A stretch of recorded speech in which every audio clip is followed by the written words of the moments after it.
Hello? Is it working? Ah. Okay, I pause it. Hey, what's up?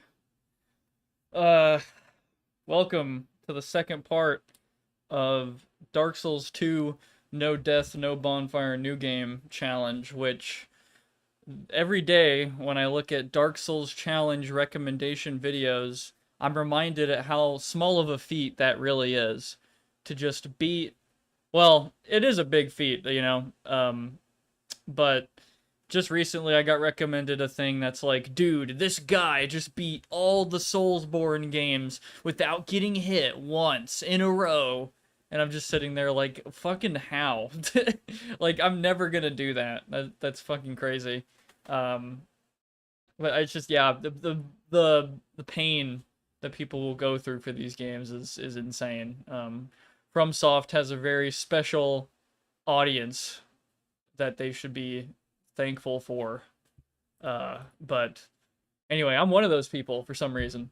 But what's up? Hope y'all had a good week and a good yeah, I'm just staying hydrated and all that. Uh, this is the second part to that challenge run meme. We're doing our third attempt still, if I remember correctly. We're still continuing Brock's 3, his adventure. So we'll get started on that very soon. Let me just make a quick call to my financial advisor on how this is going to hit me, hit my bank. So they're here now. What's up? I'm Prox's financial advisor, and I am the one who told him to go all in on Seller Coin.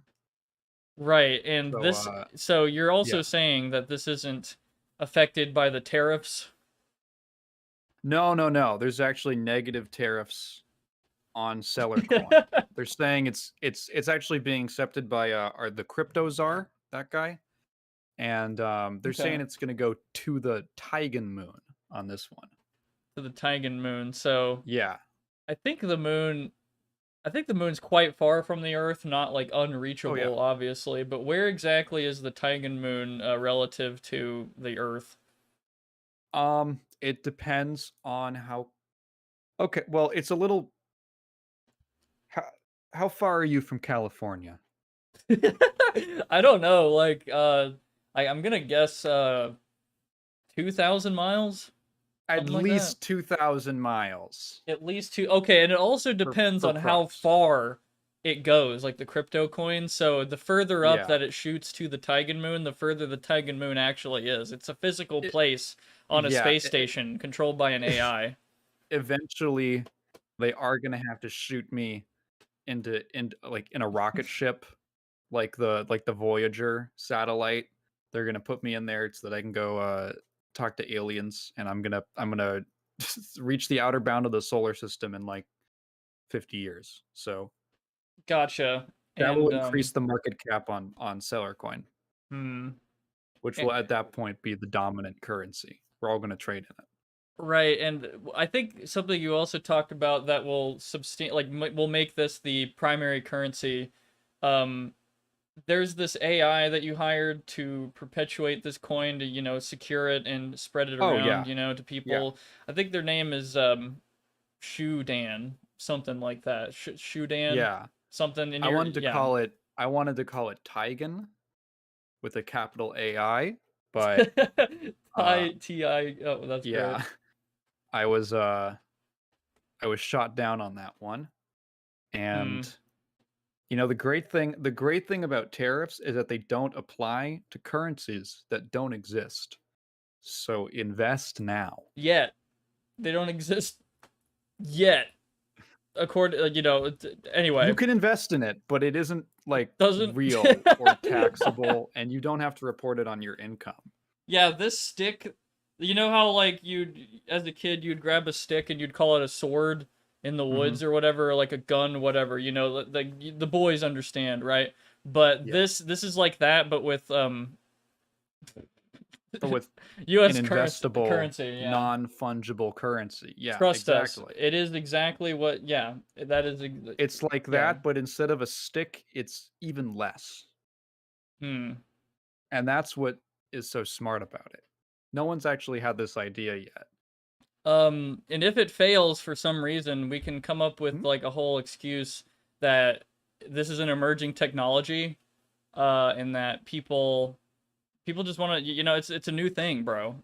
So it's totally cool if it totally fails and this spaceship maybe like shoots the Earth with a laser cannon or it blows up or something. Yeah, who knows, right? I don't know. Like Look, you a lot of guys, things can yeah, happen a lot of things between can now happen. and a Yeah, proposed future date, and right. it's not really my fault if I made those decisions. On the record, uh, A lot of things can happen, guys. on the record, On the record. yeah, that's super. I don't know how I came up with the financial advisor thing. I just thought it would be kind of funny, but Speaking of financial advisor, I last night at Flesh and Blood, I randomly opened a $70 card. Dude. So that I don't actually. I had like an I performed horribly.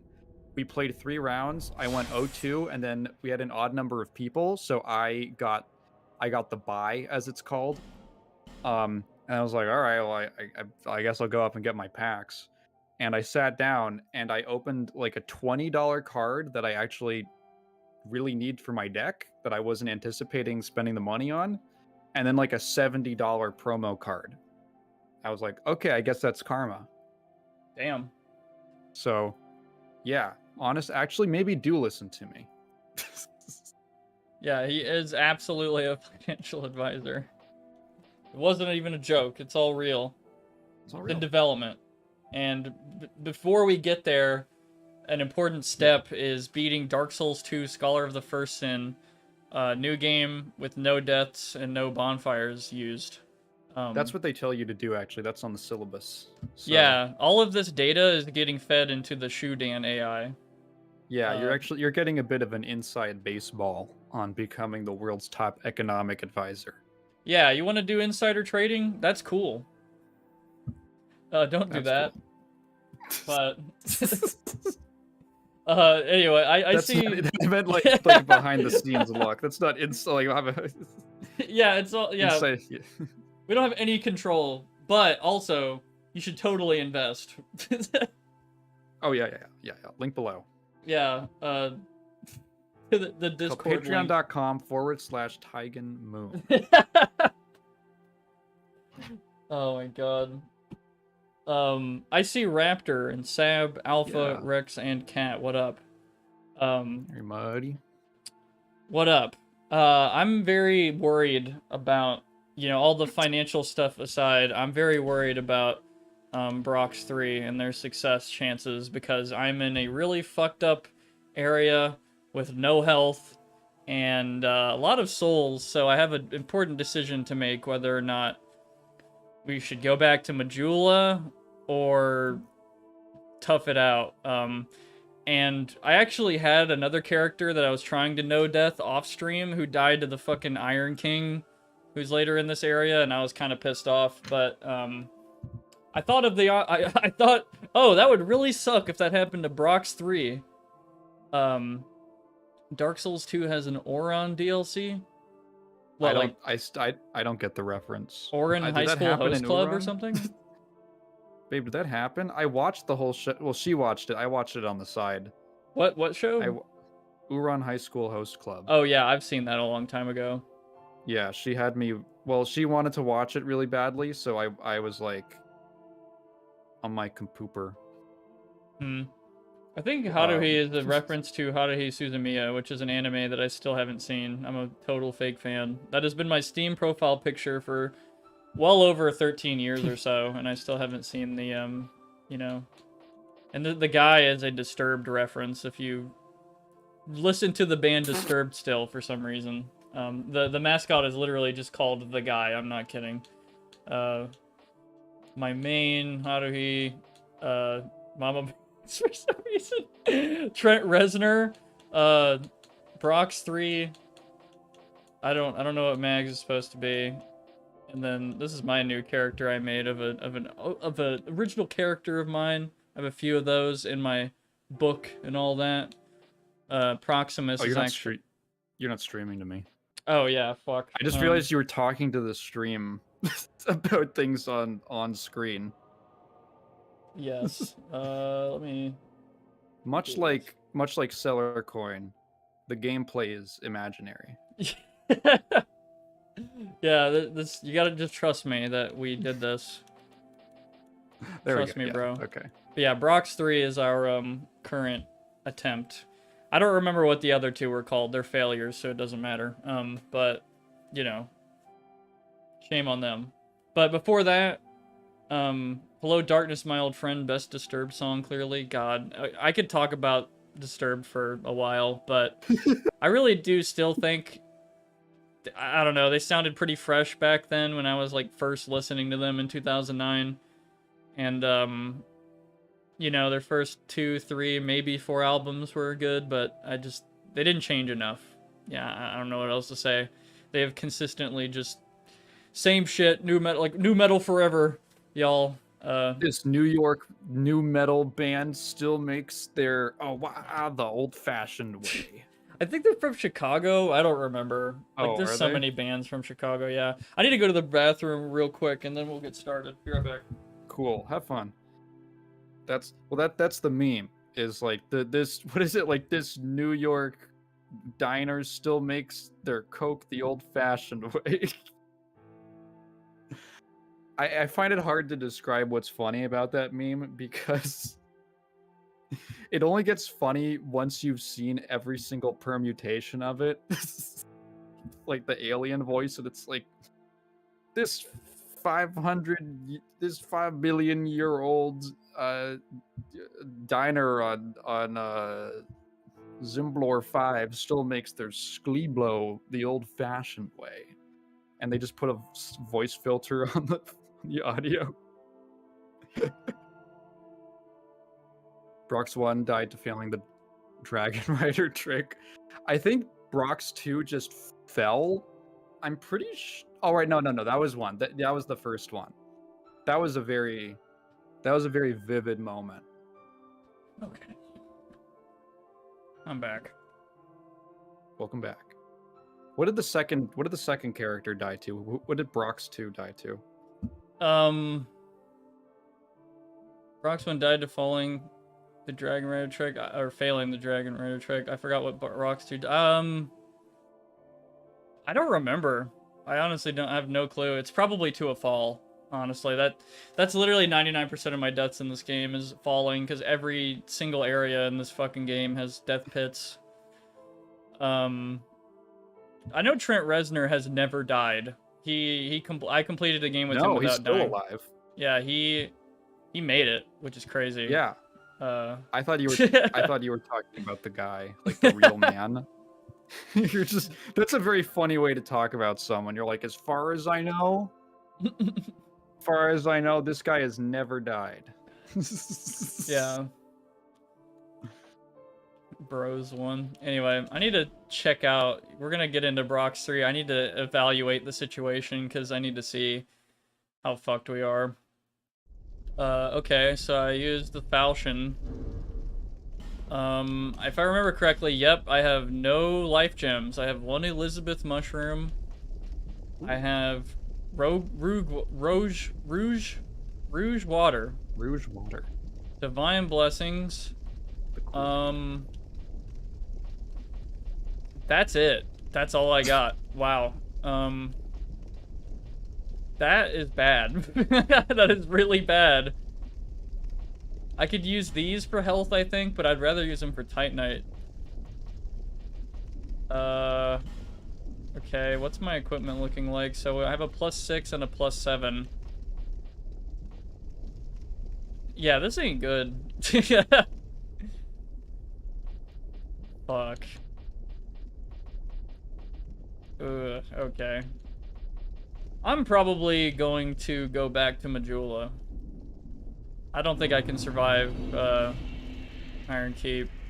What else do I got? I have the Stone Ring, thank God. I need to evaluate how good this is against the Alone Knights. Oh, I also have Estus. I forget that I do have Estus, but if I use it, it's gone forever. I can't get it back unless I Phantom for someone, but I'm offline, so... Not happening. Okay. It'd be hilarious if I just died to the first knight, but I need to know how good the Stone Ring is.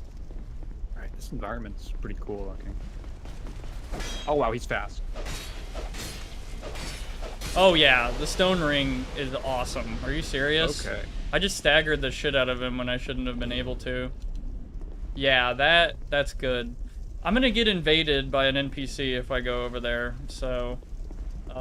But yeah, this is a cool environment. They were like, hey, let's build a giant-ass fortress on a volcano. Absolutely nothing bad will happen.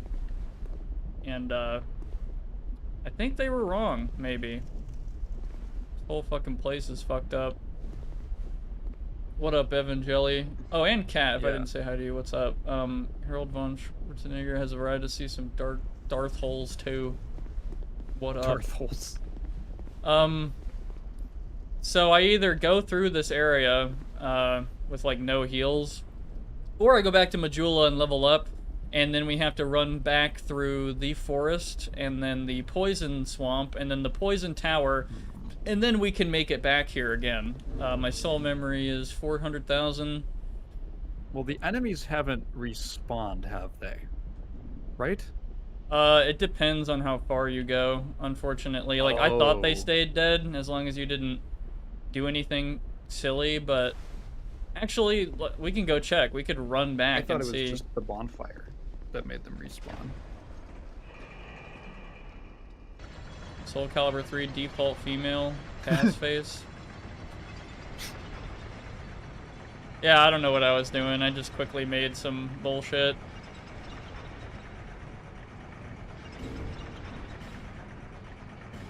I think this is the best shield that I have.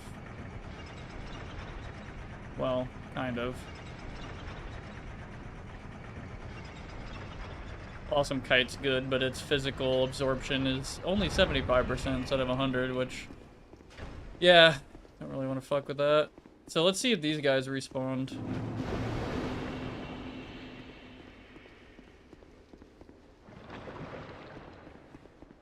No, okay. Oh. Let me do this real quick.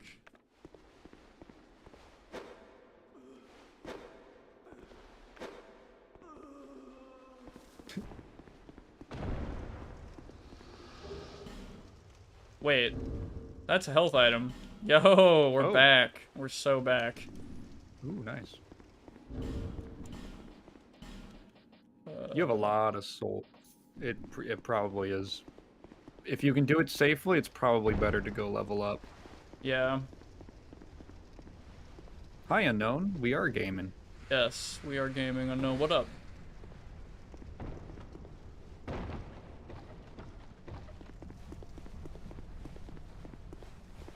I'm taking no chances, because in Dark Souls 1 you could fall there and, you know, it's perfectly fine, but Dark Souls 2 has the most punishing fall damage in the series, I think.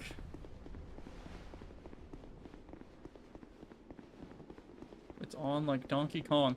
If I could homeward bone, but it would like absolutely respawn the enemies, like no question. So I'm wondering if I go back painfully through this shit, maybe they won't. I don't have a lot of faith in that.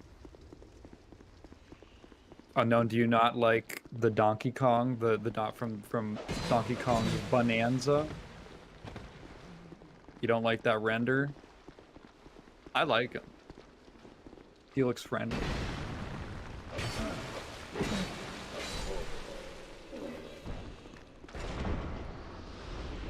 Evangelist says, speaking of Dark Souls, let me know when y'all are going to collect some Dark Souls in Shadow Man. Oh my god. Oh, you don't like the eyes? That's like the classic eyes. Really don't want to fucking get close to her. She has like an insta-kill attack. Oh, she's low.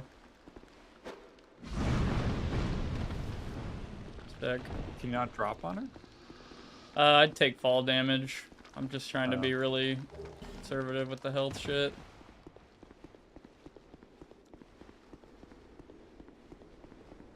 I think the poison bite ring is down there, but I would absolutely take a bunch of damage. Maybe it's worth it. I don't know. I'm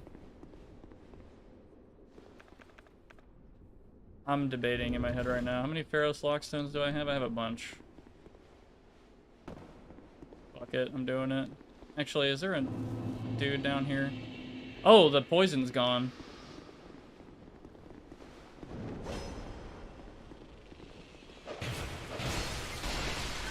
And I'm poisoned. Okay, well, not yet. Hello, Lucatiel. Oh, that's lame. The eyes are too close together.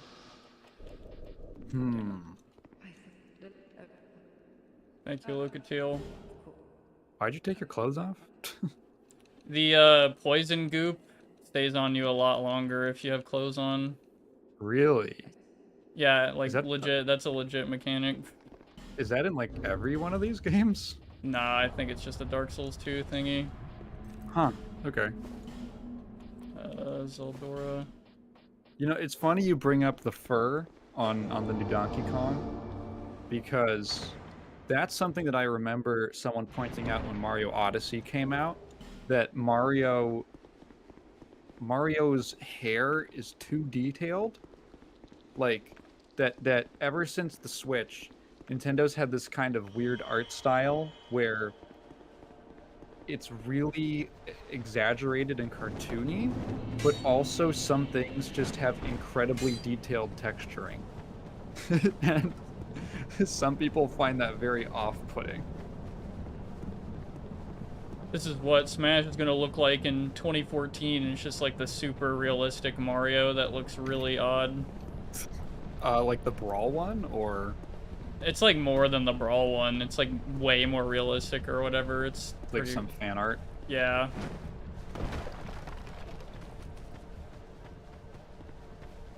Oh shit! I just realized I can't even go back this way. It's a one-way ladder. Fuck. It is? Yeah, it genuinely is. That sucks. That actually blows, dude. There's always mods for realistic looking. What the fuck? Why can't your character climb that? It's like the meme. Oh, you know. I can't do it. Yeah, what could you possibly... It's like the meme at the Shrine of Winter in this game where you could go around it if you climbed over like a couple of big bricks, but instead you literally have to kill 4 gods. Which is like a meme in the community. Well, looks like I have no other choice. I'm gonna have to, I'm gonna look around for a second before I homeward bone. That's a thing from like the maybe there's a new bingo card. In Wizardry 8, like the final location, you have to go through like all of this bullshit to like put 3 items down in 3 different shrines so that you can raise 3 different platforms to like fill in a gap so that you can get to the last location. Mm. And then like every single one of those gaps is like maybe a 5-foot jump at most. You just can't jump. Yeah. Who's watching the Zelda live action movie that was announced? I don't think I have a choice. I don't think I have a choice to watch it. I think I know someone who's gonna drag me to it. What's funny is that Kat's being really sweet and she's not forcing me to go to the Minecraft movie.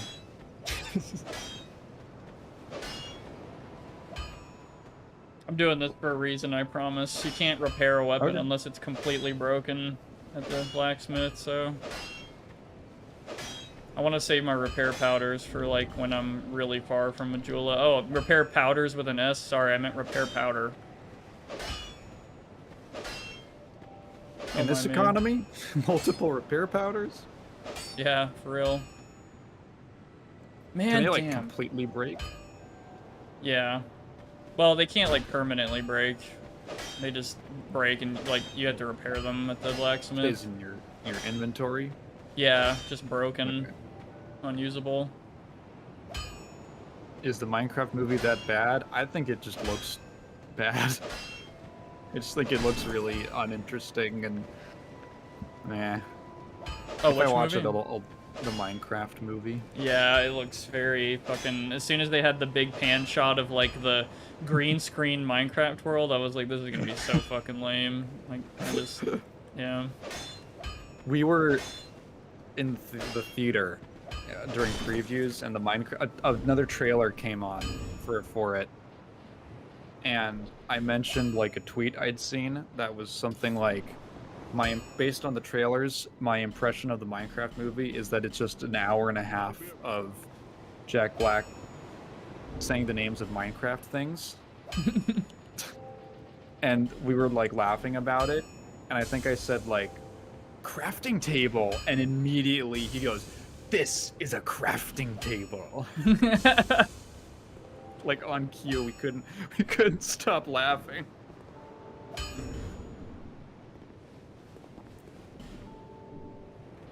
I hope the Zelda movie's gritty as hell. Willem Dafoe for Link. I want to see the subversive Zelda movie.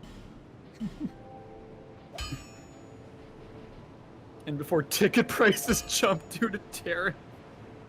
It's a Swedish export. That's the thing. Before I level How up, do you- oh, what's up? Yeah. Oh no, you do your thing. Say your thing first. Before I use all my souls, I'm gonna try to get a Titanite chunk at the Pickle Pea bird, because if I get one more, I can actually plus 10 my falchion. I probably should have upgraded a weapon with much higher durability, because this shit only has 45, which is not a lot. That's why I have multiple of these damn things. And the reason I'm using a falchion is just because, you know, it has low requirements and it's a weapon I'm extremely familiar with. How do you feel? I was gonna ask how you feel about the Dusk Bloods. I haven't seen it yet, but I've been kind of tuned out from new FromSoft stuff, to be honest. What is that? Like, I don't know. I've been playing like the old stuff and slowly moving my way back up to Elden Ring, and I have my own qualms with Elden Ring. It's not a bad game. Just I don't know if it's like exactly for me, and I feel like maybe I don't know if Dusk Bloods is like an Elden Ring 2, then it might also kind of put me off from the game a little bit. But I don't know. I gotta check out the trailer. I don't know shit about Apparently, it's an 8-player PvPvE game. So I don't know if it's gonna be Elden Ring 2. Yeah, I don't know. I'm just saying, like, just if whatever. I've been watching a lot of videos on weird Dark Souls stuff from this YouTuber Illusory Wall, who I didn't know is also, I think he's responsible for why the community knows how to do matchmaking in this game, like the soul memory tiers and stuff and all that weird technical shit. I think Illusory Wall figured that out back in the day and posted his findings and shit. I think he did the same with Dark Souls 1 and maybe 3 and Bloodborne and all that. He's a huge nerd for that stuff. So he does like videos on like invisible walls, cut content, all that really cool stuff. There's a shitload for Dark Souls 2. It's really sad. Like the gutter could have been an amazing area, but it's such a fucking shadow of its former self now. Like a fucking box with a bunch of rooms in it, really just a bunch of platforms, and that's about it. There's no like really cool set pieces in that level. Because this game did have like a really troubled development apparently.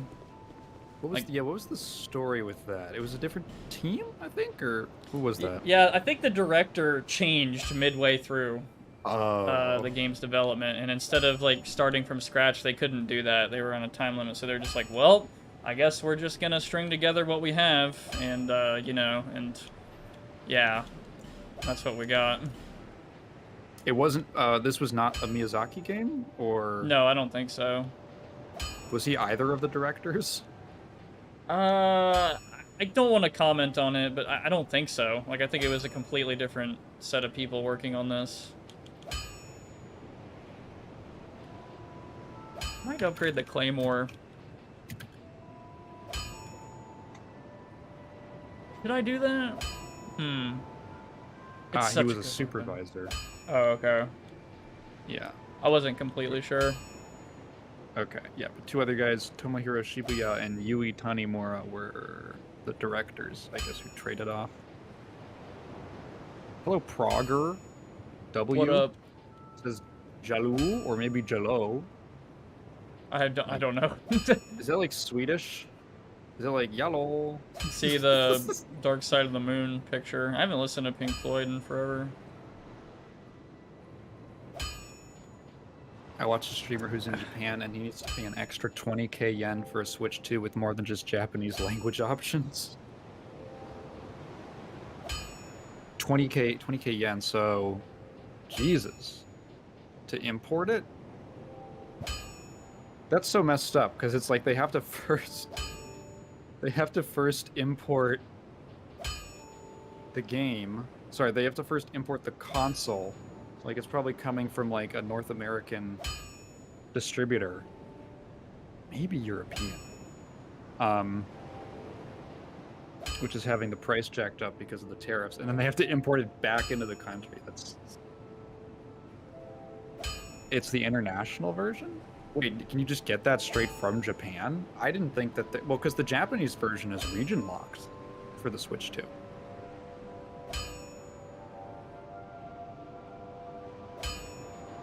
I didn't realize that was sold in Japan. Weird. Why would that be a...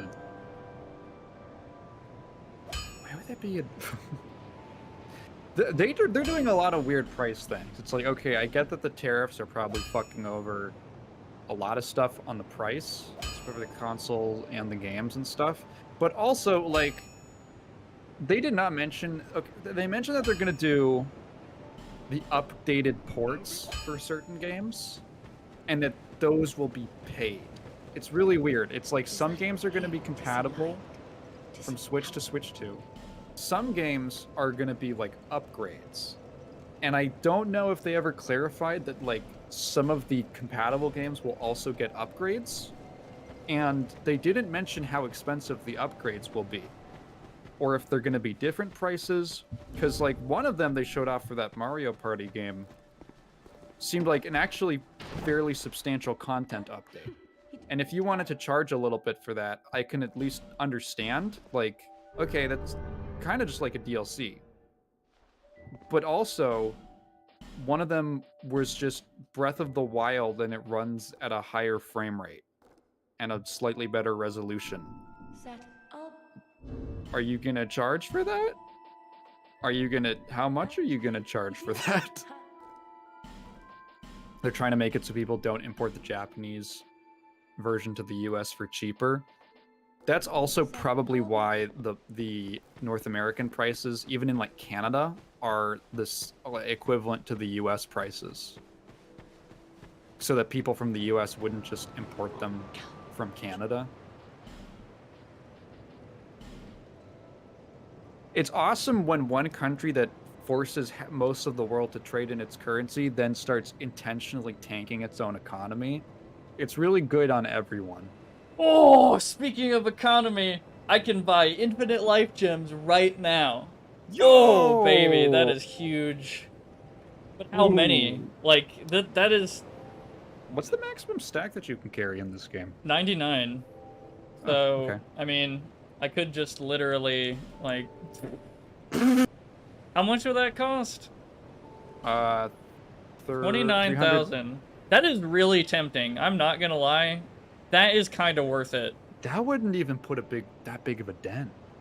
I might do it. I might actually do it. It will crash the life gem economy. Yeah. But you can do it. I don't know where this lady is getting infinite life gems, but definitely needs to be investigated. He's fucking scalping the life gem market.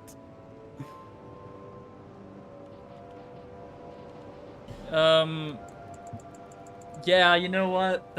This might be the strat. I might have to do this. I'll be okay. I'll be okay, slightly underleveled. I'll make it work. I just need healing. That's it, you know, like Genji, you know. After he like dives into a team of 4 people and he's like, "How did I not fucking kill him, dude?" You know what I mean? Anyway, Dude, there we go. Let me tell you, 2014 is awesome. That's when Overwatch came out, right? I think the beta was 2014 at least. They did like an open beta. I remember it coming out officially in 2016, something like that. What? Was it that late? No, I was totally in middle school when that came out. And it's a very clear divide because I moved after middle school. 2016, what the fuck? I totally thought that hang on.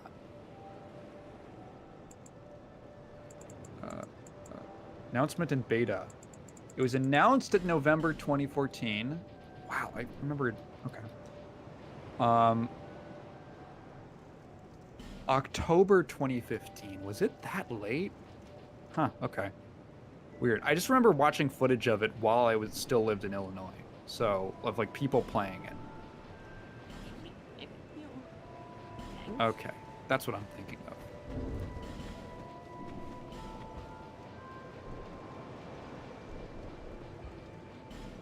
"2014 was awesome. I don't remember that." It was in reference to the topical Overwatch joke.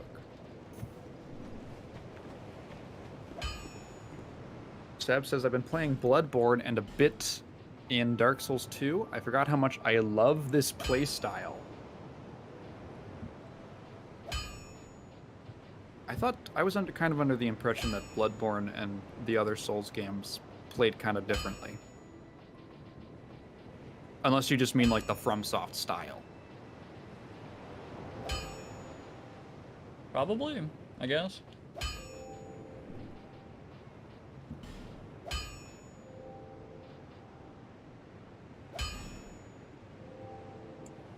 The FromSoft style? Yeah.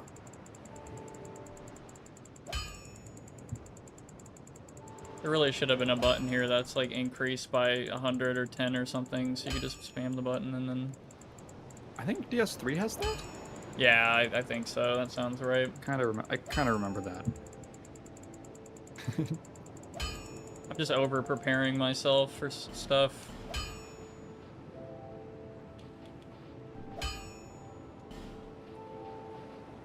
I feel like in a run like this, it's better to be a little over-prepared than Yeah. under-prepared. I think I'm gonna spend the rest on levels and I'll be fine. I have to be really careful. If I walk just a few steps over there and press A, it's over, so... I've had friends do that. It is extremely painful. Like, their intention was a no bonfire, and then, you know... The autopilot? Yeah, they, like, roll and then press A near her, and then they sit at the bonfire instead, and it's like, ooh! Just, like, instant pain. It's ogre. Yeah, it is Jover.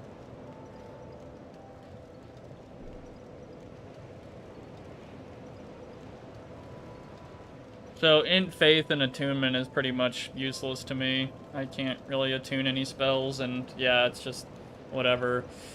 Strength and Dex I could honestly leave alone. I'm kind of just... And Endurance I've sort of, like, soft-capped. Because, like, every level is only one more stamina, which you're, like, not even going to notice unless you put, like, 30 points into it or something. That's what I kind of felt like I had to do. Kind of early. But I do want to use the Claymore.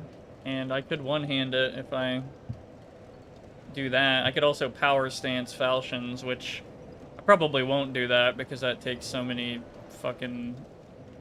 That takes a lot more stats than I want and stamina.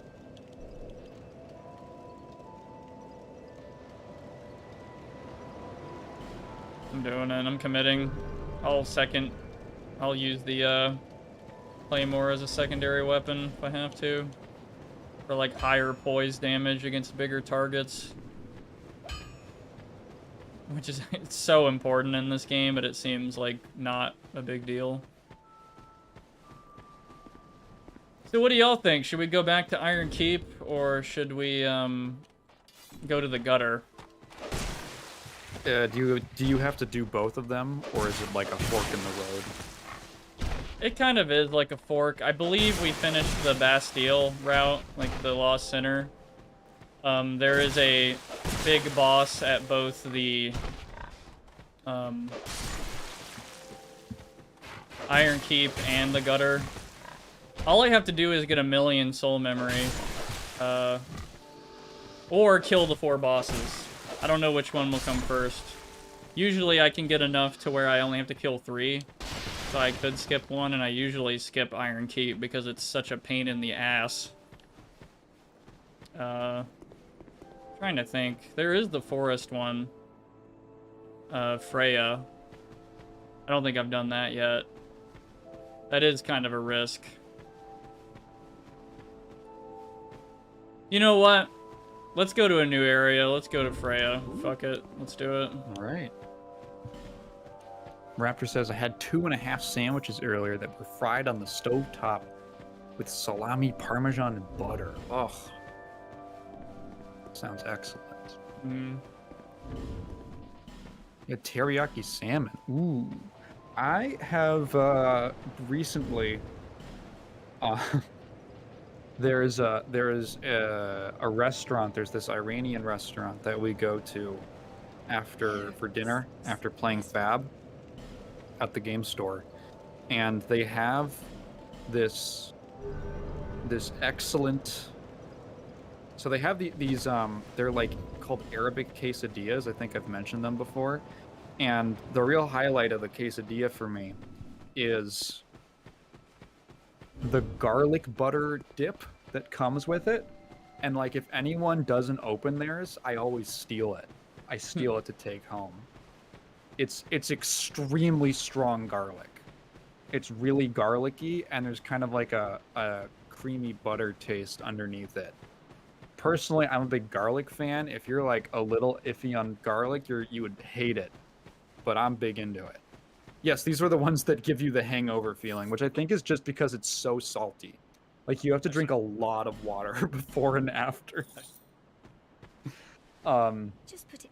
So I've been coming home with just this dip, and I've been making my own quesadillas for it. It's awesome. I've been making beef so far. We have some ground beef in the house, so I was cooking that up, and it's totally worth it. It's worth it to have garlic on my breath for like 3 days afterwards because it's so strong. These guys are fast. They're hoppy.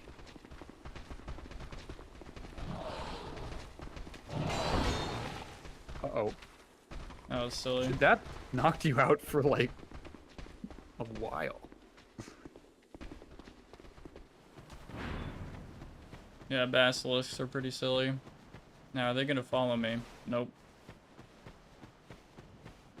Yeah, that's literally what the basilisk did hippity hoppity, get off my property.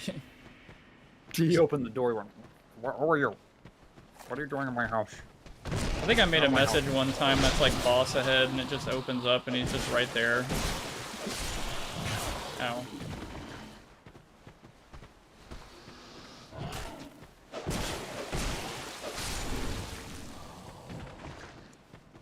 And there's one life gem gone. Alright, let's just... I think I should just run past these fuckers.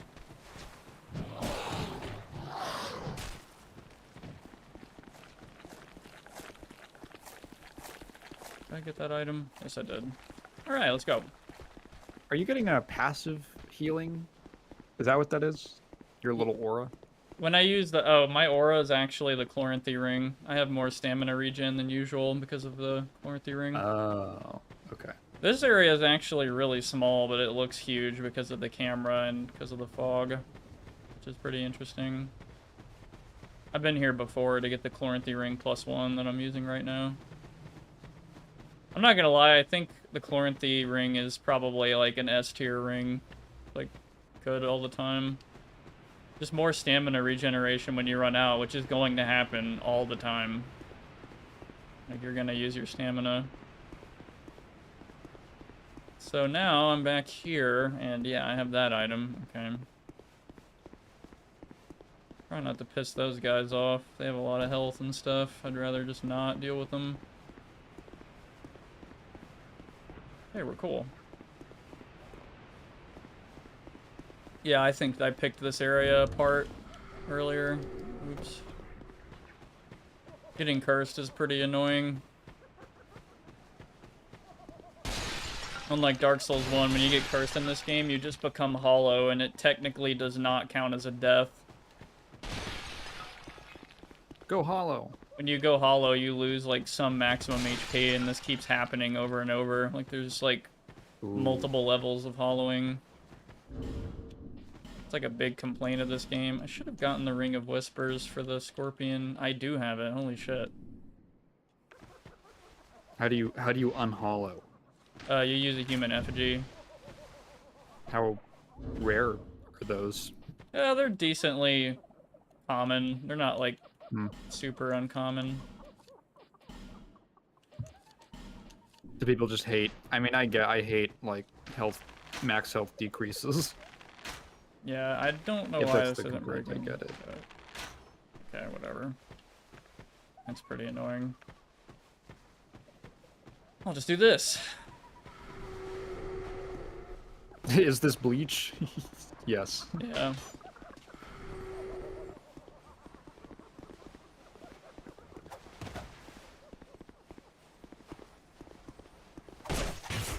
Asshole.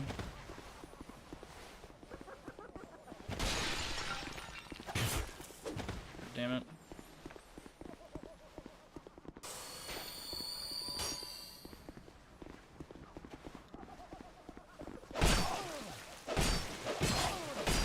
Blender, you piece of shit.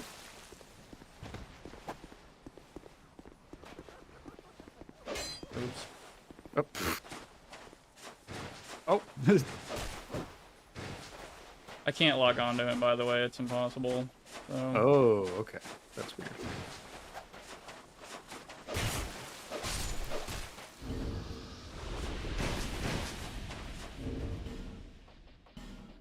All right, the big scorpion guy. He's out of it. He had those quesadillas. And use the Ring of Whispers, though. Human, are we? This is no place for you. Be gone. No. Are you not afraid of me? Humans rarely come here. Those who do turn back when they see me. Or make an attempt on my life. But you are different. Aren't everybody in these fantasy settings British or some shit? We once had a master. Yeah, that's interesting. That's a very, like, I think that's a very American thing. He resented those who I'm pretty sure that just descends from eventually, it was at the peak of this British theater. It's kind of like a refined thing, like fantasy thing. In the end, it's sort of foreign. What it was that he truly left. Nobody knows or where our master has gone.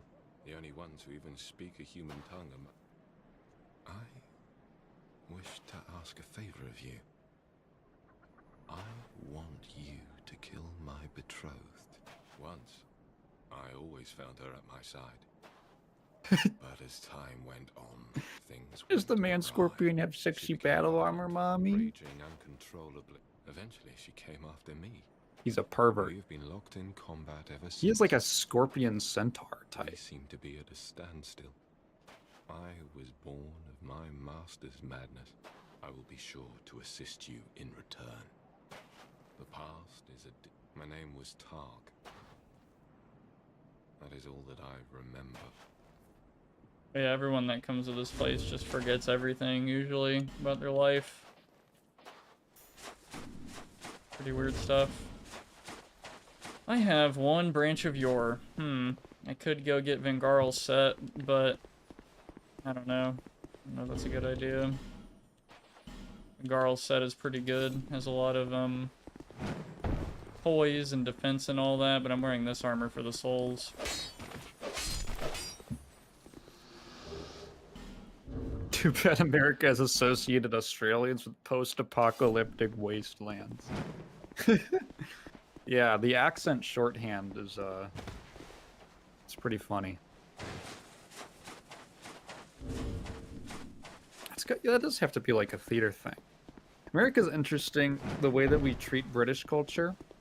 Because, like, really old, like, founding America was like, the British. But, like, secretly, there was like this, ooh, but they're so cultured. They have like an established, they have like history, you know? They have all these arts and stuff, and we're like this fledgling country. America didn't really start to produce its own culture until like after the War of 1812? Which, granted, you know, if you compare that to like 1776, it's not that long, but if you compare it to the actual like founding of the colonies, that's actually quite a while. There wasn't a very solid American cultural identity as like a country for quite a bit in our states. And I think we kind of, in a way, like we do the same thing with like British education and all that. We kind of substitute, because it's like English, and most people are speaking English here. So it's like an easy culture to slot in. I wonder if we'd been like founded by mostly Germans or whatever, if we'd been owned by Germany, if we'd be like, you know, be really into like the German education systems or poetry or artwork or architecture and that stuff. America didn't develop its own culture until the Big Bang Theory. That's the other problem, is that it took that long. Thank you. I am Bonfires. I owe you some form of thanks. If it would not trouble you, thank you. I believe that I... Cool. So Ornifex is a weirdo that makes boss weapons, so that's cool. Be nice.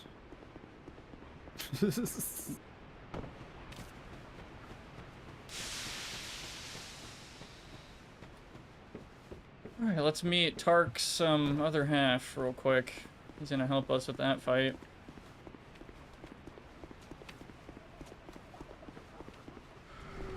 If I complete this run with phantoms, I could do a fucking run where I'm like, oh yeah, absolutely no phantoms allowed.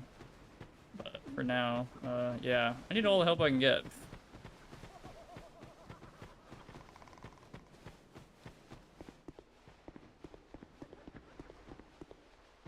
Sheldon, young Sheldon, and Mima are the Holy Trinity.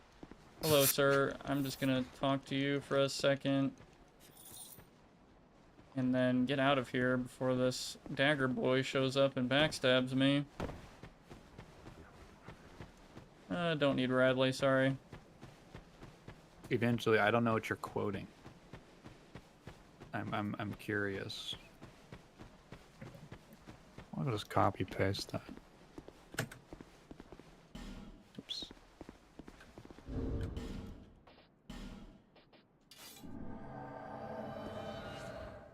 Can't do this shit in Dark Souls 3. Summon a fucking scorpion to fight for you. Oh, it's from the Big O. I haven't seen that in forever.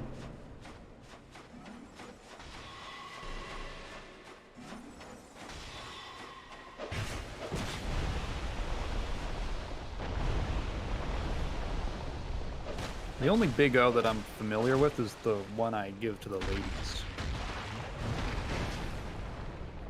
That was a wider swing than I thought. Jesus Christ.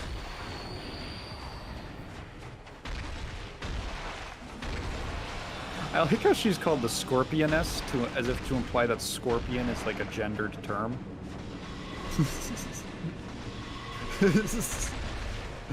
Unknown, are you groaning? Are you groaning at my 100% true fact?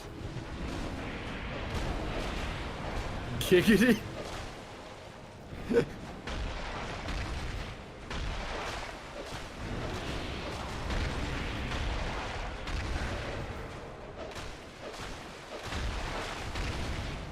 Yeah, get him. I wonder if that bleed effect against her actually worked, like, to reduce her stamina. I don't know. Does anyone know that? If bleeding in this game actually applies to bosses? I kind of doubt it, but there is a chance. Because bleed in this game is brutal. It's like a bunch of damage, and then you lose half your max stamina for, like, a short time. Oh. Which, yeah, the falchion does bleed, as well as physical damage. Status effects in these games really don't mess around, is what I've learned. Yeah. Honestly, I think, in my opinion, Poison in Dark Souls 1 is infinitely worse, because it lasts, like, 10 times as long, but it is, like, a slower burn. So, I guess it's... Oh, he's gone. God damn it. I'd have to reload the area to get him back. That's unfortunate. Whatever, there's nothing here that's, like, too important. I'm just gonna go to my favorite area, the Doors of Pharos. Should I even do that area? I don't even... I don't know. I might do it just for souls. Not a huge fan of the area. Could we get the pickaxe in Zeldora? Do y'all know what I'm talking about? Wouldn't that be funny? Like the Minecraft movie? Yeah, we can get the Minecraft pickaxe. Oh. The pickaxe in this game has the most secretive to acquire the pickaxe in this game, you need to look it up. There's like no way you're gonna find out how to do it yourself. Like it's super convoluted.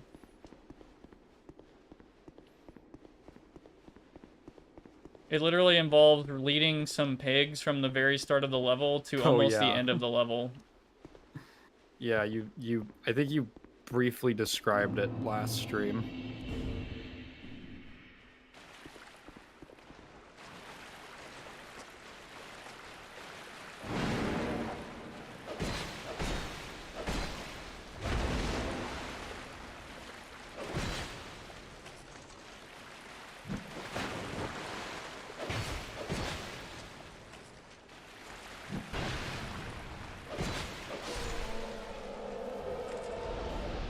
These guys are not to cool. Not to mention the diamond pickaxe. Minecraft. That's got to be a quote from Jack Black himself. Pickaxe. The diamond pickaxe. Diamonds. Wow, what the fuck? That's crazy. That's pretty uncommon to get like 2 drops from an enemy like that. He just really liked you. You mugged the right guy. There should be a Dark Souls game, but it's like a contemporary setting and you're just going around mugging people.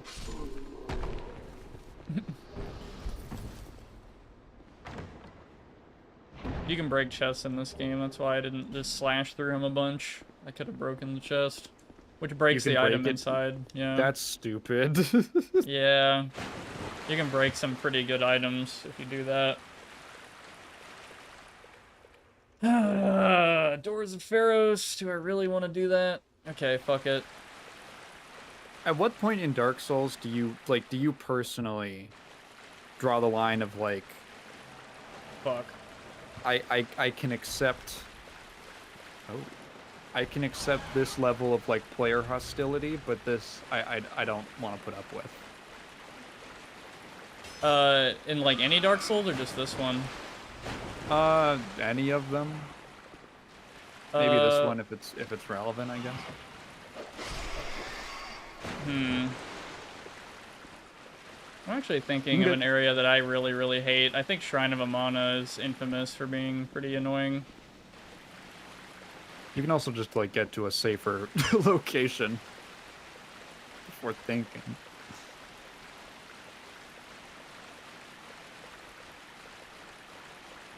But are there like mechanics or anything that you're like, fuck this? So like you actively wish weren't in the game. Like Toxic, for example. Jesus Christ.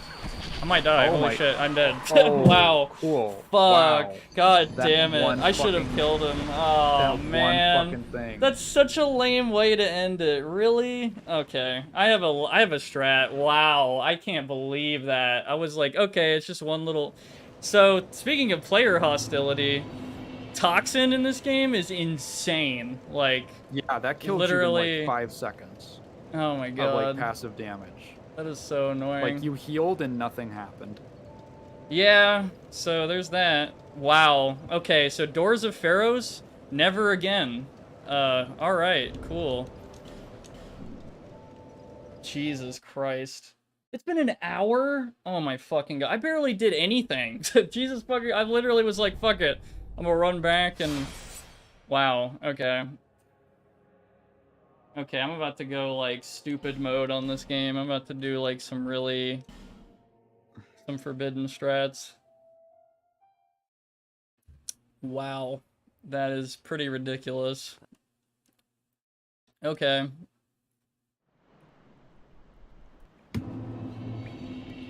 Yeah, so enemies like that do, like, 3/4 toxin on hit is, pretty bullshit.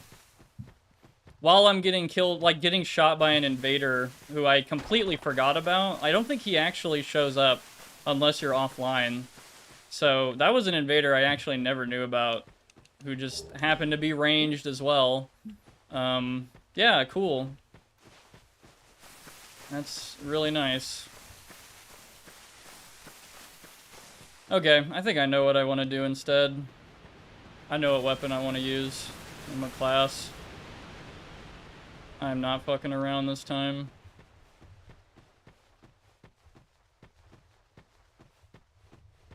Hello, sir. This is the 4th time. Okay.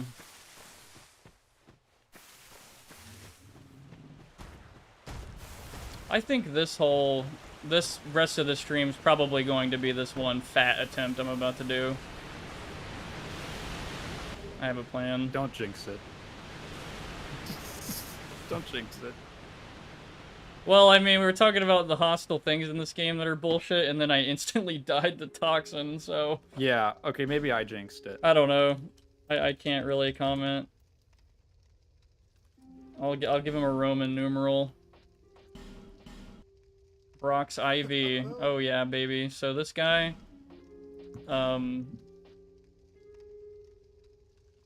Yeah. That looks good. Yeah, you know what? Sure. Yep. Let's leave him like as a dude. Let's give him... There's a lot of you, actually.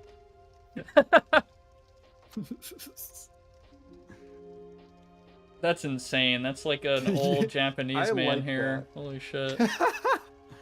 You can get the M. I'm sorry if the 30 and 40-year-olds in the chat feel called out by that.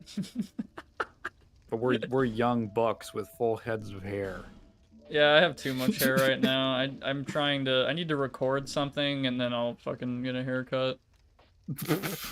I feel like, what's your standard for having hair that's too long? Because I haven't had a haircut in 5 years. If it's in my face, it becomes, like, slightly annoying. I'm well past that. This man's certainly on human growth hormones. Should I give him the blue... When your friend has blue eyes, this is exactly what it is. Dude, I swear I'm natty. I swear I'm natty.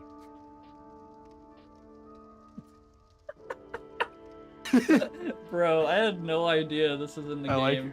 I like him just that he just dyes his hair. That's always like, I feel like if you bleach your hair, it looks really weird if you don't also, if you like grow out facial hair that's a different color.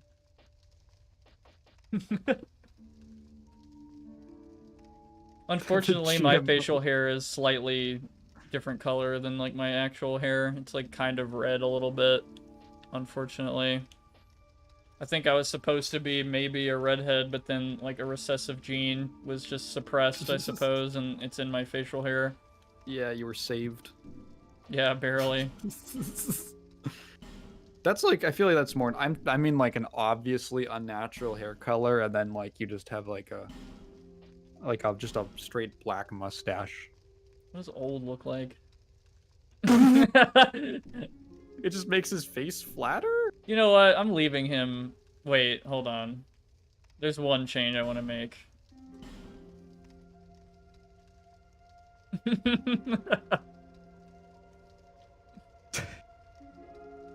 This is like an antagonist in like some fucking... I don't know, like, I remember, so Germa's been playing, like, some FMV Dracula games, and the people in those games look so fucking funny. Like, they look hilarious. I have probably played one of those for my channel.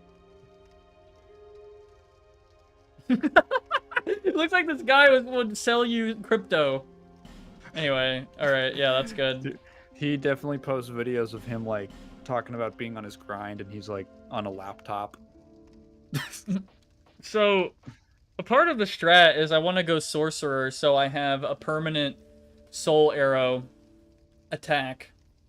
Or I could go cleric and have a permanent heal, but I would have to use, like, I need spell uses, right? And I could use dusk herbs for that. I might go cleric. Who has more strength? Oh, yeah, it is absolutely, it's absolutely cleric.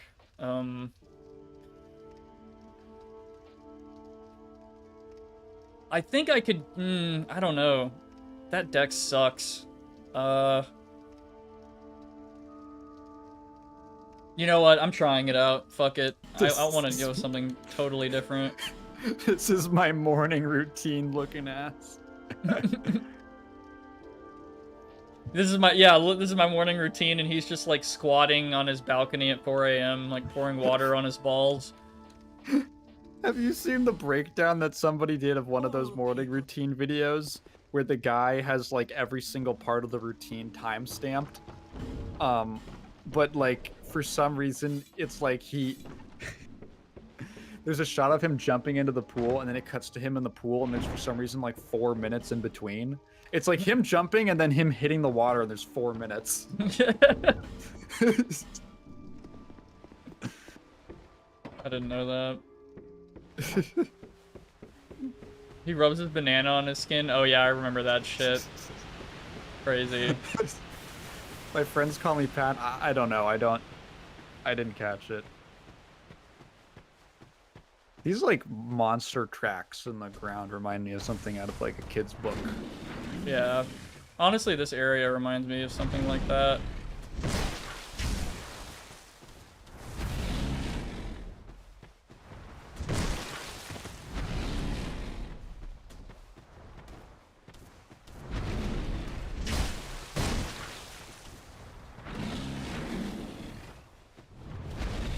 Whoa.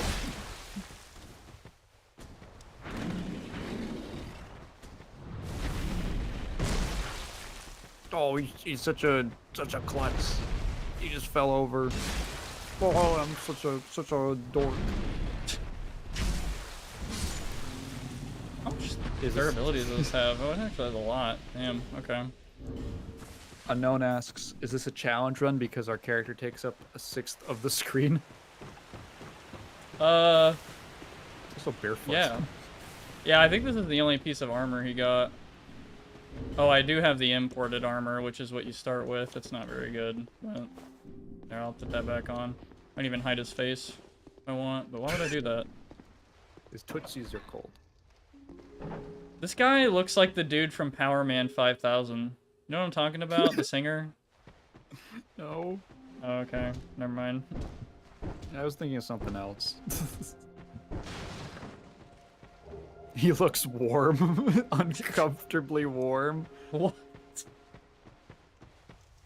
It's like, it's really hot. It's really sweaty. It's really stuffy in here. Okay, I'll do the fucking tutorial shit. Fuck it. Do I actually? No, I can't even fucking... Yeah, whatever. I'll be fine. I'm gonna light all these up. It's a tradition.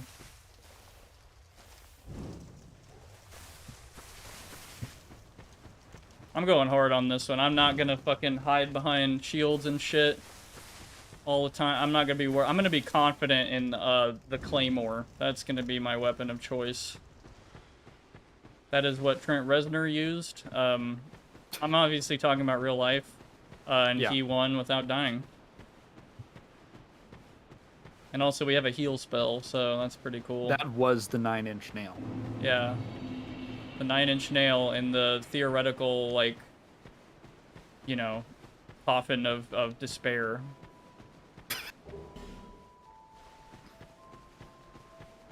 You know who I'm talking about, right? Power Man 5000, fucking When Worlds Collide. That fucking guy. I have to look this up. Like, look at the album cover for that shit. Whoa, okay, I see exactly what you mean. I do not know this artist. Wow, okay, you're totally right.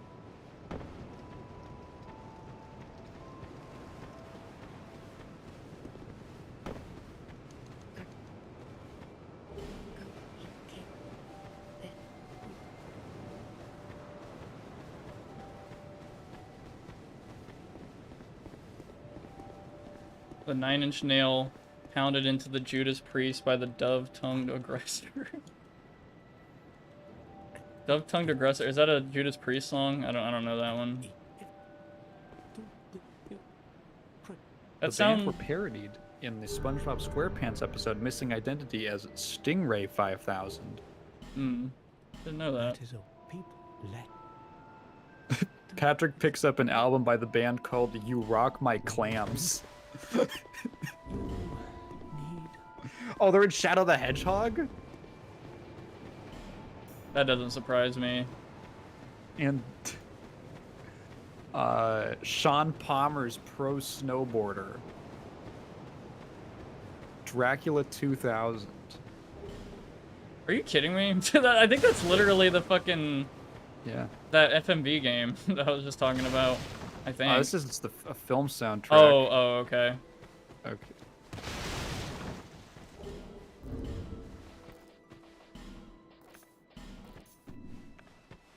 Oh, they're on the Pro Skater 2 soundtrack, really? Yeah. Interesting.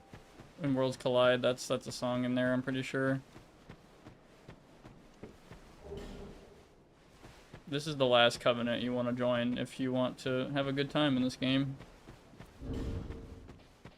Because the Champions Covenant makes the enemies deal double damage and have like double the health or something. Something like that. It's fucking pain.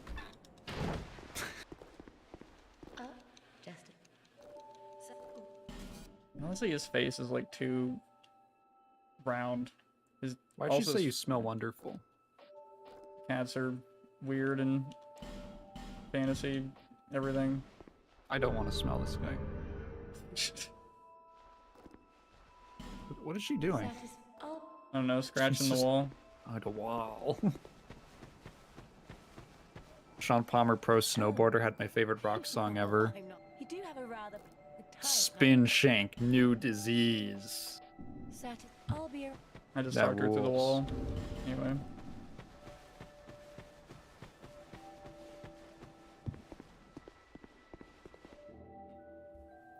Should I just go like heavy poise armor at this point? Like, because I do get more souls with his armor, but you know what? Fuck it. I'm not gonna kill him this time. I'm not gonna take his armor. I'm just gonna get souls the hard way and wear fucking honest poise way. armor. Yeah. An honest man's living. No leg day.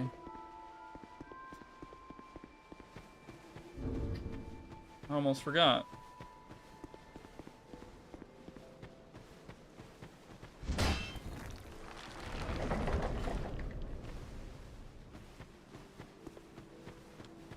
Okay, so first step is we get the Silver Serpent Ring +1, which we need to spend 10,000 souls at the old lady in the Forest of the Fallen Giants. That is always my step 1. So we're not going to level up at all, we're just going to fucking go for it. to see, however. Yeah. Give me that.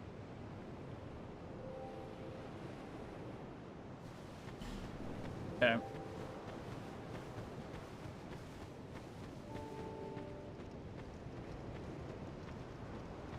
Well, we're back here, y'all. Yay. Oh, what's up? I seem no. I was trying to think if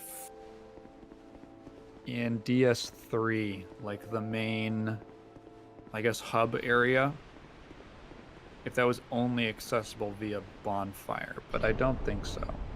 You could backtrack to it. In Dark Souls 3, I'm pretty sure Firelink Shrine is completely separate from everything. Oh, is it? Yeah.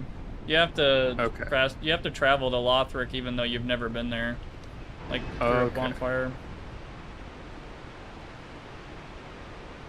Because I was trying to think if that, like, this, I guess, wouldn't be possible unless you just never upgraded or did anything in that game. Alright, first death jump. Cool. I swear And a yes. character of mine will die there at some point. Yes, Dark End, there was a death earlier to Little Frog Guy. Yeah, Petrify, Toxin, Rat. Doors of Pharaohs, just, I do not recommend that area. I was a rat. Oh boy, that was bad.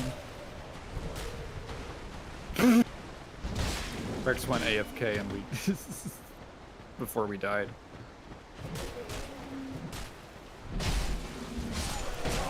Yeah.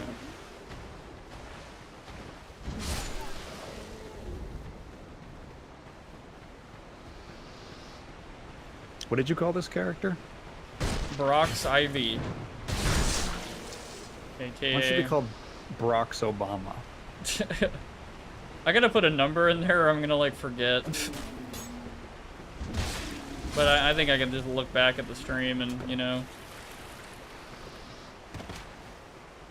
I'm not gonna lie, the mace is actually pretty good. I kind of look down on impact, like, bludgeoning weapons in this game. I don't know why. I always just thought that blades were cooler. Were you ever... Is anyone a bludgeoning weapon guy in a fantasy game, or does everyone just, like, go with swords? Like, I think everybody does that.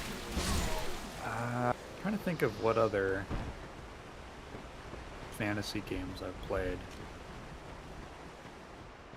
I usually just go for stats. But, like, fantasy action games, I don't think I have enough experience. When I played DS3, I just played with the broadsword the entire time. Hmm. So what, like the longsword you start with as a knight? Maybe? Because there is a difference between the longsword and the broadsword. Like, those are two different It might have been the weapons. longsword. Okay. I actually remember where to get the broadsword in Dark Souls 3. It's actually, like, in Lothric, not that far. In my opinion, the longsword's better because it has a little bit more range and, maybe better scaling with stats. I don't remember, but broadsword's not bad either. It's a weapon you got pretty early, like in Yeah. the first area or so, so it's probably longsword. Yeah, longsword on knight, they just start with that, and like longsword in every Dark Souls game is like a S tier weapon. It has one of the best movesets in every one of them. In Dark Souls 2, it's actually unique in that you get like a thrusting attack with a two-handed heavy, which is known for being pretty good. It's like a poke instead of a swing. Really good in this game in hallways and such. Man, that fucking swing is pretty sketch, I'm not gonna lie. This is a very short range weapon though, so that's actually pretty good for what I'm about to go through.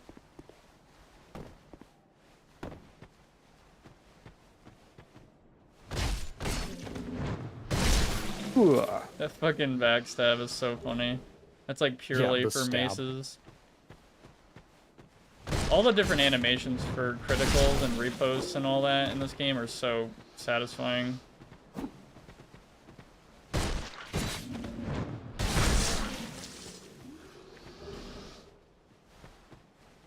You better bet I'm gonna get some of these free souls real quick, and then we're gonna move on to the cool shit. That takes a lot of stamina. I Yeah. just realized. Clerics don't start with very much endurance either.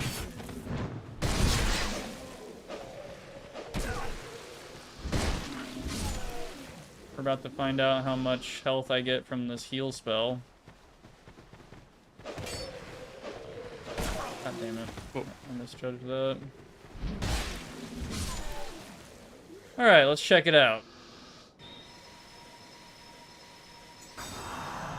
Oh, wow, okay. Okay. That's actually not bad. I probably would have to use several of those later on when I have more vigor, but whatever.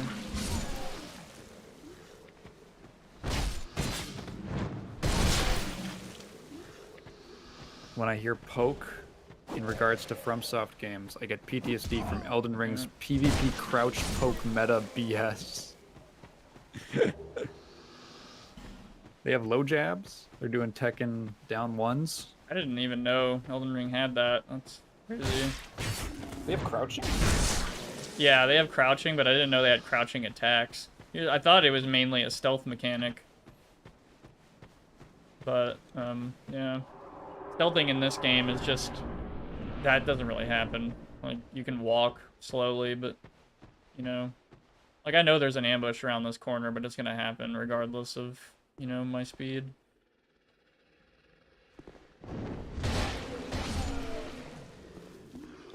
Kind of a shame. How useful would it be if you could see yourself in third person? I'd say it'd probably mostly be not helpful most of the time. I don't know. It depends on what someone's doing. Like fucking, a a soldier, like, absolutely would be helpful. Can literally corner peek everything. Wow, okay.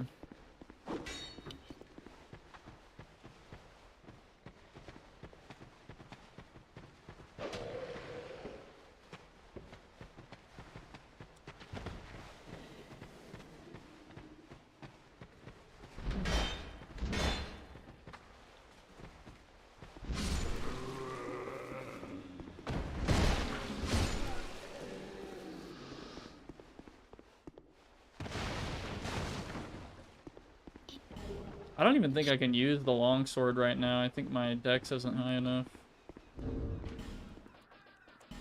Are the spells limited uses? Yes, they are. I have So two what do uses you- left. So what do you do when you're out? You either sit at a bonfire or you use dusk herbs, which are a consumable to get your spell uses back. It's not like Dark Souls 3 where it's like a blue meter that you can get back with blue Estus. That actually really changes it up. Instead of spell uses in 3 and onward, it's like, technically it's a however many blue Estuses you have and how much the spell takes up.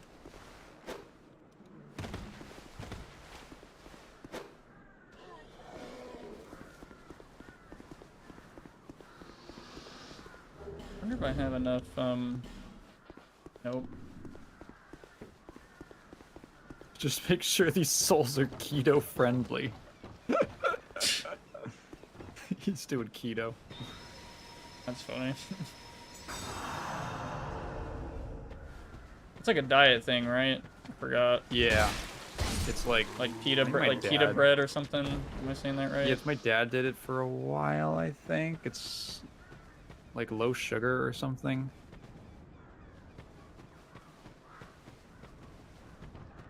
Darkin says, when you do a crouch attack, not a backstab, it's a lunge attack, and it's meant for catching players that run away, but the hitboxes are like 1.7x the reach, so you get people doing nothing but poke attacks.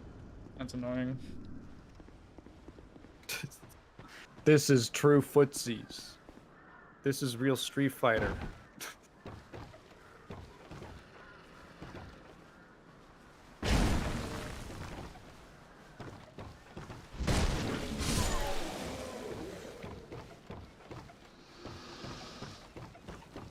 A physician on a podcast I listen to calls keto low carb, high coffin. Is it that bad? I have to look up the diet now.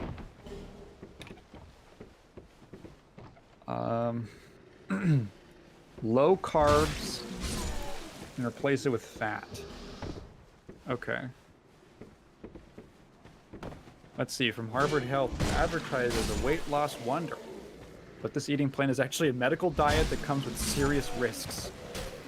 Damn. Apparently, in conventional medicine, it is used to mainly to treat hard-to-control epilepsy in children. What? The carbs make you more epileptic? Wait, what? Hang on. If only a little carbohydrate remains in the diet, the liver converts fat into fatty acids and ketone bodies, the latter passing into the brain and replacing glucose as an energy source. An elevated level of ketone bodies in the blood,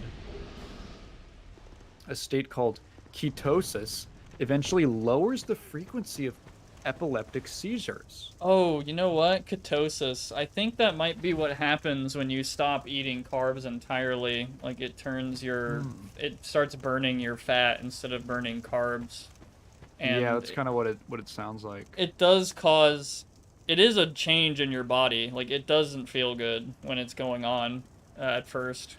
This is what happens to... I think this is what happens to people that go on a carnivore diet, so they only eat... primarily like meat, eggs, stuff like that. They just completely avoid carbs, so, you know, no soda, bread, all that, so. Around half of children and young people with epilepsy who have tried some form of this diet saw the number of seizures drop by at least half, and the effect persists after discontinuing the diet. Some evidence shows that adults with epilepsy may benefit from the diet, and that a less strict regimen, such as a modified Atkins diet, is similarly effective. Dude, this Side effects may include constipation, high cholesterol, growth slowing, acidosis, and kidney stones. Holy fuck, this weapon against them is insane. Holy shit. Oh, against who? Those turtle knights, I think, are weak yeah. to impact damage. Huh. Which I never knew that, because I always use swords all the time, but impact is really good for... I think it's really good against skeletons in this game, which I guess makes sense. You're, like, smashing their bones and shit. Oh god, oh god, oh god. Ah! Didn't hit me, fuck you. Ooh, okay. The iframes of the door, it's classic. I was never in any danger. I am now. Good. Oh, is it a heart condition thing? Unknown? Interesting. Is it just because of the fat?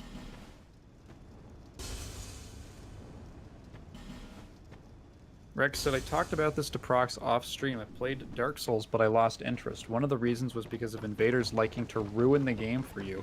What Dark said reminded me of that.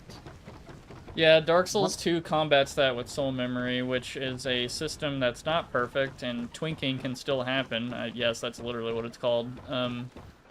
Where low-level people get extremely high-level gear, and then just stay a low level, and then fuck with you. In this game, it's not about soul level, though. It's about soul memory, which is souls that you get and that you can't avoid.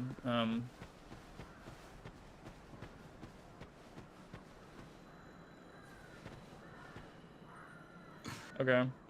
He was on the keto diet. Yeah, that's what the keto diet does to you. I never really had an issue with invaders when I played 3. Does 3 use the same system as this? No, soul memory is purely Dark Souls 2 only. I think in 3, invaders get scaled down, and I think it does an okay job sometimes. But I've had problems with Dark Souls 3 invaders as well, being really overpowered. Okay. I don't know if I ever mentioned it, but my experience with invaders in 3 was one guy invaded me and then I died before he ever found me. And then he went away. So I respawned. And then another guy invaded me and then just never found me and then left. And that was the only 2 times in like 50, 60 hours of playtime, I think, that that ever happened. Interesting.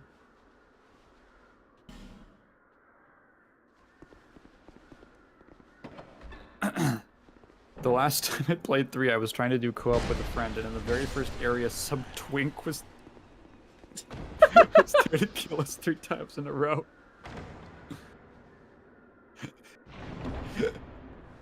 I'm glad that's their name, honestly. I want that twink obliterated.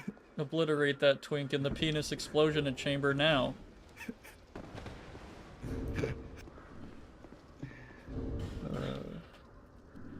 I have exactly 10,001 souls. That's pretty surprising.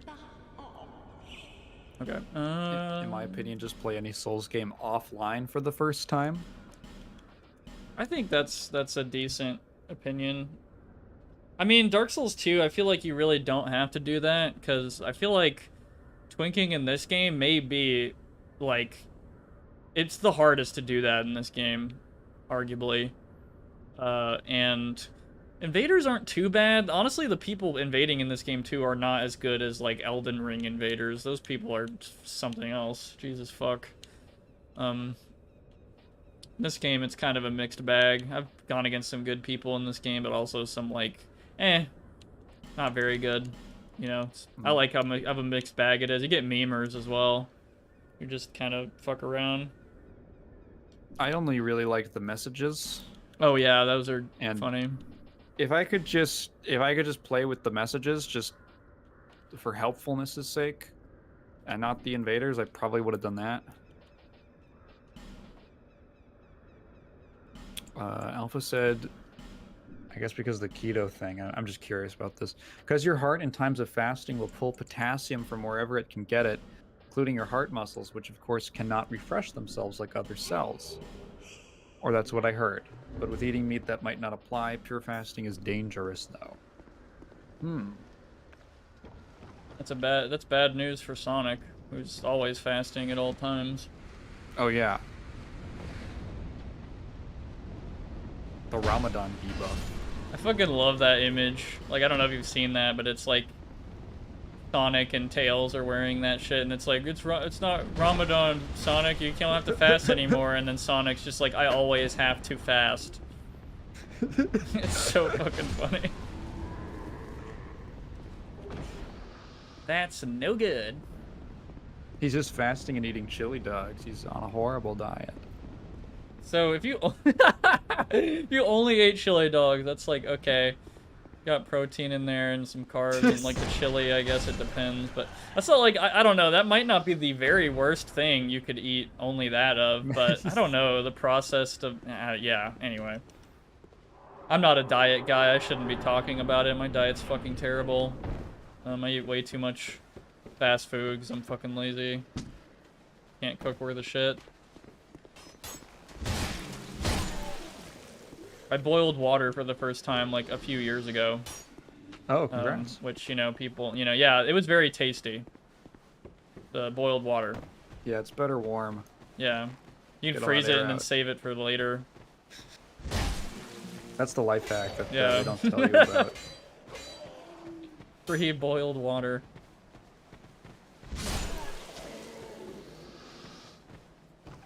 I don't have like the greatest diet in the world. I could probably eat more vegetables. Oh yeah, same. I think everybody really, like, that I know that could use some more. Fuck. I would not want to share a car ride with someone on the Sonic diet. Fuck.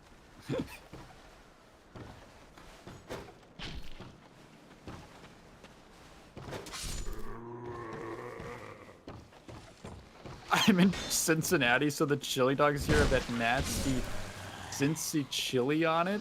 I don't know about the Cincinnati chili myself. Is it particularly? What's wrong with it? Is it cursed?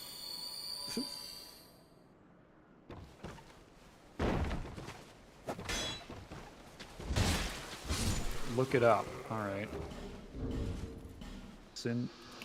Cincinnati chili. Oh, this is just a worse weapon overall. Okay, well, I guess that makes sense. Mediterranean spiced meat sauce used as a topping for, I mean, the pictures look good, but that's just kind of like chili and beans and cheese and stuff. Oh, toppings for spaghetti or hot dogs. Parentheses, conies. Its name evokes comparison to chili con carne, but the two are dissimilar in consistency, flavor, and serving method. More closely resembles Greek pasta sauces and spiced meat hot dog topping sauces. That's interesting. Small heart attack there. No problem. Cool.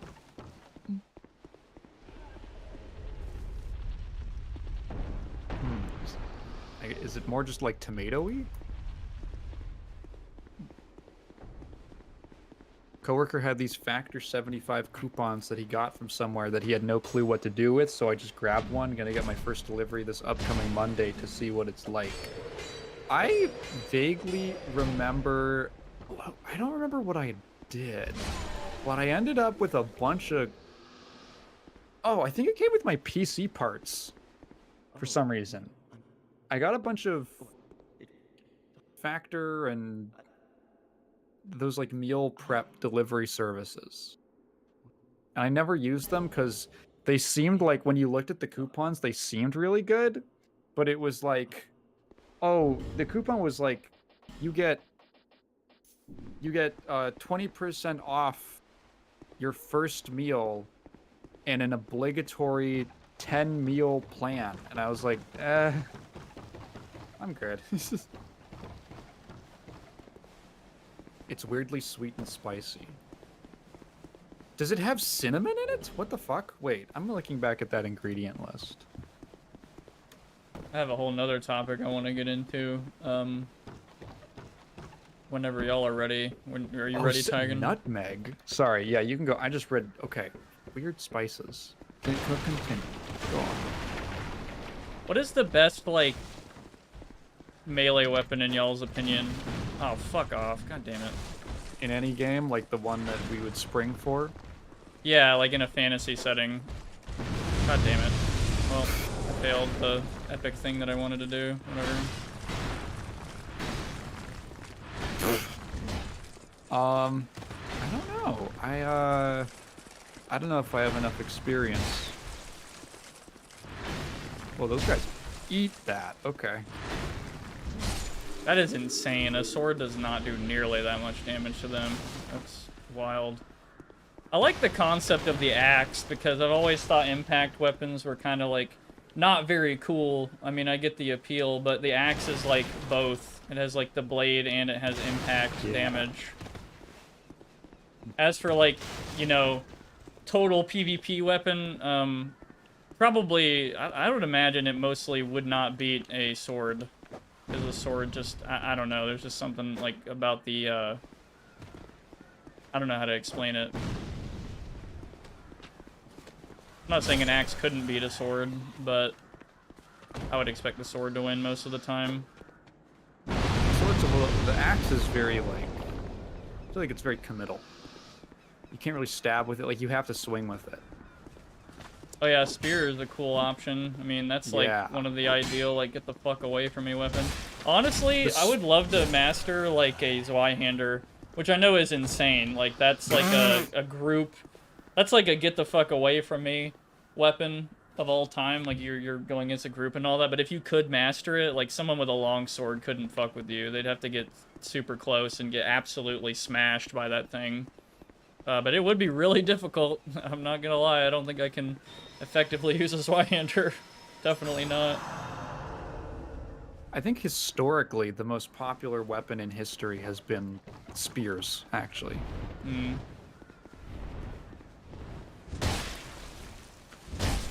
Most games make axes have shit accuracy, so I'd go spear, says Unknown. Evangeli says, I prefer knives, I like to stab it up. Stabby style. God damn it.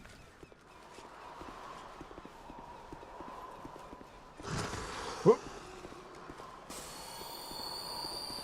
Knives, that's scary to use, for real. God damn. Literally right up on them. Yeah.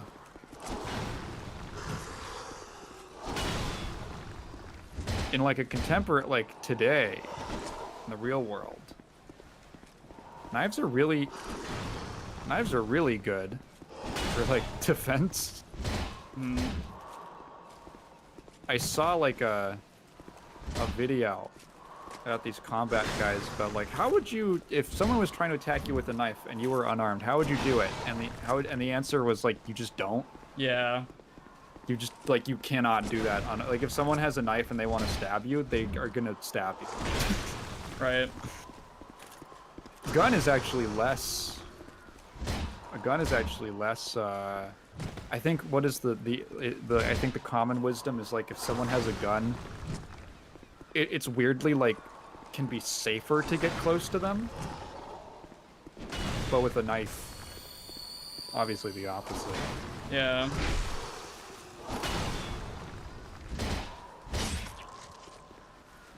If you can't reasonably get away from someone with a gun, like all the way away, apparently it is just because the angle that someone can actually harm you from a gun with is pretty. The bullet's only going to come out in like a straight line. I've seen people be like, roll to his right, but every time I do, I get hit by that fucking end of the stride. It's so annoying. I'd rather challenge the beginning of it, so I get past that initial swing, and then I'm behind his blade. Raptor says my weeb-ass answer would be an Odachi. I have to remind myself what the Odachi is. Giant katana, I think. Very long, big handle, I think. Or It's- no dachi.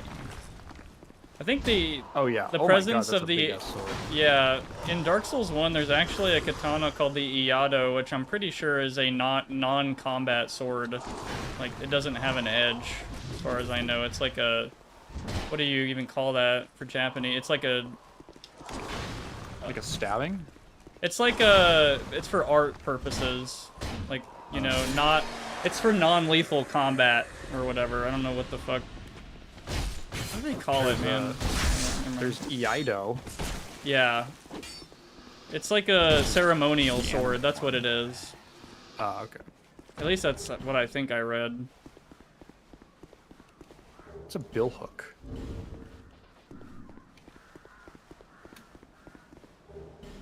I mean, could you give a Niado an edge? Oh. Probably. That's interesting. It's like a curved machete. A bill hook. I think the S-Stock in this game is cool because it's a rapier, but it also can be used to like do a swing left and right as well. It has like a blade on an edge on its left and right as well. It's not just poking only. I like weapons that have that like versatility meme going on, but I think like maybe the longsword might be one of the most versatile fucking, you know, melee weapons. Like a double-edged sword, or even just one. I don't know. I don't know. I know nothing about the fucking memes of melee weapons and shit, medieval stuff like that. There's one that I never see people bring up that I've always thought was really cool. It's called the Monk's Spade.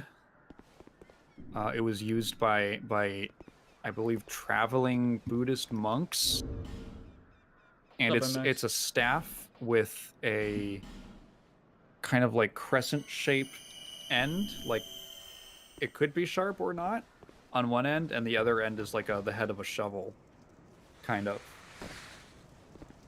The purpose of it was that if they came across someone on the road, like a dead body, they could bury the body and perform funeral rites for it. And then the crescent part was meant to grab at people's limbs if they were attacked on the road so that they could, like, redirect them. It's a very cool looking weapon. It's a bit like, remember Noitora from Bleach? The guy who was like a does he have like spoon? the crescent sword thingy spear? I don't remember what it. Yeah, he's the Espada with like the big spoon back on his head. Yeah. Yeah, it looks a little bit like that. The MX. I've heard that sights to be used in combat is pretty silly. Like, it's actually realistically really terrible for combat. It's like the most, I think, like I said earlier, that like the axe is pretty committal, like with how you have to swing it. A scythe is like that times 10. It's like, whoop, I missed.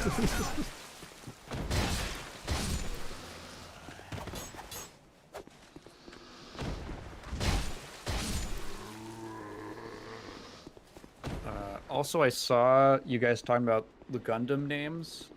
I am aware of the characters Full Frontal and Quattro Vagina, which is a real character. The joke about names in Gundam is that the executives would rubber stamp anything the creator did as long as there was a toy involved, so he turned it into a form of harassment. He made up silly or weird names expecting them to tell him no, they never did. That is so funny. There's a guy named Jamitov Hyman and South Burning. That is so funny. Fuck? Gundam rules. So, I don't know if I ever explained some of the rules of Mahjong, but in order to win at Mahjong, one of the things you need in your hand is, it's called a Yaku, which is basically some kind of scoring condition that earns you points when you complete your hand. And so there's a bunch of like common ones that are played with like the most typical rule sets. There's like, oh, if your hand is all the numbered suits. If your hand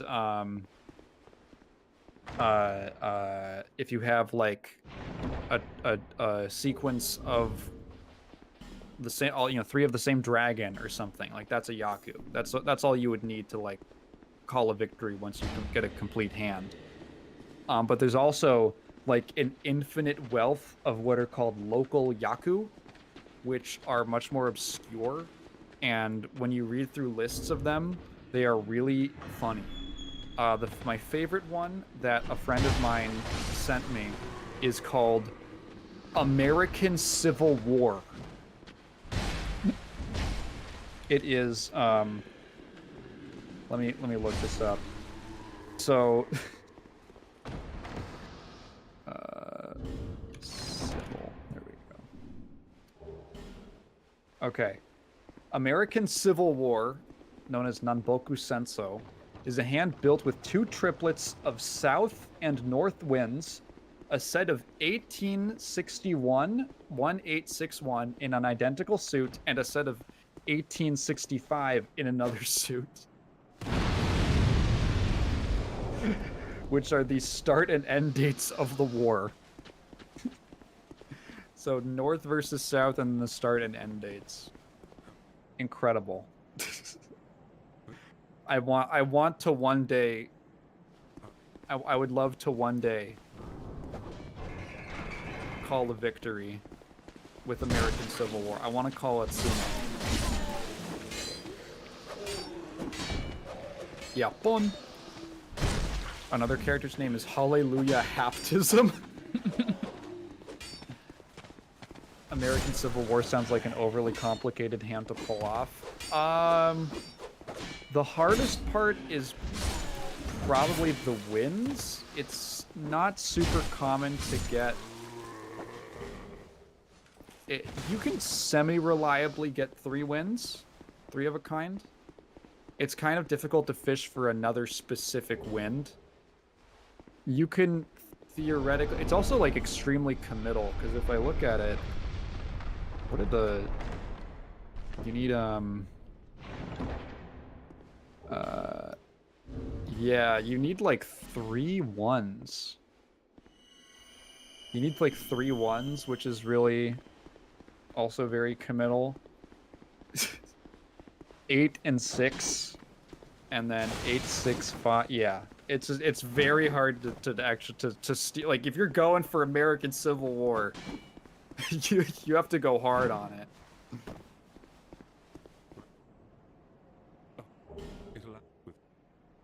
How would you react to this guy just like talking to you randomly, or just not even talking, just just hey, just staring? Yeah. The dumbest names in our culture now are all shitcoins and crypto scams. What, like Seller Coin? Oh, Seller Coin. Oh shit. No way. Sponsored? Guys, I'm not even sponsored. I just love Seller Coin so much. I wish I got my camera on that guy. He like flew off when I killed him. The Gundam sniper guy named Lock-On Stratos. Sounds like the most anime name ever. What the fuck? Lock-On. Could also be pronounced Rock-On, which that actually kind of rules. I like Rock-On Stratos. Are you Team L or Team R?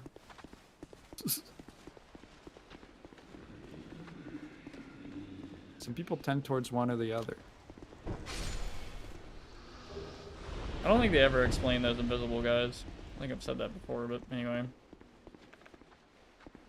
I'm imagining an announcer screaming, "He pulled American Civil War!" I would be super hype about it. I would genuinely be. It's such a funny one to get. How much is it even worth? Do they say? Doesn't say the value. Oh yeah, there's this whole section called Yakumons related to specific things. Golden Gate Bridge is a hand containing all 4 sequences of 1, 2, 3, 3, 4, 5, 5, 6, 7, and 7, 8, 9 in one suit. The Yaku is inspired by the Golden Gate Bridge in San Francisco. The pairs of 3, 3, 5, 5, and 7, 7 indicate the piers of the bridge, with the whole group of sequences from tiles 1 to 9 indicates the bridge deck. Interesting. The Tohoku Shinkansen, which is based off of the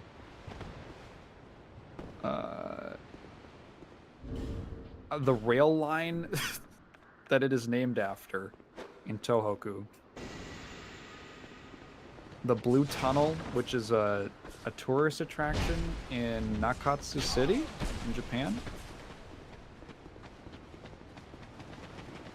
Where the fuck are they going? What the fuck is going on? Why are they running that way?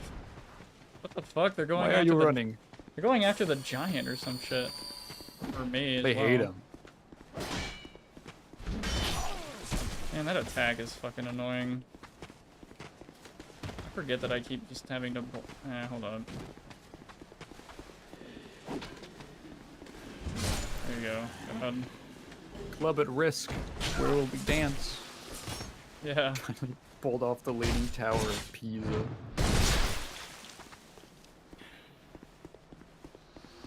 I didn't expect them to run out like that.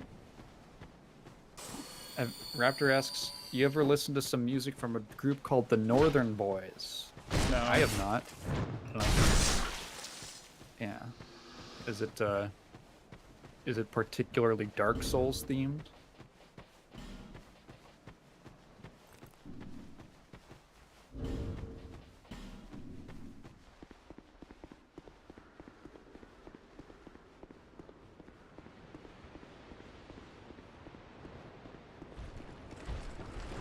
That's a silly bug where that Hallow soldier will aggro onto the tree for some reason. Yeah, they hate them giants. That's some lore right there. Yep. Raptor says, it's kind of meme music, but it kind of slaps. LOL. Posted their first song on the server. Sorry, I think I cut you off. Oh no, I didn't say anything.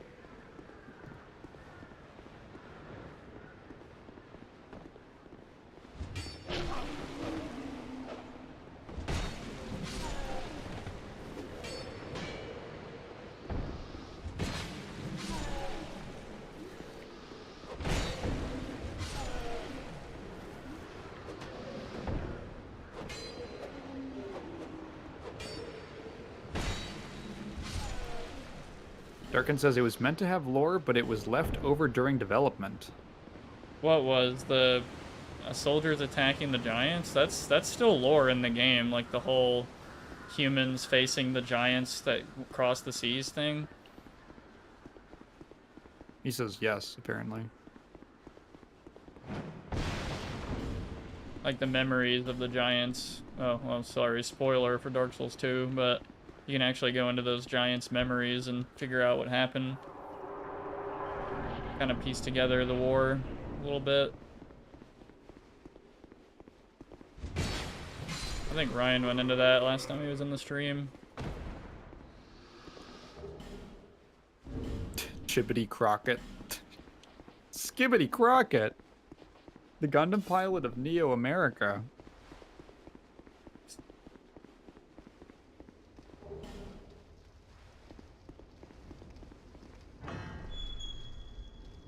Frank Gastro of Neo Cuba. They called him Gastro. I'm like Fidel Castro, but I'm a chef. Fidel Gastro.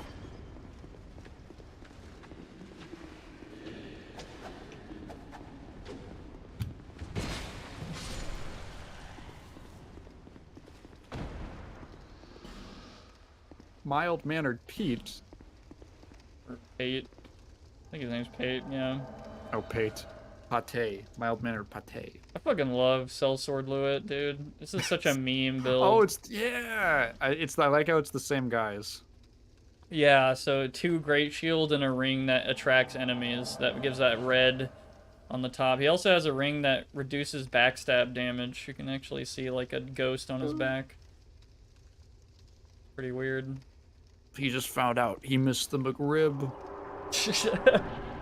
God, the McRib is kind of gross. Like, I know Jack in the Box had a fucking knockoff McRib, and it was so good, man. God Cat damn loves it. the McRib. I can't. Pretty sure. I've never seen him do that attack.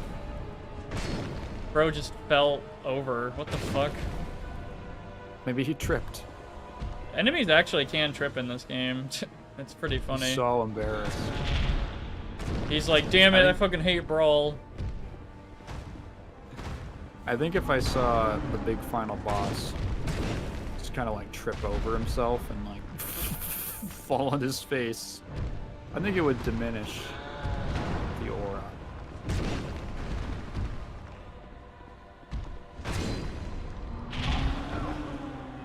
That's a little bit of damage. Darkin says there was meant to be more stuff like when mobs were meant to wander early in development, so they were meant to walk around and aggro onto the trees. Didn't know that. Diminish? It just means it has the balance of Brawl. The boss was trying to dash in, so we punished him.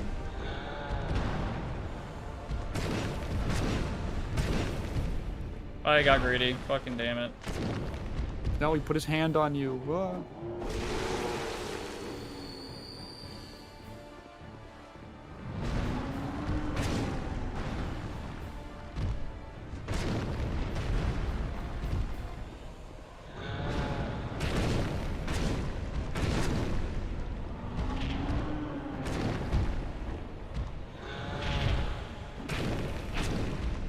I blocked that, that's why I staggered.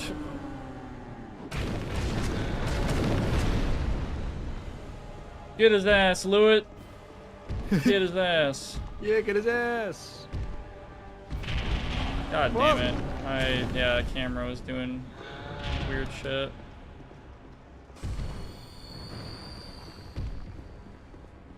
Okay, you fucker, do your thing.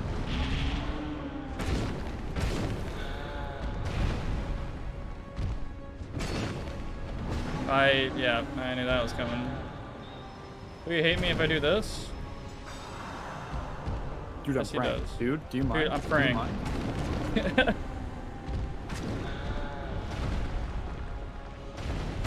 Oh, fucking damn it. Okay.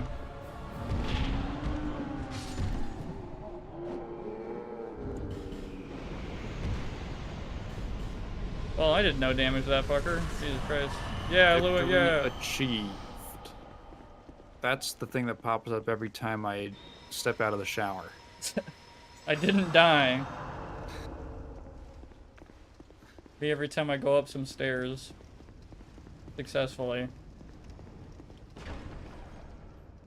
Evangeli says, I miss the smothered burrito from Jack in the Crack. Jack in the Crack. Yeah, I've heard it called that here too. Funny. I don't remember the smothered burrito. I do remember they had that Snoop Dogg meal that was just chicken tender in a hot dog bun or something. It's kind of weird.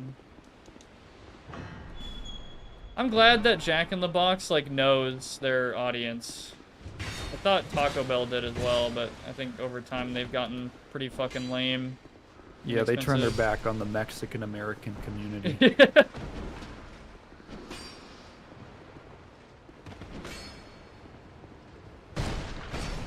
I just say that because they've removed, like they always take shit away, bring it back, or like completely remove it, and then it comes back and it's worse. Like the fucking the Chipotle burrito, I think, like the version out now, just in my opinion, it sucks versus the value menu one that they deleted forever. So sad. Taco hell or taco smell.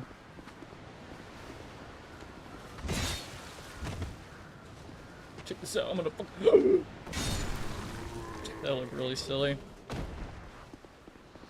You can plunging attack from only like 1 foot up. Sometimes it's pretty funny.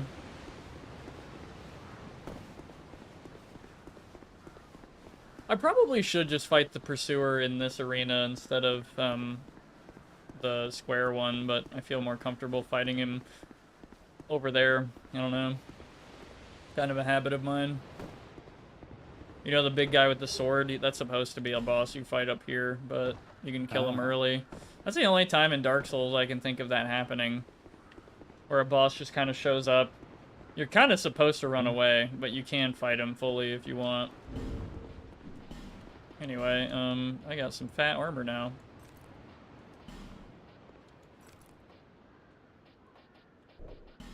Hell yeah, I'm dope. Cool.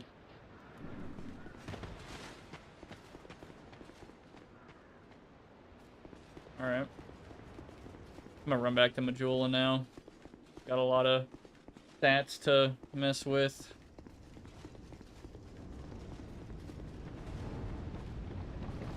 Actually, hold up. There are a couple more places. Yeah, you can't kill the spider boss early in New Game Plus, Freya. You can hurt them down to, I think, half health in the boss fight, though. So that's kind of cool. And the fact that it's only a New Game Plus, there's probably a lot of people who've never seen that, and it, like, freaked them out. Which I like. This game kind of messes with the player more.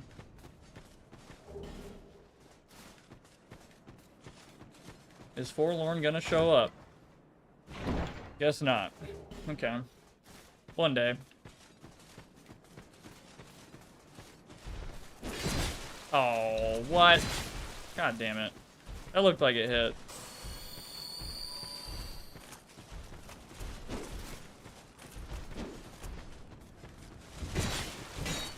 Wow, I do no damage to him.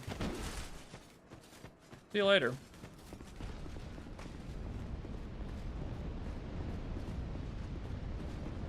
I'm not used to regular shields in this damn game. I feel like in Dark Souls 1 and 3, parrying is so much easier. You can literally spam that shit. Is the timing? It feels like the timing is easier. Like, parrying in this game, to me, it feels more difficult. My entertainment has gone down since our character stopped looking like a walking mattress. Yeah. That is kind of funny. I can't even wear the whole set. Too fucking heavy. Oh yeah, hold on, I need to talk to this lady.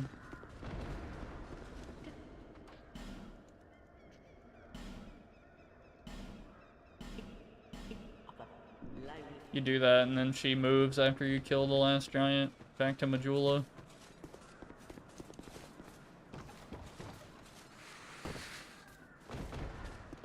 Watching those illusory wall videos and about like collisions in these games is pretty interesting. Like knowing how they work now, it makes a lot more sense. It's kind of weird, but I mean it feels like the intuitive thing to do in like 2012, I guess.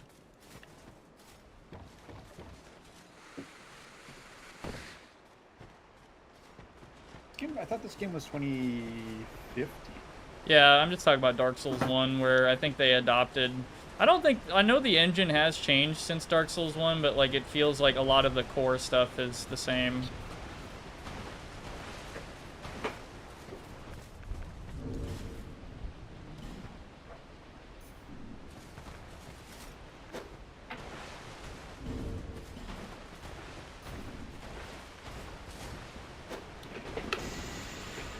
That's cool.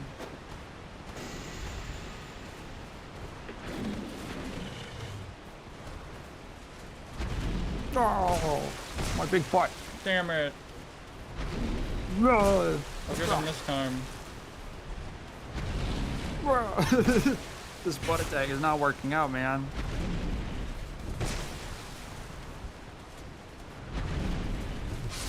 Pretty funny, because like for new players, this guy would probably be like a big problem, but as soon as you know that trick, it's like he's a fucking joke. You just keep going behind him.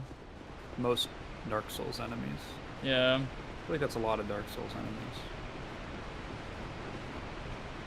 Yeah, there's like one optimal strat for them.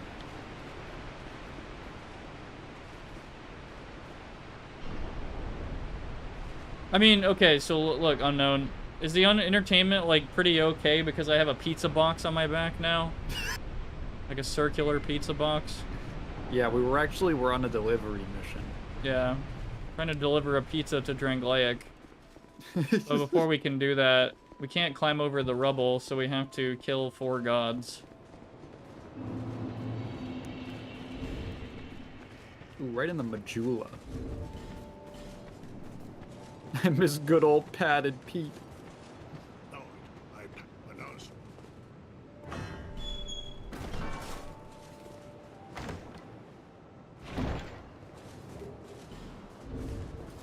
His triple ply clothing. Ply isn't a term you use for clothing, right? I don't even know what that means. I feel like not I've gonna lie. only ever heard ply referred to as like wood. Oh. Plywood, yeah. Oh, a term to layers. Okay. Layers. Layers. You could probably refer to ply, yeah. Toilet paper. You're right. I need to look up the requirements for the claymore. Do that real quick.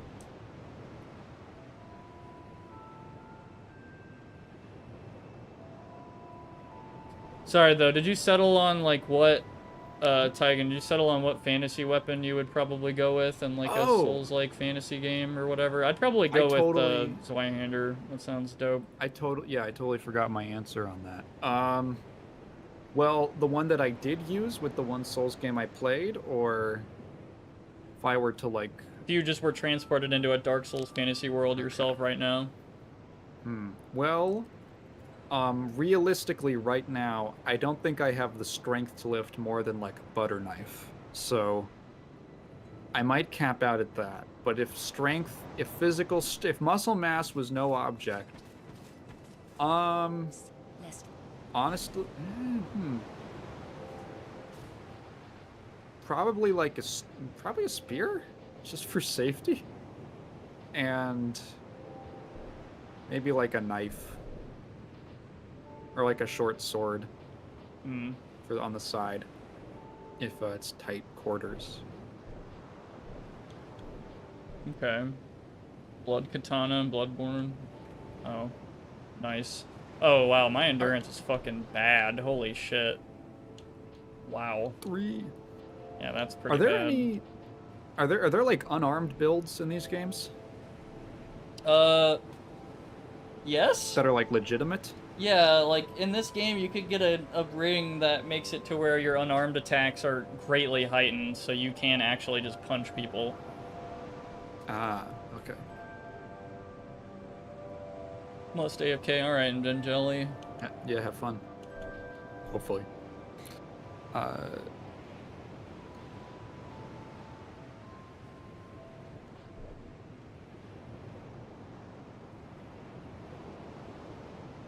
feel like unarmed builds for characters, if you want like a melee like fists based fighter, are kind of tricky to balance as a designer, because you can't really like stat gate it via equipment.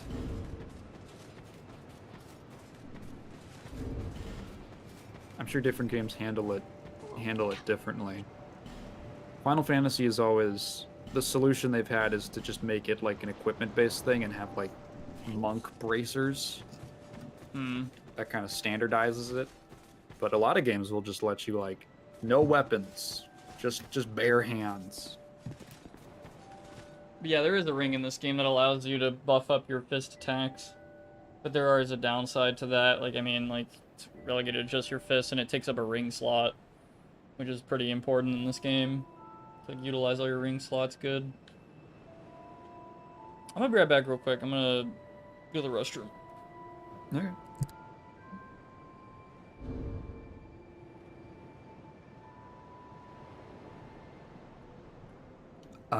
Yeah, I think I'd go spear just for the relative safety. That's my like baby answer.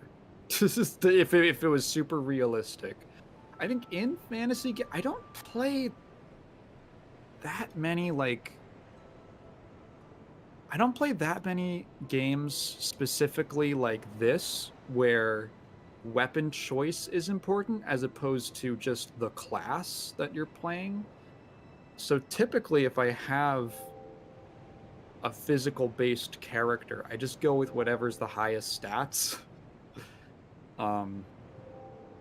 at the time. I don't play...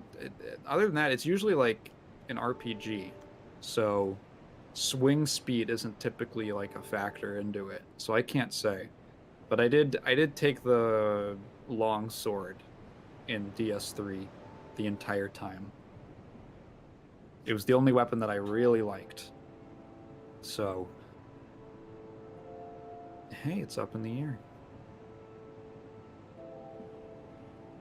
Every single other weapon I would try in that game, I would use it for like 30 seconds and go, no, this feels bad. Yeah, I did not like the majority of the, kind of just the combat in general in that game. I think I can handle a Souls game that's like 20 hours or below, and I think anything more than that, I tap out. I can't do it.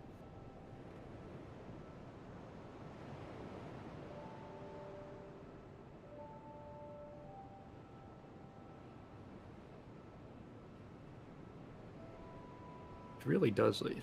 Very Roman-looking armor on this character now. I should say Roman because like the leather and the red and the skirt. Also the greaves down there. They remind me a lot of like Roman sandals.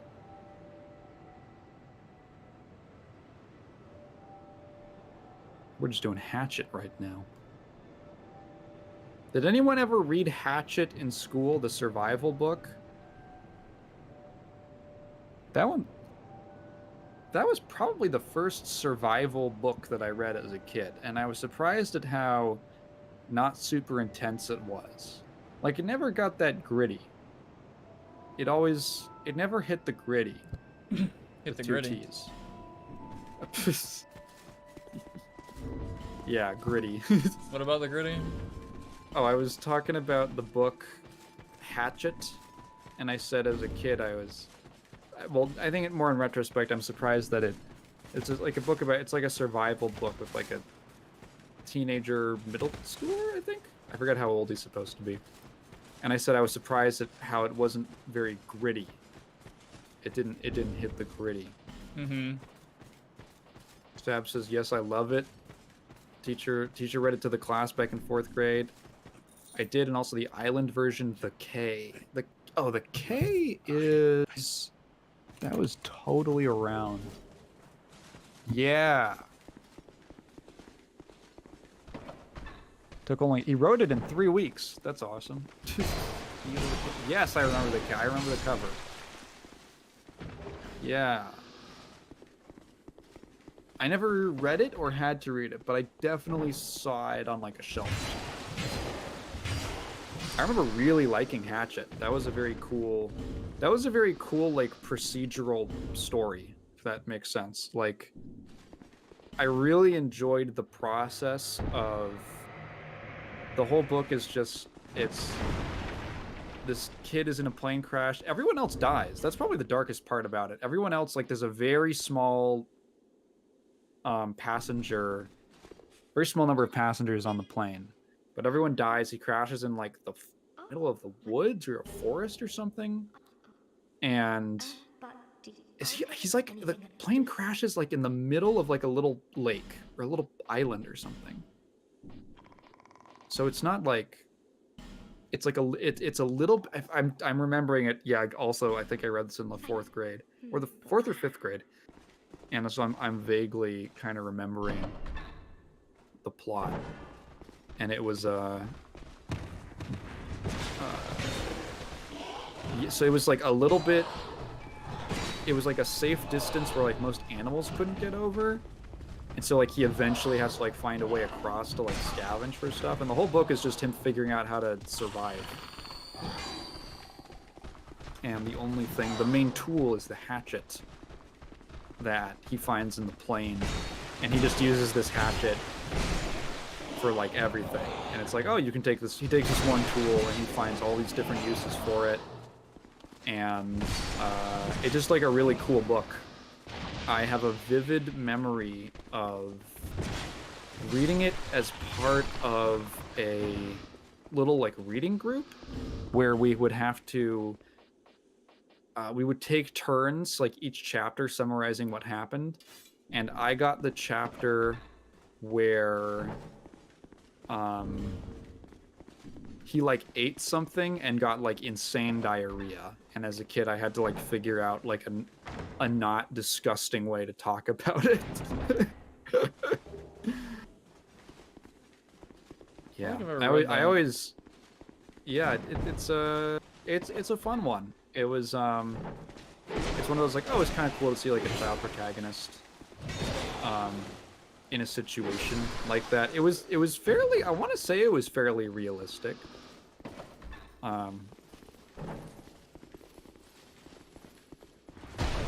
Although definitely like it is kind of just like, oh, and then they get him at the end. They find him. The search party, the rescue party gets him. Yeah, I like stories that have a lot of like characters figuring out how to do stuff.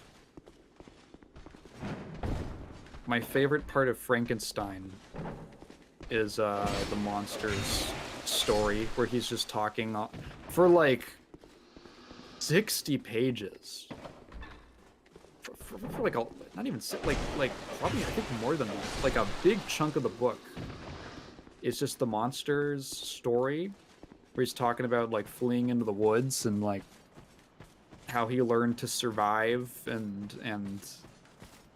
he learned German, and it's like my favorite part of Frankenstein, and it's never been adapted because it's too much of a diversion from the main story.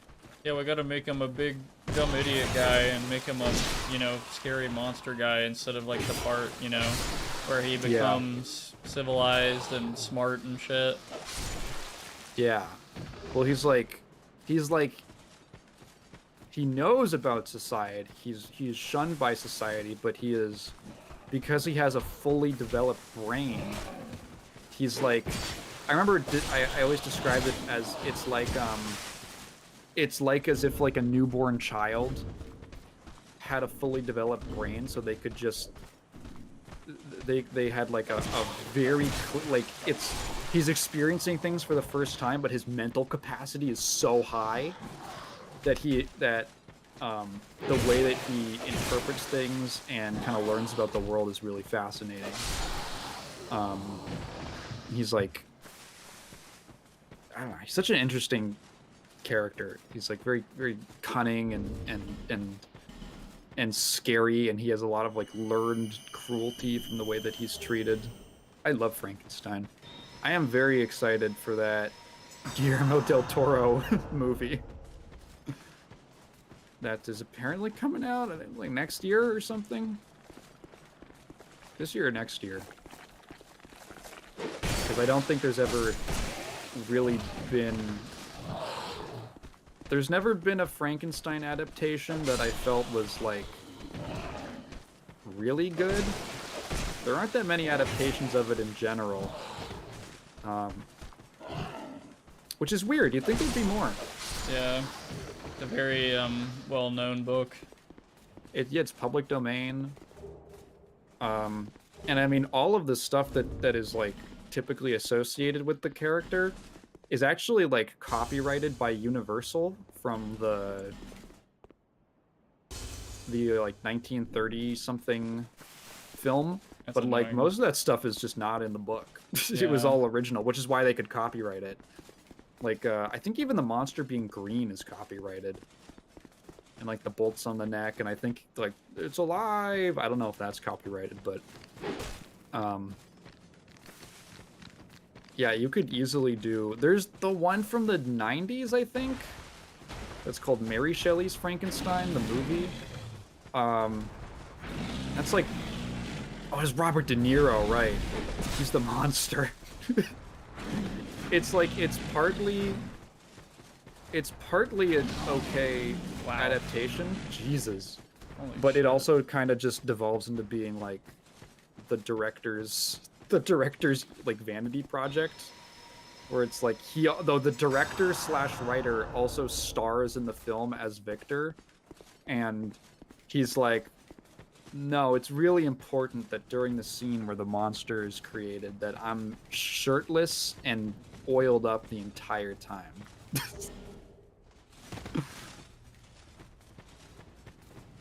Yeah, I could talk about Frankenstein for a bit. It's been a long time since I read the book, but I did remember liking it. Yeah. Did you read it in high school? Yeah. Yeah, I think I read it first in the 7th grade, and then again I had to read it in high school, and I really enjoyed it. No, the 8th grade. God damn it. And I really enjoyed it both times. Made a big impression on me.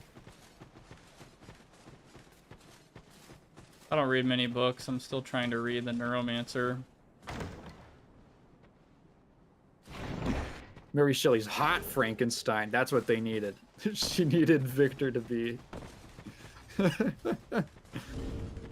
I think he's like French or so. He's some Europe. The director's like European or something, which I guess makes sense. It does take place in like Germany and Switzerland. She needed him to be a sexy model. That I feel like is the opposite. Victor should be like a thin, pallid little fucking twink boy. Yeah. He should be like pathetic looking. Victor's the scientist, right? Or Yeah. sorry, yeah, okay. Trying to remember. Victor Frankenstein. Yeah. Oh, that's his first Kenneth- name. Kenneth Branagh?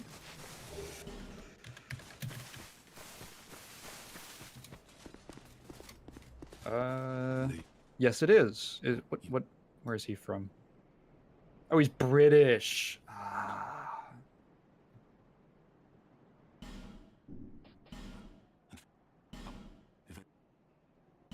He directed Thor? Okay.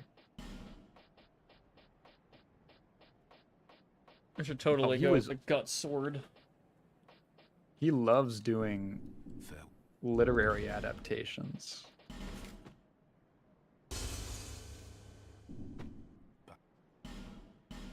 Part of me wants to buy the great sword for the meme so bad. It's pretty fucking good. It's just, you know, it's a fucking ultra great sword, so it's kind of scary. Ultra great sword. Raptor says, I'm in this minor conundrum where a friend of mine wants to buy me something as part of a birthday gift, even though I told them they don't need to, but they're insisting on it. Except they're having money issues. I think they also might have forgotten, but I'm pretty sure they're going to feel awful if I remind them, even though I still feel like they shouldn't get me anything. Huh. Well, normally if it's a gift, if it's a gift, I just say, just accept it. I've also, I struggle a lot with accepting gifts, and it's something I've had to learn how to do. If they're also having money issues, I can get where you feel bad. Maybe like, I don't know. Could not remind them. I don't know, but like, yeah, Yeah. that's also the, yeah. Yeah, you can let it, maybe letting it slip. Like, if you had to explain to, like, God why you did that, I think he'd know what you were attending to, you know, I don't know. It's not exactly, like, an evil thing, in my opinion.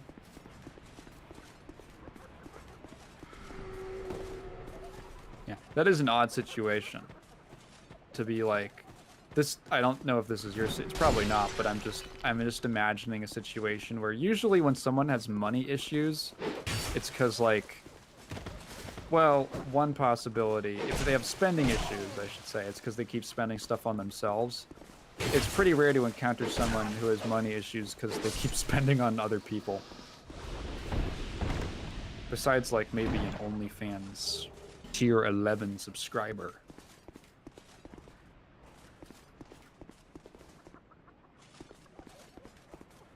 I'm not lying when I say this. They meant to get me something last year, but they straight up forgot, and they felt awful. Ooh, even though they felt this, I felt the same way still. Maybe, I don't know. Maybe instead of like, I don't know how possible it is, but maybe instead of like a gift, like a material gift, like you just went and did something instead, and it was like an experience. Why doesn't that break? Whatever. Kat and I do that a lot more. Like we'll go to something instead of like, and it might cost a little money, but we'll go do something instead of like getting gifts for each other. Although I do need to give them I need to give her gifts. I missed. God damn it. Oh boy.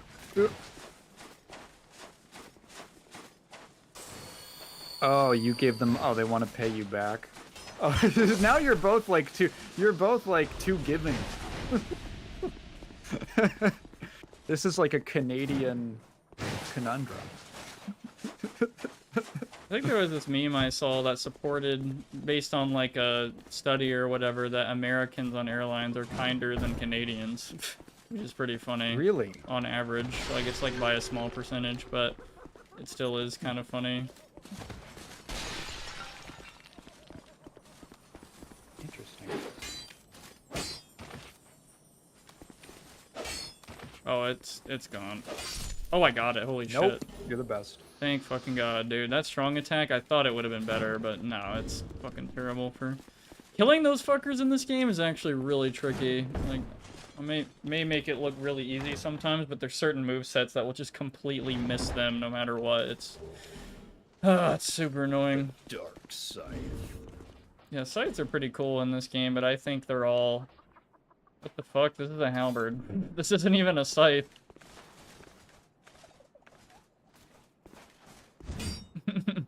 Okay, weird. I don't know if a scythe is just a general word to describe like a... I don't even know. Like a weapon? Yeah, like a I curved guess. blade or something, but that doesn't make any sense. Maybe it's a weird translation. Yeah. I think there's a couple of those in this game that seem like mistranslations.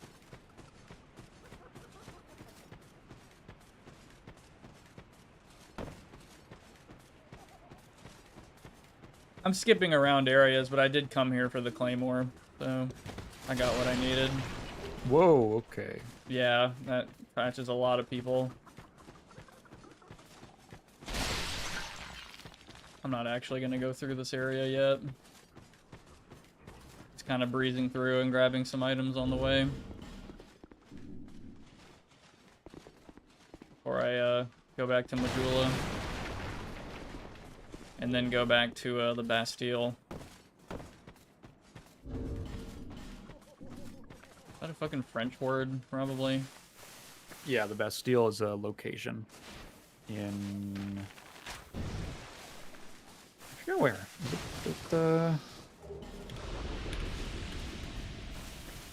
It's in Paris, yeah. It's a fortress.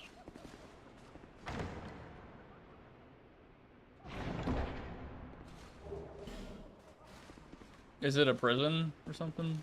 Yeah, it was a prison. So it was a fortress. It eventually became it was used as a prison by the kings of France. It was stormed by a crowd on the 14th of July, 1789, in the French Revolution, becoming an important symbol for the French Republican movement. It was later demolished and replaced by the Place de la Bastille. Or Plaque Bastille? I don't know. It's like a monument to it.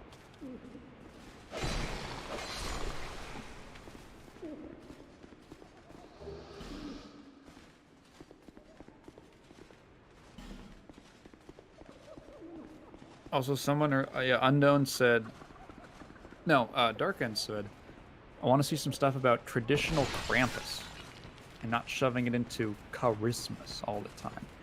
I was under the impression that a Krampus was like a Christmas thing.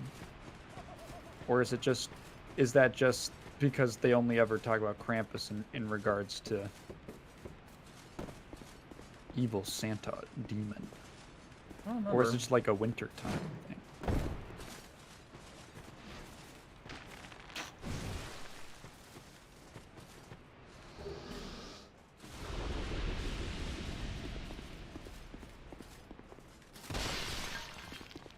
Hello, buddy. Are there any other weapons or items? There is an item in there. That's annoying. I don't know what that is. I kind of want to know.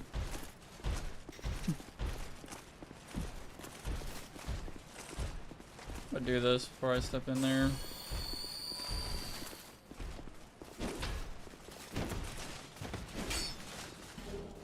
Yeah, okay, that was worth it. Did I do any damage? Ah, fuck them. Oh no. That chest just Yeah. has an item I don't need, so...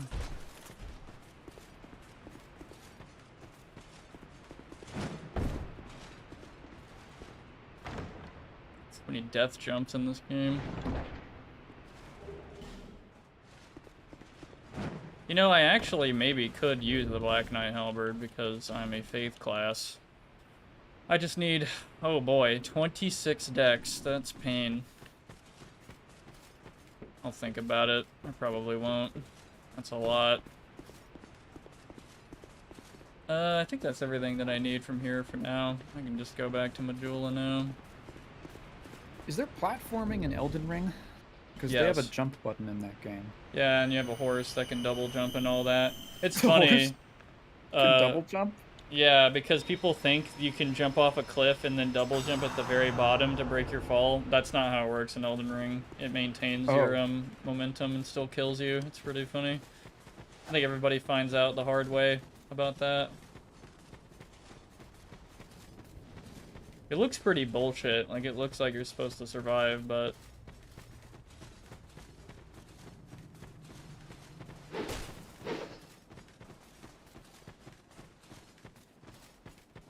I'm going the wrong way. Fuck.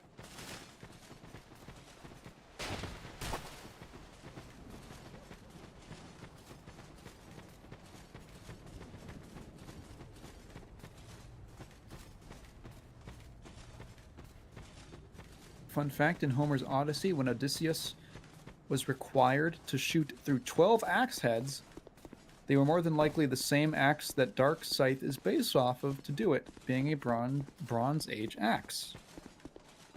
Neat. I forgot about that part. I think there's an item up there I'd really like, but I have to go through falconers to get it, which are really scary enemies this early on. I'm not even using the claymore yet. I'm actually using the bastard sword, which is like a kind of a, in my opinion, a worse version. Why is it called the Bastard Sword? I don't know.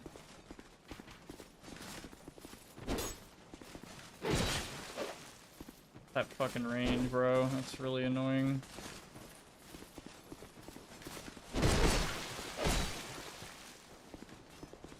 The way these guys run is absolute bullshit. They can sprint faster than you, and they're blocking while they're doing it. It's really dumb. Ryan said it's a bug, which I could totally see.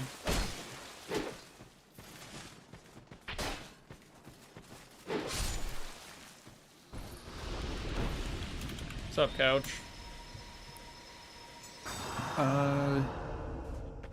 Oh. Interesting. The Bastard Sword... Let's see. No solid definition. Apparently...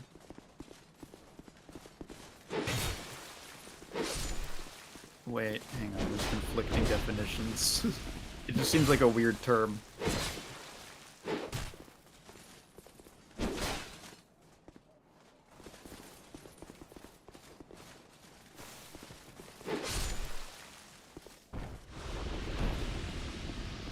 Huh, no one really knows where it came from. One of the theories is that because it's like a one or two-handed weapon, you don't have to use a shield with it, and therefore you wouldn't be showing the family crest. Oh. Oh, That's it's an neither interesting- neither fully one-handed or two-handed. That's oh, it's a bastard hybrid. Interesting. That's huh. Okay.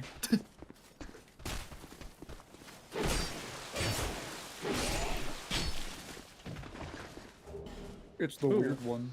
Wow, he gave me a long sword. That's actually pretty cool. Why does this one have so much fucking health?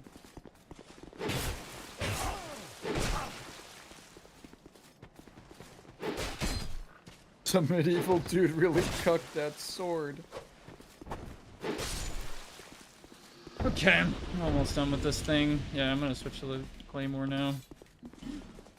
So if I remember correctly, yeah, it's a considerably longer weapon with better scaling, but yep, it's heavy. Oh yeah, this is what I'm talking about, with that meme. So past this gate that you can't pass is Drangleic Castle. Like you can actually see it Oh. in the distance. Oh, yeah. Can't go over These this, are the though. stones. Yeah, you can't go this way though. You have to go up here, where there is a shrine that only opens if you kill 4 gods or you get 1,000,000 soul memory. So the meme is like, no, traveler, you can't step over these stones. You have to, yeah. Seek mightier souls. Yep. Pretty funny. Anyway, yeah, I probably have to downgrade my armor because this shit is too much for me.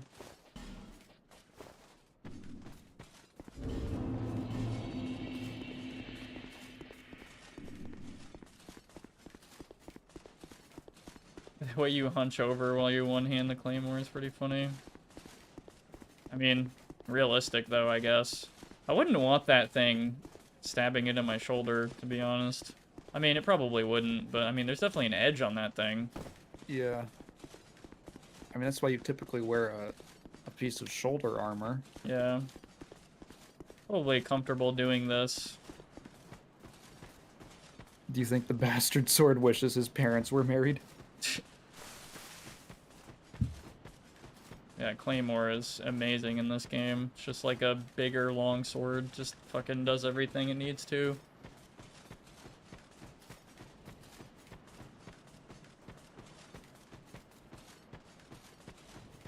Deceptively fast, strong attacks as well.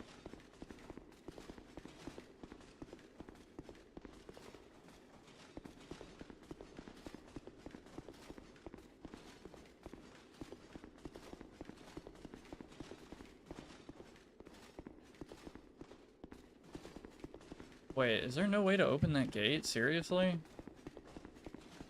Uh-oh. I mean, I can homeward bone, it's fine, but... I'm gonna respawn every enemy in the Forest of the Fallen Giants, which is kind of annoying. Okay, well... That's cool.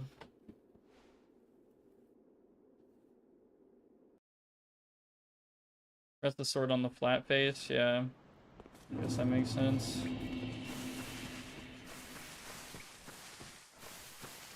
But then, like, it can jostle around and slash your neck. Yeah, maybe it is better that the edge is kind of digging into the shoulder, like, plate a bit. I'm not sure.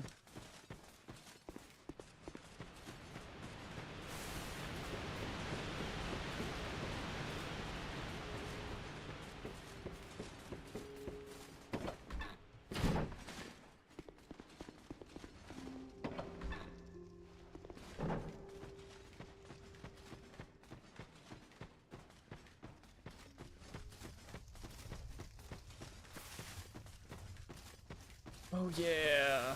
God, I can't believe we're at the 3-hour mark. I gotta get somewhere crazy by the time stream's over. God damn it. Running around this fucking game takes forever.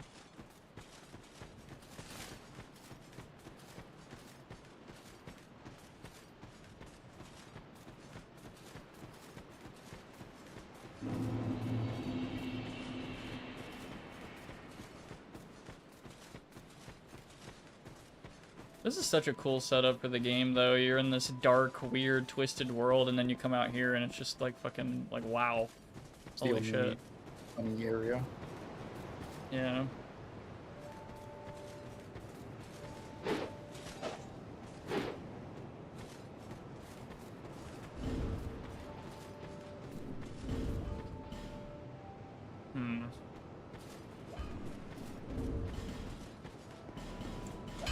sir.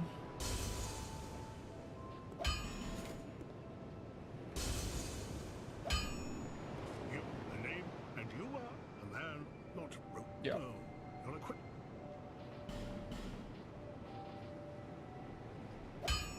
Yeah, I think I'm committed. We're committing. I do a putt-putt game, but make it Dark Souls. Would it be a putt-putt game depicting a Dark Souls world, or a Dark Souls game depicting a putt-putt world? I don't know what's scarier. You got a dodge roll through the zoo. To see how Both. It's really funny that Saves the Zoo is like a pretty good game that still works without fuckery, but then the one I played as a kid, Pep's Birthday Surprise, is like a piece of shit that doesn't even like let you play the game unless you have a CD drive, which is really odd. Maybe they fixed maybe they fixed the zoo one, because that is probably just the best one, but I still do have the collection of those. Oh, did I say I was resting this on my shoulder? I'm actually just, you know, holding it like this. You're just so strong. Yeah. That would It's be a putt-putt. insane in real life. Oh my God. It's a putt-putt world. We just live in it. My ADP is fucking bad, dude. Like, that agility high should is it be? terrible. Your agility should at least be 100, which isn't guaranteed Whoa. when you level up 80. Yeah, I need to get this to like 25 ADP. This is really Oh, scary. wow, okay. My iframes are fucking bad. That's basically what that means. But I can get a little more agility doing that. My stamina is fucking terrible. Honestly, my vigor too. Everything, really. Like, this starting class is kind of tough. Not gonna lie.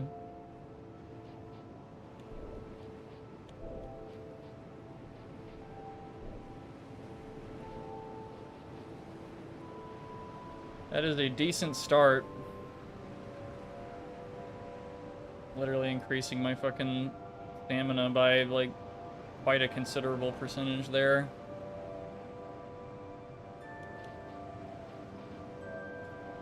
Yeah, I think this is what I gotta do.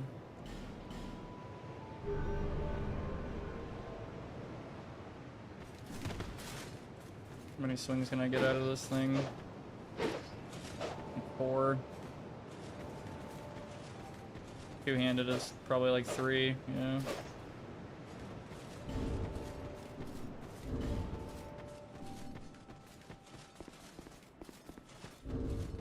Alright, I have a few choices. We could go to No Man's Wharf. Or we could, yeah, I don't know. I'm going back to the forest. Fuck it. And then from there, I might go back to Majula, and then I'll go through Hade's Tower, and then No Man's Wharf, and then we'll, like, fully complete the Bastille.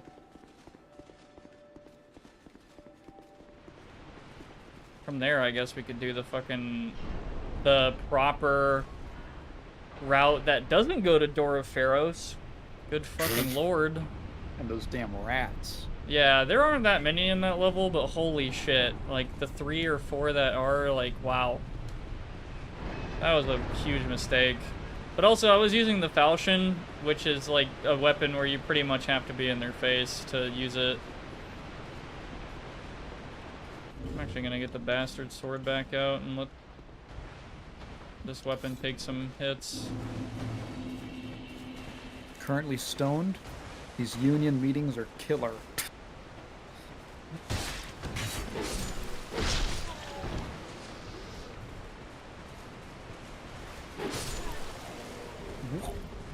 Oh yeah.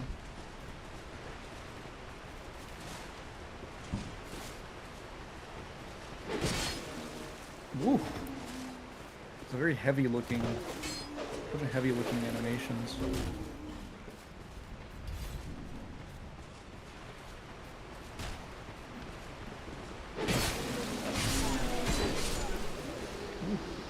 Love that about big weapons in this game. You could just like fucking hit like 4 people. Yeah. That's what I liked about the long sword. Yeah, it has some So I can reach. That you can just churn through like 2 or 3 guys at a time. And it didn't take much stamina once I leveled it a bit, so...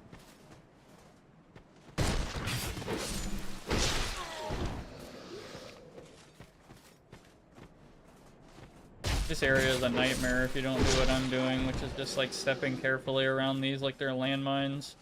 Because you can run around and they all will get up, and you'll face like 10 of them at once. It's pretty scary. Okay, speaking of scary, this area is really enclosed. But it works.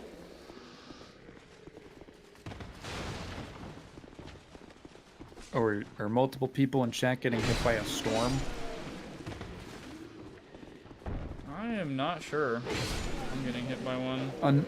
Unknown mentioned it. Apparently, Couch is also storming right now. I like wanted to go out the other day, like just to take a walk, and right before I was gonna leave the house, it started raining really hard out of nowhere.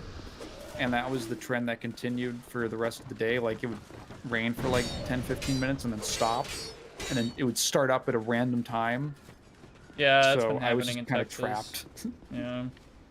Fucking hate that. Like, roll my windows down, feel the nice breeze driving, and then all of a sudden just BAM! Fuckloads of rain. I'm like, okay, guess I won't feel the nice breeze, thanks.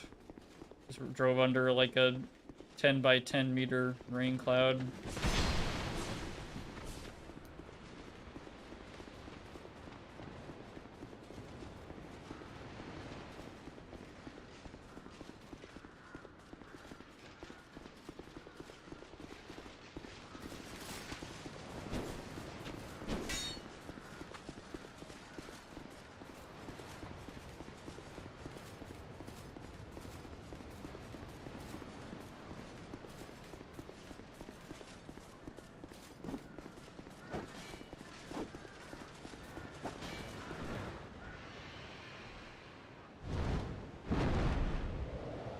I think that camera angle looks really funny. Like, what's going on? Then just BAM! Like, fucking, like you're in an action movie.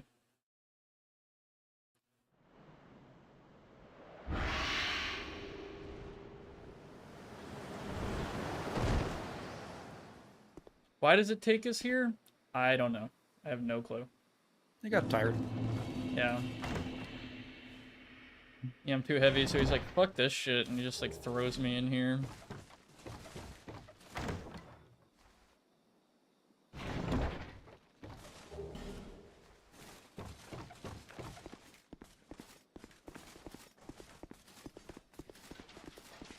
You know what I just learned? Apparently, there was some kind of leak of a bunch of AI image generation databases. Jesus fucking Christ. Yeah. He dropped the clock on the ground. And one of the most... I'd say stolen from sources that they use is Magic the Gathering art. Really? Yeah, MTG card art. And that makes so much sense to me.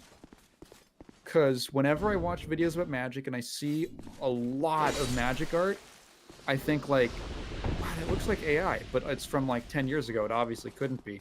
I get that with so much MTG art. And I was like, okay, they have to be sourcing from card art heavily. So there's unfortunately just like a certain look to it now. Yeah. Like a lot of fantasy, AI generated fantasy image, like styled images.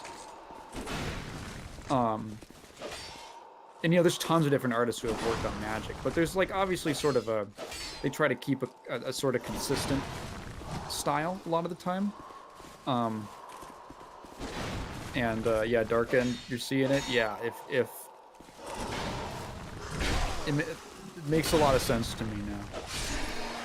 I think it's unfortunate. Apparently, there was a Magic artist whose art was so heavily cribbed by the learning models that he was accused of using AI in his work. God. Oh, there was another guy who I just caught this recently. Who that happened to? His it's this artist, I believe his name is like Cedric Poulat. He did like a variant cover art for like an Archie comic. And the reason that I came across it was because for some reason he decided to base it off the Street Fighter 3 Third Strike character select screen, which was very random. But he did like the Third Strike character select screen, but with Archie characters. And there was a couple different versions, with like different character portraits. It was it was a cool idea, but his art style, I don't know if again it's just his art has been used as reference, or not even reference in that, but just like stolen by models so much. But it really resembles like when AI. He does a lot of like I'd say like kind of like sexy pinup style art, and it really has that AI look to it. But he's been doing his art's been very consistent for like 10, 15 years or so. Obviously, you know, it changes over time, but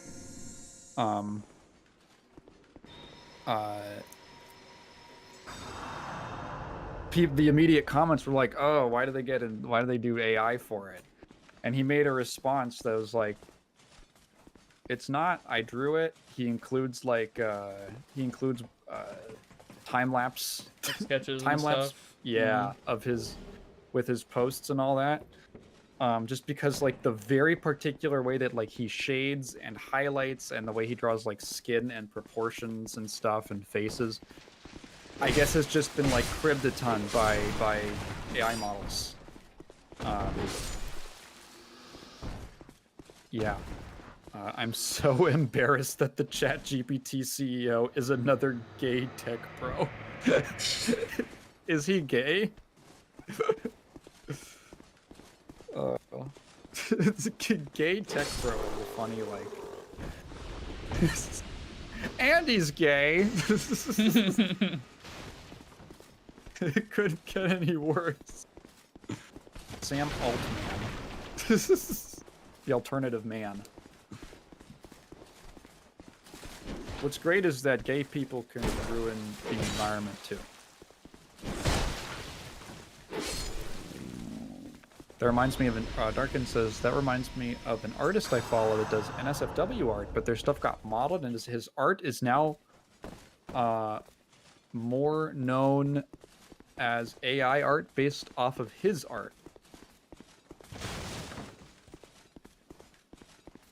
What the world needs is more Peter fucking Thiels. Who's that guy? Peter, is it Thiels or Teals? Oh, PayPal guy. Is he also gay? Do you just know all the like? Do you celebrate like evil Pride Month? Whole Pride Month. Where you're like, who are just the worst gay guys in the world? Who are all the nasty gays?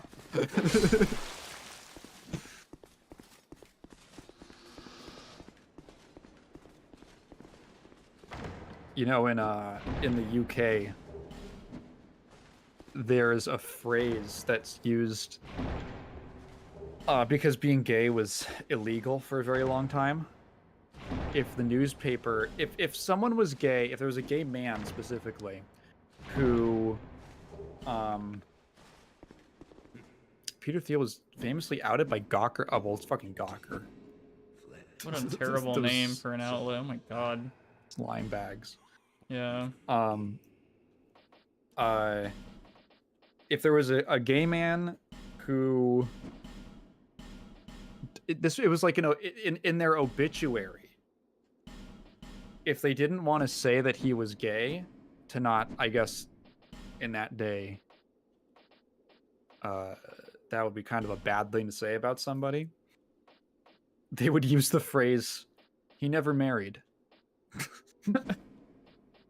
Wow. Yeah.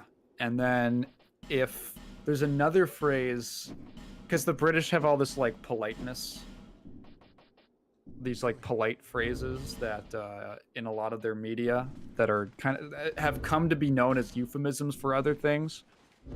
If someone is super like completely wasted, I believe the papers will describe them as like disheveled and out of sorts.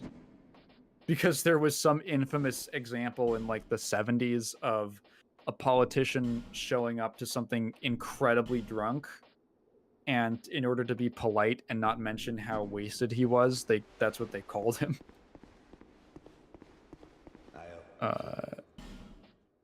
Thiel then funded Hulk Hogan's lawsuit against Gawker, which bankrupted them. That kind of rules out. That's like two bad guys joining forces. Yeah. Are you familiar with that, Prox? The Hulk Hogan sex tape thing? No. Yeah. I thought he was just racist. I didn't know there was more. I have no idea. Yeah, there was, I believe, I don't know the entire story by heart, but basically there was like some lady who filmed them, she and Hulk Hogan having sex, I believe without his knowledge. And then that was leaked to Gawker. And this was just horror, just a terrible situation. And he eventually sued the fuck out of them because what? You're like, there's no way this can be legal.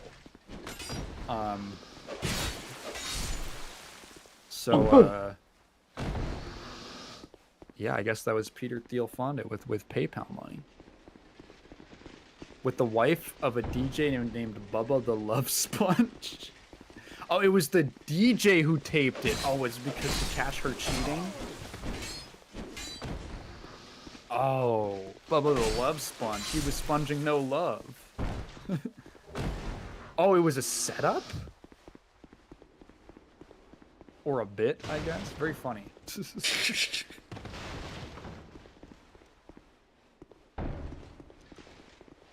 Crazy.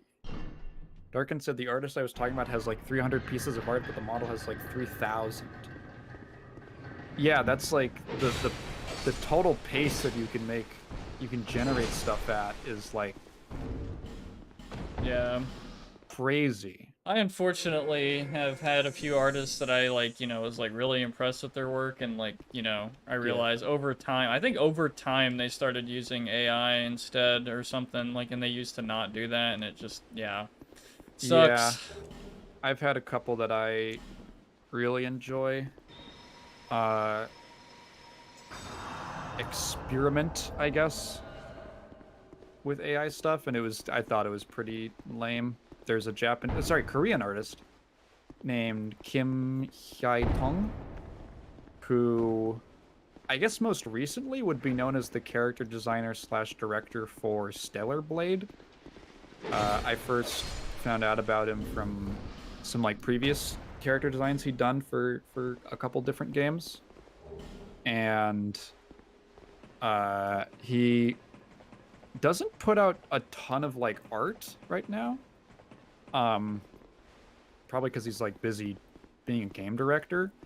But yeah, back like 2 or 3 years ago, he did start experimenting with it, and I was like, ah, man. And his whole thing was, he was like, well, it makes it easier. And I was like, but man, dude, you did like 300 designs for a gacha game. It's yeah. I don't mind if AI is used for reference like posing or lighting. I feel like it wouldn't even be a good reference, though. I feel like it would just be replicating existing artwork, which is not going to be necessarily like, what if the material it's pulling from is bad? Yeah, I argue that there's like a lot better references like in real life, like people literally posing and you know, other anime references. I actually just recently got my hands on a 700-page book by a guy named Taco, who is infamous for being like a teacher of sorts with art, like a Korean teacher guy, and he has like a book of a lot of posing references and shit, and I've been using that, and it's insanely good stuff. really good book. Yeah. Even though I don't know Korean, so I'm translating a lot of it, or just kind of inferring what he means by the pictures and shit, which I can do pretty well, even though I can't read the text. There's also, like, they're like these figures. They're just like highly posable figures that you can buy that like fit on a desk. That a lot of artists use. I've seen that. Sakurai, in one of his videos on animation and like key posing and stuff like that, actually showed one of the models that he uses for a reference. So he'll like put it into different poses from like, you know, a side view angle for reference. Those are cool. I've also seen artists who make 3D models. There's an artist I follow who will actually make a 3D model of characters to use as like an anatomy reference, and he includes that in his like progress videos. Okay, Belclair, stay up here, okay? Stay up here. Belclair? Stay. Stay. Do not Stay, go down boy. there. Do not go down. Nope. Yep, stay up here. Yep, you're doing good. Unknown as taco like octopus or taco like chalupa. Taco like chalupa. Ugh.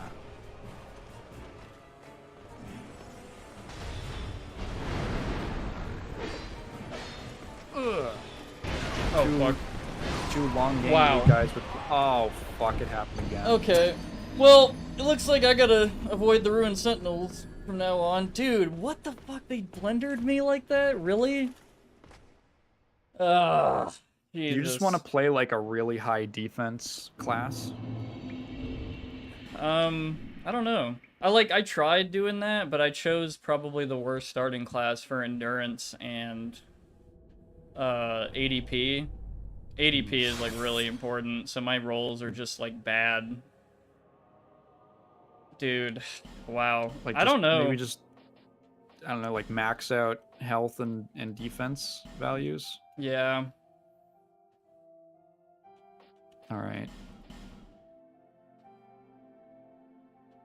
Rip wet blanket. Yeah. I don't know. I don't think I'm good enough at this game to do this, but I'm gonna keep trying.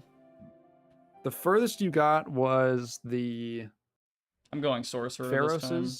Pharos's keep? I think the furthest I got technically was almost 500,000 soul memory. I'm gonna go off of that because I can do that with several things, but I think I have to avoid the ruined sentinels, to be honest. Like, that fight is a huge risk because it's like literally a 1v3 and the phantom doesn't really help that much. How far would that be into the game?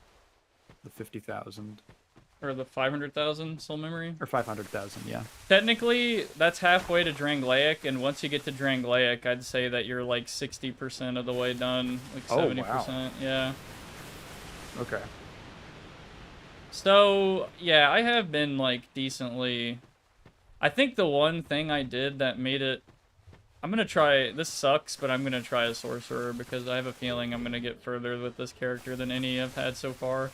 Sorcerer starts with really bad physical stats, but then they get literally an infinite fucking soul arrow. It's not infinite, but I'm gonna get items that give me spell uses back, so I can stand back and.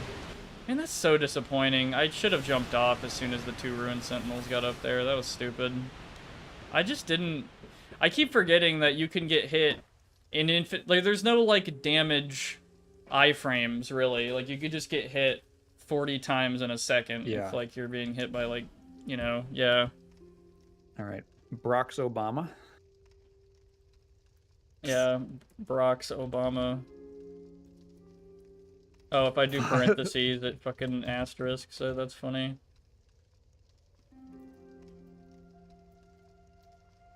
Yeah. Fifth. Could do this. Brock's Obama 5th. What the fuck's going on? Okay, yep. Okay, maybe big head. Yeah, big head mode. Yeah. Go normal this time. Some of these homelands, dude, like what the fuck? Oh. Should I just make Obama? Like, I don't know. Yeah. Obama with Anna boy hair.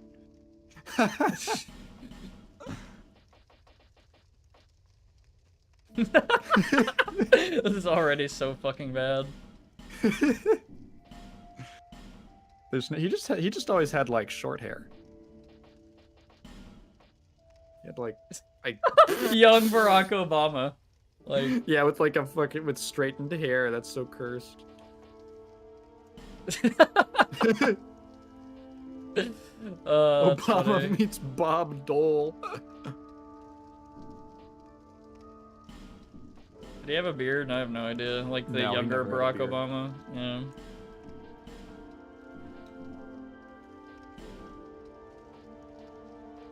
Yeah, sure, that works. Let me be clear. I think the big head looks really stupid. I'm gonna leave it. Every Okay. Every American deserves free universal bonfires. So this one We're starts. calling it Obama fire. So my strength is pretty fucked on this one, but I do have Bonfire. There it is. Bonfire. Bam. Yeah. Okay, so I get cheaper levels. I have less vigor. Yeah, I mean, there's benefits and drawbacks to this, but I get Soul Arrow, which is incredible. Like, that is really good. That's What's just, the yeah. Explorer? You get the Explorer set. You get, Oh, a bunch of items. yeah, they're pretty useful. This is my typical start class because it has like very high ADP and pretty decent vitality and all that. But I just want the Soul Arrow this time. There we go. Plenty of drone strikes. That's the Soul Arrow.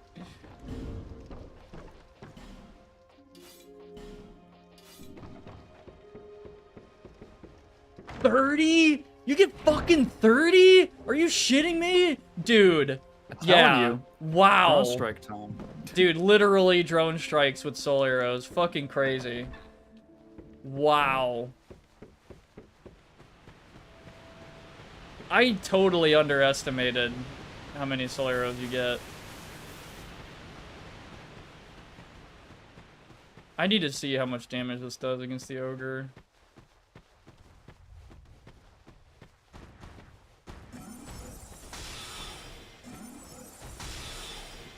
Not bad. But I am gonna save him. My little stab. My knife. Yeah, the two-hand dagger attack looks kind of silly.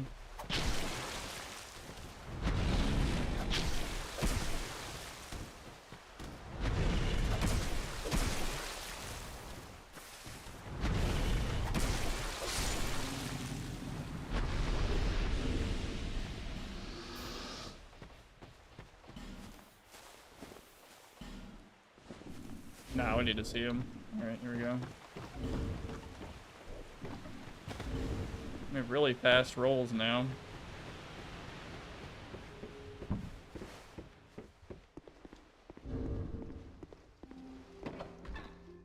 In 30 soul arrows. What the hell, dude?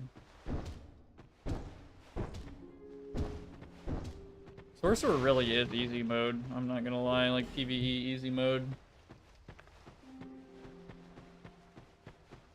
But, like, am I gonna dog people for it? Absolutely not. This fucking game, you know, you should abuse the shit out of literally anything you can in this game.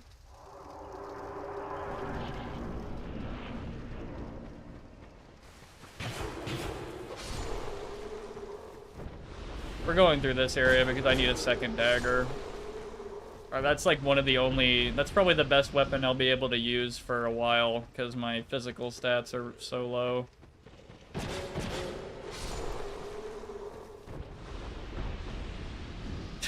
He looks fucking cursed, I'm not gonna lie.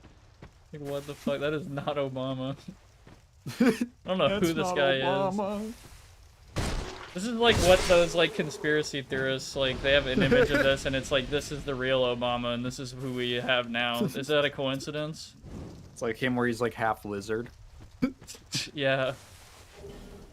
When he holds the two-handed dagger and runs, it looks like he's holding his crotch because he needs to pee.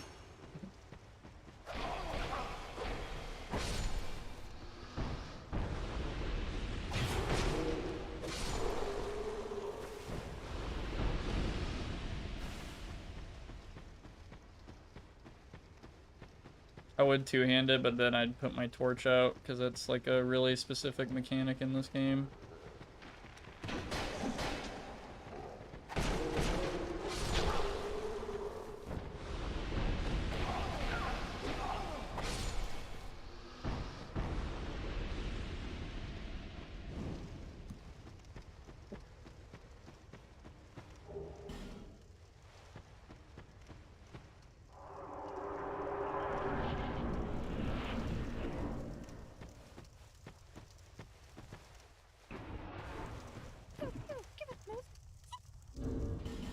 Okay.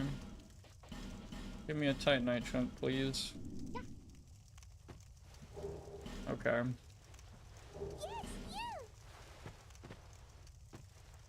Obama was replaced by the original Avril Lavigne.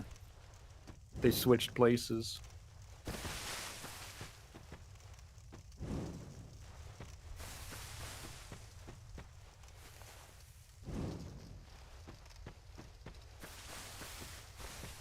Okay. Goddamn, dude. I think this one will be pretty successful because I can literally outrange enemies. But we'll see. I'm probably gonna completely avoid the Rune Sentinels, though. It's just not fucking worth the risk. Didn't even get that many souls from them, and there's another way around them entirely.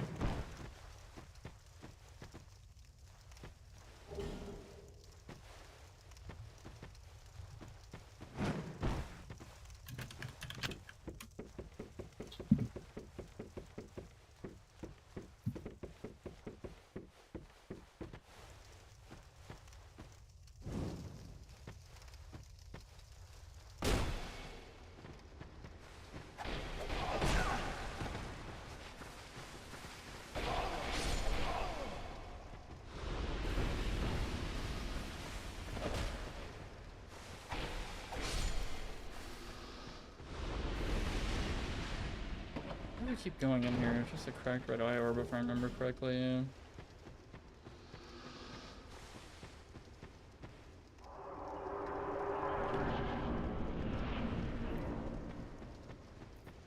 I might be mistaken, but I don't think there's a complete red eye orb in this game. Like, you have to keep consuming cracked red eye orbs, which, yeah, are consumable. It's not like an infinite Vader item. I could be wrong there, because I know in Dark Souls 1 and 3, I think there's a complete red eye orb that doesn't break.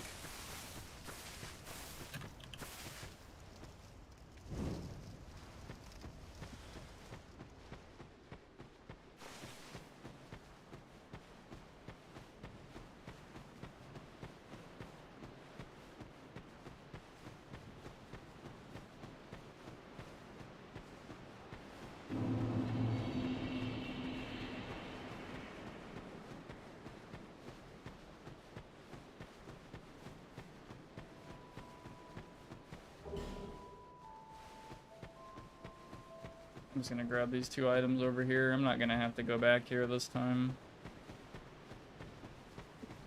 I might just use the fucking long sword. I don't know. I'm just trying to think of like a weapon that has pretty decent, a lot of durability and all that. I can't really think of one early on.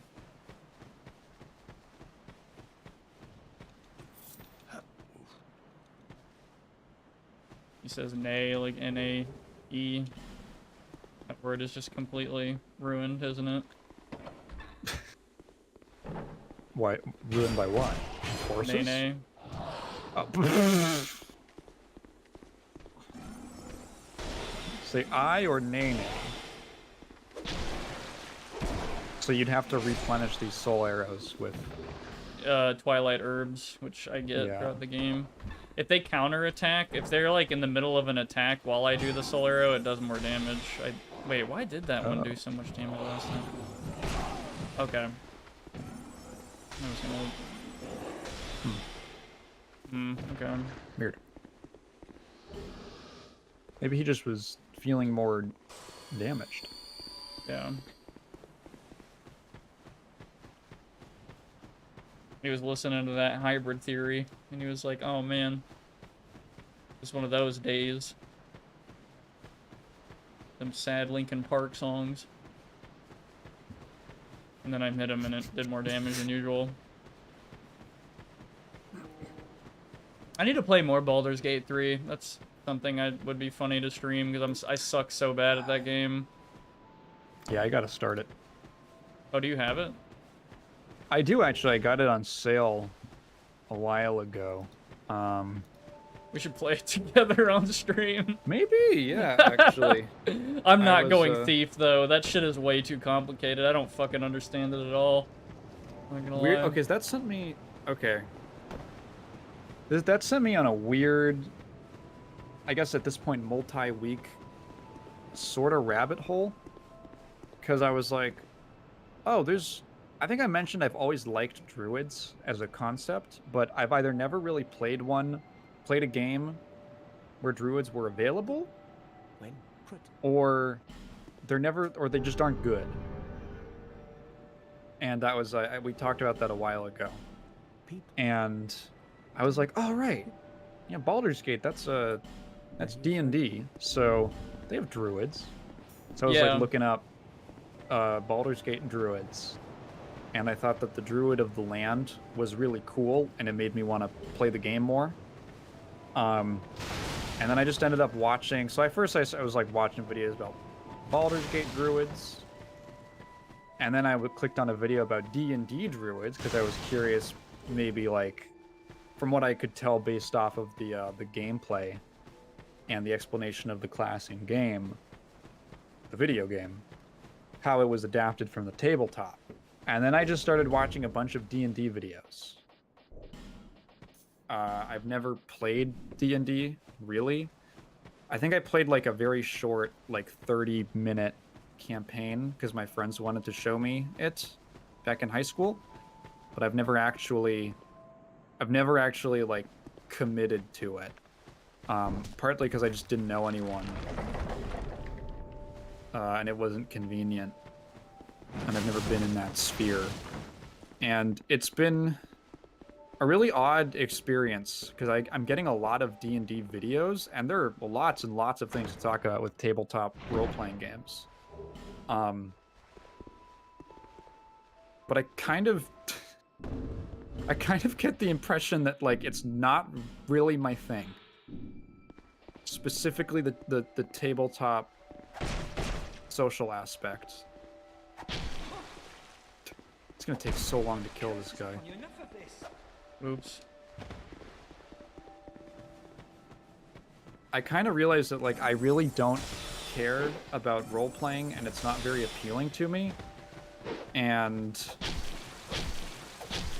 I kind of just want to like do mechanics and like use spells and stuff and abilities. Uh-oh.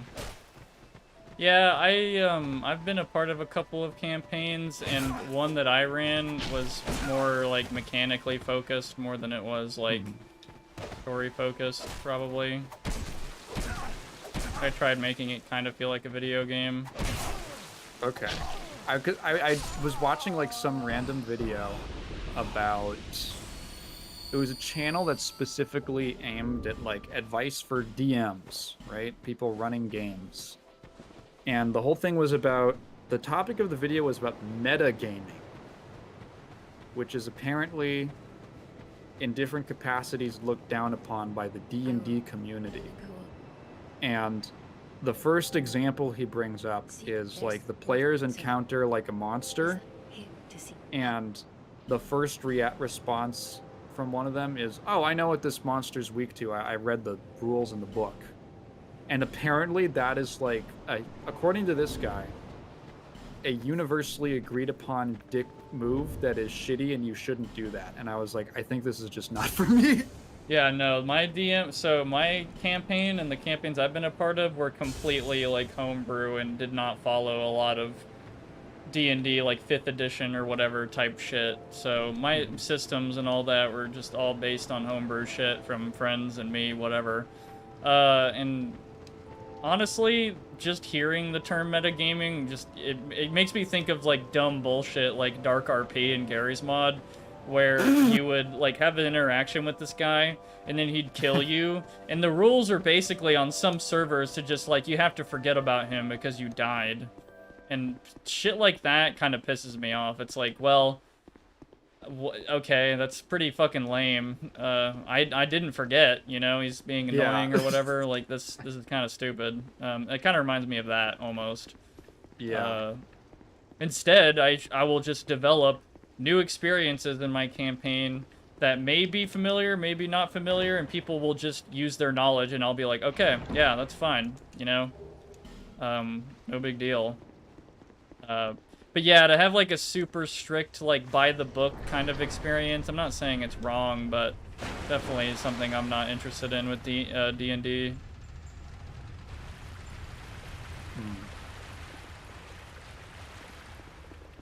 The concept of RPG systems is cool to me. I like it conceptually, and I think it's really interesting that it's kind of something that like is extremely accessible to make. Like, you just gotta write a bunch of shit, a bunch of rules and stuff, and then you could just publish that shit. And so I was like looking up, there's just random like did someone make an RPG system for this, even if it's based on something else? And a lot of times, yeah, there are a lot of neat. There's a couple based on JoJo's that seemed cool, just conceptually. I remember hearing a lot about Pathfinder. Pathfinder's like the fucking not your granddad's D&D. I don't know if you know it, you're familiar with it. No.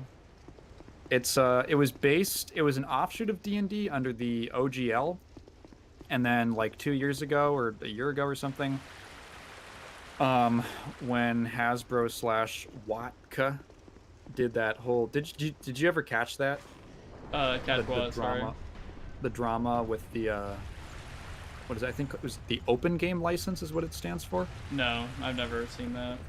So basically, for the longest time, for like literal decades, D&D had this essentially open source model on its system where anyone could take like the D&D rulebook and then make their own spin-off of it.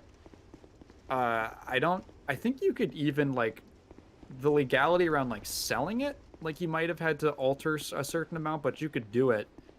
One of those games that was very popular was Pathfinder.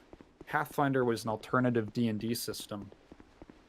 And there's a couple games based on it too. And then randomly because they love money, they were like, actually, we're getting rid of the OGL. You are not allowed to make your own game based off of our game. We own that now. And there are already like probably hundreds of games that were made under the OGL that either like folded because of that, because they just like, well, we can't pay a licensing cost, so we're gonna like take it down. Or what Pathfinder did is they just created a new edition, 2nd edition, which is just legally distinct Dungeons and Dragons based Pathfinder now. I think they altered a bunch of stuff. So that's the one that I've heard people go like, yeah, if you get annoyed with D&D system, Pathfinder, dude. I don't know what like is significantly different about it. I've seen like some of the classes they have are really cool. They have a fuck ton of classes. They've got some cool ones. They have like a class that's it's an investigator, and they're like an intellect-based class, and they like size up the opponent so they can get crits on them, and they can like re-roll for stuff. and they pass like perception checks a lot more, is cool. That's what I've heard about it. That and like GURPS. Fucking GURPS. GURPS is the generic universal role-playing system. It's what Fallout was based on, and then partway through Fallout 1's development, whoever owns GURPS, not GORP, not GORPcore, that's good old raisins and peanuts. Whoever owns GURPS, I don't know if you, okay, you're not, I was gonna ask if you were AFK. No, yeah, I was like wiping my fucking something. Yeah, don't worry about it. Okay. Esperanto for role-playing? No, whoever owns GURPS, I don't remember what it was. It was like they didn't like something about Fallout. I think that they just disagreed with the theming or the commentary or something like that. They didn't like it, and I disagree with it politically, something like that. And they revoked the license partway through development, and that's why Fallout technically moved to the special system, which are their, like, what is it, strength, perception, endurance, charisma, intelligence, agility, and luck. That's what it is. They moved to the special system, which is based on GURPS. It's like their own legally distinct GURPS, because GURPS is based off of, like, you have these core stats, and then a bunch of, like, skills, which are the perks in Fallout. So it's extremely modular. The reason GURPS is universal is that, like, it's extremely modular because it's like this core set of attributes, and then skills, and I think like advantages and disadvantages. And you can just, if you want to come up with something of your own, it's highly adaptable to like any setting. You can do fantasy or sci-fi or a contemporary thing or something of your own, and just write new stuff. Do I like GURPS? GURPS or GORPS? If we're talking about GORPcore. What is GORPcore? GORPcore is a fashion style that is fuck, how do I describe it? It's basically just like hiking and outdoors attire. I think GORP is an acronym. It stands for good old raisins and peanuts. Yeah. Which is like a thing it's like a common trail hiker type of thing. I'm gonna guess this is for people who don't hike at all. Like, that's why this has become a term. Or maybe not, I don't know. I imagine that if you do a lot of hiking and outdoors and stuff, you'd probably just come to own those clothes naturally, and you just might wear them around. Like, I just wear my scout pants around because they're super comfy. But so like that is like slightly GORPcore that I have. Scout core. My dad dresses in GORPcore sweater vest, pants, walking shoes, and cane. Yeah, if it's the vest. When I think of yeah, some kind of like North Face vest or something like that, or the puffer style with like the rib kind of look. Very Justin Timberlake, Man of the Woods coded. That's poser. No, that's poser. He just put on flannel. Yeah, the puffy vest. Yeah. I went to school with a guy who he wore puffer jackets every day. It didn't matter how hot it was. I wear my hoodie like every day in school, even though it was hot or whatever. Yeah, genuinely, and that was just his thing, and I don't know if it was intentional or like if it was just he started doing it and he just kind of liked it. I wear I only wear hiking boots. I own that, and I own one pair of dress shoes for situations where I need to wear dress shoes. But I only wear hiking boots because I don't like having to worry about the integrity of my shoes or getting them dirty.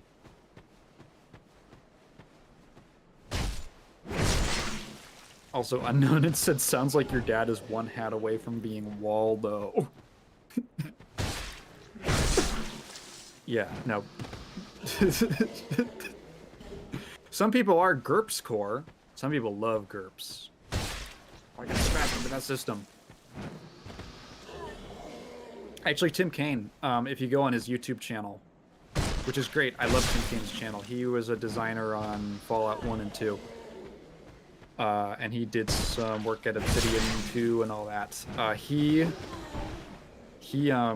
has a couple videos about GURPS that are pretty interesting and like what he liked and disliked about it. Oh yeah, right. I was talking about RPG systems. That's kind of it. They're cool. They're nifty. But I don't know if I like them in the context of a game, but as like a social, like, I just don't think I can get behind role playing. I think it's just not. I don't know. I like stuff mechanically, and to me, doing stuff mechanically is sufficient for role playing. Like the act of just doing and interacting with the world, with my character's specific skills and abilities. That's pretty much how mine went. Yeah. It was more mechanical, like a game. And then the player is just like almost like, I don't want to say isekai'd, but like an avatar for the character. Because I'm down for like that roleplay element, but never like the fucking like actually that you can't. How do you know that this and that, like, you know, type shit. My character wouldn't do that.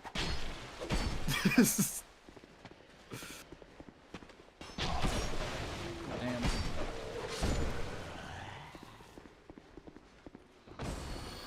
Yeah, because I remember I did an interview with Glenn Wickman, who was one of the original co-creators of Rogue. The original Rogue, as in roguelike, that is the Rogue it's referring to. There's an interview with him on my channel from a while ago.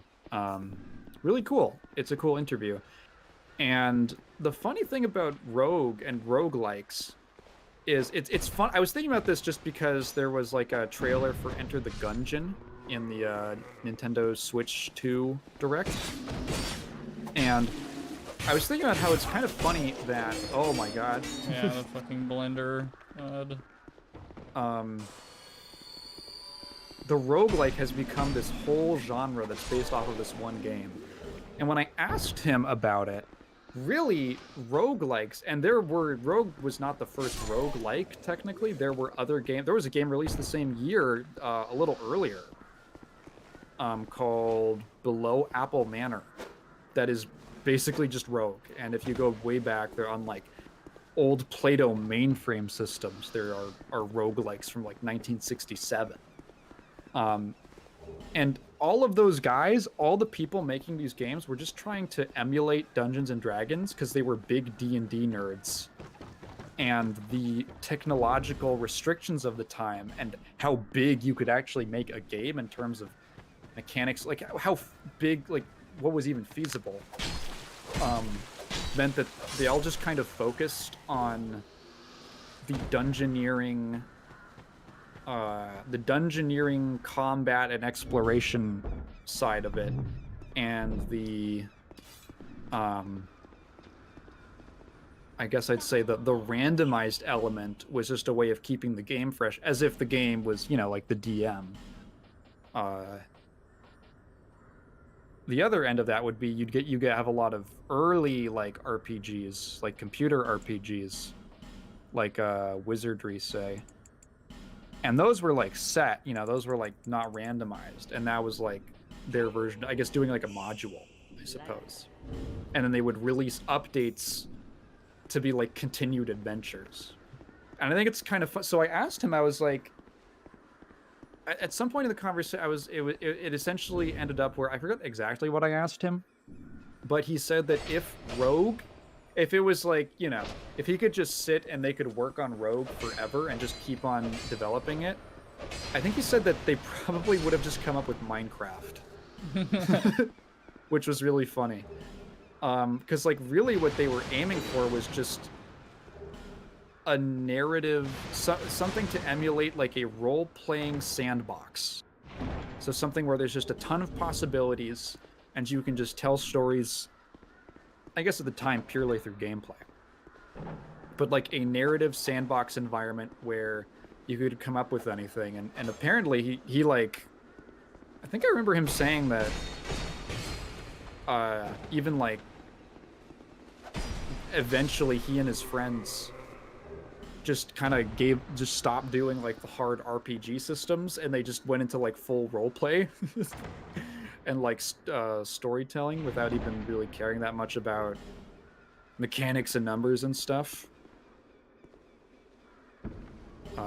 Not to mention there wasn't even disk space for a story. A lot of RPGs would print the story separately. Yes, absolutely. That's a lot of early RPGs are purely just mechanics stuff. If you go play, you know, you might get an intro with like some text to give you some exposition. Maybe you get some pictures. But if you go really early, it's like, oh man, I remember there was a Play-Doh game that was called, it was something crazy. It had some crazy like future war or something like that. And it opened with a massive like multiple walls of text explaining the backstory of this like post-apocalyptic RPG thing. And then you like start the game and it's just like like vector graphics hallways. It's just like blank first-person hallways that you're RPGing through and like fighting monsters. Akalabeth is Akalabeth has like, there is a story, I guess. You're like going to the different kingdoms, to the specific dungeons so that you can kill the big lords of at the ends of each dungeon. But it's very light, because that's all they kind of could do. So it's sort of interesting. Roguelikes to me are kind of interesting as an example of what if like early RPG and early attempts to emulate Dungeons and Dragons just kind of like never really stayed as purely like mechanical experiences and never tried to do that very like involved narratives, I'd say.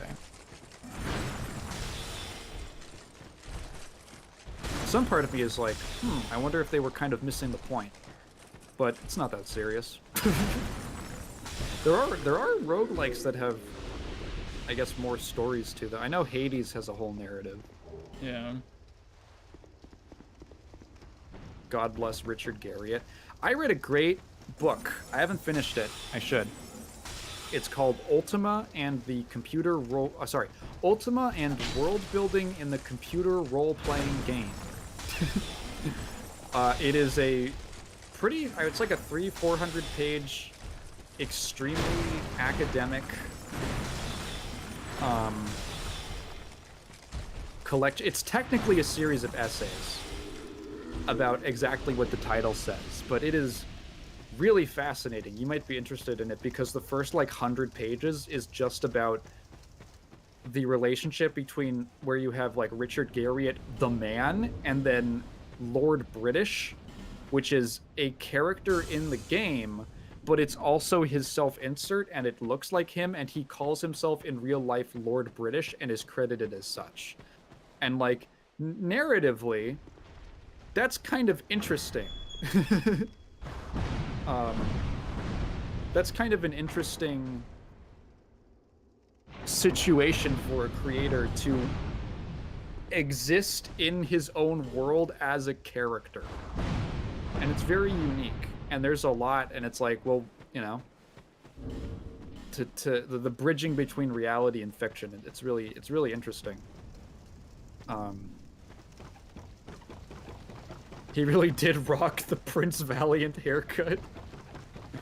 You know what D&D is missing? TIE fighters.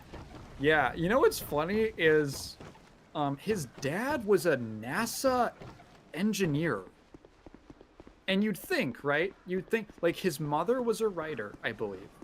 And his dad was a NASA engineer. And you'd think, oh, he's into narrative stuff because of his mom. And he put that space stuff in the Ultima games as, like, a nod to his dad. And then he was like, no, I did it because I thought space was cool. Like, you'd think that if it was, like, a reference, he'd be fine with saying it to his dad. Maybe he just doesn't like his dad. I don't know. His family was very well educated. They really wanted him to go to college. Did he not go to college? I guess he wrote that when he was in high school. I seem to recall a part about him. Maybe he started college. But he definitely shifted into being like a full-blown game dev. Like, I think at a certain point, he just stopped going to school so he could be a game designer, because he was actually like, he was getting like 1980s computer guy famous. Yeah, that must have been cool. Holy shit. Yeah, it was a really interesting time. Like, the original, there was like this big rush or interest about like teenagers who are, because I mean that's such an interesting thing to suddenly have. It's like, okay, you get a teenager a computer and all of a sudden he's like making commercial products. And there was in the UK, it was a bigger thing in the UK because the UK had, I forget exactly why, but they had highly accessible personal like home computers. So a lot of households had them, and there were stories. There was a very popular story about a guy who worked for Imagine, I believe, at the time, before Imagine folded because they were fucking stupid. That's a whole story.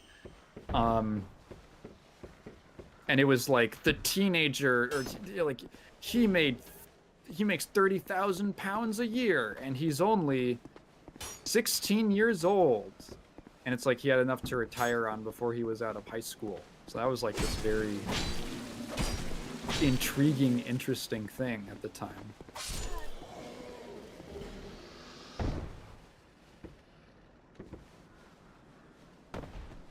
Imagine's a funny story. That's like one of my earliest videos. I think Imagine was probably one of the first videos that I made that I was like, this is just a really good story. Even more than like the Konami one. I was like, this is like a gem of a tale.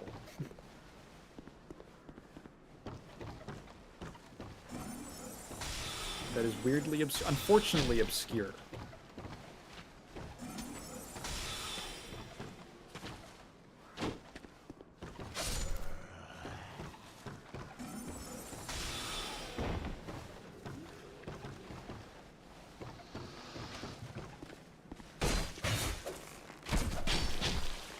Oh, I got headshotted. Thank you, game. Oh boy. I died. Wow.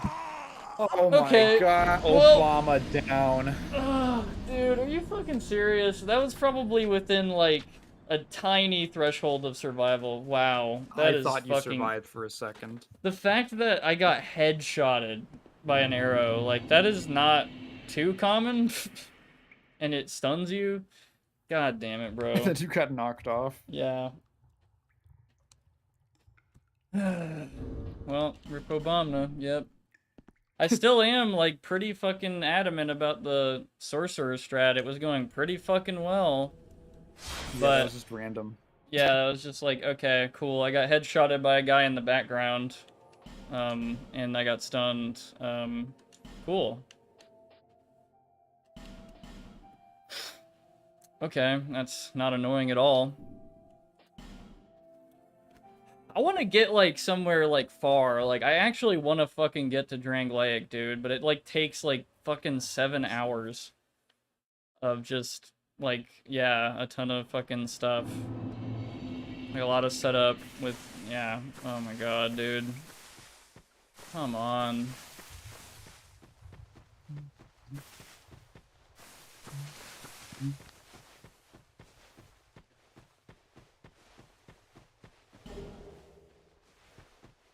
I could probably do a fucking no death. Like either of the challenges alone are like pretty annoying and difficult, but they're doable, right? Like no bonfires, just never touch them, and you run everywhere and you can die as much as you want. And then the inverse, that's like, okay, you have all the bonfires and infinite Estus basically, but you know, you just don't die. Which it's arguably harder than no bonfire, but together it's just, yep, cock and ball torture. You can't attune spells ever. You have to do that at a bonfire, so soul arrow is like your own thing, and you know, your Estus is limited, and you have to run everywhere all the fucking time and be super careful. That was just really lame. Like, oh my god, I die in like the lamest fucking ways. Yeah, I don't know.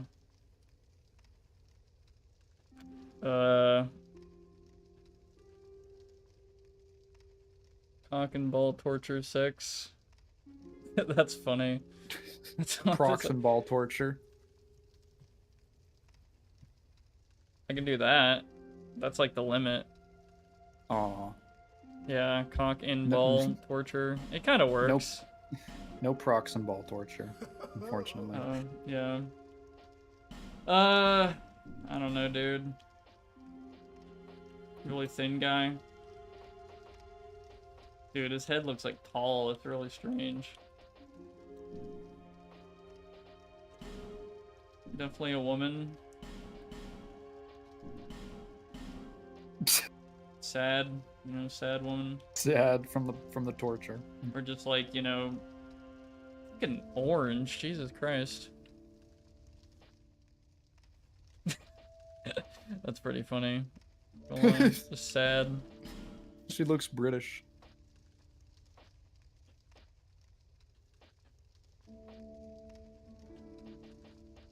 The dreads. Maybe that's kind of funny. Jesus Christ, that blue is insane. That's like full blown. Oh my god. I can make it more blue. God. Yeah, I don't think you get any more blue than that. Good Oh my god, that's 2000s anime blue. Yeah.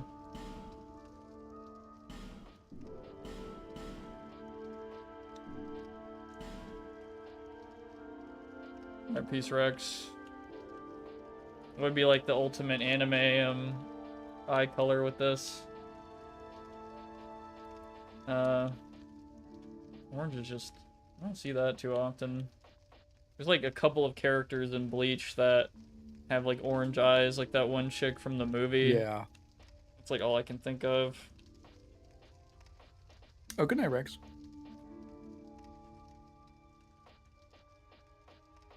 Or just green, whatever. Character's probably gonna die anyway. You know. God damn it, dude, that was so stupid. I shouldn't have even, like, honestly, the more I think about it, there's not even that much shit in that area. Like, it's like a huge risk for like one Titanite shard and a key for a house that has like some stuff in it. I don't know. Whatever. I'm just gonna spam my fucking sorcerer shit in the beginning. Because, like, all I have is a fucking dagger. That's, like, one of the only items I can use. Because of the low dex and strength. It fucking sucks. What would that even... I can't even...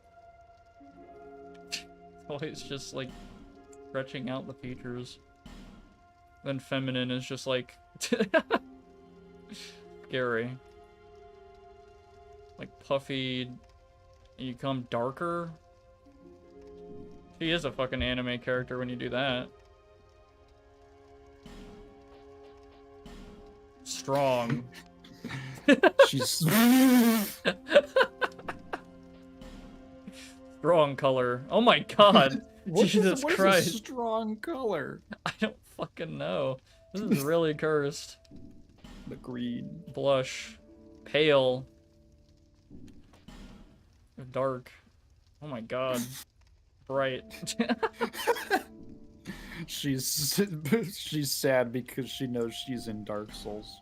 Yeah, what's gonna happen? You know what's gonna happen? I'll make her more orange.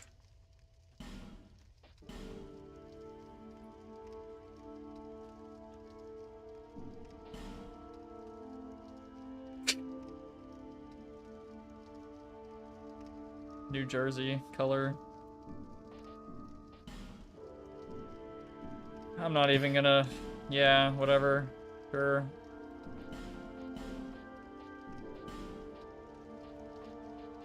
Man, that almost looks fucking unhealthy. Almost, like the muscular build. Like, it almost doesn't even look like muscle. It's really weird. I think it's just because, like, the form is too small. Yeah.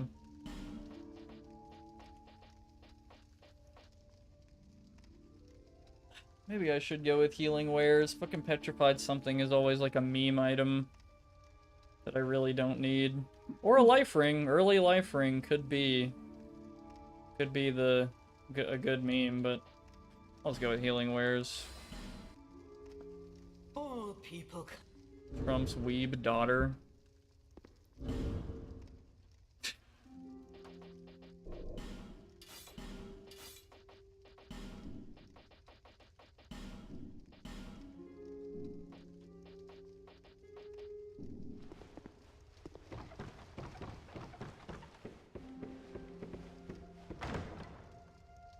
Oh, illegitimate weeb daughter. I don't think I read that part. God, that blue is insane.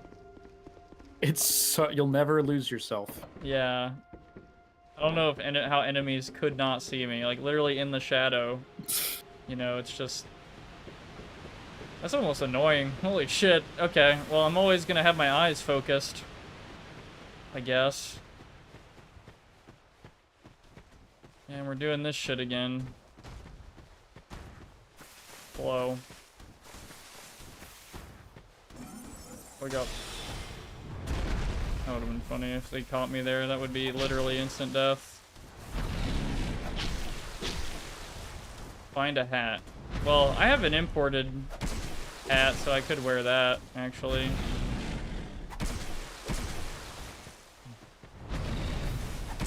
That's like that black cloth gear you start with.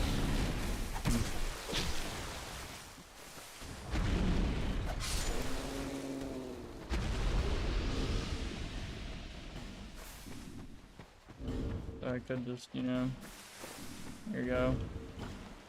It's gone.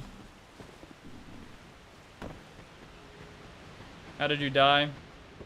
Guess. Just guess what killed me, honestly. Just fucking guess. I mean, I've said it like a bunch of times before, but the #1 way to die in this game is just falling off something. I swear. I guess technically there was like a combination of things that killed me in that moment, but the fall is what did it. Yes, the fall.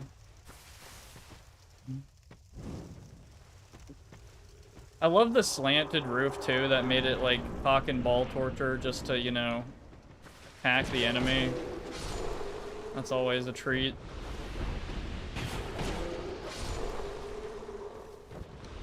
I should avoid inclines, I guess. I'm like, the tally list is getting larger of what to avoid in these runs.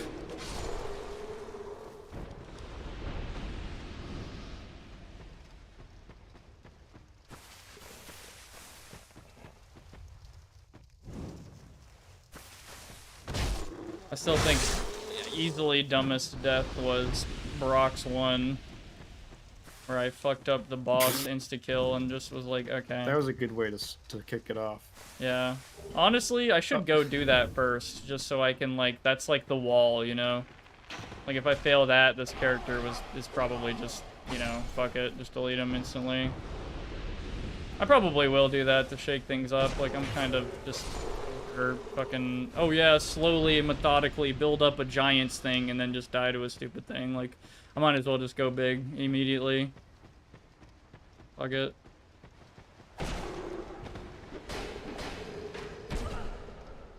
Yep, that is what happens when you get headshotted. Fucking instant, yep. I don't know why they made archers in this game, like, actually insane accuracy. Maybe it's because of your big head.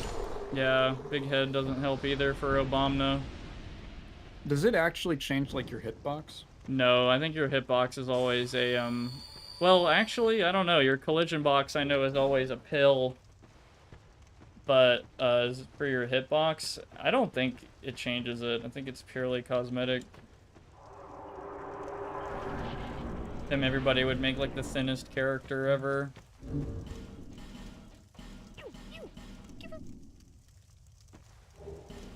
Cool, I'm not gonna use that.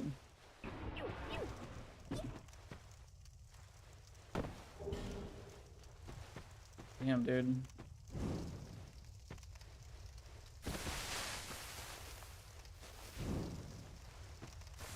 We even covered our obnoxious hair.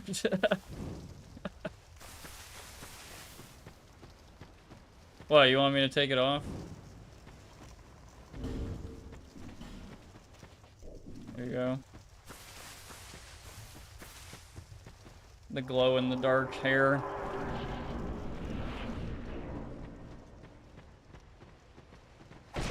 The hair glows so much, I would think that it could cause cancer.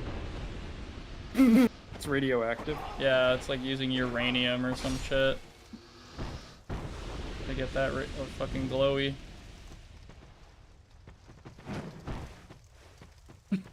That fucking sad face is so funny. They know what's gonna happen. Inevitably, they're gonna fall.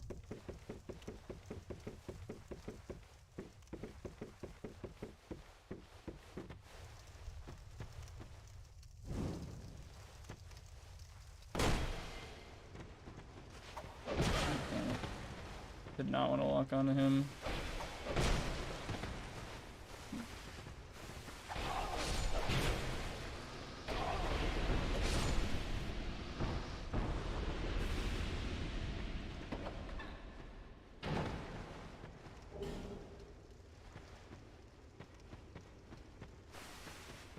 It's kawaii.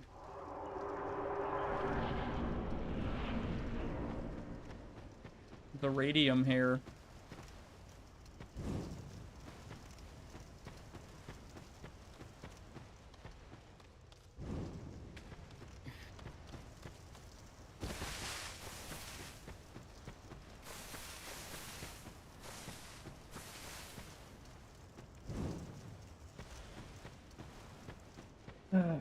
Damn it, bro.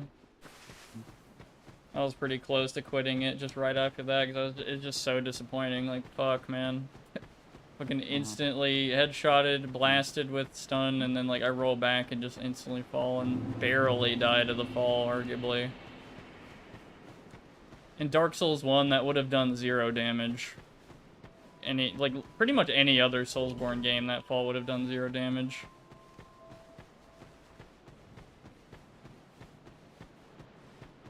I don't even remember what fucking items are over here. I just want to be able to grab everything right off the bat.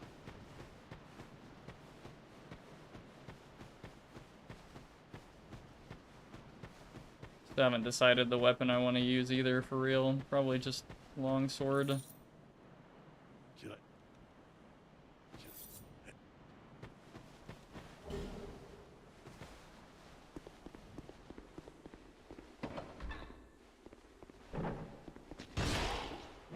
Gotcha.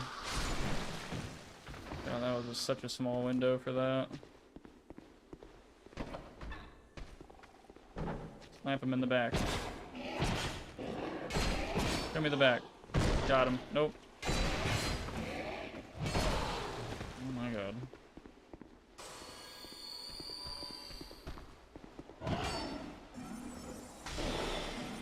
Magic missile.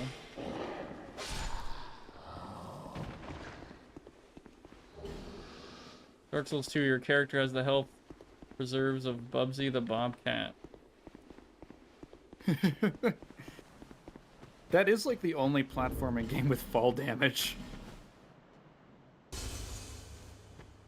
sounds really annoying. Yeah, it sucks.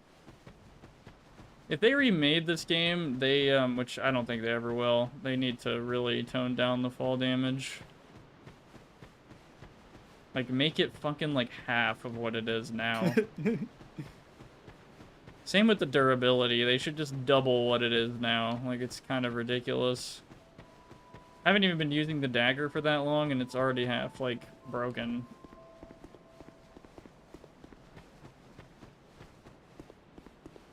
Like, maining a weapon in a no bonfire, no death run is pretty annoying. Like, you'd have to...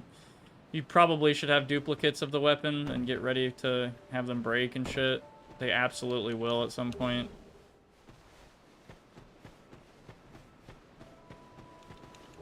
Realistically, there's probably a lot of enemies early game that I should just fucking run past. They give, like, almost no souls. But I'm always one of those people that's like, oh yeah, kill every enemy, get every item, but I really do need to, like, optimize this run. Pretty much just go for the important stuff and get that 1,000,000 souls as fast as possible.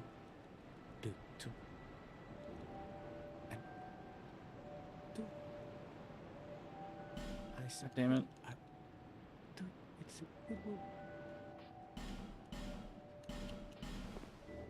The gesture is important for when I inevitably die. I'm gonna make some food. Alright. I'll probably be gone for 10, 15, maybe? I don't know. Alright. Hopefully you don't die.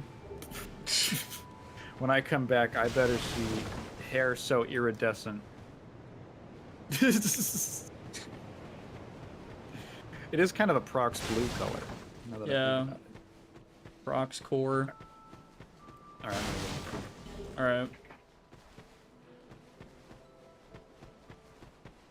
Ah, dude. God, that last death kind of hurt, I'm not gonna lie. Well, all of them do, but that one in particular was like, man, like, I was on such a good early roll. I was ready to, like, you know. Maybe I should play it safe and just go for the forest again. I don't know. I just want to do something a little different. Because I kind of want to do the silly insta-kill boss Hades thing, but I'm not sure. That's the move. 2025, you had to know Obama would fall. Yeah. Maybe it's karma for killing the shopkeeper here. Well, I'm gonna do it again, I hope you know. Can I jump over this? Yeah.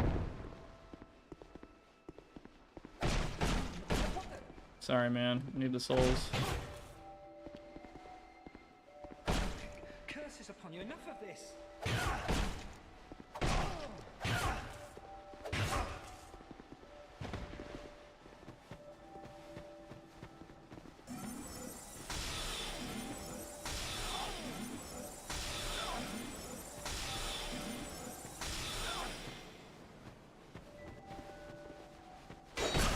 Wow, okay, he just like tanked that. Or maybe not, I don't even know.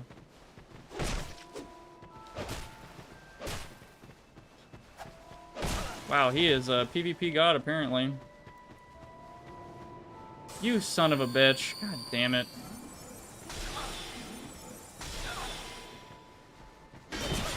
Dude, what the fuck?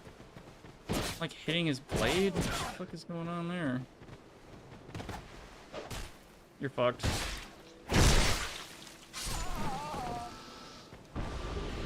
That's what happens when you turn your back on a dagger user. Okay, anyway. We don't have to see as much of their hair now. God damn it. This is all the karma's gonna come back again, isn't it?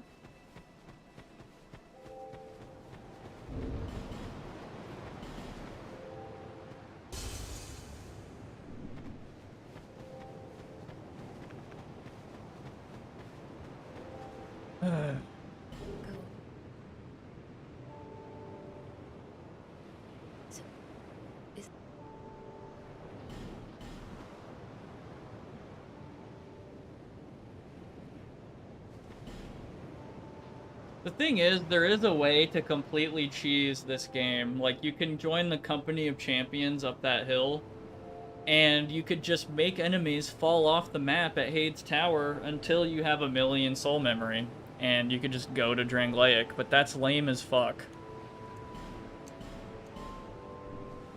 It is as lame as it sounds. Like, there are ways to just completely cheese it, but come on. Come on! I just want to play the game like fucking normal. I think we can do it.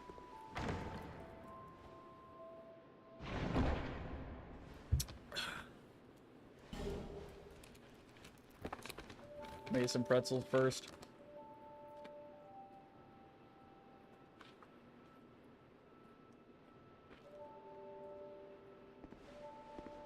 Garlic pretzels.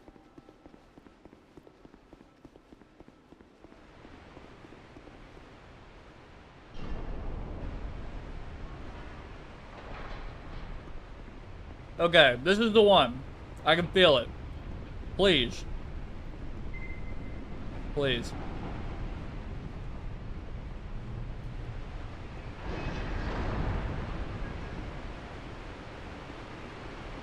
We honestly didn't do that much. It's just an annoying, like, guaranteed 30 minutes minimum.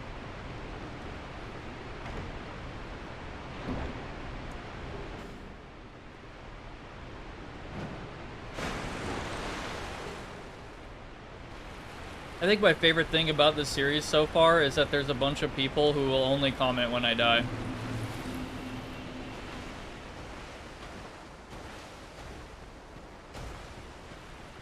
Which is funny as shit. Oh, god damn it. Well, this is a good start.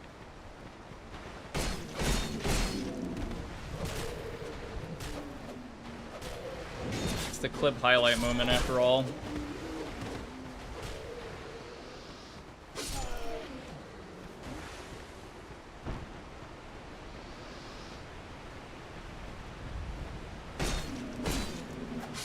Got nothing.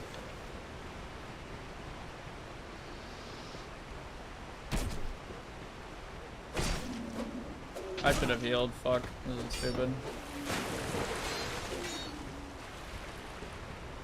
We are okay.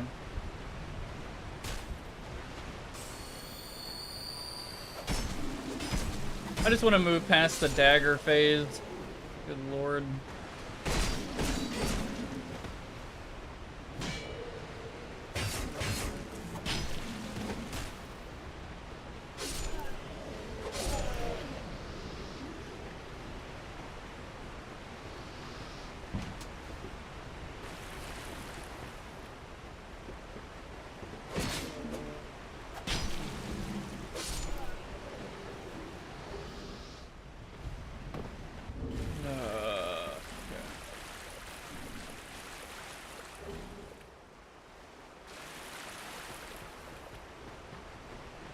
What video games have y'all been playing?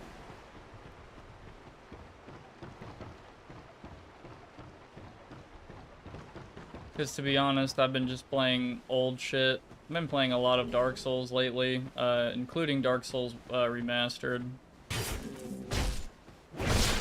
There's a lot about that fucking game I don't like.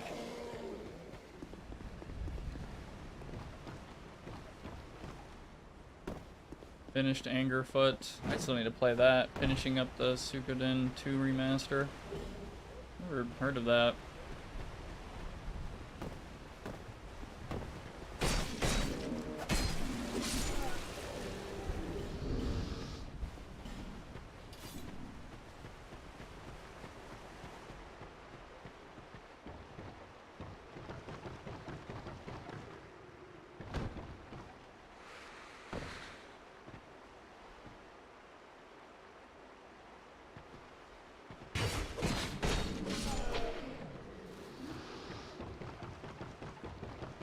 PS1 era RPG by Konami. You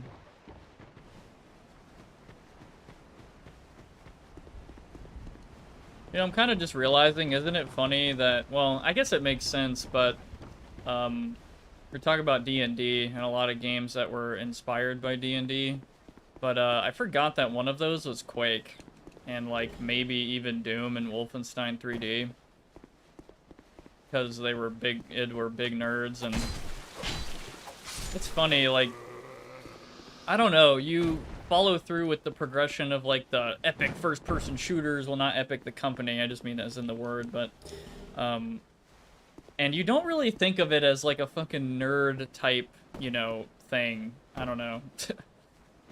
Like it all evolved into like id Tech all evolved into fucking Call of Duty and all that shit. That's kind of associated with, you know, not nerds now. That's like the normal thing. I guess it's kind of like, it feels like anime. It's kind of been like that in the past few years. It's like cool to like it or whatever. Well, I don't know. I can argue. Probably, probably not. But,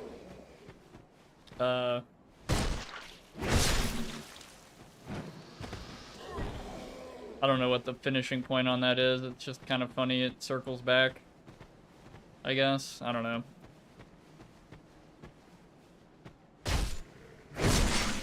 When I grew up in school, anime was really fucking lame. You'd get fucking bullied for that shit.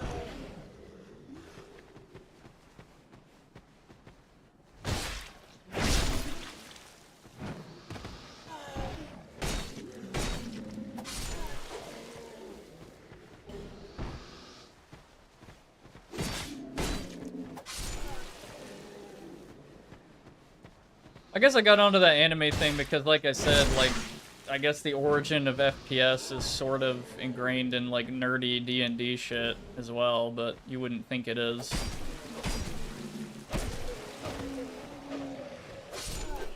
And FPSs are like, oh, super cool.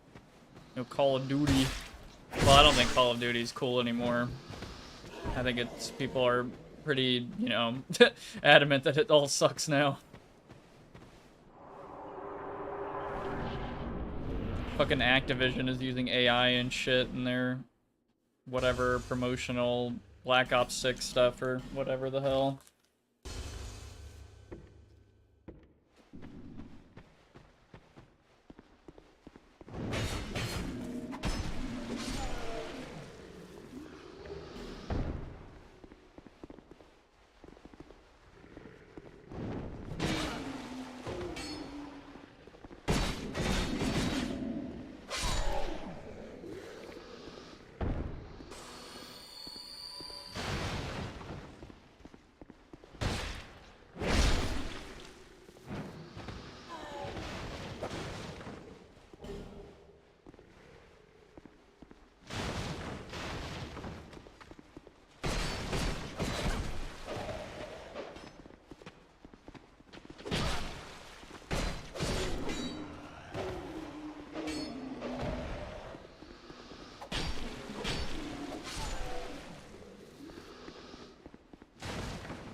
COD for use microtransaction in the game. Yeah, I don't know what the fuck happened. I remember back in Black Ops 2, paying $3 for a skin that you could put on everything was like, hey, you know, that's kind of cool, but now it's, yeah, it's turned into quite the venture. I love Valve and everything, but they might be to blame for that. I'm not gonna lie. Fucking CSGO economy bullshit. I seriously hate what that's caused, but, you know, whatever. If people are enjoying it and like gambling and all that, then that's their choice, but, yeah, whatever.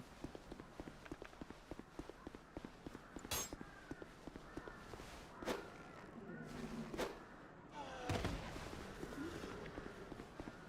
can watch people play FPS, but don't enjoy them yourselves. Yeah. For me, it really depends on the game.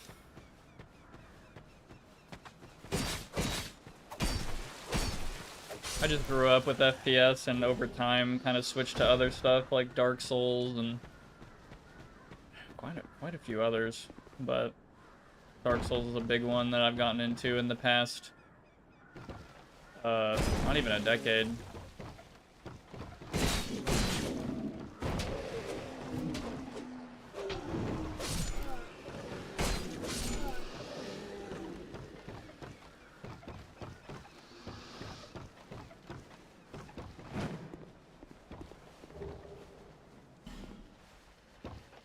PvP in like modern FPS is yeah, that can get pretty frustrating.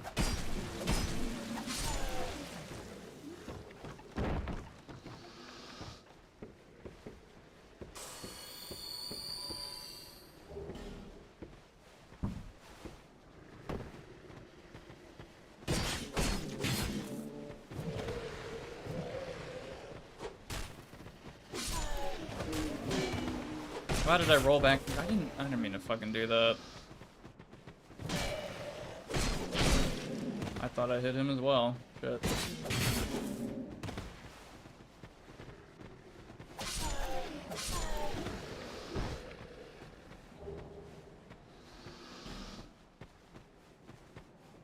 I don't really watch too many RPG playthroughs anymore because I'd rather play the game, but FPS games I never would, so there's no issue. Would you rather play Dark Souls than watch it? For example, is this an RPG? I have no... I don't even know what the fuck you would call this. I guess a Souls-like or whatever.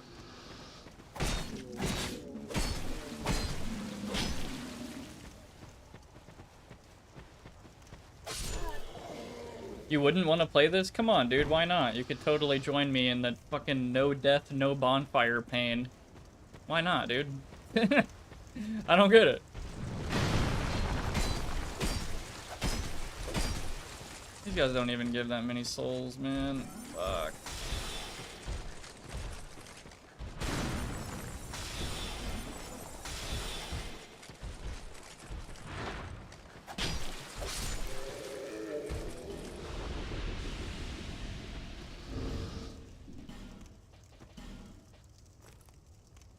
Perfect.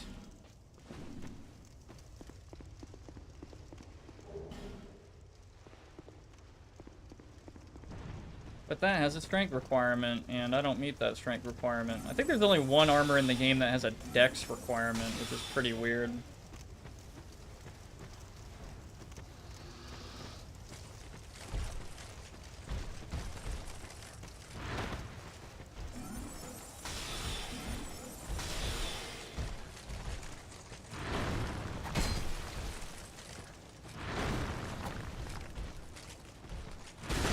Oh yeah, Tygan mentioned Ultima earlier. I forgot that I have Ultima 7. I need to play that. I need to have a stream where I just play old PC games for a little bit each or something.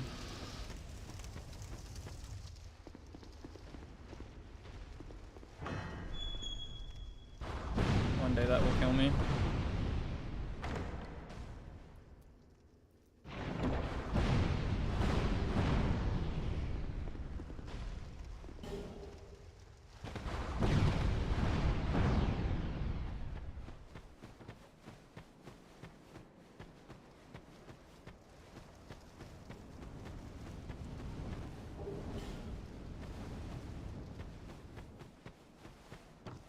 I'd probably call it old PC games because I don't want people complaining that fucking, I don't know, a Dracula FMV game is not forgotten or whatever.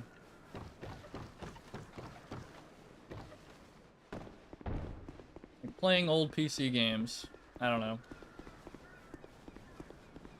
I have a bunch. I have quite a few FMV games that I'm piling up, and I'm probably going to play some of them on streams.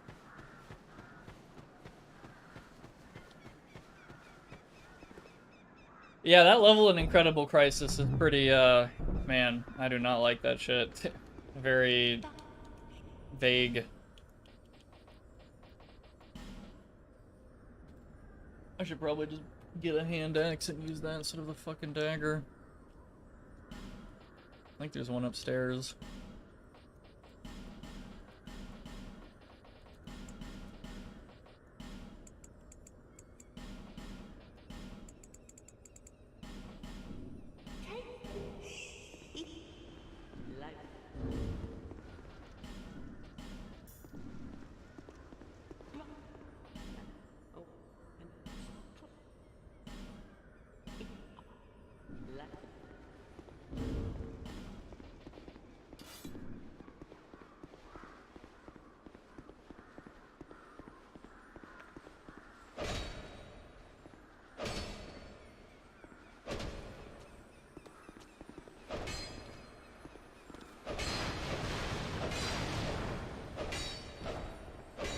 Are you fucking serious? Okay.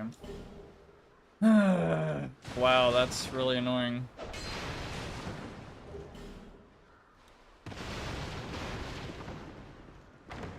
The joys of not having any weapons I can use. This is the only bad thing about a sorcerer, just early on it's fucking pain.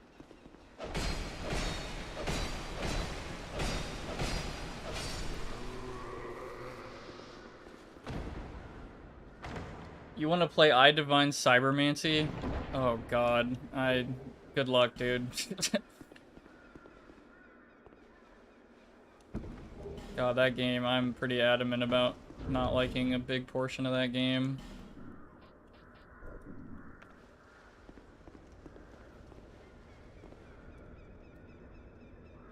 You got an Omicron at one point? What does that mean?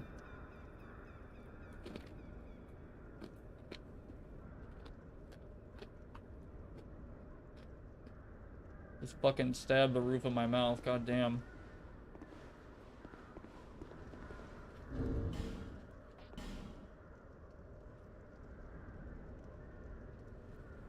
I got these games. Yep, I got all these games and the ones that have a story. I'm planning on finishing each one. Omicron, the Nomad Soul. I don't know what that is. Honestly, I have a huge blind spot for, I don't know, like the games like Tigan has talked about, I suppose.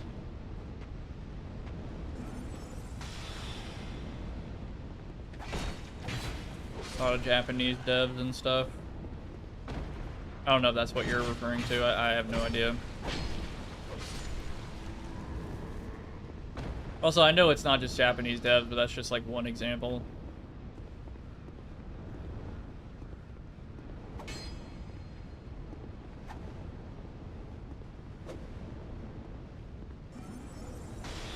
Really?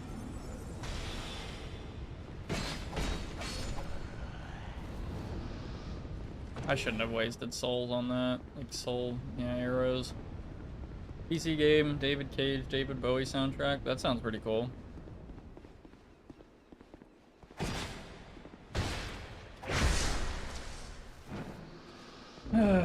Shit. Okay, so I'm in this fucking area again. So we're back.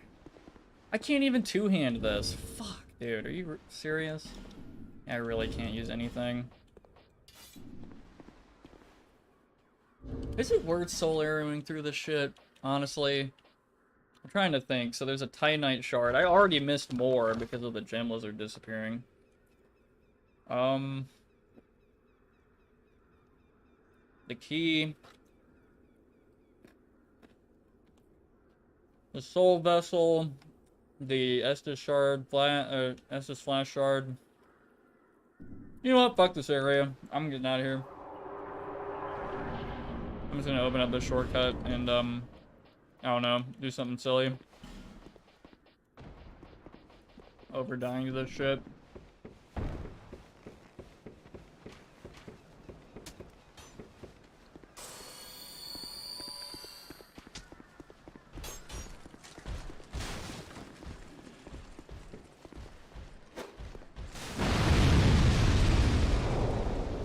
Eat shit. That's what I wanted to do earlier, and it didn't work.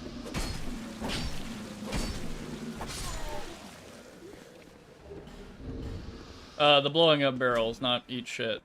Just to, you know. Yeah.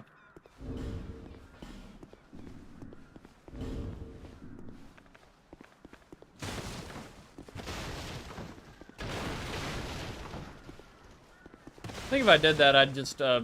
I don't know.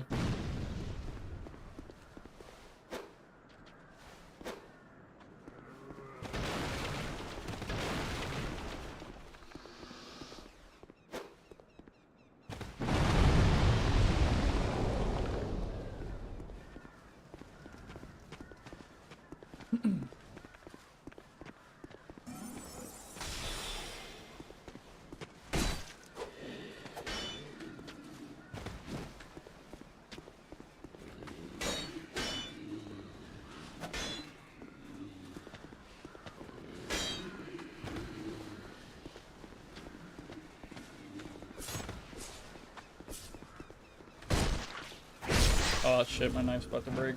Ugh. Broken sword it is.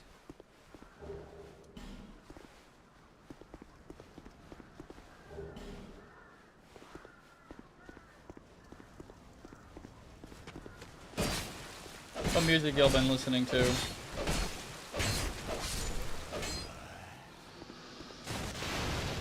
I think the go-to thing for me in the past few weeks is I've been revisiting a bunch of like 80s bands and shit, like the fuck are their names? Like I think some new ones like David Chung and I'm trying to think of some others.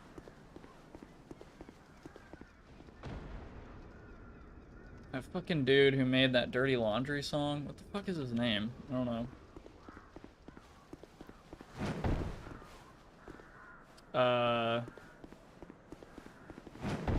Yeah, Men at Work's good. Blue Oyster Cult's good. Don Henley. Oh, that is, yeah, you're right. I think that's him. Also been listening, a friend of mine got me on Divinals. I think they're cool. I can't fight the Pursuer up here, by the way. I have, like, no weapons to fight him, so I need to go get souls elsewhere, I think. I really like to get these rings first, like just clear out this area. Other than the bosses, I'll come back for them in a second. Oh yeah, these guys will be easy with the soul arrows.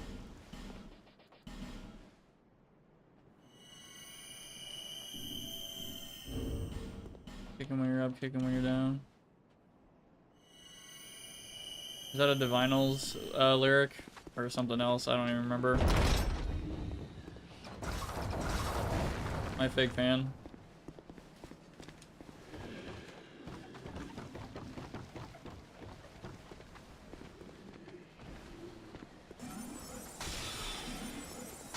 Dirty Laundry. Oh, kick it when they're up, kick it when they're down. Yeah, I fucking remember. God damn it. Look at them. They don't give a shit. Don't run. Alright, cool. That should be enough for me to have a fucking chance against the blender hell in there.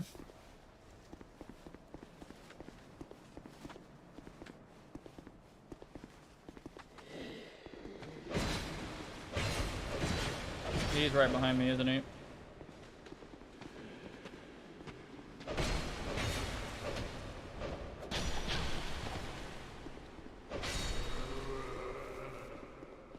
Can I shoot him?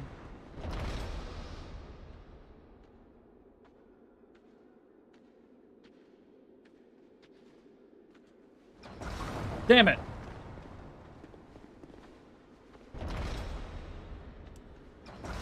Oh, come on. Come here. You son of a bitch. Does he even know I'm here? Yes, he does.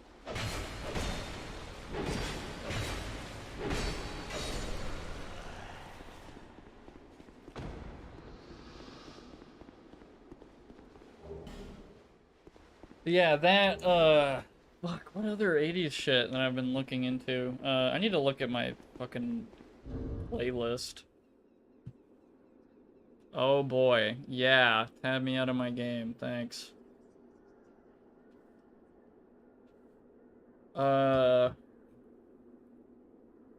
so Don Henley, I don't know too much about Till Tuesday. Yeah, Stevie Nicks, Greg Kinband. I don't know much about them. And then, yeah, obviously Van Halen. Is it funny that I listen to Bananarama and I'm like, or Bananarama, whatever the fuck you call it, and it's like, hey, this is catchy, good music, but, you know, there's probably people who are like, holy fuck. If I have to hear Cruel Summer or whatever the fuck it's called again, I'm gonna kill someone. Oh, Peter Gabriel. Oh, man. I love Peter Gabriel, dude. Probably like his music so much that I'm probably gonna make references to it in my book. Just really like what he has to say about some things. Like I really like his song Games Without Frontiers. Probably the most interesting song I've heard in a while. Like instrumentation wise and lyric wise, there's a lot going on. I don't know. I could see why it wasn't very popular. Well, it's decently popular anyway. I don't know, but versus like Phil Collins, it's like yeah, everyone fucking loves Phil Collins. I do too. I'm trying to collect all of his vinyls along with Genesis, but yeah, Inks's fucking Pesh Mode. I probably shouldn't listen to Ted Nugent because of, you know, who he, you know, the guy himself, but Boston, Hart, Aerosmith, Huey Lewis and the News. Oh my god. Got a song by Patrice Russian. Huh. Oh, and that fucking one being Kajagoogoo and Blue New Order. Not Blue Monday. Are you listening to So? I haven't listened to that album too much. I've been listening to more of Peter Gabriel's other albums. Like listen to bits of Car and Melt, I think it's called. Of course, Sledgehammer is like a certified classic.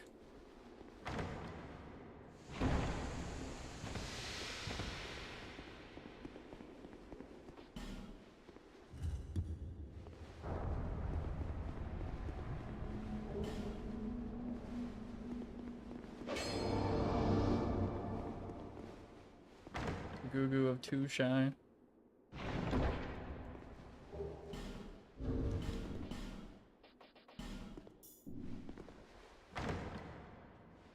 I've returned. Alright. I have food. I figured I'd trying to finish the last of this the garlic sauce that I got. I thought it would be kind of interesting to make a meatball quesadilla. Huh. I just chopped. I heated some up until I could cut them, and then I cut them a couple times so they were smaller chunks. Cooked them up in a quesadilla. Yeah, Shab? What's your question?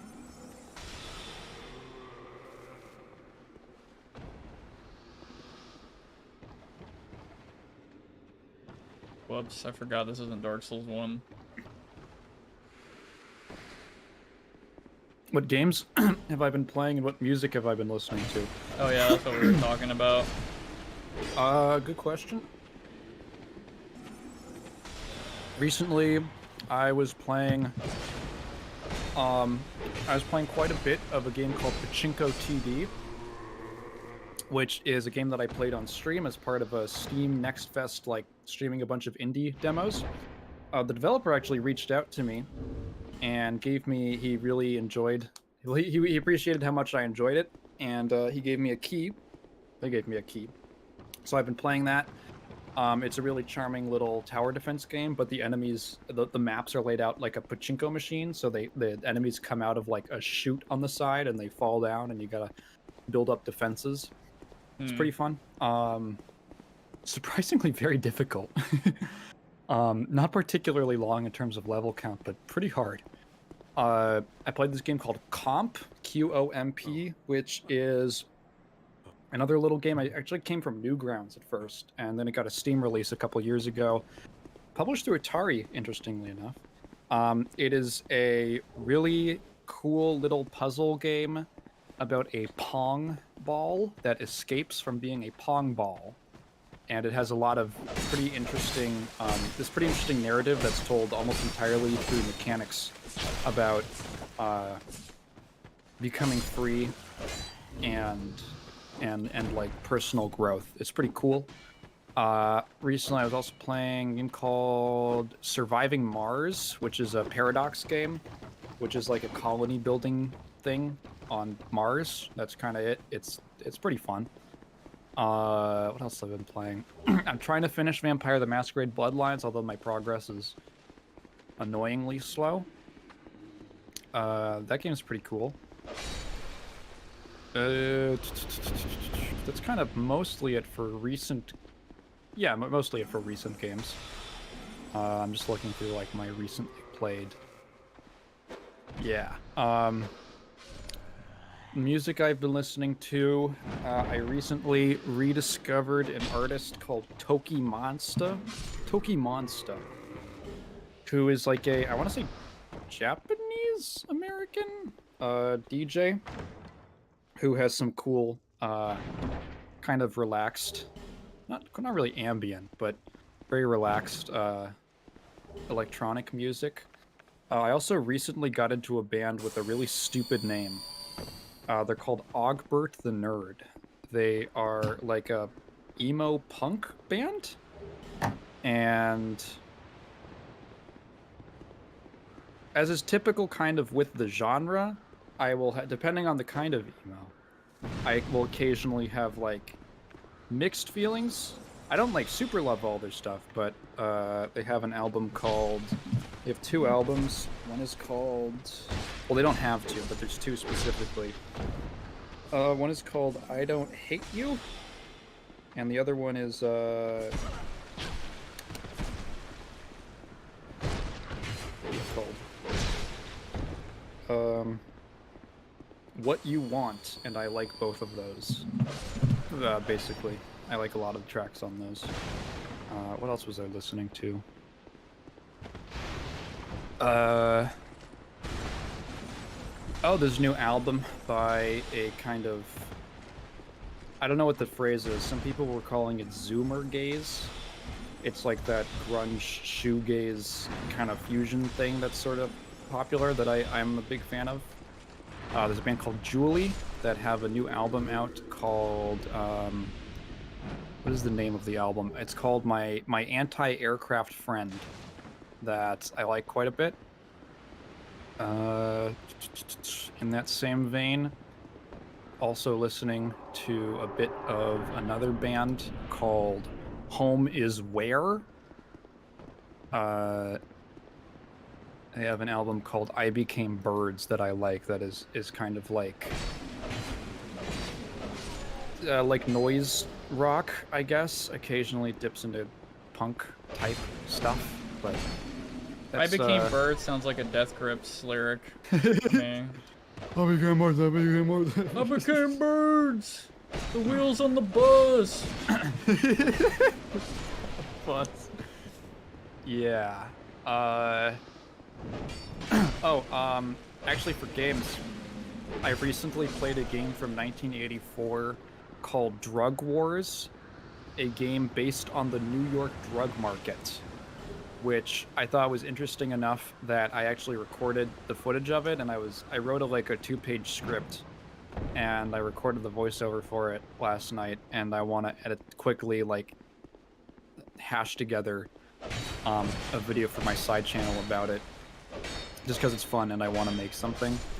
And it's one of the original. Did Nancy Reagan win? I think one of my favorite jokes from the show Modern Family is, I forget what the situation exactly is, but it's like 2 of the sons from 2 of the branches of the family, Manny and Luke, I'm pretty sure. And something's happened, and Manny is saying that they should call the police, and Luke says, "Dude, the police aren't gonna respond to something like this. They're too busy winning the war on drugs." That's pretty good. Yeah. It's basically just a tycoon game where I think the only one that predates it is called Taipon, which is about, ancient Chinese trading routes, which came out in 83, a year earlier. And I believe directly inspired Drug Wars, and it's literally just you're in New York and you can go to the different neighborhoods of New York and you buy and sell drugs, and you're just trying to buy low, sell high. There's a bunch of random events that can happen, you can get mugged and lose most of your money. You can get confronted by the police. Someone can offer to sell you a gun. Your mom can steal all your weed to make weed brownies. It's an interesting game for the time period it was made. Again, the heat of, so technically the war on drugs started with Nixon, but that was Reagan's Reagan made it military. Reagan went real hard on it. Yeah. Ooh. And it was made by a high schooler for his sophomore computer class. And the teacher gave him an A, but they gave him an A with a frowny face. And then he shared it online on like a bulletin board system, because it was 84. And it was kind of like popular in its little niche. And then some other, like 10 years later, some other high schooler, just this, I guess, this godless age range, took Drug Wars and they rewrote it for TI graphing calculators. Because it was so simple. The whole game is literally just text boxes. And like numbers and value letters and stuff. He rewrote it for calculators, and the game started spreading like around his school and then other schools. And eventually that made its way onto the internet. And the early internet, there's like 93, 94 internet. And then it's just kind of this game that I guess most people probably wouldn't know it now, but it was kind of influential as like a big early tycoon, trading simulator game. And it had a bunch of revisions and rewrites, and people would make their own versions and stuff. It was very open source. One of which, funny enough, so one of the most popular versions was called Dope Wars. And that was for like Windows, I believe. So Zynga, of all companies, had a version of Dope Wars on MySpace, which is really fun. Like the Farmville people had a game about that, which I found very amusing. So I'm gonna make a little video about it. That's basically just recapping what I just told everybody. It'll probably be like 5 minutes.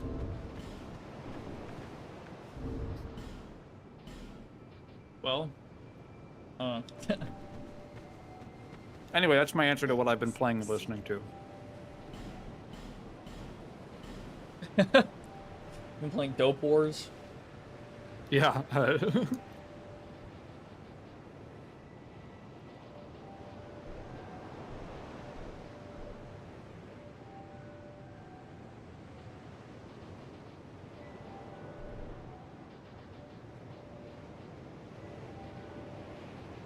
I'm gonna mute while I'm eating. Alright. If I don't have any, I don't want to just be chewing into the mic. That's fine. As for what I've been playing, I think all I really said was, I can't use the short sword, are you fucking serious? No, whatever. I think really all I said was just Dark Souls, just playing a shitload of that, just like 1 and 2. Just a lot of older shit. Not really a whole lot of newer things, like games or music. Which I really need to get out of that. Well, it's not really a problem, but I do need to, like, search, like, hey, this new game might, be cool, or this new band or whatever. I mean, Death Grips was one of the biggest ones I was into in high school, and then around the time,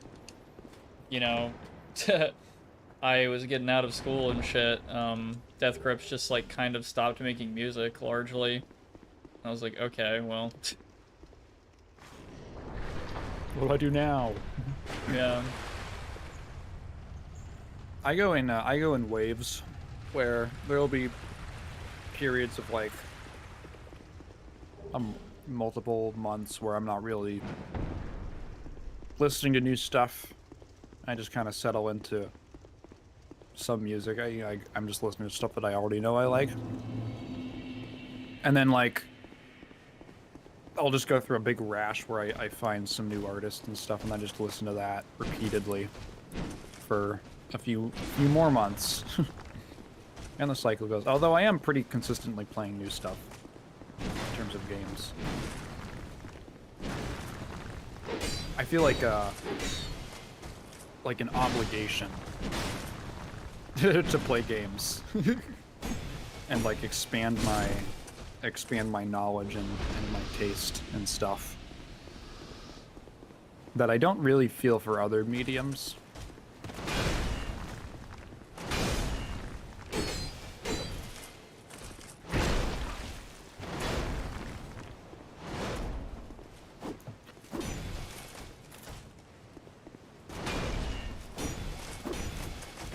Oh fuck, I got greedy.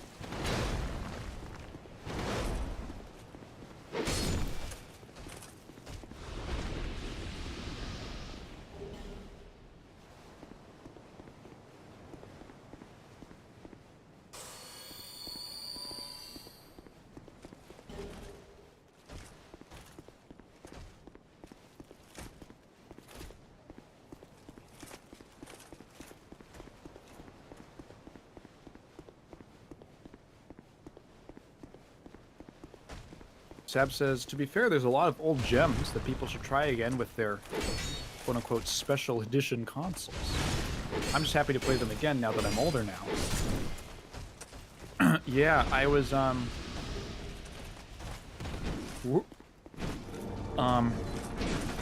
have a intermittent email correspondence with a games journalist named John Shapanyuk. He's done a lot of really good interviewing, and he has these giant books of interviews with Japanese game devs. He first reached out to me because I cited some of his stuff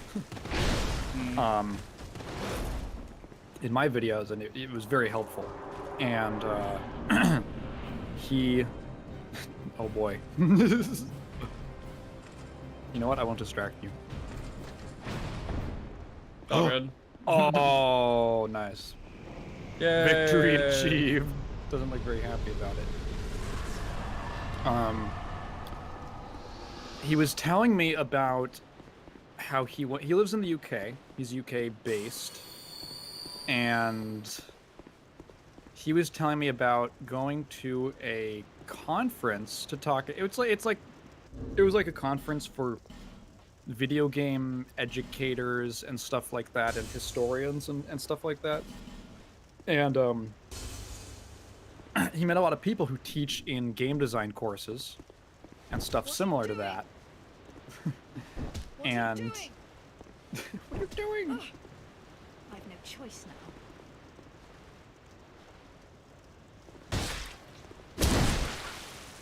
now. Oh, right up the ass. You just fist her. I don't mean to backstab with my fist, damn it. I just want to knock It her off. really looks like you're fisting her. This problem that these teachers are having, where they cannot get their students to be interested in playing old games. They cannot. They're like, hey, there's like classics that you should play, right? And they have these big libraries of that are like free to just go in and get a game. It's a software library, and they have like just this huge collection of classic games. And to me, that's like the coolest thing ever. Like, oh my god, fucking like my assignment is to go play like, I don't know, Murder on the Zinderneufe or something. That kicks ass. That game rules. And they just cannot get their students to be interested in that. And they'll be like, hey, this game's really good, like you should play it. And they're just it's I don't want to make games like that. I want to make games like Minecraft. Is like literally what they were saying. Or like, I want to make games like Fortnite. I don't want to make games like Mule. And kids these days can't even appreciate my kids. That's what I'm saying. I'm always saying that. Yeah.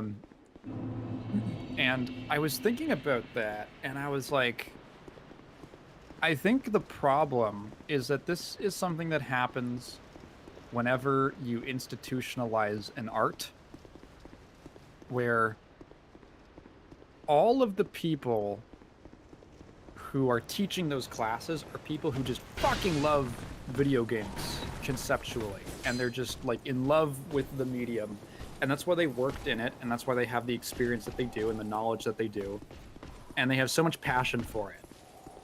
And Ryan Frisha, who is on the stream pretty often in the chat, is he's a game design major.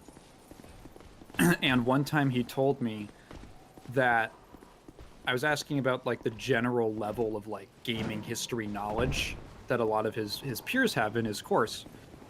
And he said, to be honest, a lot of game design majors are really just spicy computer science majors.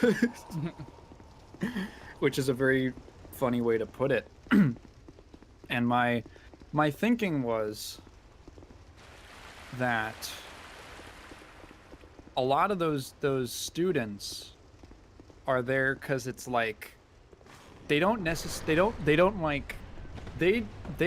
lowercase g games. They don't love capital G games. You kind of get what I mean? Like they like individual games. They don't like Yeah, I think I games get what as you a mean. concept as a media. Yeah.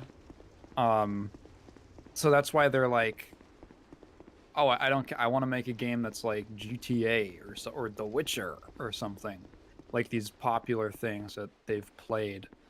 And it's like there's all this foundational knowledge that goes on top of that, first of all, and second of all, just to enrich your you know, your knowledge. Like I know so much about game design. I have never designed a game, and I've just listened to so many interviews, and I've read so many like design postmortems and stuff like that.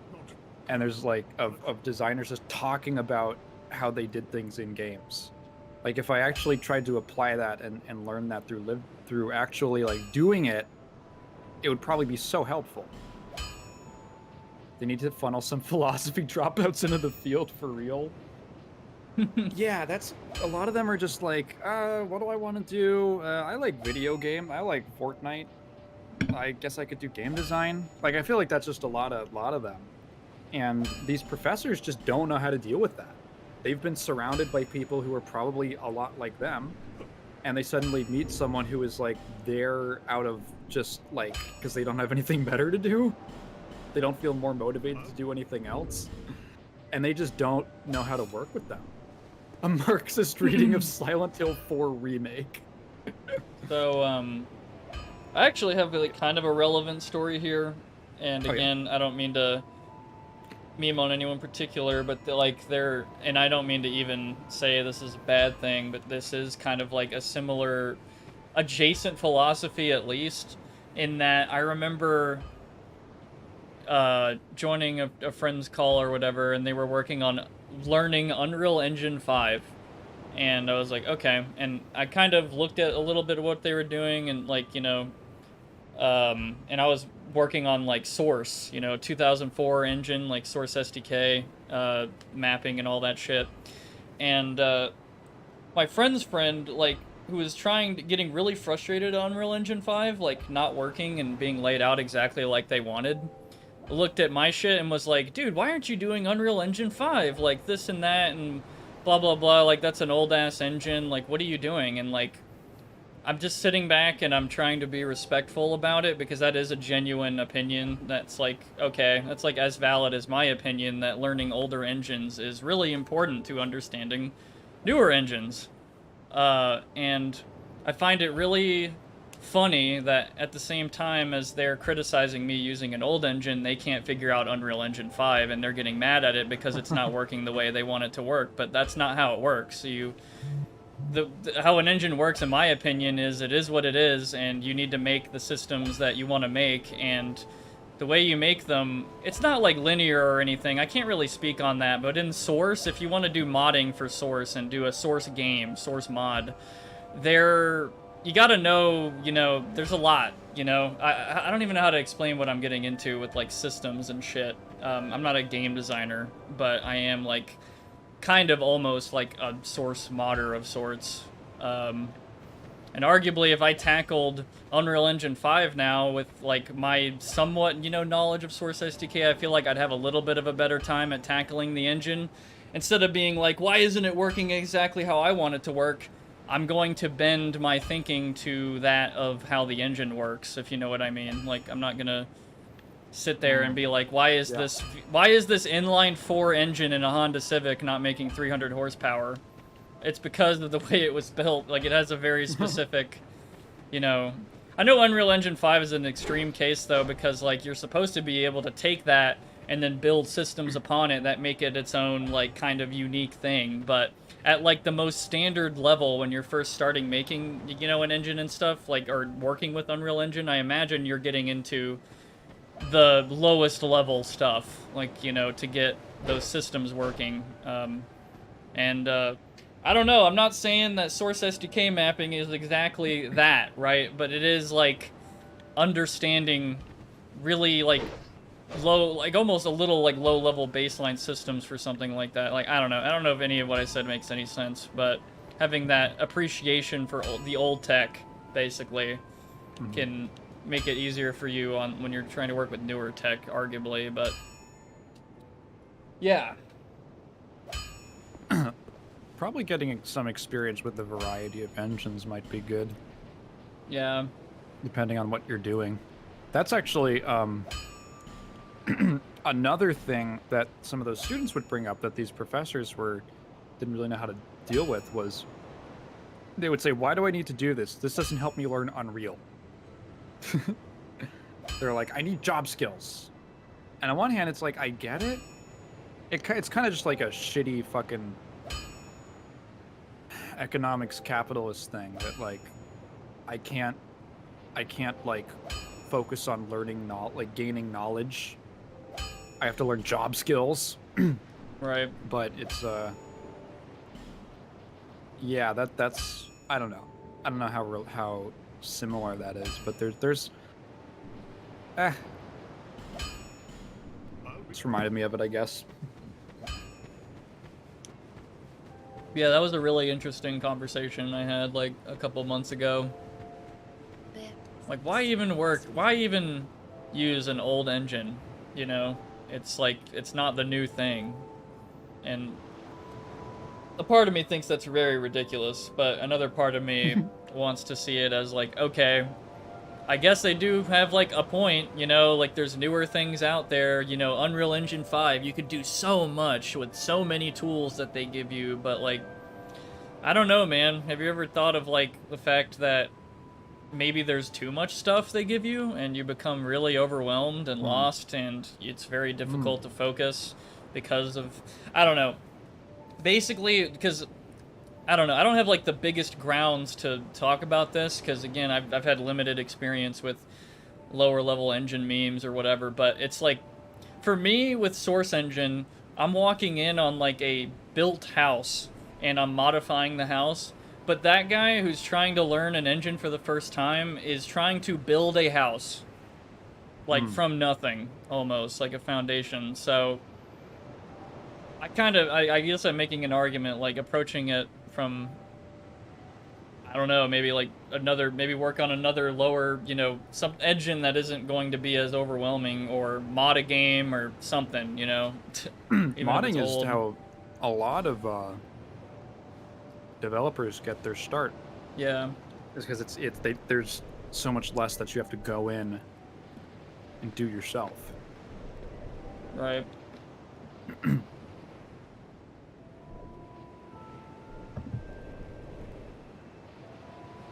No, that is true about different engines having different, I mean, like, possibility ceilings, at least built in. Yeah. That was actually a problem. I've heard about it, a lot of, oh, what was it? This happened with EA and BioWare. Because EA had this mandate that they had built, they built the Frostbite engine for Battlefield, I believe. And they were like, everyone has to use this engine now. And BioWare got it, and they had to make like a Dragon Age game with it. And they're like, dude, the engine doesn't, like, it doesn't have an inventory system.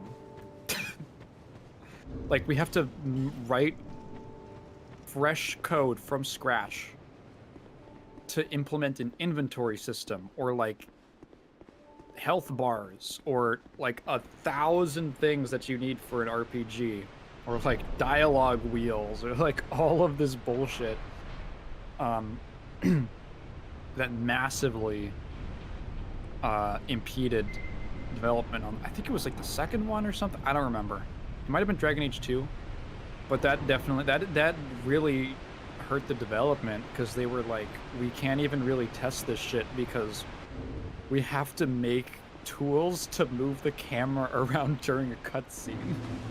So we can't even check if our cutscenes work. Yeah, I guess that's a very narrow purpose. Mm-hmm. Sorry, what did you say? I guess something else that's kind of a adjacent analogy, not exactly, but it's like someone trying to learn like archery or something, and you can get, let's say, I don't know how much a bow is, I have no fucking idea, but say that there's like a $100 beginner's bow that's like good enough to learn all of the crucial skills that you need to, but then the guy's like, oh no, I want a $1,000 bow that will be enough for when I do like all this cool competition stuff and all that, and it's like, bro, you're just like started archery. What are you talking about? Like, it's gonna take you a long time, you know, you're gonna have to develop a lot of key skills with, you know, a more basic bow, and then maybe you'll outgrow its potential, like, and then that would be when you would, you know, level up. But you have to develop like muscle groups. Yeah, to do that. That's just an analogy, but I don't know. I feel like the same thing could be said about game engines. Like, arguably, not everyone fucking needs Unreal 5. I don't think that's a very controversial statement. There was a post that went kind of viral that was like, there needs to be a slur for people who get into a hobby and immediately buy all the most expensive stuff. Yeah. And I'm not like, I'm trying to make fun of those people. I don't know. It is genuinely like I think it's a bit of a problem. Yeah. I mean, depending on what it is. Like, I did have like an acquaintance who wanted to buy a $1,000 drawing tablet when they didn't even know how to draw basic shit, and it's like, dude, like, no, get a $40 tablet, please, like, and see if you like it first. Get a sketchbook. Yeah, or like, yeah, that's even better. Yeah. Just something like, yeah, I mean, yeah, I think just anything like low commitment, like modding. Modding is a great way to get started in game dev. Yeah. And you can just tinker around with stuff. Any kind of hobby. Like, I started video editing I just like pirated Premiere so that I could make a meme to show my friends in high school. Like, I'm not investing into a full subscription to the Adobe Creative Suite. Yeah, before you even know how to use the tools. Yeah, literally. When I got into Flesh and Blood like 6-ish months ago, I just picked up a pre-constructed deck for like $30-$40 from a local store, which is like pretty reasonable for like a full playable deck. And I was like, this probably isn't going to be super competitively viable and like super highly tuned, but I'm just like, I'll just see how I like the game. And now I've invested into it. Right. Like, upgrading it and stuff. God damn it.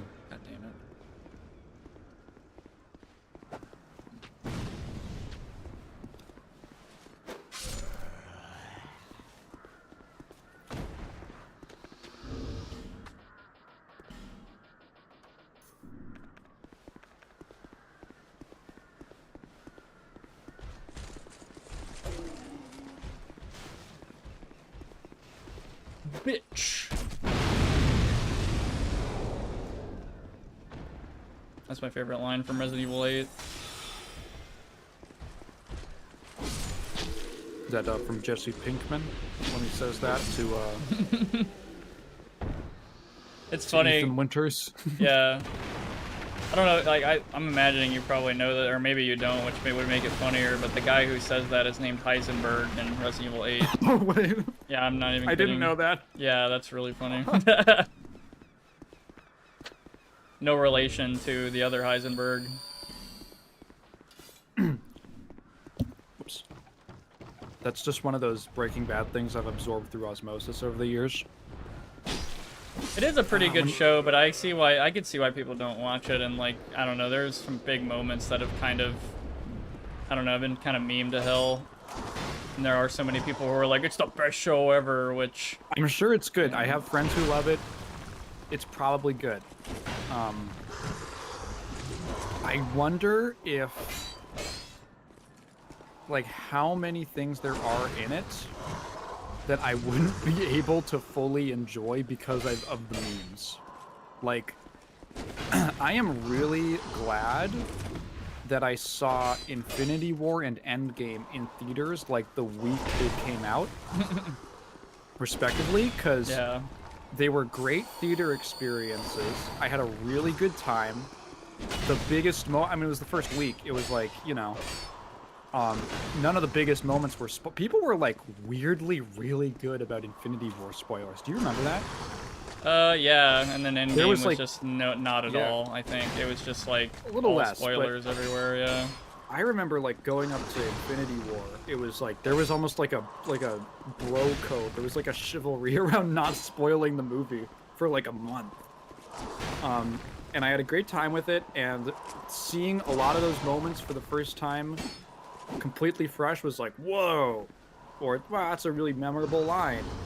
And then like a year afterwards, when there were just so many, like every single line of the movie had been memed to death. I was like, wow, I'm so glad. Because I think I rewatched part of it like in passing with someone else, and I was like, God, I literally could not enjoy this today. I would just be, every fucking line, I would just be thinking of some meme. Which, like, in its original context is, like, you know, meant to be taken seriously, but now I'm just, like, fucking... everything, right? I had a similar feeling with Pulp Fiction.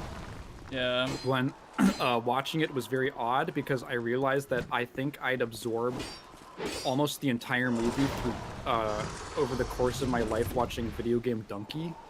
Because I'm pretty sure it's like his favorite movie, or one of his favorites. Because if you've watched enough of his videos, I've watched a lot of his videos, probably watched like 90% of his catalog since like 2014. So like over 10 years now. He uses a lot of Pulp Fiction clips, just like randomly, or he's quoting the movie or something. And watching it was so weird, because I was like, oh, this is, now I have context. Yeah, it's like, now I have context for the scene where they're dancing, or the scene where Samuel L. Jackson says that thing, or the scene where he says that other thing, or the scene where Bruce Willis does that thing. Because there was like 2 scenes that I didn't know about, that I hadn't watched. I had no knowledge of. And I think in a way, it was weird because I didn't really like the movie too much, but I had to kind of like decouple it. It was kind of difficult critically to like separate, okay, how much of that is I've been overexposed to this thing, so I just have a lesser reaction to it. It's not making as big of an impression as it did at the time, or for a lot of people when they first watched it, because I talked to my dad about it, and my dad was like, oh my God, when Pulp Fiction came out, it was like insane. It was like there was nothing else like this that did this kind of dialogue and used music like that and had characters like this and was structured like, it was so wildly different, especially to see on like basically, you know, a mainstream, it's not like the biggest blockbuster type thing, but you know, like a mainstream film that was so subversive in so many ways. And I was like, yeah, I actually kind of get that. I can understand where you're coming from. it just did not do any of that for me. And I was like, how much of that is just overexposure, and how much of it is I just like genuinely had issues with the movie? Oh, the And I was movie's okay. Yeah. Yeah, I think I've mentioned it before, but I just like, I don't like the structure. I think the structure takes away from it for me. Like, the movie starts like 3 times. And I got like really frustrated the last time the movie basically, it kind of restarts like 4 times actually. There's like the whole bit, the whole segment where they have to go to Quentin Tarantino's house. Like that whole part of the movie, when it starts with them back at the apartment, I was like, God, how fucking long is this movie? Like, can this be over? And there's like another hour left. It felt so long. Every Quentin Tarantino movie. Oh. Honestly, they're all so long. That's, yeah, I really felt like it didn't help the pacing, and I was kind of sick of it. And I had to be like, I don't know, isn't there just other stuff that I'm like, well, does this just not work for me stylistically? Like, is the dialogue not that interesting? Or, like, to me, like, I don't know what it's still difficult to be like, is this just because the movie's so quoted that I can't really, like, get into it, or not? Oddly enough, the only reason that we watched it, because I only watch stuff if Katrina puts it on, is that we had randomly, I was over at her house, and while we were talking, good night, Raptor. Good night, Raptor. While we were talking, I randomly, like, Pulp Fiction came up, and she said something like, I haven't shown you that movie because I think you'd hate it. And I was like, what? Why do you think that? And she said, you would think it was pretentious. And I was like, really? Do you think I'd say that? And then we watched it, and I did not think it was pretentious. I just didn't jive with it. So she was a little right. I didn't hate it.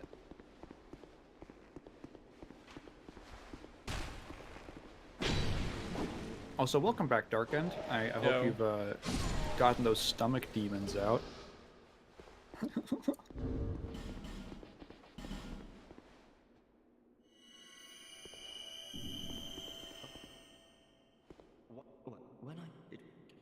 Hey, Kale, did you see another person die around here like an hour ago? Pretty embarrassing. I heard a Wilhelm scream. Yeah. Whoa! Yeah, it wasn't me. Not this time.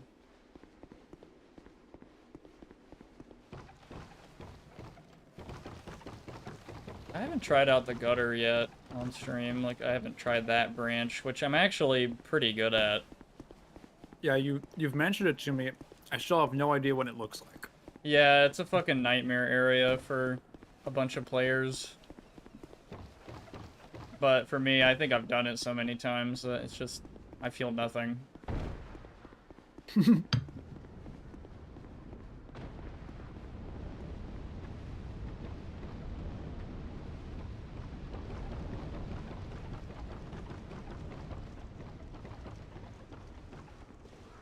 It's like this game's Blight Town, but I argue Blight Town is a lot worse than the gutter.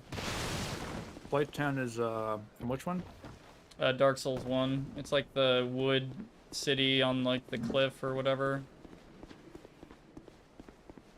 I mean, the name isn't very inviting. Yeah. It sounds like a difficult area.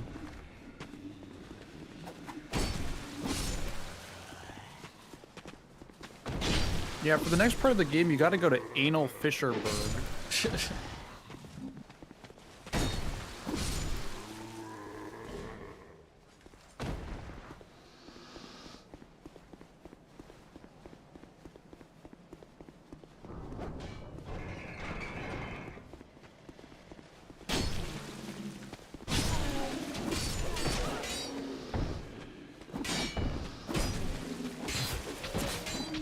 Blender.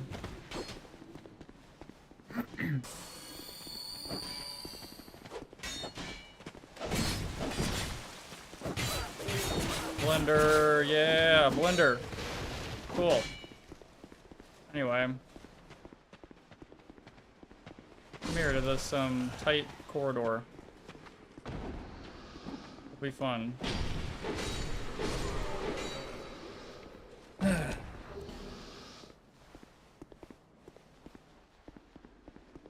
Okay, so what the fuck is over here? I know I get the white soapstone and I become Pate's friend. So I get ooze. Oh, that's a magic buff thingy, okay. And then I get a sorcerer's catalyst. You know what? Actually, that's pretty cool. Sorcerer's staff. That's what I already have, but my staff also has durability, which wears down over time. So I can just, you know, fucking use the other one when mine's about to break. That's not bad. Hey, Pate.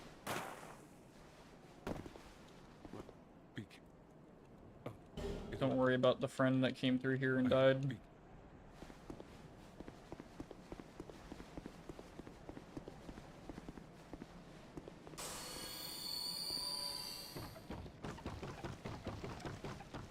Ah, man. I've kind of made progress today in the sense of what areas to fucking avoid forever. Like Doors of Pharos. Fuck that shit. Unless I, you know, go there with my sorcerer and zap those dogs. But even then, the dog boss is pretty fucking annoying. Yeah, there's a big-ass dog that's called, like, the Royal Rat Authority, and it's a dog. It's not even a rat. I think. I don't even know, man. Scammed. Yep. Freaking a rat.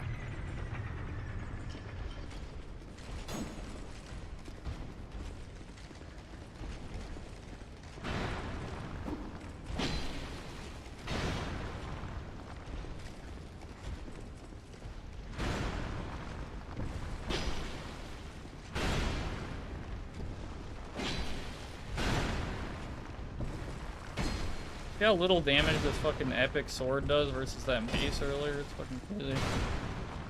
Probably should equip the mace for these guys. Can I don't even think I have a mace. I have a Morning Star. I guess that's similar enough. Alright, Pate, let's go. You know the drill.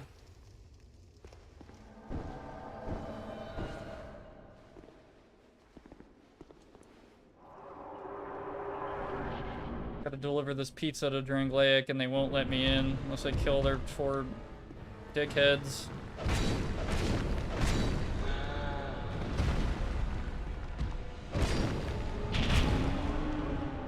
I thought that hit me, to be honest.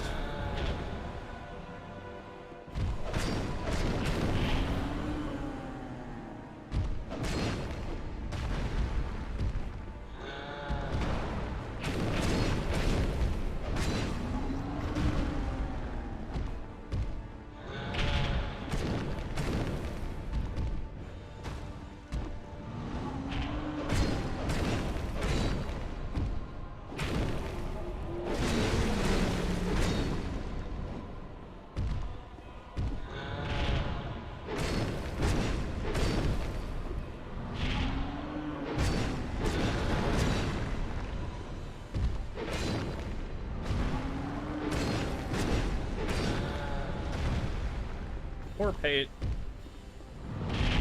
Now. Come on, Pate, kill him. Go. Oh god, he's being turned into a pate. Fuck. To be spread across into a paste. I've debated using the boss souls, which also gives some souls towards the soul memory, but these could also be turned into cool weapons. But since I die so much on this shit, I might as well. I feel like I just might as well should use them. Which is kind of painful, but, you know, there's only a couple that I'd want to keep. Because they make some actual really good fucking weapons.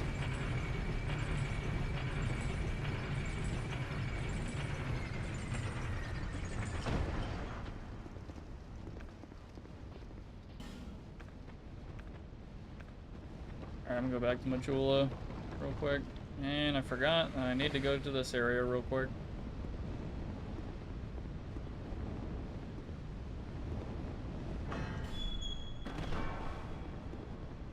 I'm actually gonna equip this ring and see how good it is.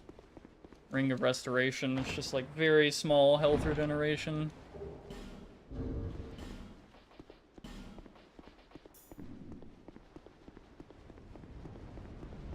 As you can see, it is very slow.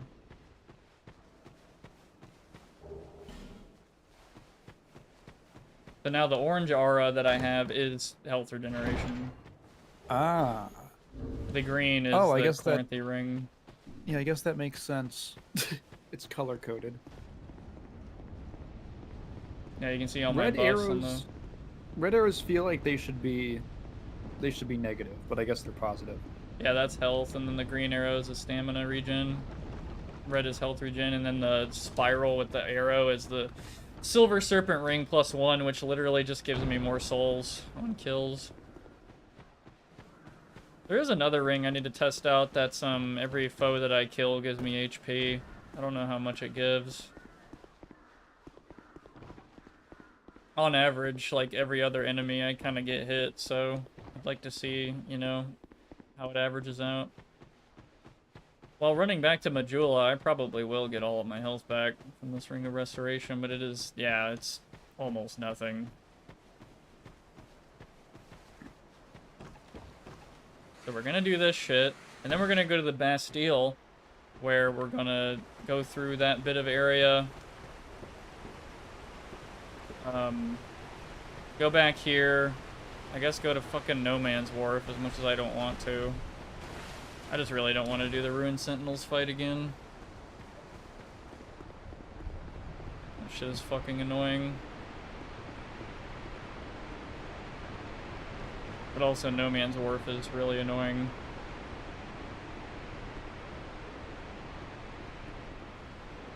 I'm gonna guess the lore of your character is that Sonic got run the fuck over by the gun truck and got isekai'd into Drangleic and must deliver a petrified pizza to King Vendrick. That's a lot. Yeah, sure, I'll go with that.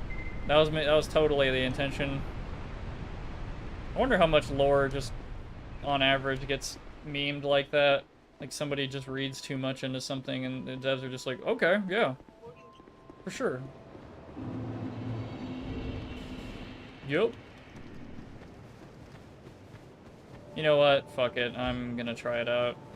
I'm gonna I'm gonna eat the boss souls. Yep. How much you give me?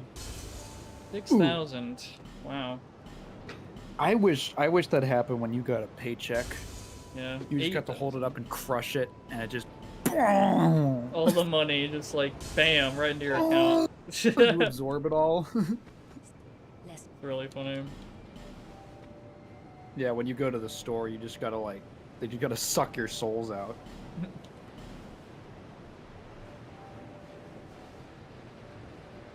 Wow, I can level up a lot. Holy shit, that's huge. Okay. So... Intelligence isn't gonna do me any good. Actually, it does raise up the magic Venus.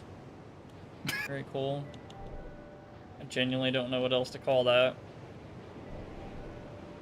I could raise it up to 20 and that would give me... Hold on, let me go to the help menu. I think it's just, it's bonus. It boosts the power of magic attacks, but like also I could get myself 30 more HP. Pretty cool. And the endurance, there's probably more important shit. I don't even have like that many herbs for spell uses. I do need to raise ADP. Painful putting all my points into that, but it really is important.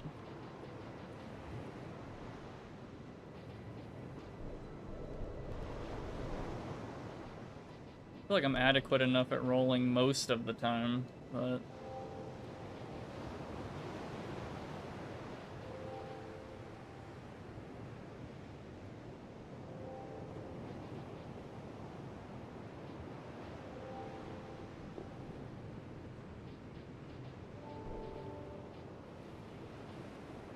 Yeah, I think that'll work. That is a upgrade. Yep. Alright. Yeah, that endurance bar looks so much bigger. Holy shit. Woo! I wish it was called stamina. Yeah, Wait, isn't it just called? It's so the stat itself is called stamina, is but stamina. endurance is the stat. Yeah. Yeah. Does endurance affect other stuff? Yeah, it affects physical defense a little bit. Okay, that's why.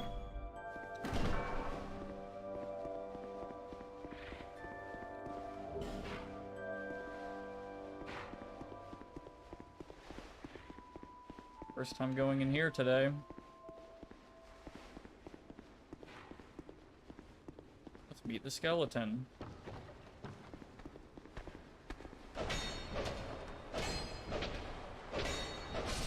My skeleton. All these Estus flash shards are supposed to be really important items that add a charge to your Estus. So, like, throughout the game, you know, you just get one more Estus flask charge, but, like, for me, because I can never sit at a bonfire, it literally just gives me one more heal. Like, one more heal, and then it's gone. Because I can't sit at a bonfire to recharge it. Estus flask is like the oh shit flask. Like, I probably only use that in, like, mega emergencies. I'm probably already dead if that happens. Because Estus heals you a lot faster than life gems do.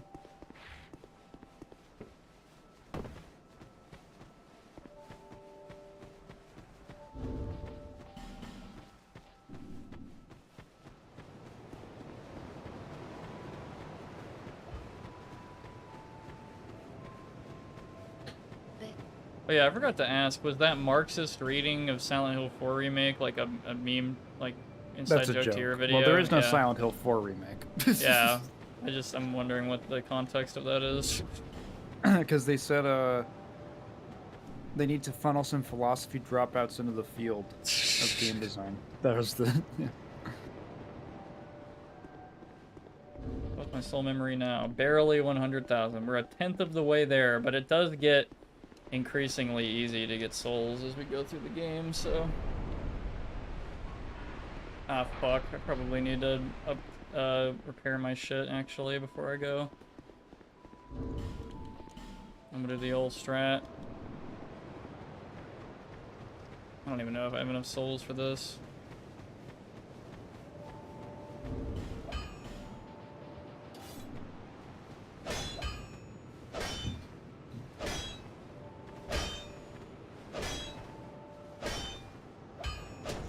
I don't really know a faster way to break your weapon other than just, like, having an enemy do it for you. In Majula, I mean, I guess. Or, I mean to say.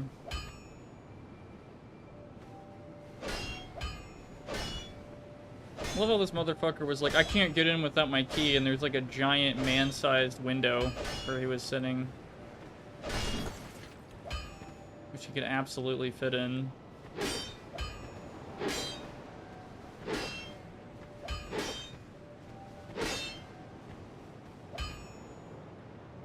I promise, Blacksmith, this is really important to killing the 4 gods.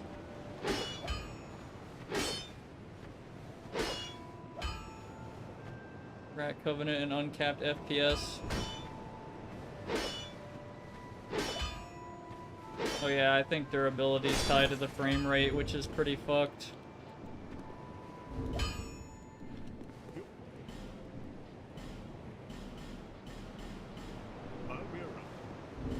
Anything timed to frame rate is kind of in the cursed bin for me. Well, Is this running at, like, cap 60? Yeah. 60 is like the norm. I think Dark Souls 2 the original used to run in 30 FPS. That's what it was, yeah. Yeah.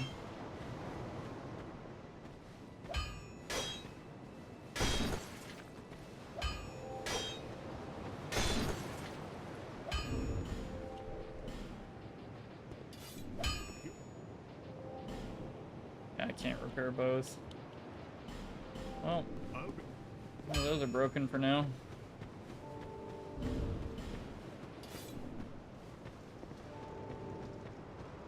Bloodborne's locked at 30? Really? I didn't know that. I thought that came out after Oh yeah. Dark Souls 2 Scholar. I don't know about that.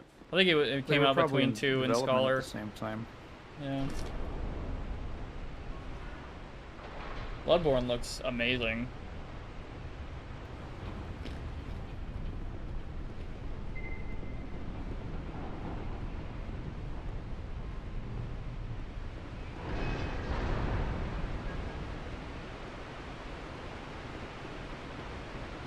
I'm imagining doubling the FPS in that game would break a lot of shit. Yeah, it's I think that's one of the theories on why it has never gotten a port or a remaster. It's just so fucking spaghetti coated. Yeah, or that it's like a big pain in the ass. Like they'd have to remake it, like they did for Dark Soul or Demon Souls. Yeah, Demon Souls. Could also just be that Sony's stupid. That was one of the really funny pieces of commentary. I don't know if this is true, but when the Dusk Bloods was announced, the whole time during that trailer, it was like every time there was a cut to black or something, it was okay. Show me Bloodborne 2. Show me Bloodborne. Show me the title. And it's the Dusk Bloods, and it's a Nintendo Switch exclusive. Wait, what?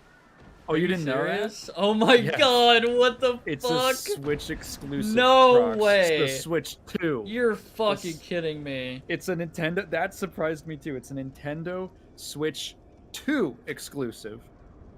And the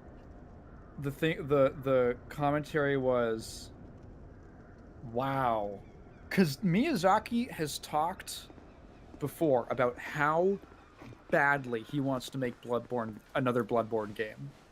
Like he wants it. He wants to iterate on it so badly for like 10 years at this point. And suddenly, you know, they've historically been a PlayStation brand, you know? I mean, like the first Demon Souls was, I think, published by Sony Japan? By PlayStation Japan? And it was like, oh my god, has PlayStation just been denying their requests to like greenlight a sequel? And until like, and then was Nintendo, or is this a Switch exclusive because Nintendo were the only ones who would greenlight it? Who would agree to publish it for them? Because it's in partnership with Nintendo.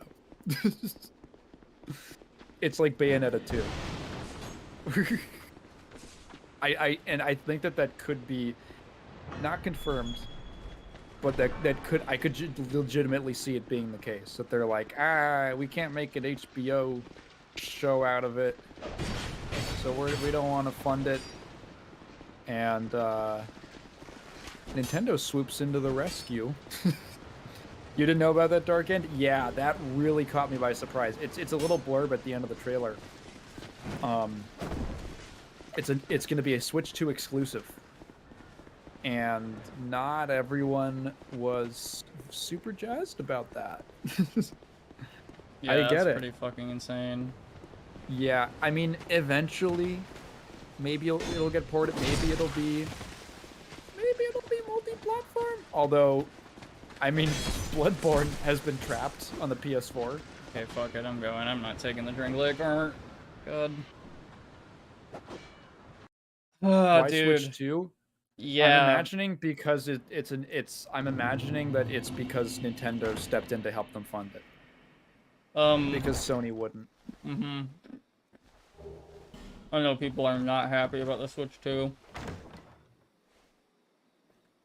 Like the $80 digital games and what the performance is gonna be like on like Elden Ring on the Switch 2, and it's just like the SpongeBob dancing in low quality, like 72p meme. And the price of the Switch 2 is like, I think like 500 or something, which people are saying is 450. probably too much. Oh. 450 US.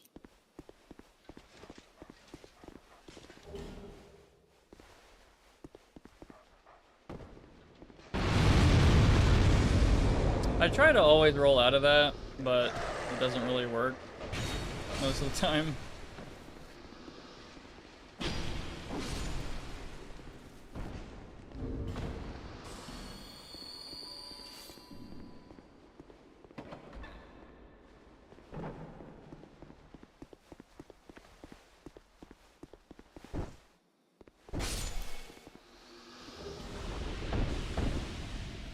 The closest thing we're getting to get we're the closest thing we're going to get to an official Bloodborne 2, and it's also a console exclusive. Well, on official channels. Yeah. Yeah, I mean, thankfully, it's probably easier to emulate a Switch than a PS4, to be honest. Weirdly enough. I have, Sab says I have an experimental PS4 for Bloodborne currently, and so far the game is amazing.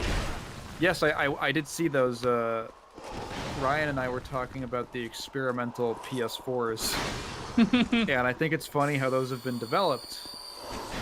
By Sony, of course, specifically to run Bloodborne. And, I'm probably gonna wait. I can wait like a year. I can wait however long. I've waited 10 plus years for Bloodborne. I can wait longer. For when it's completely stable. When it's in like a good, actually good shape. I know it's technically playable. I think beginning to end. But, and my PC is probably strong enough to run that, but I'll just wait till a lot of the kinks are ironed out.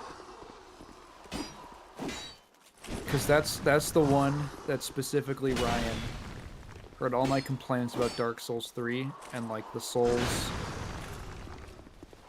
formula, and and I was like, I remember talking about it, and he was like, and in my thing, I was like, someone's probably gonna come out and say, oh, you should play Bloodborne, Tygan. That fixes every problem that you have with it. You should play Bloodborne. And sure enough, he said, you should play Bloodborne, Tygan. And I'm like, fine. If I could. If I was able to, I'd love to. It's probably what I would have played first. But PlayStation doesn't want me to. They don't want me to know. They want to keep me in the dark. Sam says it's probably for the best. I do deal with crashes currently, and Darken said did a full playthrough and crashed about 12 times, but never corrupted my save. I think in a Souls type game, I would still get really upset if I lost progress from a crash. Well, you know, actually, it's one thing I do like. If I were to Alt F4 right now, I'd probably be standing exactly where I am now, and every enemy that I killed would be dead, and everything would load in, like, as it were. It's pretty good on auto-saving, yeah. Okay. But I don't know if that's just from Alt F4ing, or, like, if the same thing would happen on a power outage, but it does auto-save very often. Okay. Darken, did that happen when you crashed, or Sab, is that how the game works, either of you? I mean, it does disrupt gameplay, obviously, but other than that, it doesn't, you know... I don't think it, like, fucks up too much as far as, like, game progress.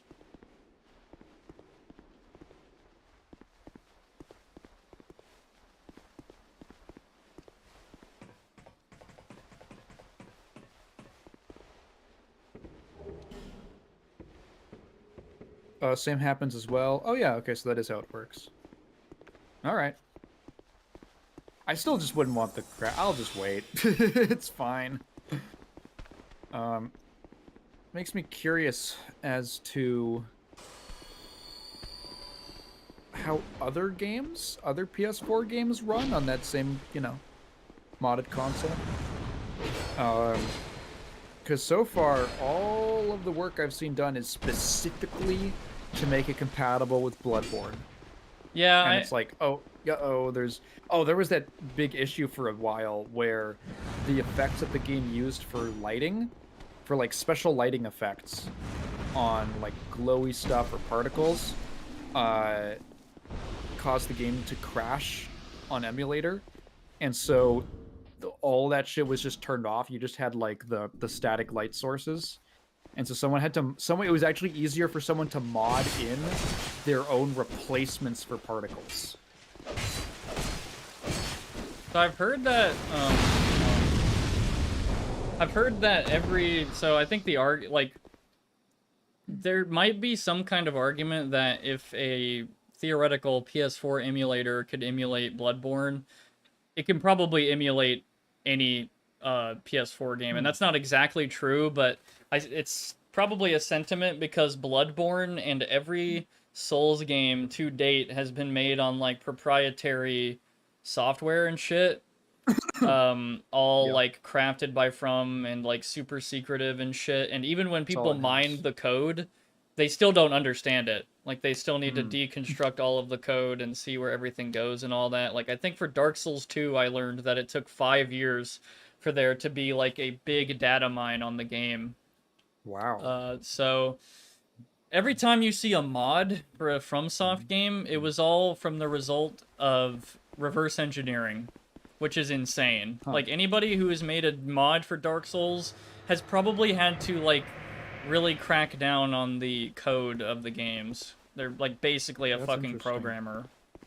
It's not like drag and drop like Unreal Engine, and that's probably part of why FromSoft is so fucking scared, and other Japanese developers are so scared of using like an engine that's very well understood, because it's like, you know, the modding and hacking potential and all that shit, or I don't know why else they fucking decide to do that. They're just fucking weirdos. That's just kind of a Japanese thing. Yeah. They are very hesitant. Historically, Japanese devs have been very hesitant to use non-in-house game engines, which actually hurt them a lot during the 7th gen. And mass adoption of Unreal was actually a big step towards part of the resurgence that they had in like the late 2010s, mid to late 2010s. Or more late, yeah. So I guess FromSoft just does it old school. Yeah, I mean, just the way they handle collisions in Dark Souls games is kind of interesting. Yeah. Not in like a bad way, but I mean, they came up with their own tech and shit and their own way of making maps and running it well, and I don't know, it's very intriguing. Like the fact that you can still find collisions of old maps that aren't even used in the game anymore is really interesting.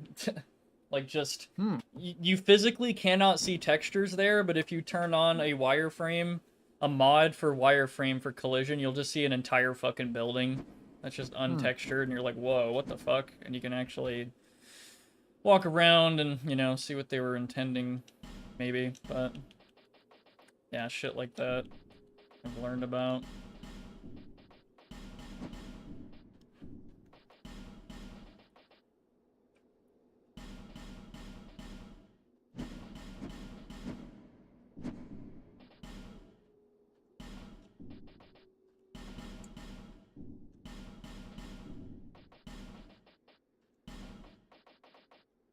I've seen some of the games on the PS4, but it's very few currently. And Darkend says, the lighting freaking out is mostly fixed, but I have a bad flashing light moment during the Blood-Starved Beast, so if you have seizures, don't mess with it. Yeah, I think it was like there was actually no blood effects, because those were particles, and it would cause the game to instantly crash as soon as you like hit something. Damn. Which is, yeah, kind of funny.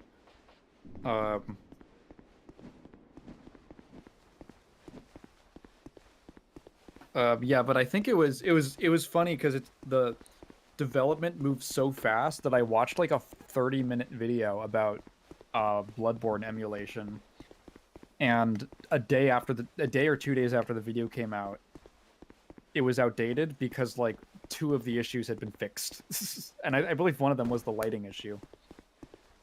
Yeah, FromSoft has probably accidentally made really good programmers and modders to their dismay. Exactly.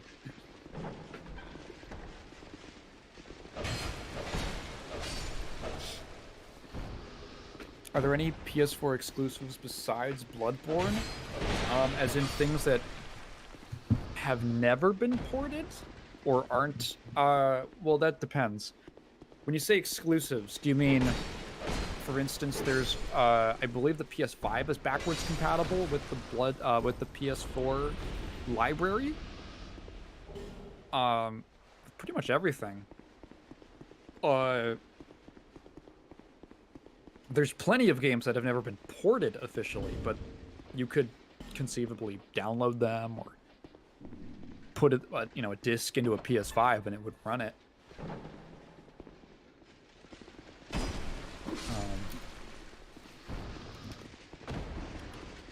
Probably some. I'm trying to think of PS4 exclusives.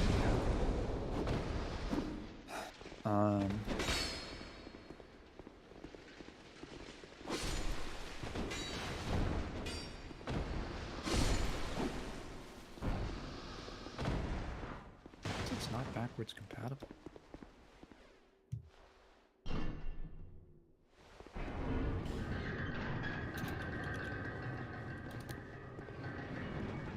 The vast majority of PS4 games. Okay.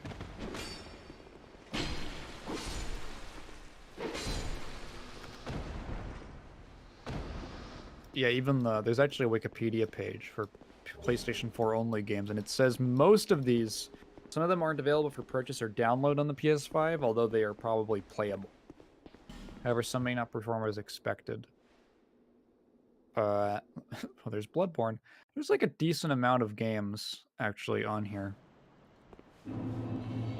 Killzone Shadowfall. Oh, PT. PT.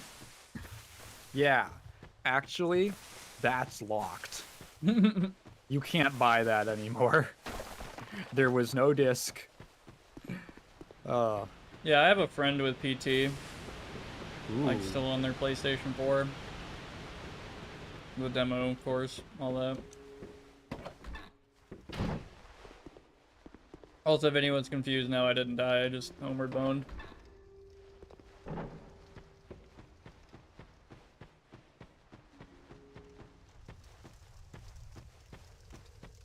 Oh, well, you're never going to be able to play Fat Princess Adventures. Fuck! Fuck! I might make a vodka drink, to be honest. With some orange juice and shit. Man, that sounds good. I'm gonna do that when I get to Majula. Oh, tonight? Or what? Yeah, probably right now. In real life? Yeah. Okay, no, I'm gonna do that in the game. Majula, I don't know if there's like a thing. Okay. Yeah, you can sip on that gin and juice in Majula. Majusla. For real. I might tap out soon. Okay. Gonna go to like 7 hours or so. Okay. So like one more hour.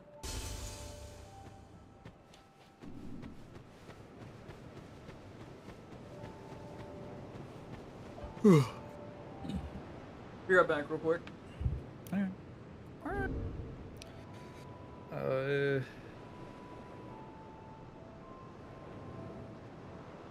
Maybe like, just looking through this list, Knack is funny, because I thought of Knack. Like, what's a game no one would have bothered to port? Prox making the real Estus. It probably, yeah, it probably does look like Estus. Estus does look like a delicious mango drink. Oh, I love mango. I think mangoes are becoming my favorite fruit. It's cool seeing modders add back removed content or unfinished content like the Great One Beast or the Proto Moon Presence. There's a couple games that have restoration mods. I know Knights of the Old Republic 2 is a game that's very infamous for having a lot of cut content so as I understand it, there was a ton of content that got cut, like I think an entire planet or something, and like a storyline or two, and there's a mod that restores all of that into a playable state, and I believe including like voice acting and stuff, but it had to get cut. And as I understand it, narratively, that stuff makes the game make way more sense. And it being absent in the final game is like very odd. It's one of those situations where something just kind of starts happening and you don't really have context for why the characters are doing this or that, or why they're so motivated to do something. However, it is also apparently does not very well designed, because it's literally unfinished. Yeah. So it's weird because I hear there's a back and forth on whether or not you should play the game for the first time with the content restoration mod, because there's a legitimate argument for it. But there's an obvious, like, yeah, the experience is going to take a hit like 3/4 of the way through for a little bit. I'm back. Welcome back. You're making the real Estus? Yeah, it's a bunch of ice and then vodka. Yeah, the only vodka I have is Grey Goose and some sun-kissed soda, and that's about it. It's pretty good. Probably help me sleep later. That's what alcohol does to me anyway. Oh yeah, before I forget, you guys should totally like the stream and do all that engagement stuff, because it helps a lot and I appreciate it, you know? Liking the stream, disliking it because I fucking suck at Dark Souls, or subscribe, you know, to keep up with the Thursday streams. Usually stream every Thursday at 7 PM CST, and a lot of the time I'm joined by the Taigan Moon here, who has his own channel linked in the description with a link that's probably broken. Right. I'm literally just gonna use the link from now on. Fuck. No, it works. Ads. It works this time. So the one time, okay, I'm not even gonna lie to you. I always kind of assume at first it works, and then the one time I'm like, it's not gonna fucking work. It fucking works. You're kidding me. Okay, anyway, so that's cool. So do all that, you know, please. That'd be appreciated. Thank you for being here. Thank you. Yeah, Cat. You said alcohol, it makes you sleepy? Yeah, on average. Probably just calms me down, makes me lazy, like disoriented and all that. Cat is so funny because she... Maybe it's an Asian thing, I don't know. But she's like a featherweight. You know, like, you've heard of lightweight. She's like a featherweight. She's light as air. She can't get through... She wouldn't be able to get through like half a glass of beer before she passes out. She can't handle alcohol at all. Not even getting like sick. But she literally like cannot stand up. She can barely stay awake. She has such low tolerance for it that like, we never drink. I don't drink. And I'd kind of, you know, in social situations, I prefer if she's sober with me. And none of our friends really drink. So if she at a certain point, we just had a conversation where she was like, yeah, well, if I only really like, she goes, well, I like literally can't drink enough alcohol to enjoy, like, quote unquote, enjoy being drunk, because I just pass out. So I'd only drink it for like the flavor, and she only likes like something really fruity or something like that. And at that point, just like drink juice. There's like literally no point in having alcohol. It's like you can just drink an entire glass of juice rather than 20% of a glass of alcohol, which is about as much as she can get. Hi, babe. Yeah, we were talking about how you're the ultra lightweight of alcohol. Excuse me, earlier I fucking went down the wrong pipe. Oh. Oh, God. I'm good. Also, yeah, what up, Cap? Yeah, for me, I think I'm somewhere in the middle, especially because I used to weigh somewhere before I went to the gym a year ago. I used to weigh like 130, and now I weigh like 160. And I've gained a lot of mass and stuff. Half of it, I'd say half of it's like muscle, and half of it's, you know, just whatever, other weight and shit. But, so now, probably on average, it's like a bit harder for me to get drunk. But does body weight affect tolerance? I think it has an influence on it. Like, it's one of the things that does it. I think the lighter you are, the easier it is for you to get drunk. Oh, wow. Well, I mean, that makes sense because she's tiny. She's like a tiny person. Okay, I'm gonna have to get past these fuckers. Also, I believe, Darkened, you are correct in that, I don't know how applicable it is across different populations, but a lot of Asian, like, just gene groups have way less alcohol tolerance than others. Than like, I don't know, certain European ones, for instance. That's why I believe sake is considered a very light alcohol. Is that correct? Like, I really don't like the taste of sake, personally. Not in flavor, but just like alcohol content. I'm actually not sure about that. I don't know too much about it. I believe that's why. That's why. It's because Japanese people literally have a lower tolerance, so their alcohol isn't as strong.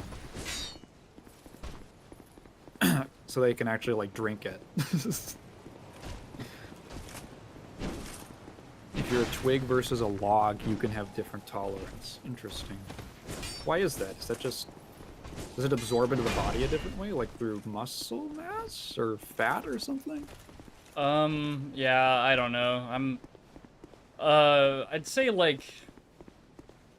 nutrition type stuff for me is like a big hole in my education, I'd say. I'm still trying to get into that through gym and all that. I understand muscle groups a bit better and all, but as for like what makes somebody lighter weight than others with alcohol, yeah, no clue. How fast it can circulate in your blood? Oh, you know what? Yeah, I'm looking it up right now. Okay. From Stanford Children's Health. Uh-oh.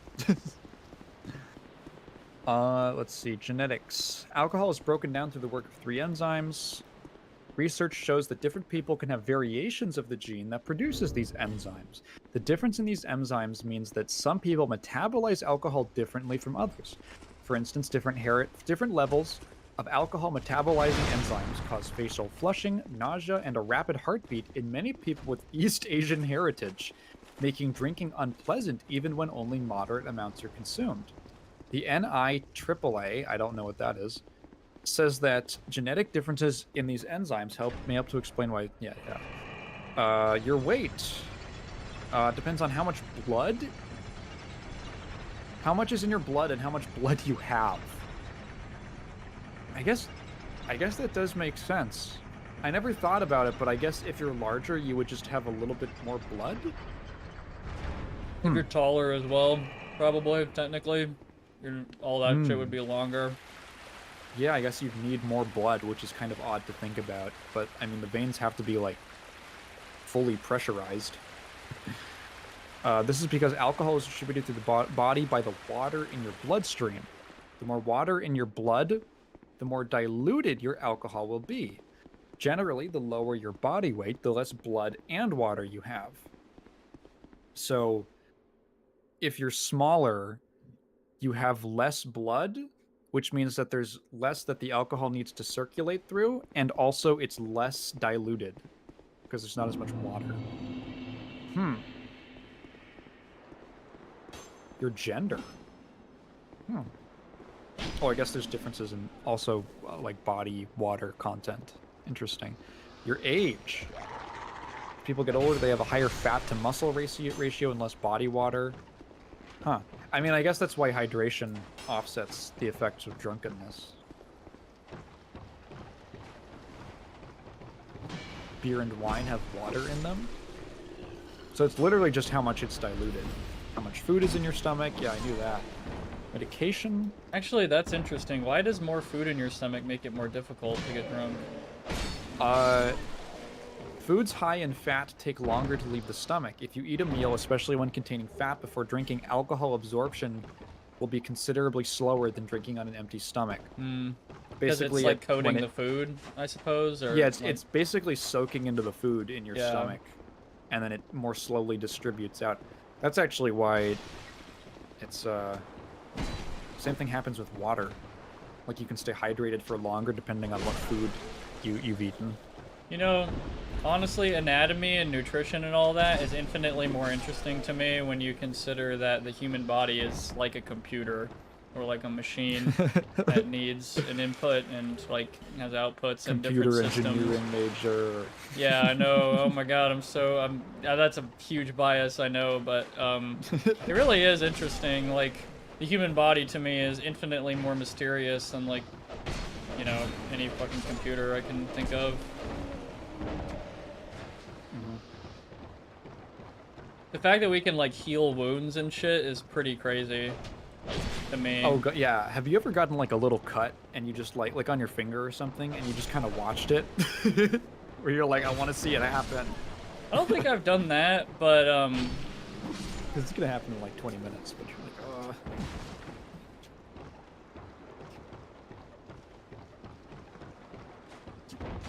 Yeah.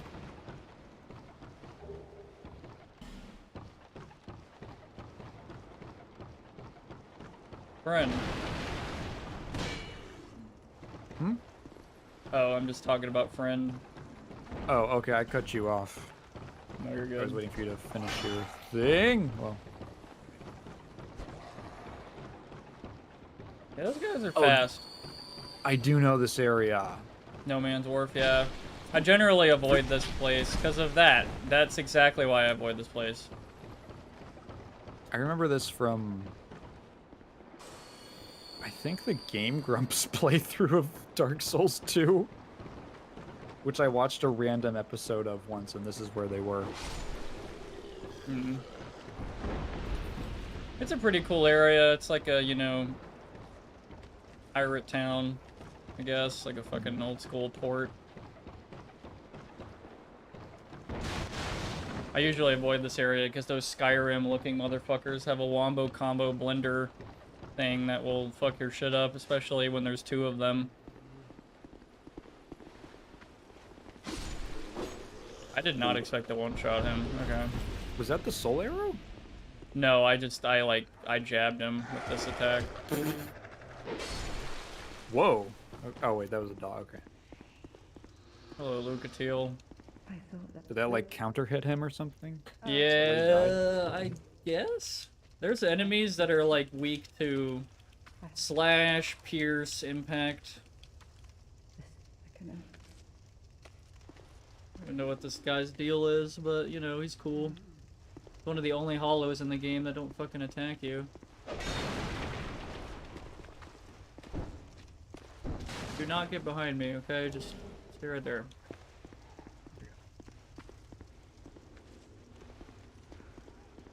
Damn it. At least they have low health. Look at the Skyrim looking motherfucker. Doesn't he look like he's from Skyrim? Am I tripping? Yeah, he's Dovahkiin.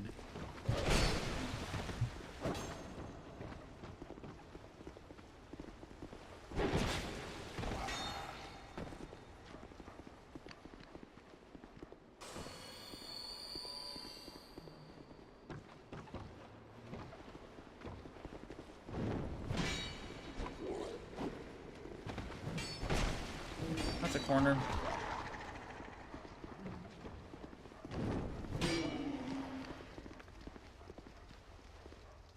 Brend, you gotta get out of there, bro.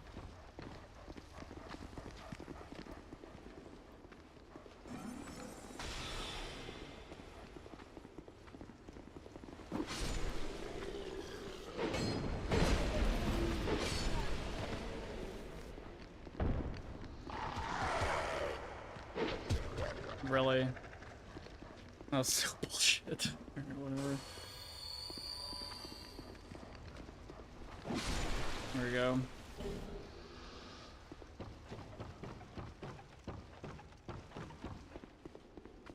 Wish I could light a torch on his torch.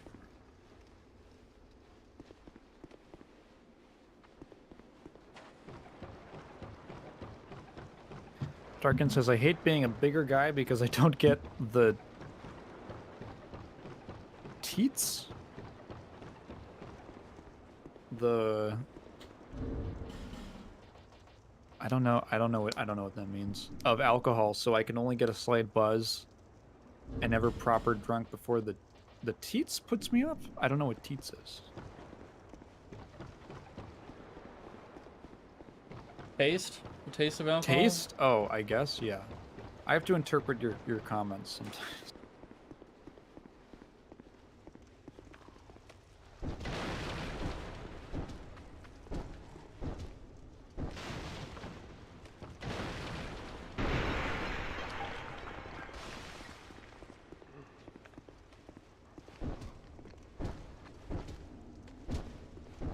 Yeah, taste. Okay.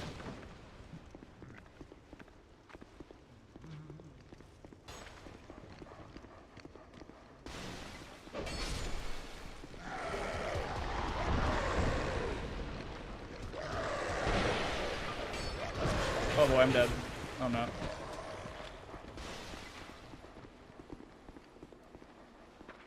The blender, dude. It just takes like 2 or 3 enemies and you're so fucked. Alright, come here.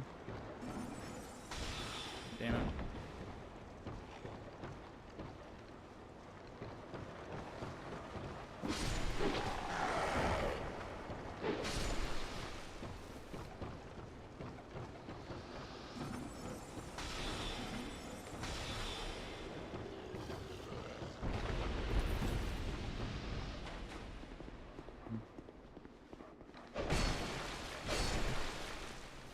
Oh my god. Like that's exactly what happens if you don't control your space in this game for like 2 seconds.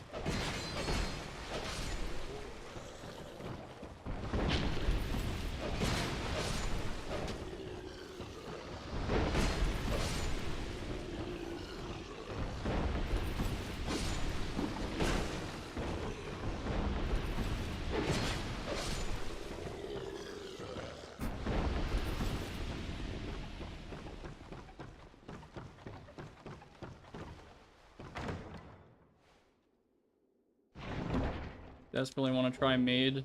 I haven't had too many different alcohols and shit. I just have like a few that I like. Is mead real?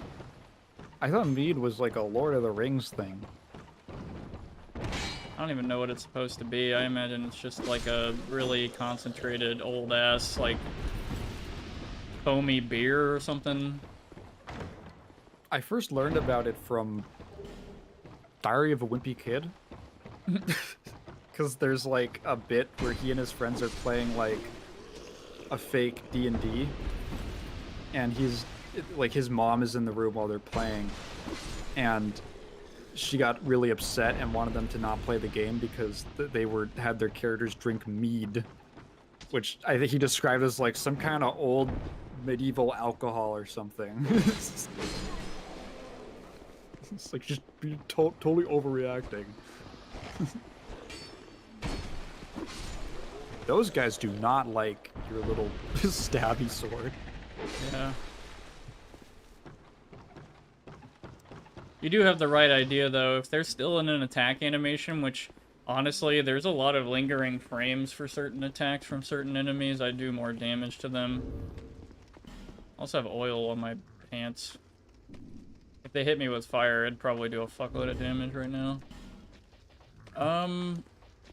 I would do 110% of the damage shown if it was a counterattack. For some reason, katanas in this game have up to 160, which is fucking ridiculous. Really shouldn't. Oh yeah, these fuckers hate light, but I can't light up my torch, so... And I missed. Wow, they are resistant to magic. Hey buddy, come over here. Show them who means business.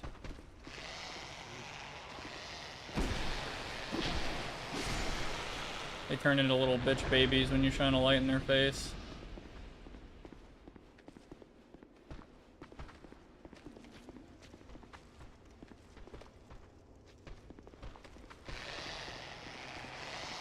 No! Sorry, friend. I didn't mean it. You know that I didn't mean it.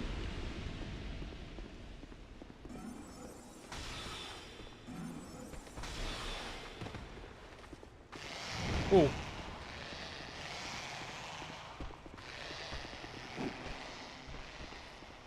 That fucking run that he does looks really goofy.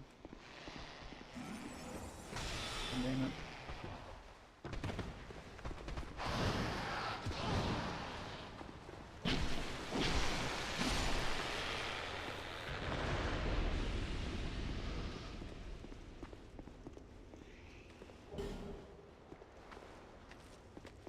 I love how on that little cliff they give you the emit force miracle, which is infamous for knocking people off cliffs.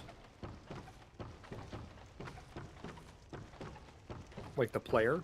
Yeah, or enemies. The Segway spell.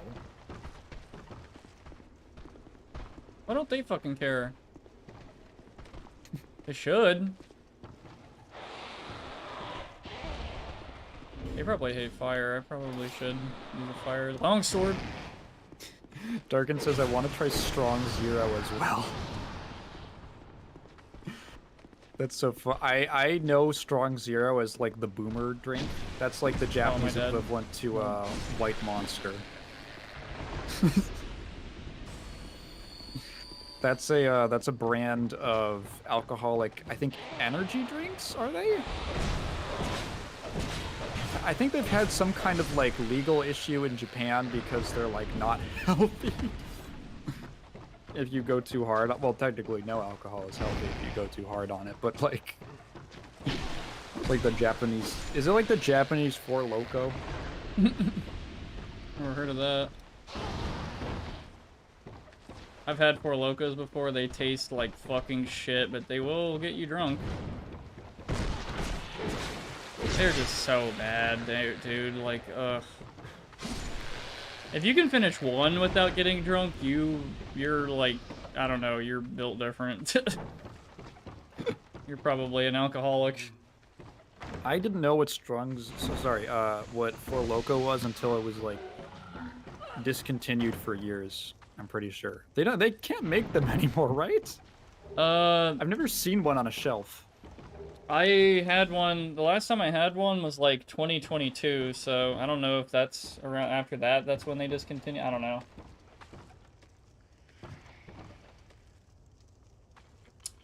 At least in Texas, I'm not sure. I can confirm I had one in 2022. What made Four Loko illegal?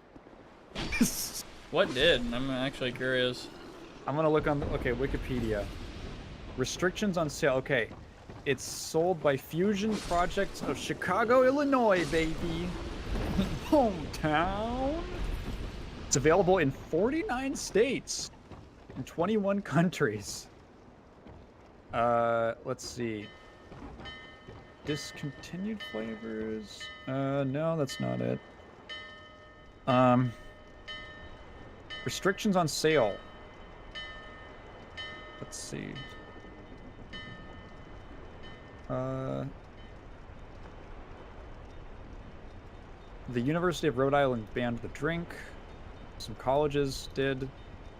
In October 2010, following the hospitalization of 17 students and 6 visitors, Ramapo College of New Jersey banned the possession and consumption of Four Loko on its campus. That feels like cruelty. What else are you going to do in New Jersey? A lot of these are colleges.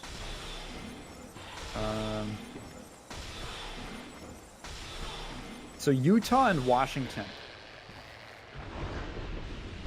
So, sorry. Utah doesn't even sell alcohol. They don't allow alcoholic energy drinks to be sold in Michigan and Oklahoma. Wait, is Four Loko an energy drink? technically as well. Yeah, it's hang What on, the let's fuck? see. The drink having 4 key ingredients. Oh, in 2010, they removed the caffeine, taurine, and guarana as ingredients, and so it's no longer a malt. Sorry, an energy drink. It's a malt beverage. Oh, okay. Oh, it was made by fucking frat guys. Jesus. Yeah, Okay. I'm not surprised. And it was called an energy beer. That sounds stupid. Like, I feel like both of those things are, like, countering each other. Contained taurine, guarana, caffeine, and wormwood, which is the psychoactive ingredient in absinthe. Okay. Absinthe. Absinthe is like... Like a drug. Absinthe is like that shit that like philosophers in like the late 1800s drank, and it like made them lose their fucking minds. Holy shit. That was like that was like a old like super oh, it has wormwood. Yeah. It has like super it's a very, very strong alcohol as I understand it. And it has some kind of a psychoactive component to it, assuming it has wormwood, I guess.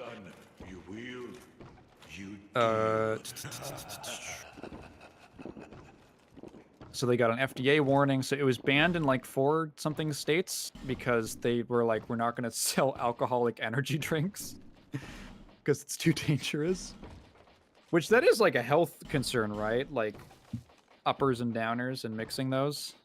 That in the case for fucks you those, up like, a bit. I'm not sure. Yeah, maybe.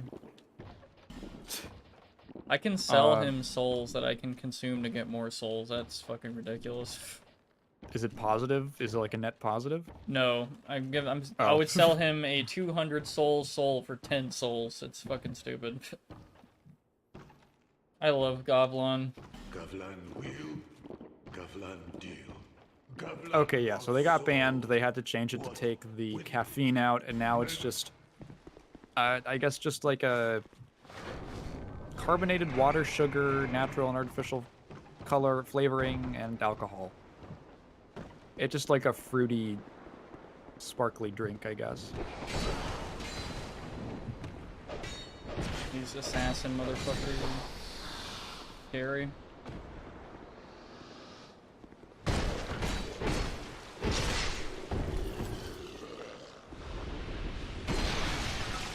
Well, that's cool.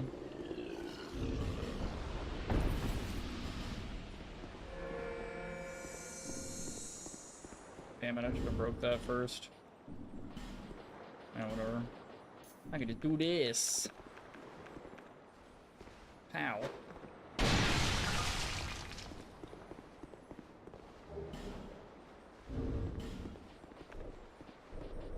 Fucking poison.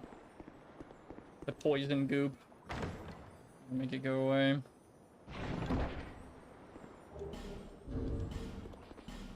My armor is actually not too far from breaking. Speaking of breaking.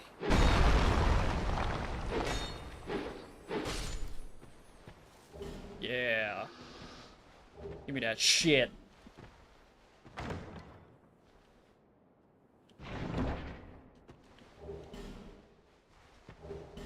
Royal Soldier's Ring is cool. That increases your weight ratio, so you can like wear heavier armor. But kind of irrelevant to me since I want to wear this armor for increased soul gain. Oh boy.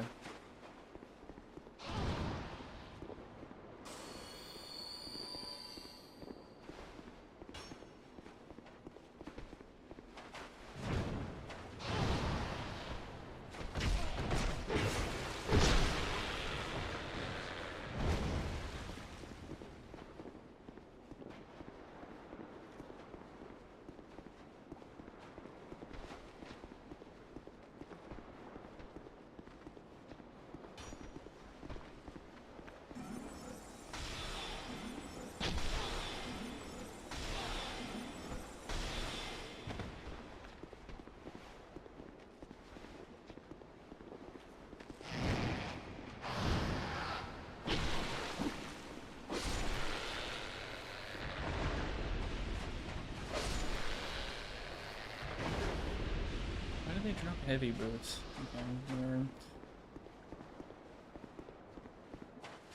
Still don't know why spiders in this game can drop Zweihanders.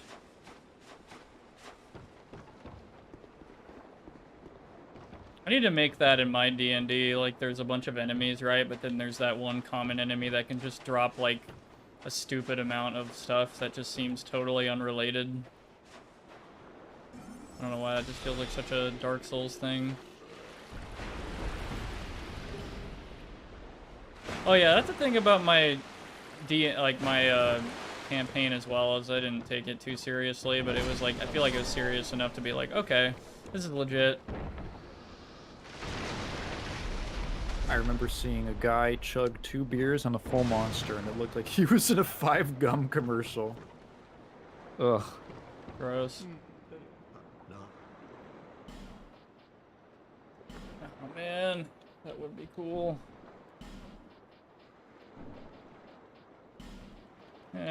Well, these are nice. Damn. I feel like I gotta buy these. How many souls, though, man? That's like so many levels just so I can cast. Ah, God, it's such a hard choice to make. How many do I have? Not too many. Yeah, I'll skip out. The forces, it is. I suspect sorcery is one day might. I don't know why there's a damn mage there of all places. You can cancel his dialogue and turn him into a YouTube poop. Thoughts. You know, classic.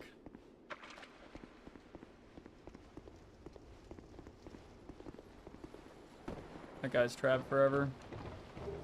Don't exactly feel bad for him. Wonder if I could do this meme jump. That's a known skip. You can like skip the through about half of the level just doing that weird jump over.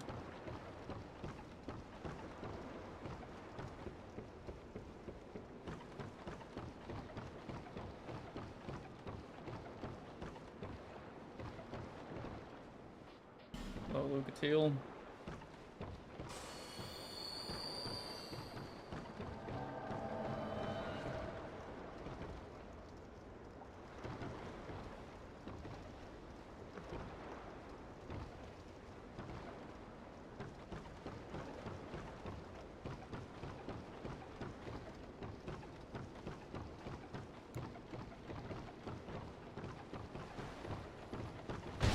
Oh, I guess an obligatory question I have to ask y'all is, would you ever try Dark Souls 2? All of y'all. This is a very unusual way to play this.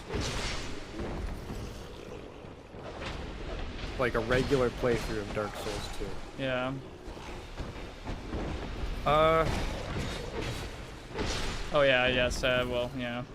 Oh, you already got one. Converting people.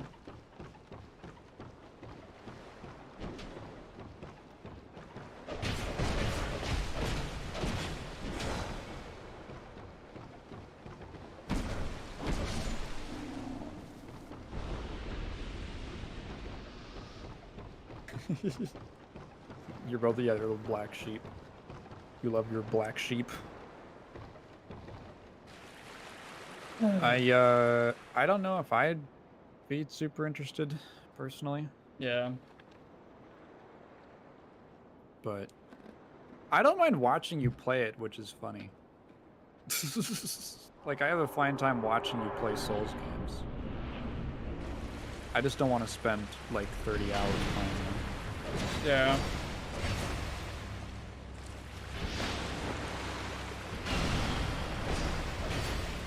Get him.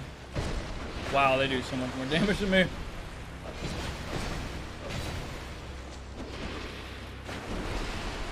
Seb says, I genuinely don't understand why people hate it. There's some aspects that are clearly like a downgrade from Dark Souls 1, but there aren't many, in my opinion. A bunch of other things are kind of subjective. There's a lot of things, however, about Dark Souls 1 that I fucking hate and I think are kind of almost irredeemable. That they improved on in Dark Souls 2 and beyond with 3.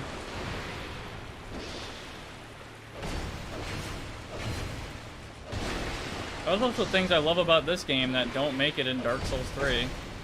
Like, there's quite a few mechanics that are completely unique to this game. Like reviving NPCs that you kill. Bonfire aesthetics, so you could go into New Game Plus in just one area only to kill a boss again.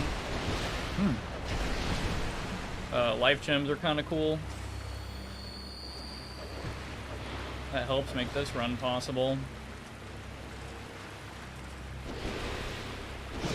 Oh boy. Wow. He's almost done. He's almost... You got him. There you go.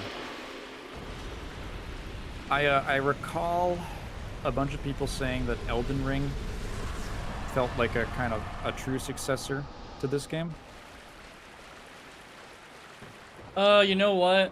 I can see why they said that, because this game was supposed to be more open and not as, like, linear on several paths kind of thing. And also they did bring back... They did bring back the Pharaoh's Lockstones. You know how I shove a stone in someone's mouth and it opens like a way? Yeah. They have that in Elden Ring as sellsword keys, I think. Huh. So... Is it, like, mechanically similar at all? Like, did they carry any of the stuff that wasn't in, like, DS3, for instance? Yeah, because DS3 didn't have anything like that. It just had illusory walls. I've been saying illusionary walls for a long time, but apparently that's not the right way to say it. Elden Ring kind of feels like Dark Souls 4 quite a bit, like with the mechanics and all that stuff. It's not too dissimilar. It's kind of annoying that I call it Souls and Bonfires when that's not technically not what it is in Elden Ring, but that's literally what it is. They literally just renamed it, right? I think Runes are are Souls, fucking Graces are Bonfires. I don't care.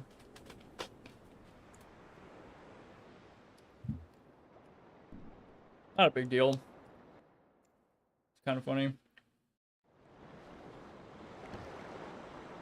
Your guy looks scared. They are.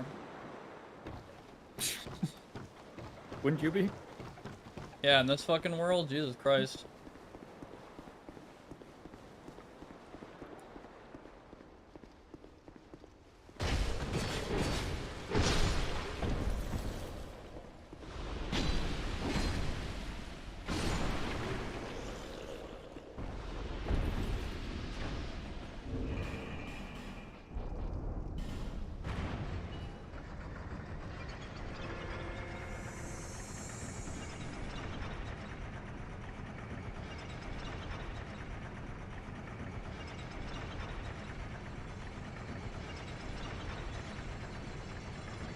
I'm barrels now.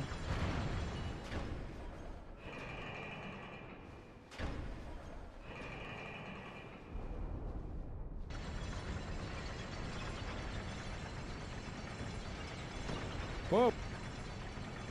Prop hunt. There should be a Dark Souls prop hunt. That's what they should do. Real. Boom! It's me the whole time.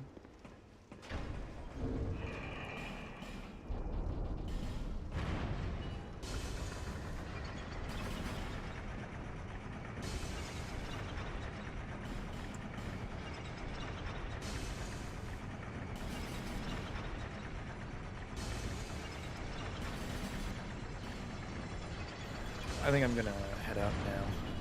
Alright, man. Yeah. It's been good? Yeah, it's been good having you, bro. I'm probably gonna meme out soon, too. Might kill a sinner first, or die. I don't know. But, yeah. Thank you for joining, brother. Yeah. I guess there's one more question. Do you have a plan on playing Elden Ring, I think Night Rain, when it comes out? Or Nightingale or something, or whatever it's called.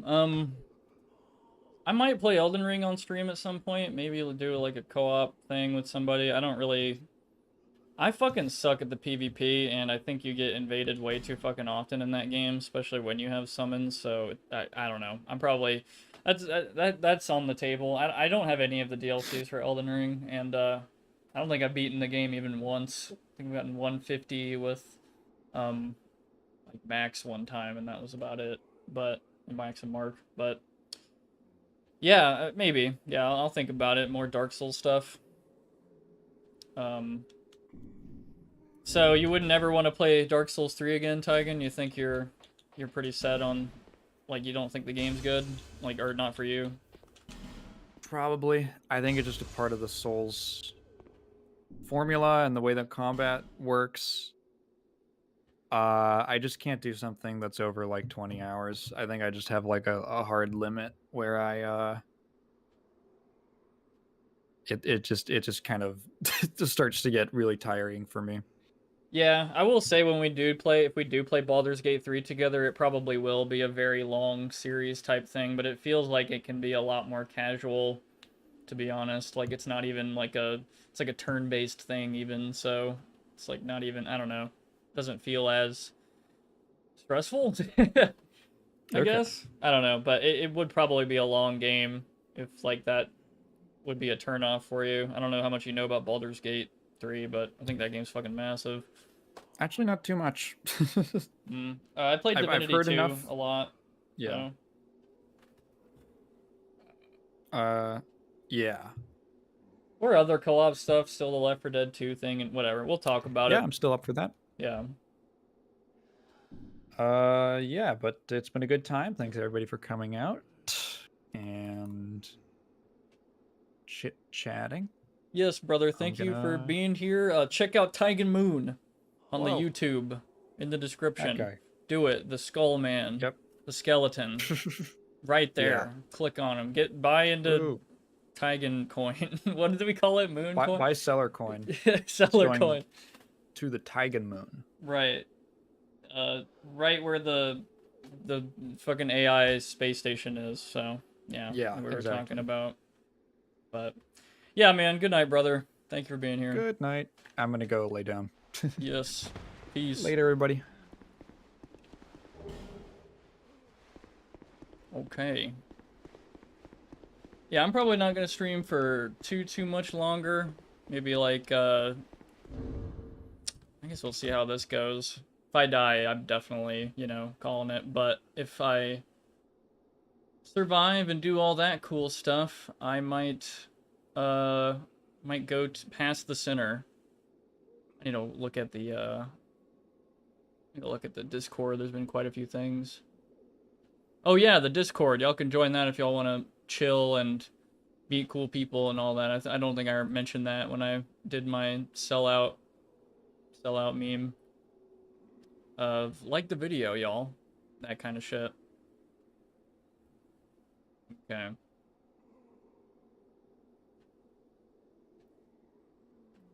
Yeah, checking all my notifications and shit. I don't really do all that while I'm streaming. Anyway, here we go. I mean, I look at the chat, obviously. Probably not as much as I should when Tygan's around, because he's usually interacting and all that and reading out comments and shit. Focusing in this game is fucking incredible. I feel like I blink and I'm fucking dead in this game. I wouldn't even know how to gauge my damn skill in PvE. I don't think it's like anything fucking spectacular. I just know all the locations of enemies and all that shit. Items and most of the fights I shouldn't do.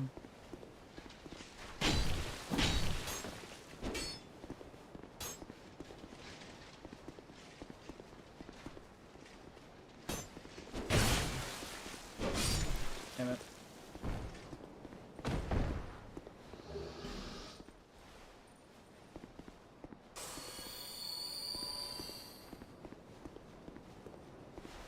Pursuer spawns down here. Damn it. I don't even think my fucking weapon has enough durability for this shit, man. I think I probably need to use my first repair powder. So let me do that. Well, there is a blacksmith, like, right there. Ah, my armor's about to break. I can't have that happen. It's too fucking expensive.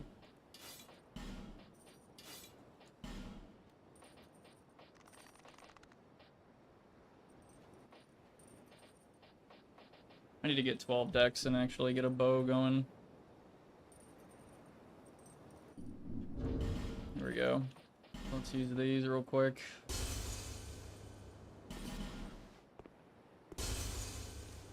Then let's... I'm not going to use the Flexile Sentry Soul because Warped Sword. That's enough said. That weapon is fucking incredible. Okay, let's see it now. So, yep, armor's good. I need to use my good sword for this. This is gonna be weird.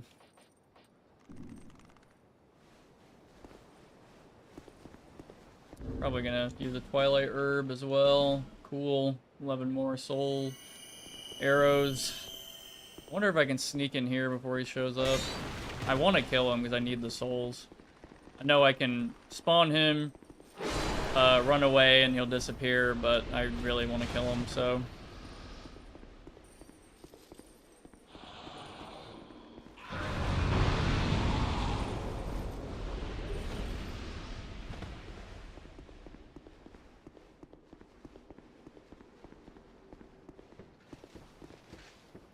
If I had a bow, I'd shoot that fucker.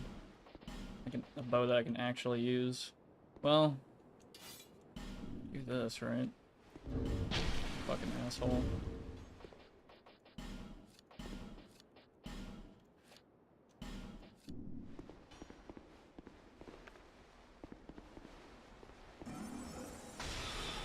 What? Oh my god.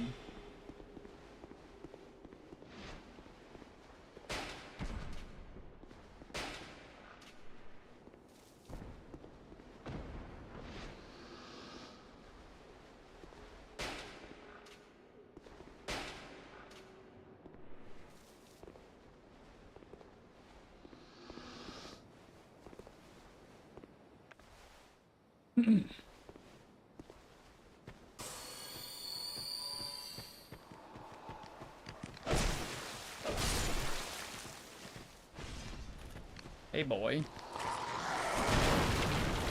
Not you.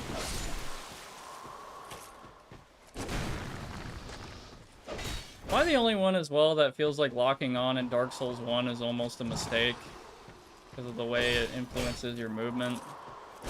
In this game, I mean, there's kind of the same thing, but I feel like it doesn't fuck with my movement as much. I don't know how to explain it.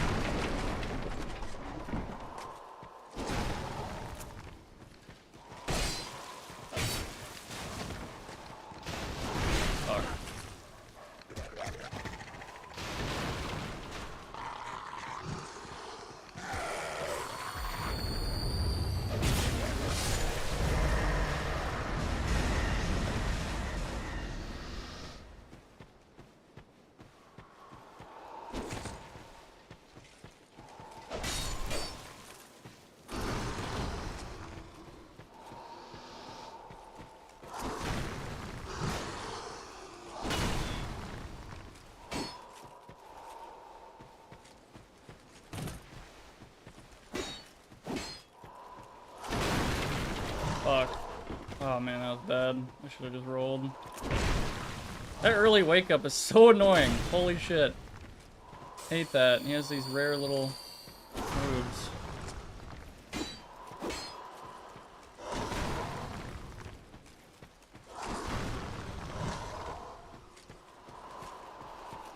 I was debating carrying him. Not worth the risk. I can absolutely do it, but...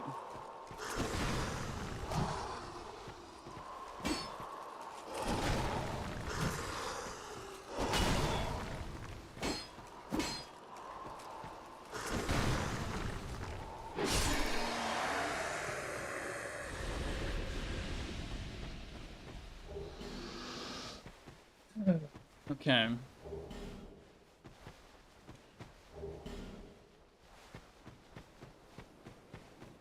Cool.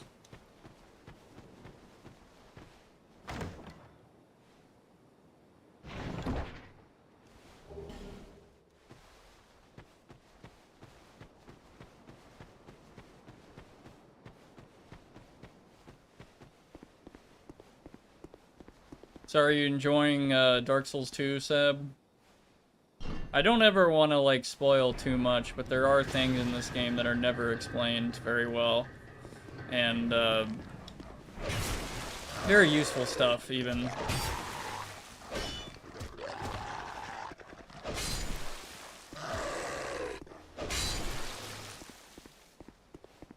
And there's, I don't know, I feel like I don't want to spoil anything or ruin the charm of finding out a bunch of stuff, because there's a lot to find out in this game, and it feels either pretty cool or pretty like what?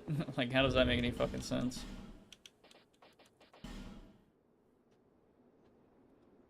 I'm probably gonna, I'll come back to you, Drummond. Actually, hold on, can I upgrade this shit? Lame. Okay, nope. I should have bought a long sword earlier, like a not fire one. I don't really like having imbuements. Maybe I should just crossbow it up.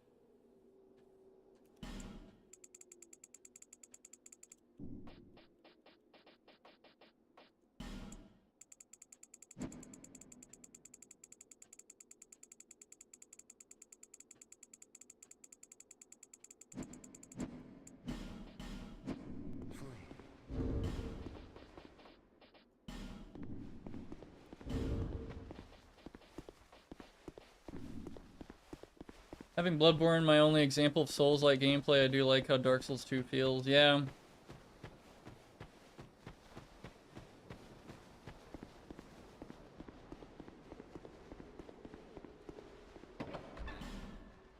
Where do you get that key? I don't even remember.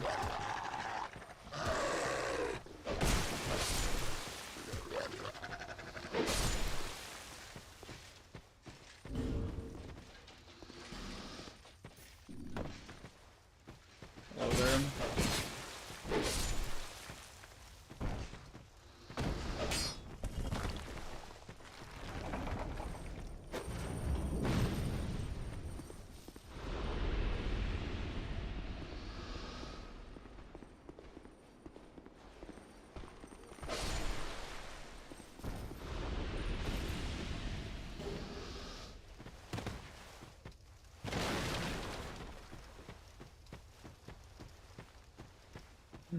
Okay, I can get a pimp coat over here. Oh, I missed. No, I didn't.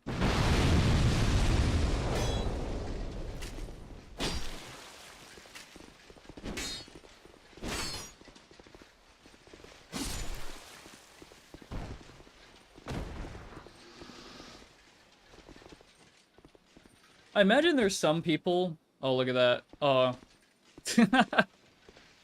I imagine there's some people that absolutely hate the fact that there's environments in this game that are very coned in, and you have to think about the space that's around you before using certain weapons. Because people just want to freely swing their sword, and it's kind of annoying as shit, but I kind of argue that it adds a little more spice to an area than, I don't know, fucking massive bitch-ass poison swamp.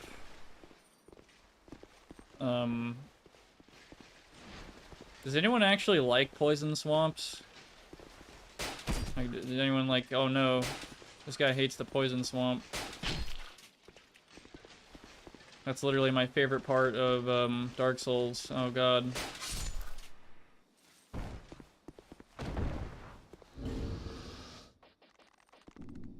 Like, I kind of like how near the beginning of the game you kind of immediately have to think about space around you and luring enemies out and fighting them in close, like, you know, and chokeholds and stuff, like multiple enemies, and I don't know. Some people might think it's unfair and kind of bullshit versus maybe some of the earlier engagements in Dark Souls 1 that are maybe like 1v1, 1v2, or... Cause I think I remember Undead Berg. I don't know, man. There's a lot of bullshit in 1, man. Like, I can't... I don't know. I'm still in that headspace of... I've been in, like, I've seen it so many times, like, the Dark Souls 1 enjoyer that uses, like... I don't know, it's okay not to like this game, and, like, Dark Souls 1 is your favorite and stuff, that's cool, but... I haven't heard like too many like super. I mean, there are a few like yeah, absolutely, but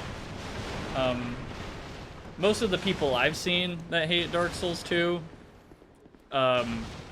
give some, I don't know, kind of odd reasons to me. It's just my opinion, whatever. Who cares?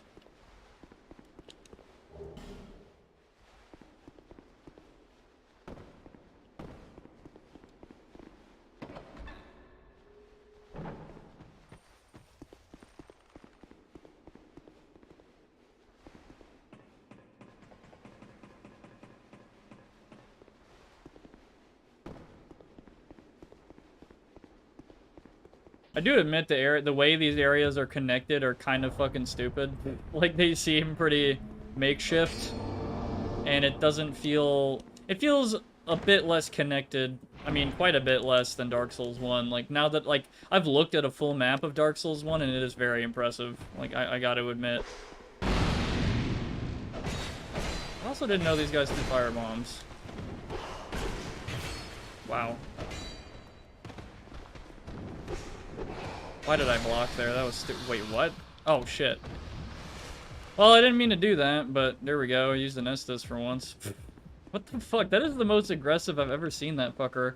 It's usually just, he hits me once for no damage and then I whack him to death, but he actually was fucking hopping around like a... I don't know, like a PvPer or some shit. On its own, no. Bullying invaders, yes. I feel like I can plan more without everything going Mach 12 in Dark Souls 2 so I can change my playstyle a bit. I'd rather deal with poison enemies, not just an area that deals with poison. Yeah. I mean, there is a fucking poison area in this game, but for the most part, you can kind of avoid it.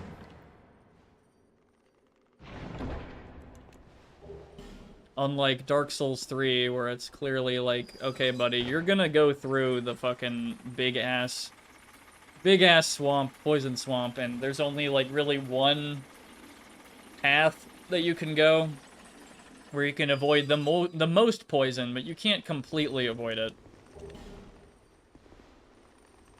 And also, if you're one of those people that likes to collect every item, literally me, yeah, good luck, bro. You're gonna be hopping through that poison forever.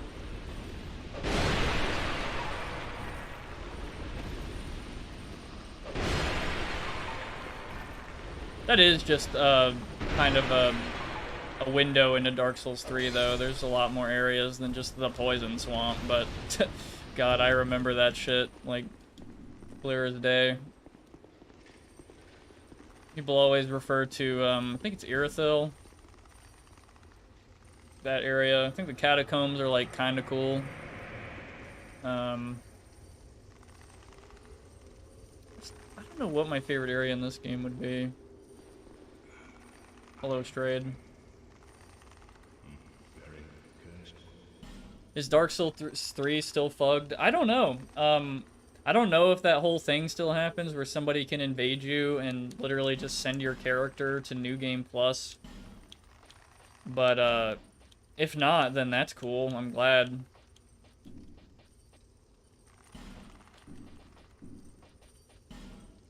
Dude, man, is it worth it though? Like, I need shitloads of Dragon Titanite. And 25 decks. That is crazy. Fuck, man. It is such a good weapon though, dude. Yeah, I'll grab it. It's cheap. If I never use it, I never use it. It's so fucking good, man.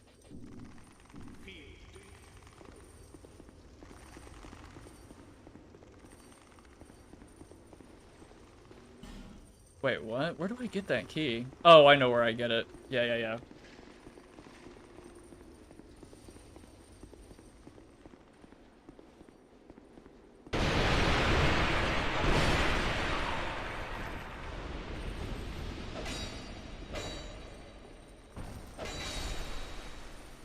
That's kind of scary.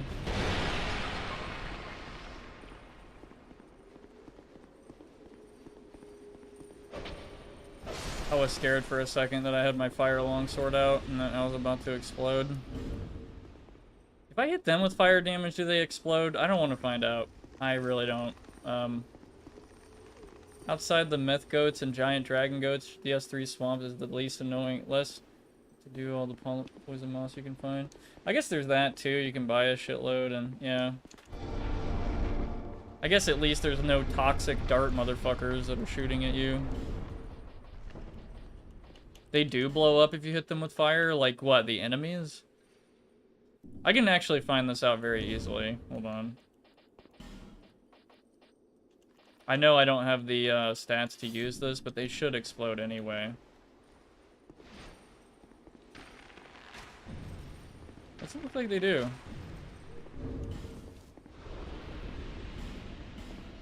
If you hit them with a fire longsword specifically, I don't want them blowing up in my face. Nope. Oh man, I have to be on that other side. You literally have to... Oh, fuck. Damn, I didn't realize that. You can't get up to that rooftop from here. You have to kill the ruined sentinels. Okay, so they do close that off. Whatever. It's nothing too crazy.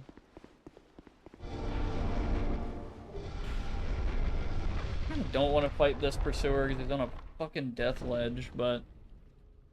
Whatever.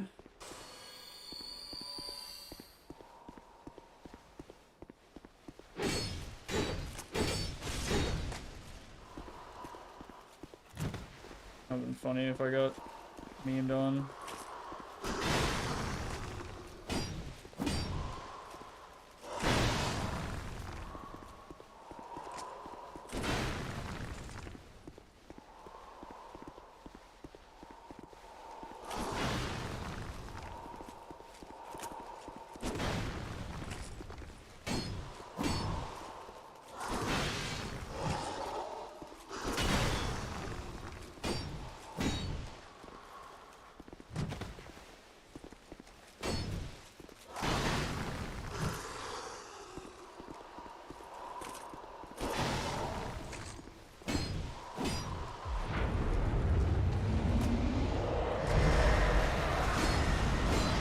What the fuck? I was probably like in front of his collision box or something. If I got cursed, it wouldn't have been a big deal.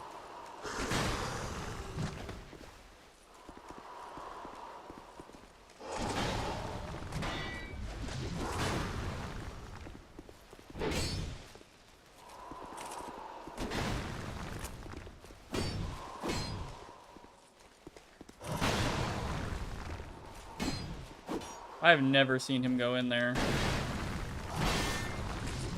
Oh, fuck. Okay, that was stupid. I shouldn't have blocked there. I should have just rolled again. Jesus Christ.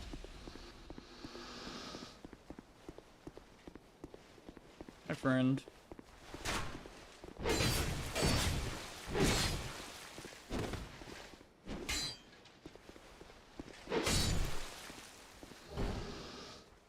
I might want to use that.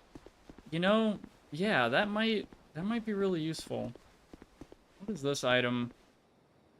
Do I really want to find out? I know there's another one over there along the wall. I just don't... I gotta go over there anyway. Do I really want to deal with that?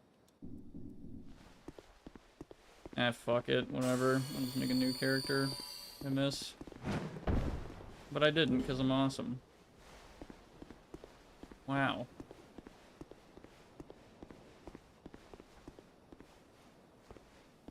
I'm gonna laugh when my controller dies and I just like keep inputting forward and like it just kills me.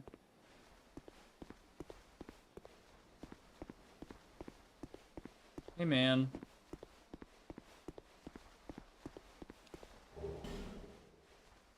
Yeah. Oh fuck. That's pretty funny. I don't think he'll follow me in here. I gotta repair my shit anyway. Is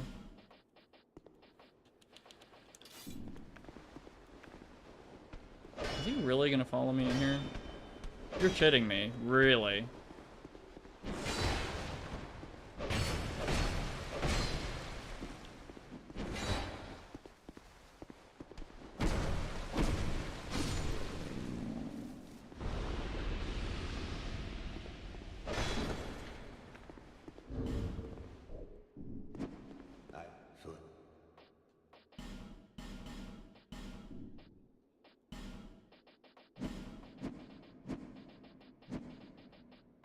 don't have any stones at all? Seriously?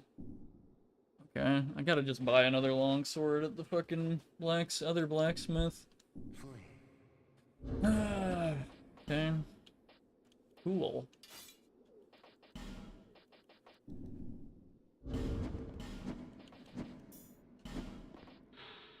By how much? I'm gonna look this up. Dark Souls 2, Skull of the Person, Bracing Knuckle Ring.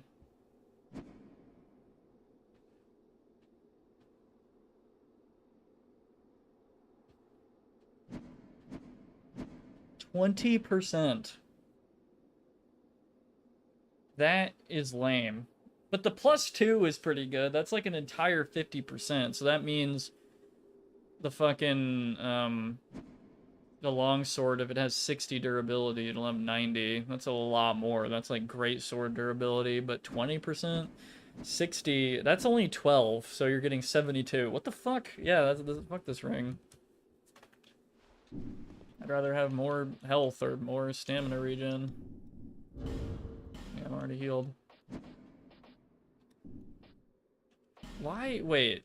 I wasn't wearing the fucking blade ring this whole time? Seriously? Jesus Christ. Probably just gonna use the stone ring. It's been doing me well. I like hitting people and then they don't attack me back. Those alone knights can get fucked.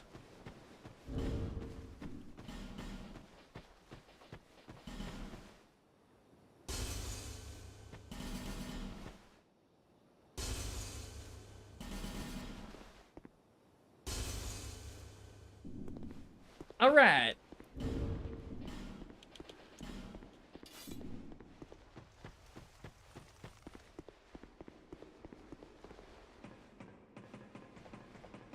Don't worry, Sab. In no time, you'll be doing a no death, no bonfire, no hit, eyes closed, backwards only, fist only, soul level 1, Dark Souls 2 run.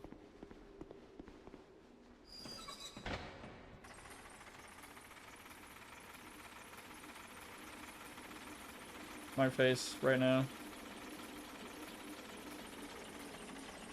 So that item down there is just a bonfire aesthetic. I don't need that shit right now. Yeah, and then you do all that in Bloodborne. Exactly. I think Forlorn can invade you and appear right behind you in this corner. I kind of don't want to find out. I mean, it'd be kind of funny.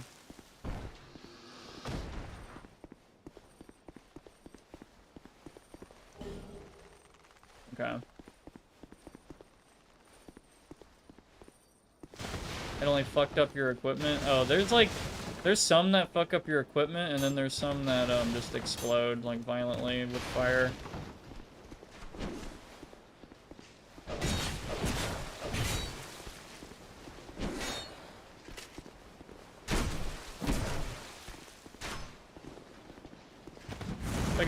If I get hit by that fireball, I'm pretty sure I'll just die instantly. I think he does like a surprising amount of fire damage, if I remember correctly. Or maybe that's only when he is counter-hitting you with it, because I believe enemies can counter-hit you as well, which I don't know what their damn, you know, counter-hit percentage is. If that's how it works, that's how it works from what I know.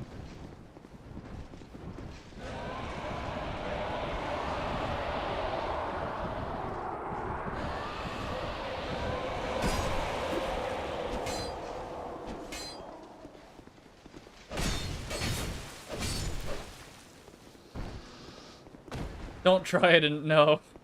The no death, no bonfire thing in this game is pretty unique in that, like, I guess you could do it in Dark Souls 3. No, you can't. You literally have to warp to Lothric. I guess if you don't do that, I don't know. So let me think about it. So in Dark Souls 3, not to spoil Dark Souls 3, but like you go to Lothric and then you go to that one little fucking dinky town that leads you to the Purple Covenant that also leads down to the Path of Heroes or whatever, and then that goes to the upper swamp that's made of water, which splits off to the cathedral, which also splits off to the poison swamp, and then the poison swamp goes to the catacombs, and then the catacombs go to either Irithyll or the fucking lava place, and then Irithyll goes to Anor Londo, and I think it ends there. Because you have that big fight, and then you have to go back to Lothric, which I don't know if you can run back. Now that I think about it, you if the bridge doesn't break and then you go up the catacombs, I guess technically you can. Wait, fuck, yeah, you're right. You have to do the thing with the thrones. Yeah, you're right. Fuck, yeah, okay. Well, I think specifically this game was designed in such a way where this, you know, can be done realistically. Like, when I use a, I think in the other Souls games, if you use a Homeward Bone, it refills your Estus as if you sat at a bonfire, but in this game, it doesn't do that. It's not as if you even sat on a bonfire at all.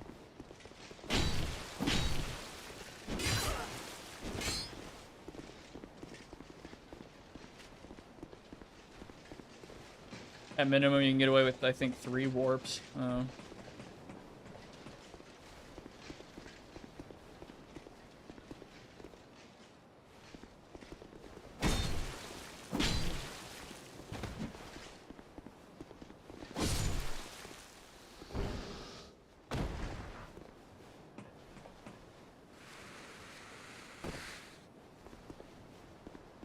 Yeah, I wouldn't do the DLCs, personally.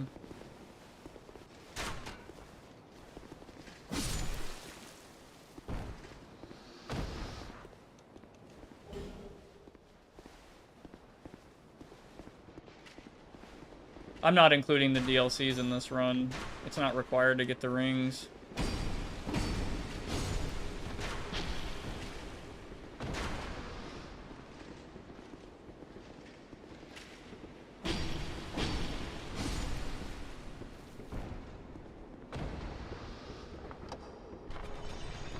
You can do Dark Souls 1 no warps? I don't doubt that.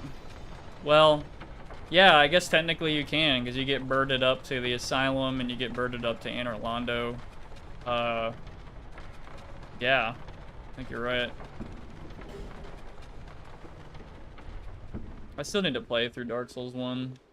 Currently doing that with a friend of mine. Okay, here we are. Come here, baby. Come here. This way, yep. Go, Lucatiel. Do your thing. Good lord. I'm not fighting this thing legit, I don't care. Like I said, if you can do this challenge in any way you can, that's kind of impressive. I don't know if everyone will agree with me on that. It takes a ton of patience and being really fucking careful. And I'm doing this without phantoms, so I can't refill my Estus or my health or anything. Or, I say phantoms as in, I'm not doing this... Like, how do I explain this? So, I think there's only 2 ways for me to have the game repair my equipment for me and refill my Estus. It's either I sit at a bonfire, or you phantom for someone else and you succeed. So what I mean by not phantoming is I'm not phantoming other people, and other people can't phantom for me, like other humans. I feel like it'd be too easy if other humans could do that for me. I could just sit back and, you know, whatever, forever, but I'm engaging most shit by myself. Oh shit, oh fuck, oh god. That's not good. That is not a good sound. Those fuckers, man. Now, many people know that you can talk to the creepy white demons after you get to Anor Londo to go back to Sen's Fortress.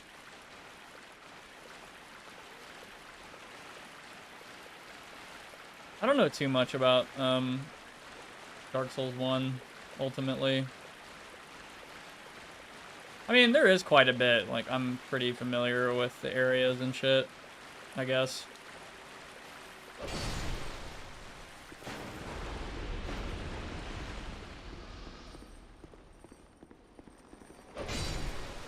I think there's a Pharaoh's Lockstone in one of the bottom cells.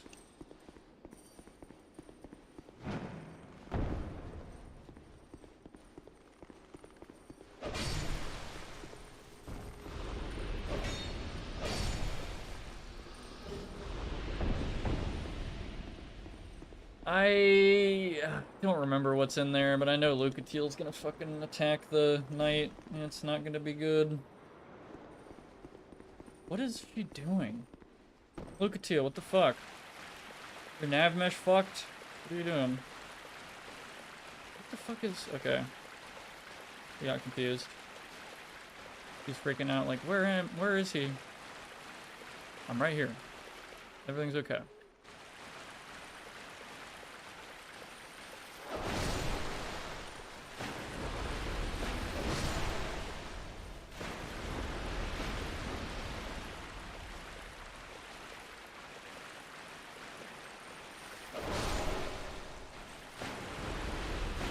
I don't mean to give anyone whiplash flipping my camera around like that. I'm just trying to see if there's another enemy in the water.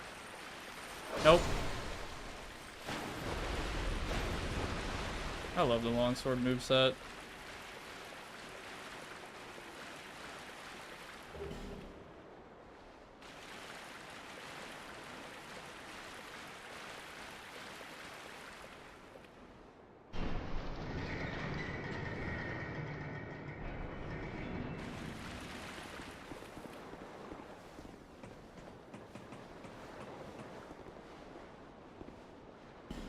Wait, what?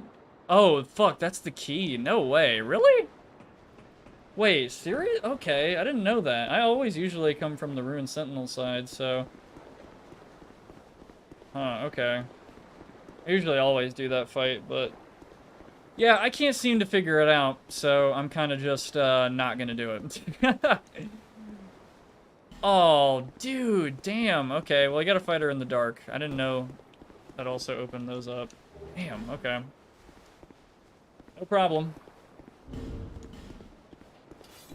Whatever. I'm also usually +7ing my weapon at this point because I usually skip over to a Titanite chunk in the Shaded Woods, but didn't do that this time. I need a second. I need to just chill out. Fucking, you know, take a sip of my own Estus.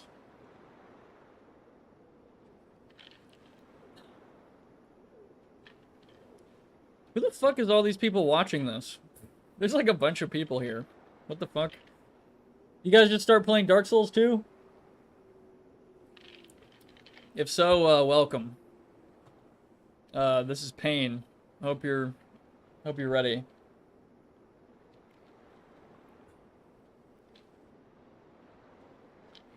It's either that or you're a former no-hitted the entire series in a row, you know, competitor, gamer, whatever. Should I have summoned, what's his face? Shield Lord? Yeah, fuck it, whatever, we'll be fine. I'm not gonna lie to you, Sinner is kind of weird. I feel like having a shield would be optimal. So I'm gonna keep that shit. How much does this restore, I wonder? 21, okay, out of 30, I believe. This fight's not even the worst, in my opinion. Like, why am I even... I just have fucked up so much in this series already. I'm just trying not to psych myself out. This isn't that fucking bad. I'll just, yeah, whatever. Trying to think how far you can get in Bloodborne without going into the Hunter Demon. Yeah, I have no clue. I've never played Bloodborne.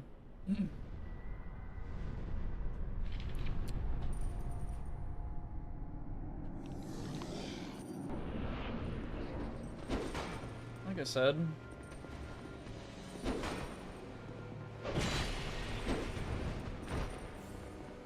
My ADP is not very good either. I know that's a fucking controversial stat in this game. Is there anybody that uses resistance in Dark Souls 1? Is that even, like, worth it ever? Unless you're trying to twink and get, like, maximum defense or something. Well, I guess that does take, like, 90 levels, but... Damn.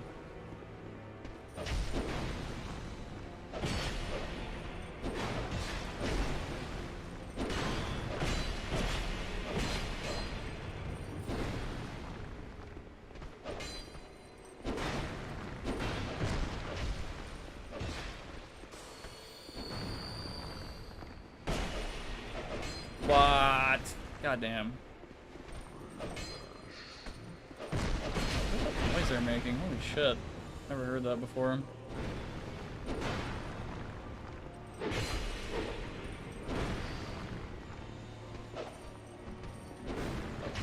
Get him, Lucatiel. Ah, whatever.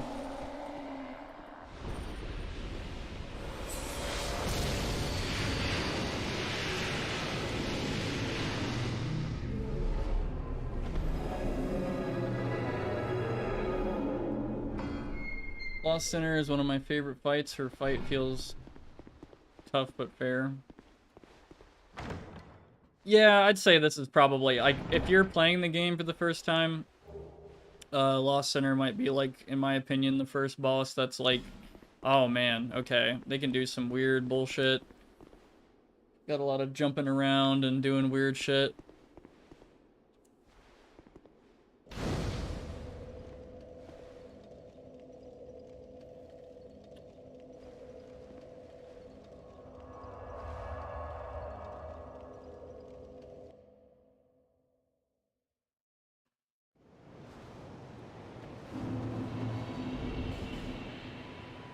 Cool. All right.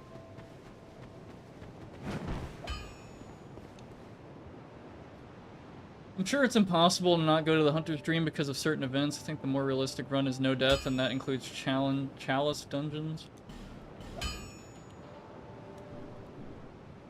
I think the cool thing in this game is they even give you anything for doing this shit. Like, you get 2 rings for doing this at the same time. Should I get another weapon? Should I get like a... No, I don't want to fucking deal with the tracking of the rapier. I would rather not. I don't know, man.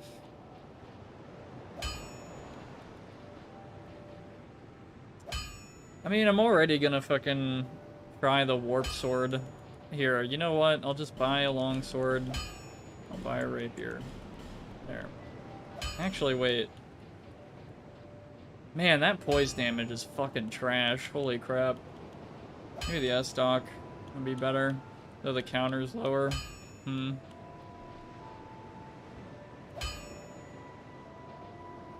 Let's buy one and choose later.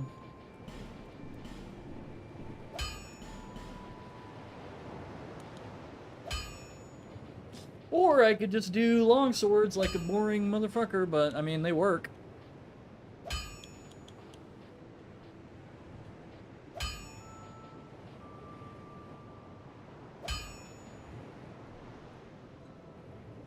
What do y'all think? Should I upgrade another long sword? That'll be like my second long sword, or should I upgrade another weapon, like a rapier or something? I don't know. I think the rapier moveset for me just kind of encourages like really dumb stuff for me. Like, I just want to like dump like so many attacks into a single stride, and I shouldn't. I should still be careful and all that, which you still can, but other weapon? Okay.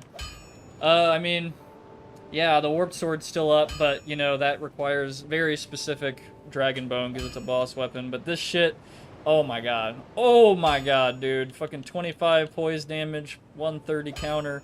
Pretty good damage overall. Curved sword moveset, which is pretty damn good. I mean, there are a couple of moves, in my opinion, you just never want to do, like the running attack, running strong attack. Running attack one hand as well. I think that one does like a stupid blender thingy that's really slow. I don't really want to use the claymore or the greatsword. Kind of too much commitment there. I don't know. I don't have like too many choices. I could do falchion, but I don't want to do falchion again. Falchion's kind of a unsafe moveset for me. I have to be pretty much hugging them to do damage. Other weapon though, I don't know. Maybe it has to be the rapier. Man, that durability fucking sucks though. Damn, dude. I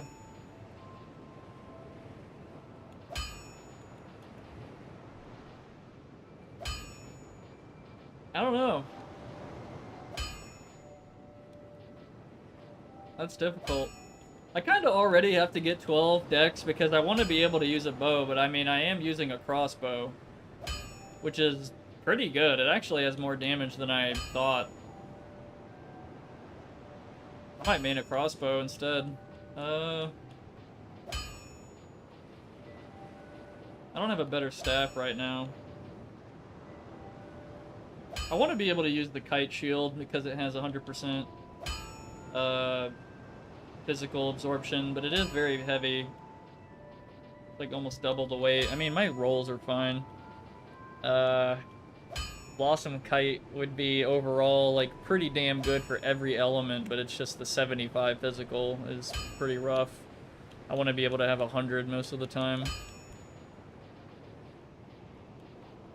Man, that magic too, that magic defense on the Blossom Kite is pretty cool.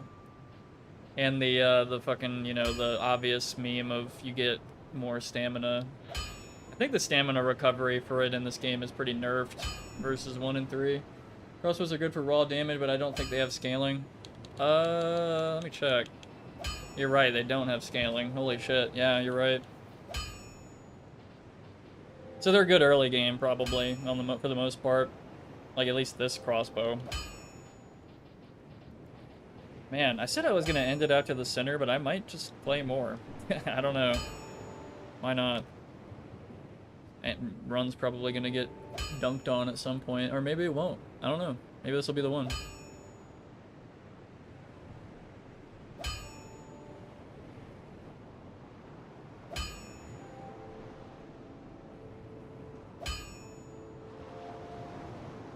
What do you think? Man. I'm done with that Taco Bell project. Oh, you're being serious. Okay. I thought you were talking about a bathroom thing, but no, I know what you mean. Yeah. That sounds really funny out of context, but I know exactly what you mean. Damn, I gotta go to the fucking, I don't want y'all having to listen to this shit while I AFK. Man, okay. I'm gonna AFK for like 5 minutes. And then... Alright, Seb. Yeah, I'm probably gonna AFK for 5 minutes and probably play for like maybe another hour or so. I have a lot of options. I could try... I don't know. I probably shouldn't try the gutter. Could try the up to Iron Keep. Hopefully I don't lose all my health doing so.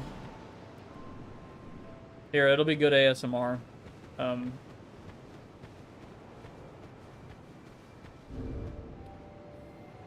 What is the name of my character again?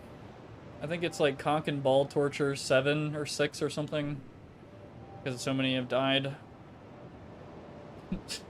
Nice, Seb. Yeah, I'm gonna be right back real quick, and then we'll get back to it. I'll just choose my levels and stuff, and yeah. Anyway, be right back, y'all.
Alright, I'm back.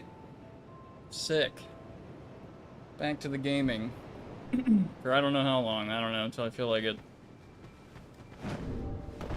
So what is it? We got almost 300k soul memory. I have 138k souls. I have I haven't decided exactly what my secondary weapon should be. Sav said not the longsword again, but that would be like the easiest option, to be honest. I don't know.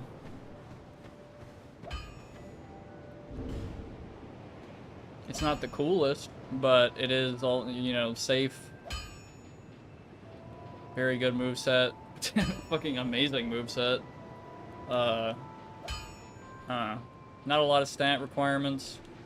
Fucking Warped Sword is insanely heavy on that, but it's an amazing weapon. But yeah, I also don't have scaling Titanite memes. Anyway, I'm just gonna do the longsword again.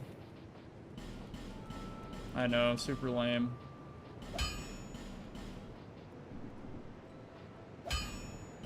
I'll be around.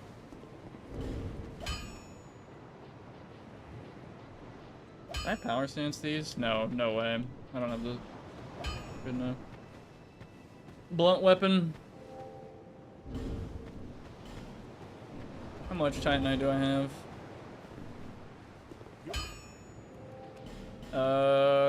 I wish I had a regular mace, but I think all I got is yeah, that would actually make for good striking damage. Yeah, you're probably right. I could two-hand the Morning Star if there's like an armored enemy. I just don't think this is a very good gun. I was gonna say gun, really. Weapon. Yeah, I think the mace is better overall. I think. I actually can't confirm that. I haven't used either of them that much.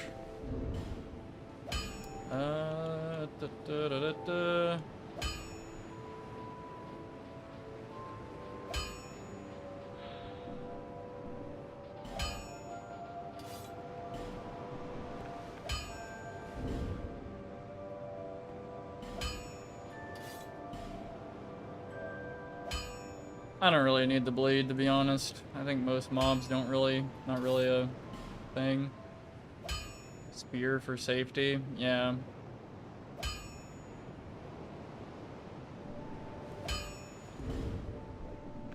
think I'll be okay without a spear.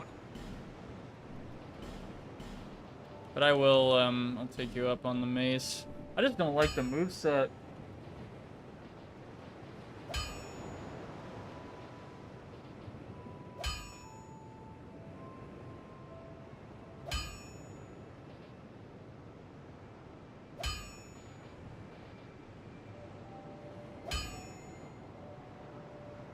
I don't know why, I really just want to play music or something as I'm playing this, but I don't want to get my fucking stream nuked.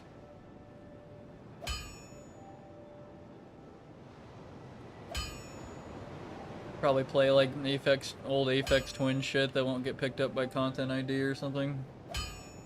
Could also upgrade my catalyst, but I'd rather just get a better catalyst. But I think I can't. Well, I'm not gonna upgrade my intelligence, I'm not gonna lie to you. I might just, I don't know. I'll just use a mace if it comes down to it and see how good it is in the moment. I think I will probably... I'll probably upgrade my sorcerer's staff. Not that expensive.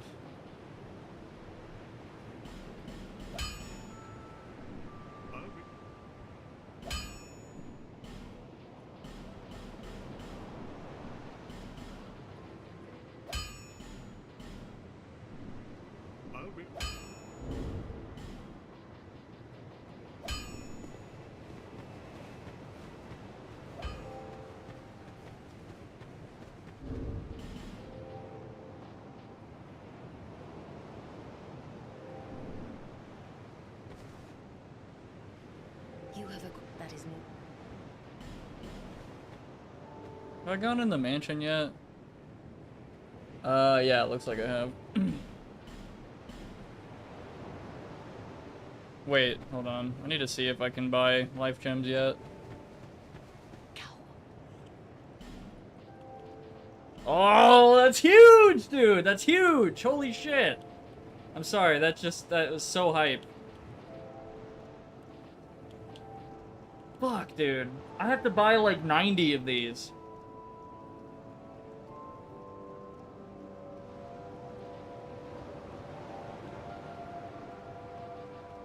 I think each of these give me 11 spell uses for Soul Arrow.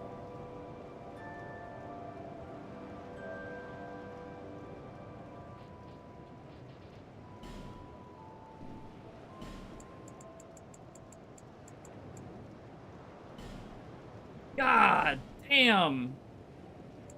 But it's like literally infinite healing forever. Like I'm gonna get... Here, you know what? I'll get like, I'll get this many. Oh, God, dude. Damn, man.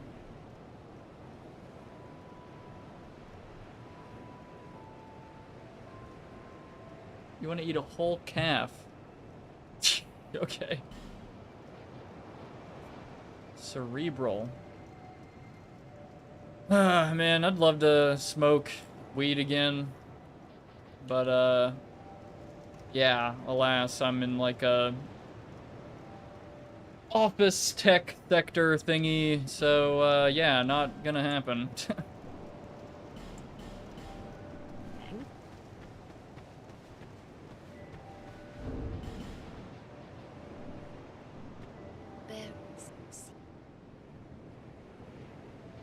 I'm only high by accident.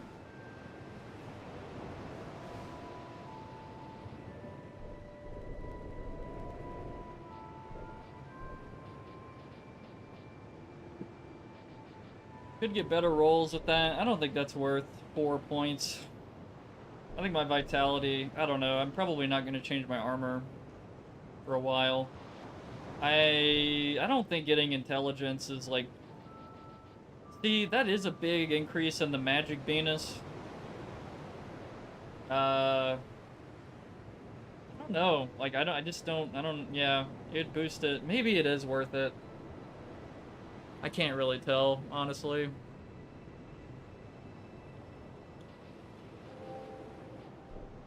I'll do it. Fuck it, man. Pain cream is weed based, and I used like a shit ton for my neck and upper. Yeah, so you're talking like what is that shit called? It's like CBD or something. I'm not sure. I know of creams like that.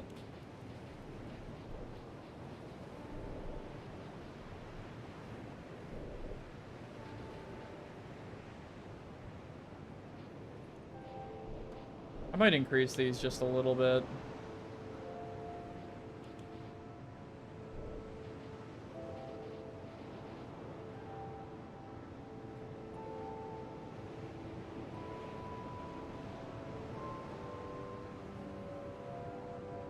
I guess I get more magic defense as well, so...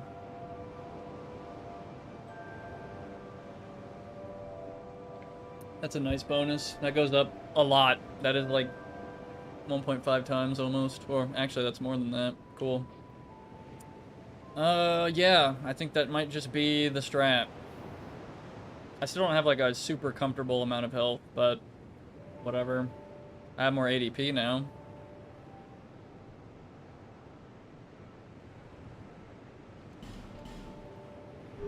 Overall improvement and everything. I hope that tips the scales a bit more. I have a lot of healing now. This is looking good. I think... I'm trying to think of maybe what the best move would be. I could kill Skeleton Lords, and then...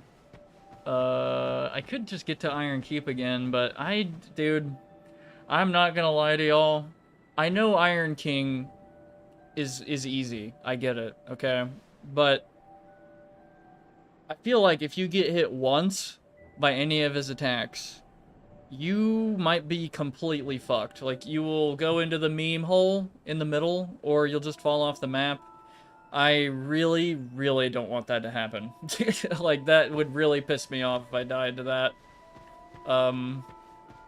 You know, get good, yeah. But the boss isn't even difficult. It's literally just the fall hazards. Yeah, the King's Hole takes all. Oh yeah, I don't have the fucking cat ring, so I can't even do the gutter yet. I should have gotten that probably, but I can do the gutter pretty easily. I know there's probably some Dark Souls players who hear that and they're like, what the fuck is he talking about? What do you mean you can do the gutter easily? That area fucking sucks, arr. But it's pretty alright. I don't know. I would rather play the gutter and the Black Gulch than, the Iron Keep. Personally. Maybe I should go the Freya route. I don't know, actually. That's... huh.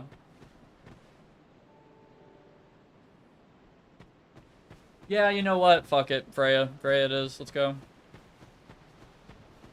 My homie's in Zeldora. Gutter's easy once you remember where to go. I usually like 100%ing that area. Like a maniac and lighting every torch so I can get the anti-curse hood. Oh yeah, I forgot. I haven't even opened this yet. Hello, sir. Oops. I meant to backstab you. That wasn't supposed to happen.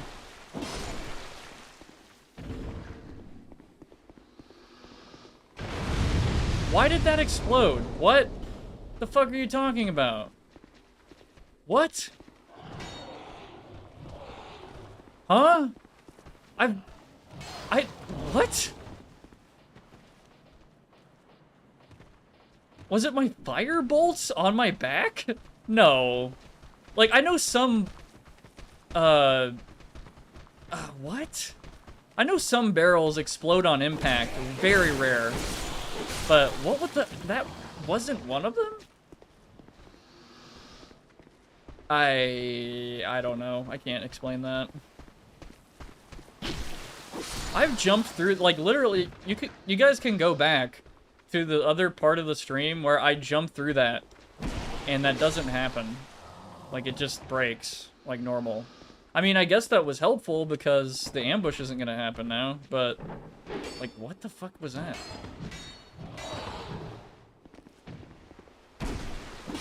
That is so odd. Whatever. Good ol' Souls 2.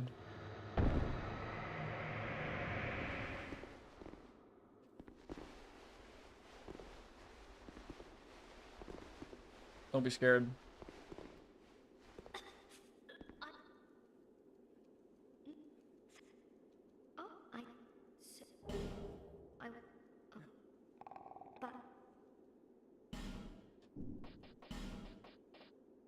I don't even know why I bother with this, but whatever. What's like the cheapest thing? Hollow soldier leggings, yeah. There you go.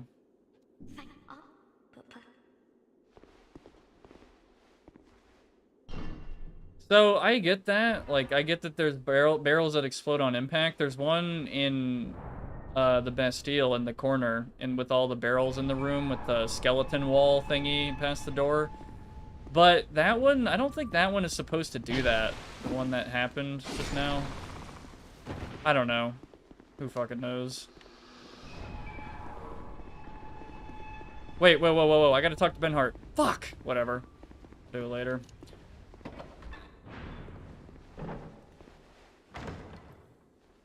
I don't know why I want to do quest lines during a fucking challenge run, but it's kind of funny, okay? Whatever.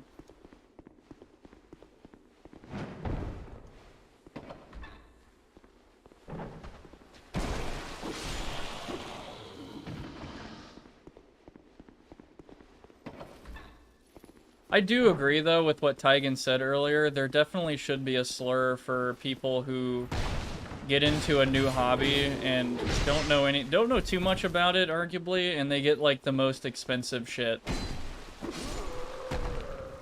Like, oh man, I want to become a digital artist and I've never done art before ever, and then they get like $1,000 tablet and then they try it out for like a week and then never touch it again. Crimers? I don't know, because, like, I can kind of, again, I'm not trying to dog on people who do that, but, well, I am saying I'm in support of a slur against them, so maybe, you know, maybe a little bit, but...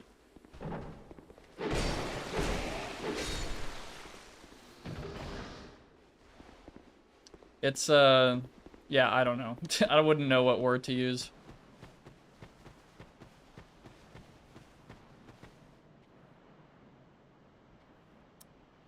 Man, I might have put too much vodka in the drink.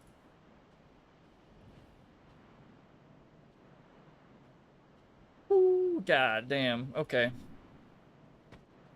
Yeah, there's too much vodka in that. It's just sun-kissed and vodka. That's literally all it is. Oh man, man, that tastes. Yeah, I don't know.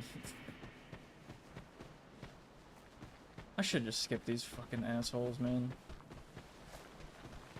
Tanking my durability.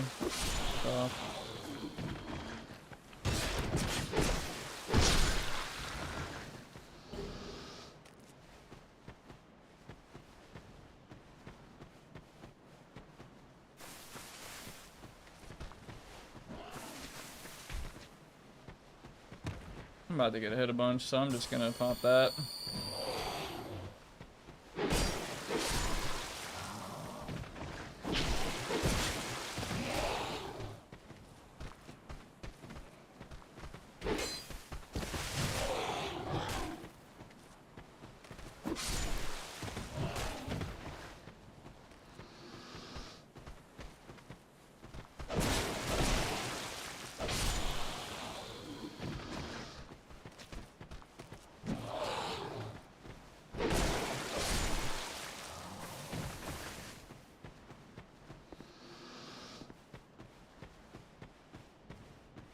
Maybe I should make a Dark Souls 2 video. I don't know.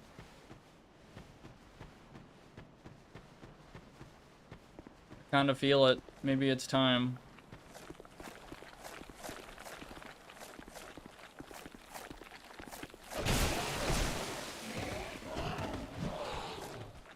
I have to think of my thoughts pretty carefully, though.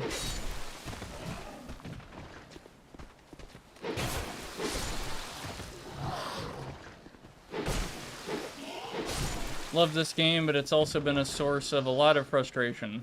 I feel like that's just Dark Souls in general.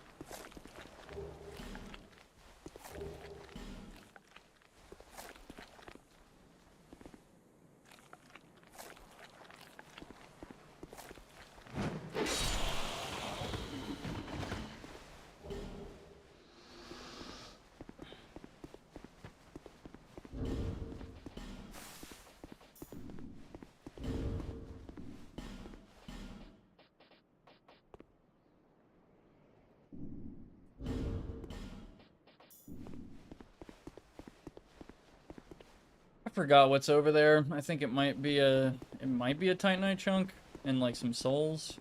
I don't remember, but these guys are buggy fucking dickheads.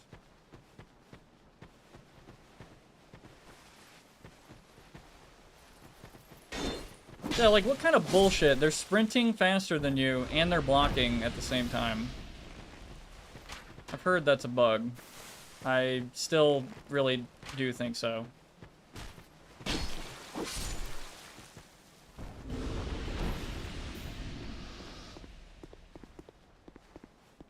Oh yeah, Ring of Restoration, baby. You can actually see it. Holy shit. That's not as slow as I thought.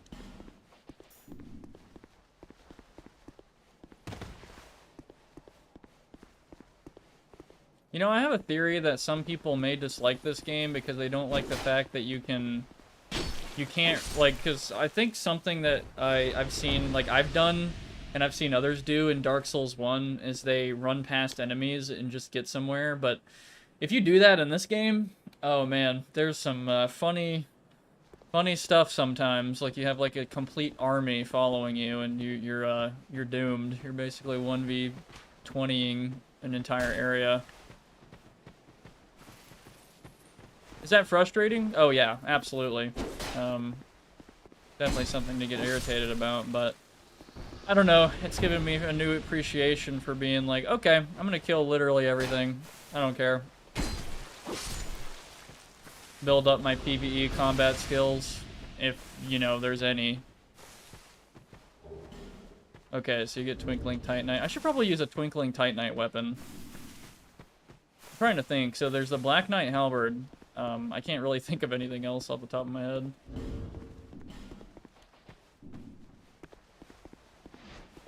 Hey, boy.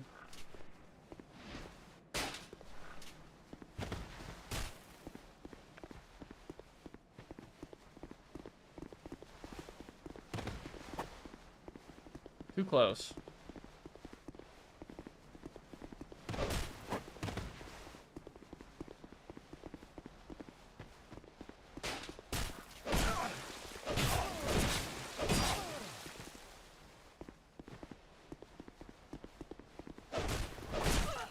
Oh god, I don't like that. I should... Nah, fuck it, whatever.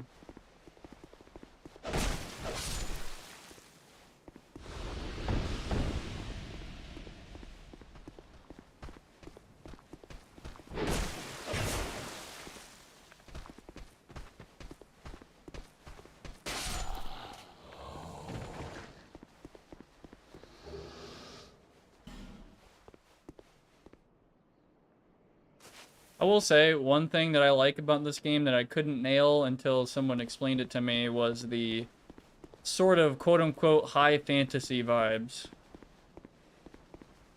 I love that shit. Like, I don't know what it is about this particular forest, but I just love the particular green and the orange. Like, it's kind of like a... It's like fall, you know? A little bit, but it's also a little bit of... I guess there's conflicting seasonal vibes going on. I love this big-ass viaduct. I think there's a big-ass viaduct in literally every fucking Souls game, but... I like the 60 FPS, you know, that's epic. That was, I guess, an inevitable, you know, improvement. I like the turning on a dime, which feels like you can't really do that in one. It feels like you have more weight in that game, which has, you know, benefits and drawbacks. Like rolling feels kind of heavier in that game in general. This game you kind of feel like floaty. And there's also an input delay that people swear is just the worst thing in the world until you play, you know, arguably for, you know, like give it like an hour or so and maybe you'll warm up to it. It's like it's not even there. Oops.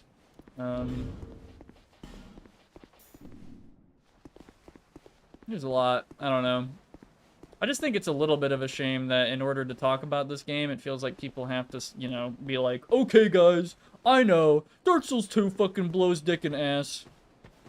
Like, they have to start it with that and not just like, you know, there's some really good stuff here. So good, in fact, that Dark Souls 3 would actually lift some shit from this game. But, you know, I think Dark Souls 3 is excellent, but... Yeah. I could go into a Tygant tangent about that, but... I need to focus on not getting backstabbed and my whole run being over.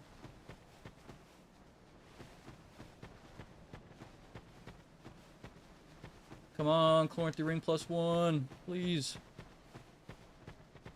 This is scary. Oh, I keep doing that. God damn it. I just need to commit. It's fine. I'll be fine. Nope. Fucking bitch.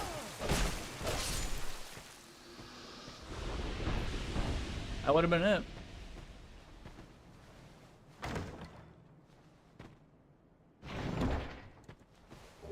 I could also get the clear blue ring that makes me cast faster. I don't think it's worth it. I'm not even gonna bother. Oh, you know what else is cool about this area? It'll show you how fucking dirty your monitor is. You see all that crap? Man, wow. That's crazy. Should clean that.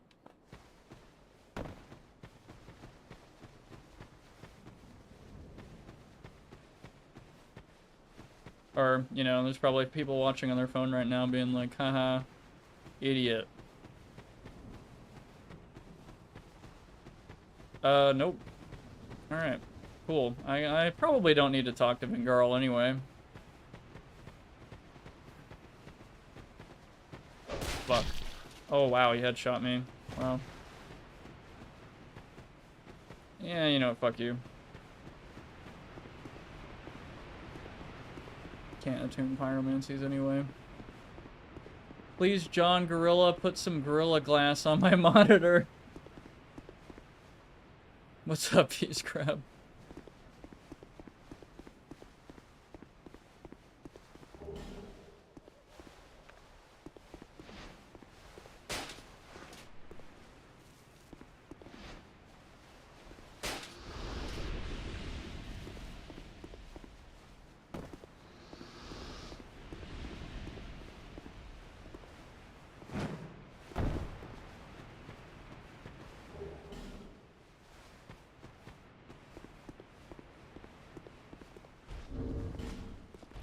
Should have got the Ring of Whispers. Whatever. Hey man, how you doing? Gonna walk over here and just do my thing. Thanks. I don't really need Vingarl's armor. I can't get it even if I wanted it. Alright, anyway, see ya.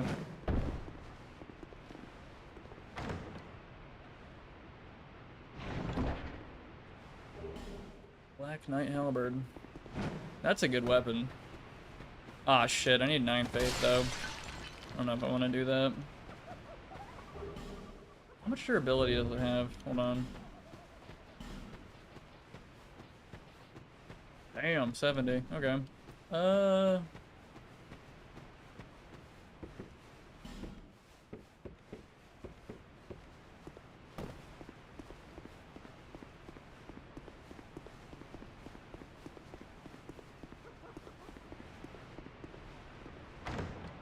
Maybe I'll think about it. Halberds are pretty fucking slow, though. A lot of stamina usage as well, but that weapon is very good.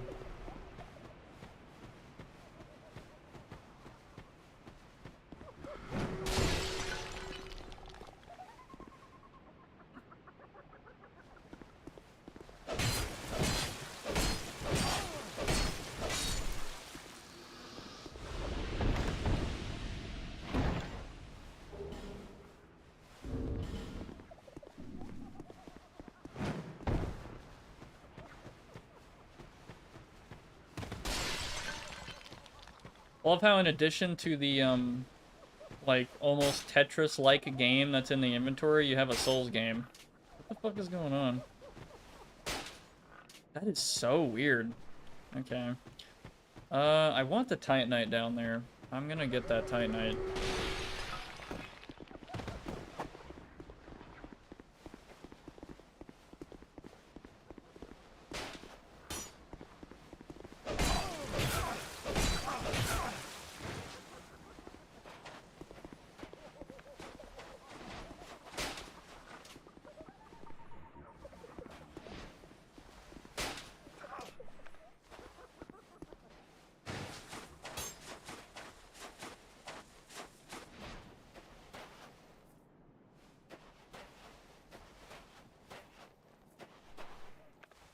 Oh, I'm out of bolts since what's going on. Hey man, give me a sec. Where'd he go? Oh, did I like leash him? Hold on. Oh. That's so awkward, dude.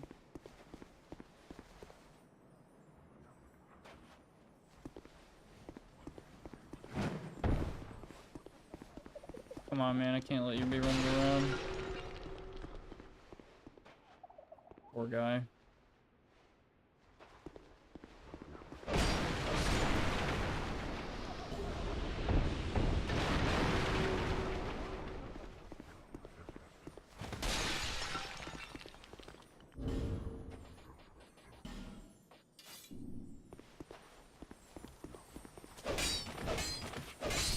Yes! Oh my god. This game, arguably, has the best satisfaction, like serotonin, into your brain when you kill a fucking Titanite lizard, because killing them in this game is bullshit. Like, it actually is dumb as fuck. Like, if they remake this game, they need to make their hitboxes at least, I don't know, like, you know, 100 times bigger, at least. You don't have to fucking hit their origin point to kill them. Something like that. However big it is, it's not big enough, I swear to God. Or maybe, I don't know, maybe I'm taking it for granted. Maybe in Dark Souls 3, they, like, enlarged it a lot or something. I don't know. You know, the gym lizard enlargement program that they did and all that. That's pretty cool, if that is the case.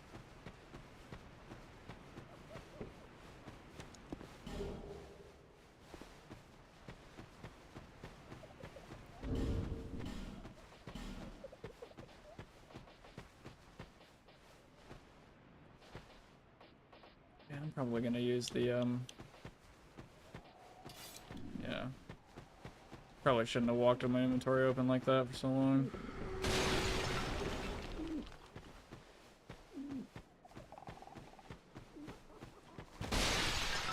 I don't have any of these, do I? Nope.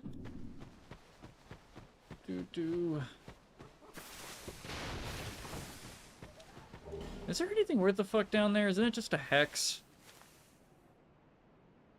I don't remember. I'm just gonna check it out. Yes, it is just a fucking hex. God damn it. The Dark. The Dark Lords. And like every other, but the dark. The Dark. Wait, hold on. There's actually, like, kind of a good item in here. Maybe.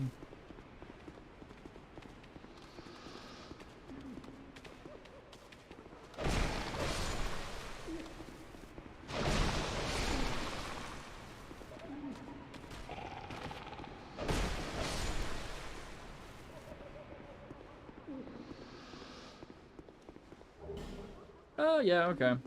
That's cool. I should have a weapon probably in every category. Like Twinkling Titanite, Petrified Dragonbone,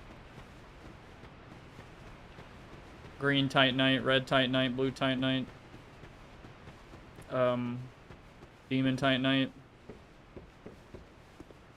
Dragon Scales.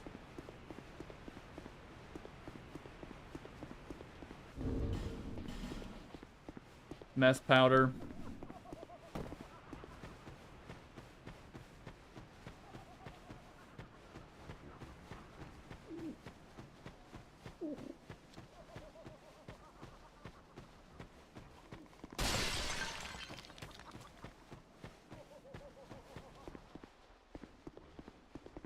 Crack ape. That's such a fucking unique, like, insult. Holy shit.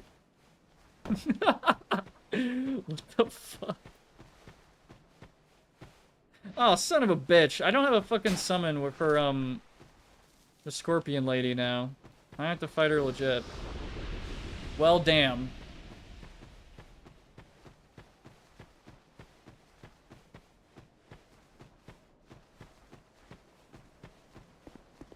Well, okay. Let me think about my strategy while I heal up.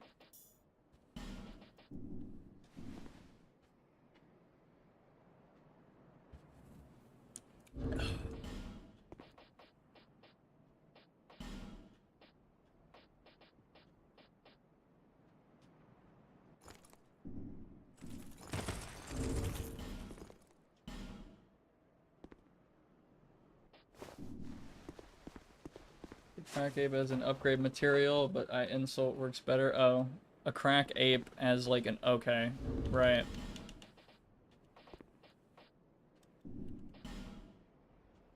Anyway, we're not going to the Doors of Pharos ever. I won't do it.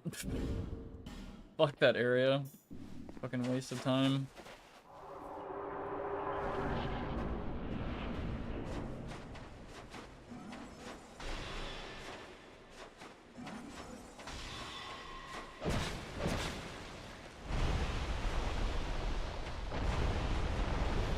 Oh, god damn it. That's so cheap.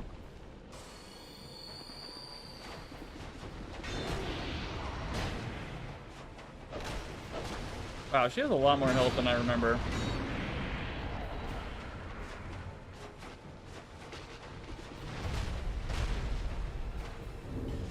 Is that the best weapon I have?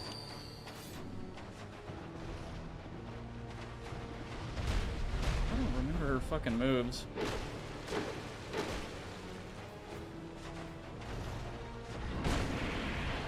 Dude, that is so annoying. Maybe I should just block.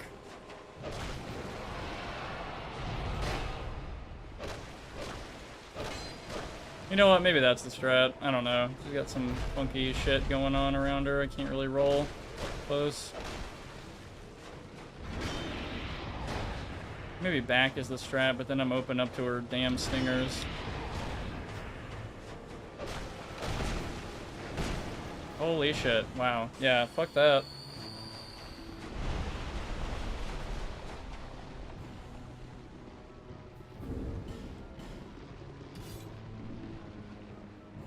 I fucking suck at this fight. Jesus Christ.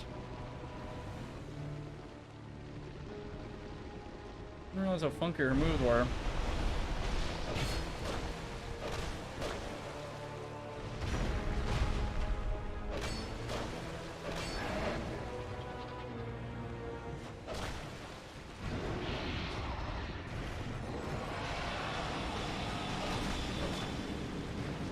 Oh shit.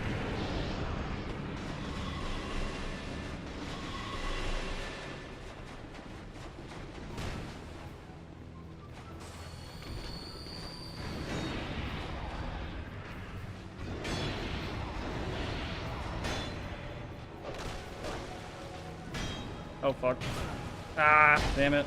Yeah, that sucks. I thought I healed before that. Oh boy. Nope. I knew that was coming.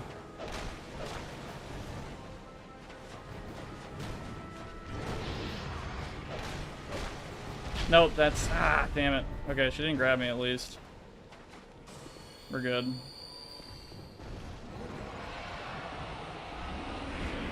Oh my god. Holy shit, I didn't know she could do that.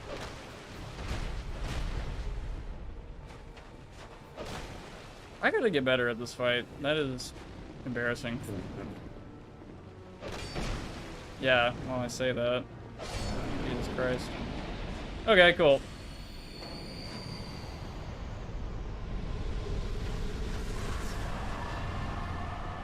I just forgot how much her moves were just, I don't fucking, like, just swipey to the left and right. I'm usually trying to roll close to the enemy for, you know, oh yeah, getting him behind him, open it up, and just, like, fucking hitting him a bunch and then doing the same shit. But with her, I don't know. I can't, I think being too close is a mistake.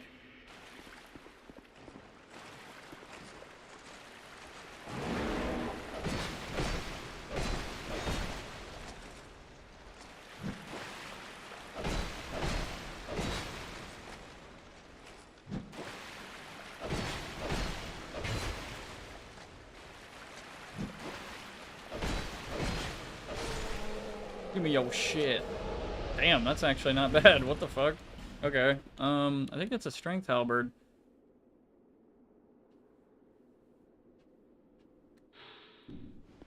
Okay. Damn, it has a lot of fucking poise damage. Oh yeah, not going to Doors of Pharos. That's not gonna happen. I died there earlier already. It's fucking not good.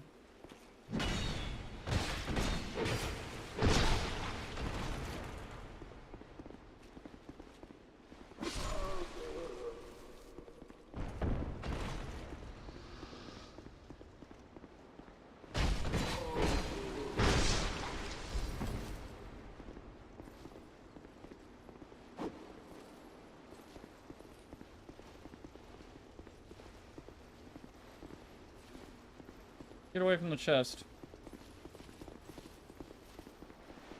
I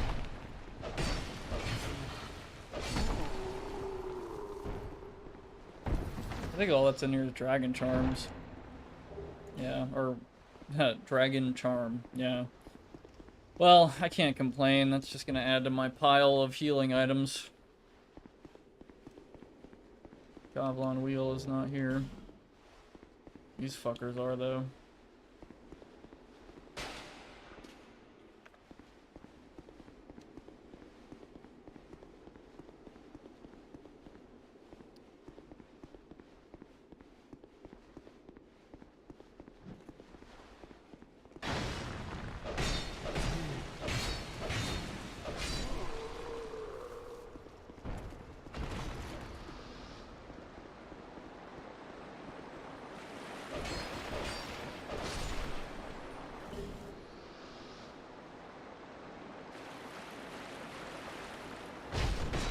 Two-handed first. There.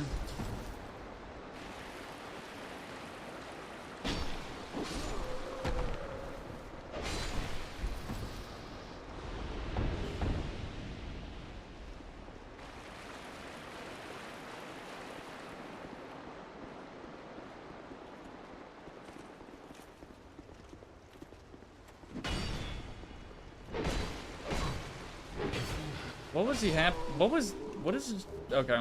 His shield is doing some funky stuff there. Oh, you know what? There is one thing in the Doors of Pharos that's pretty good, and I think it's the, it's not the Mundane Stone, it's the Faint Stone, I believe, where you can, put it on a catalyst, and it becomes more magic-oriented. I would like one of those, probably. I don't know if I'm ever gonna go back to the Bastille. That might be a worthy trip, though. I'm always looking for the damn rare pig, man. I don't think it's ever gonna happen.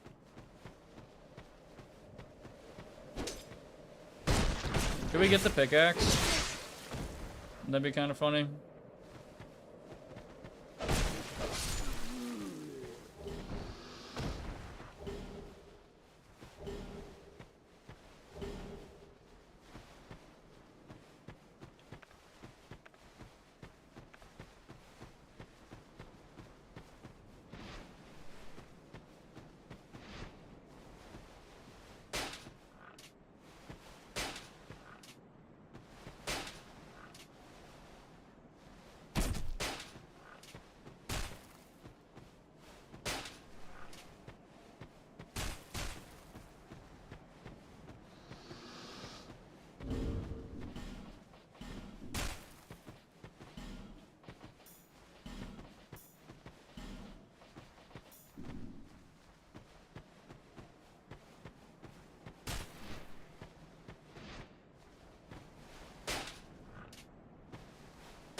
What?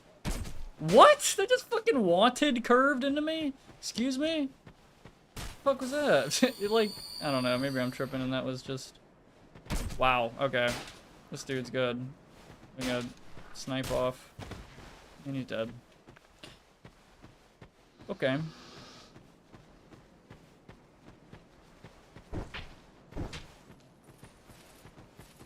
You fucking asshole.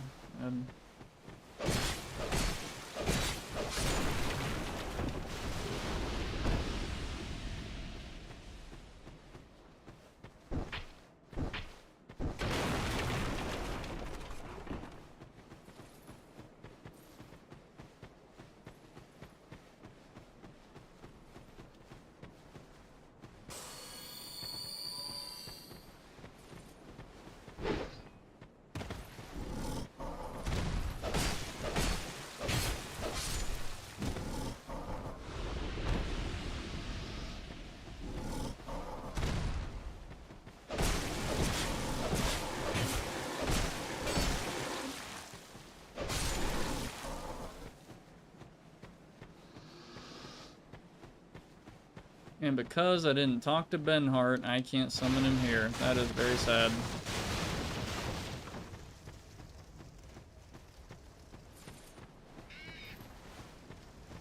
Oh, an awful noise. Oh boy. He hit me 3 times. What the fuck?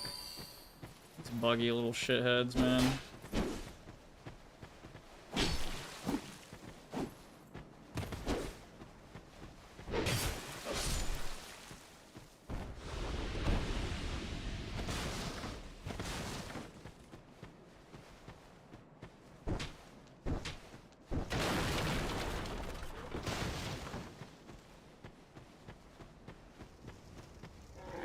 Fuck is that shit?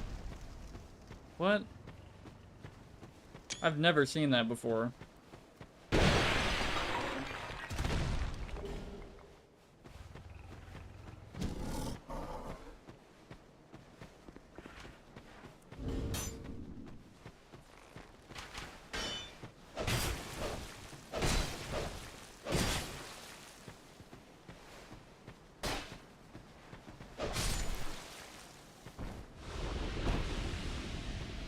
I don't want to leash him into the well, dude.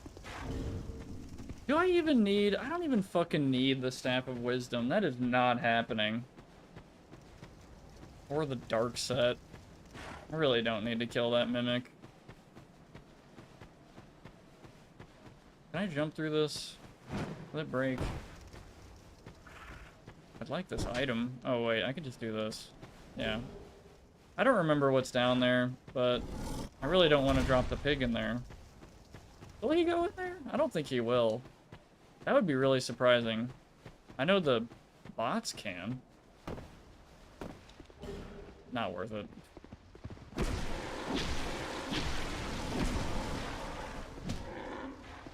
If he comes in here, I'm going to be kind of sad.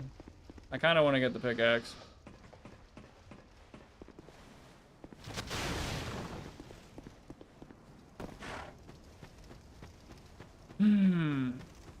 Or I can open the chest and go to bed.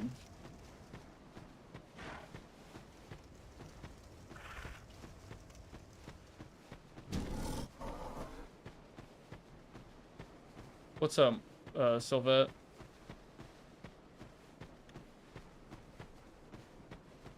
Welcome back, brother.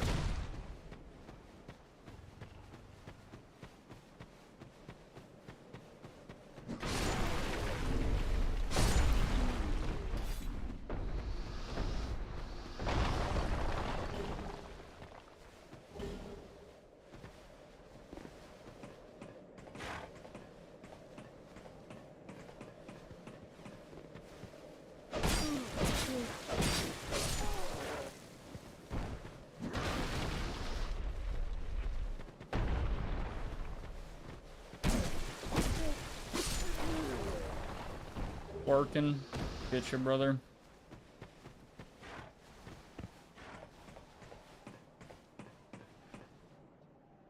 I know you can do that. Don't fall off the cliff, no.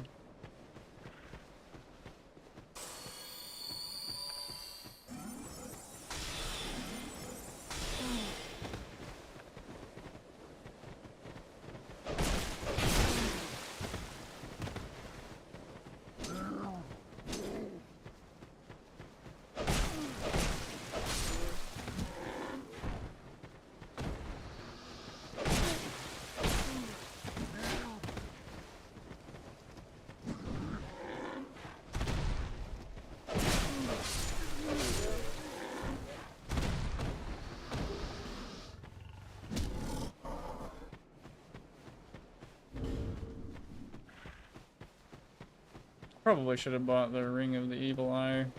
Check that out. I don't know. Aw, fuck. I didn't want to do that. Son of a bitch. That's not good.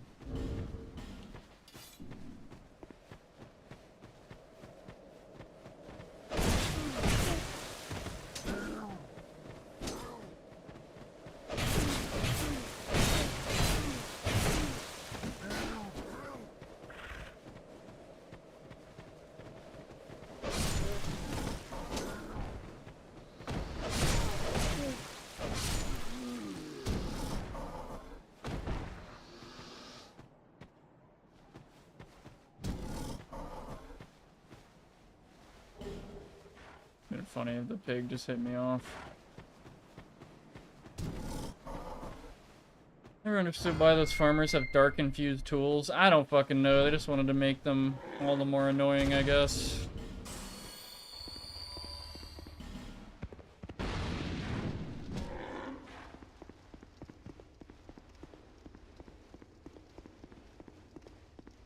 Okay, I'm not gonna lie. This boss coming up is easy, but I might get fucking bodied because I have no, like, good weapons.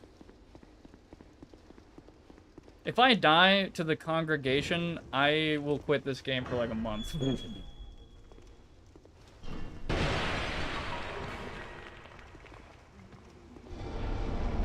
I could still repair my +5 longsword. It's such a shame I broke the +6. God damn it, bro. That was a mistake.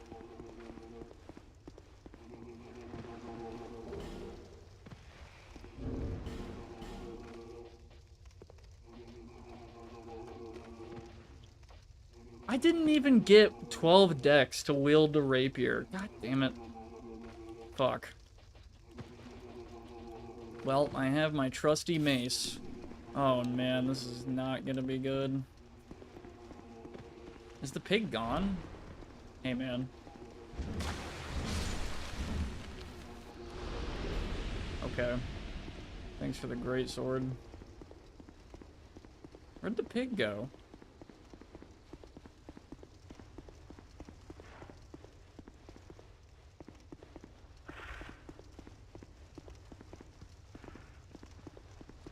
I don't know about this. I kind of want to go back to Majula, as painful as that is, to fix my shit. God damn it, bro. I don't want to use a repair powder if... Ah, fuck it. I'm out of here. Sorry, pig. I'm leaving. Good luck.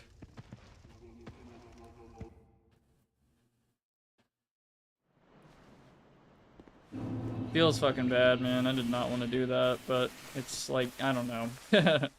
I kind of like how this run's going. I'd rather not die to some really stupid enemies, because I just couldn't do enough damage fast enough.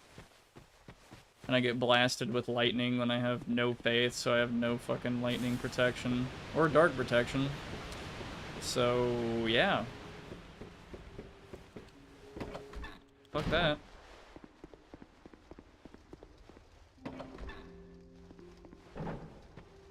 How's working going, Mark? Sorry. Yeah, anyway. Don't worry about it.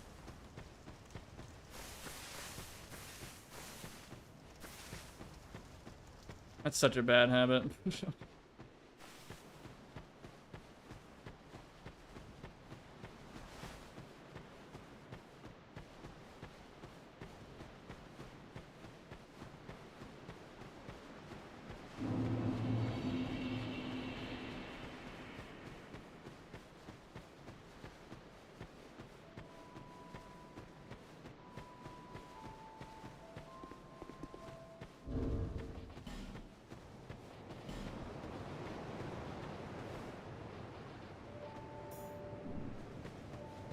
Did I get the Ring of the Evil Eye? I kind of want to try it out.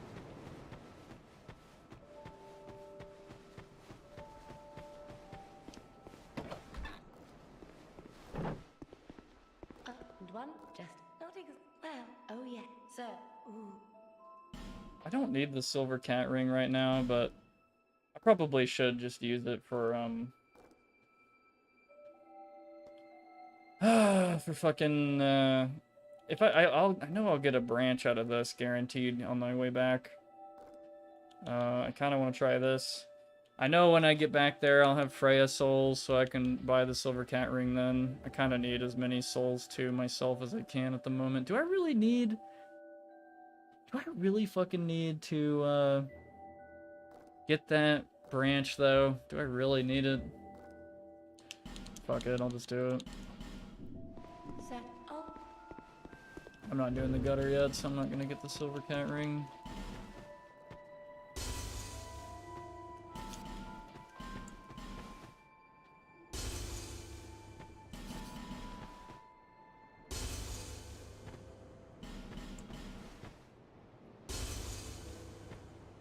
Oh yeah, Dark Souls 2 is the best Dark Souls. You know why? Because you can fucking use as many souls as you want and the menu doesn't fucking close. I don't know why they do that shit. It's really annoying. At least in my opinion. But yeah, cool. I'll be around.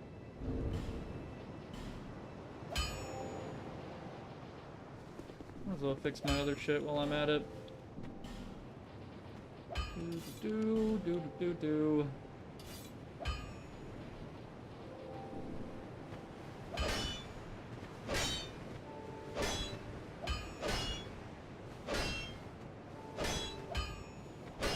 I really want to save my repair powders for when I'm irredeemably far from Majula, like at Iron Keep or something.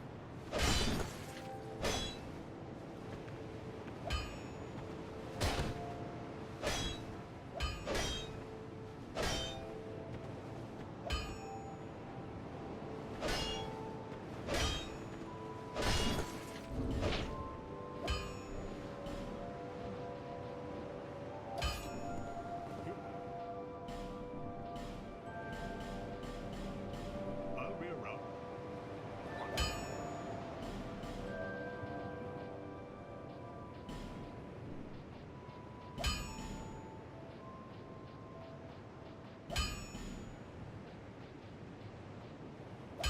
I could make 2 +7s, but I kind of want to save this to be...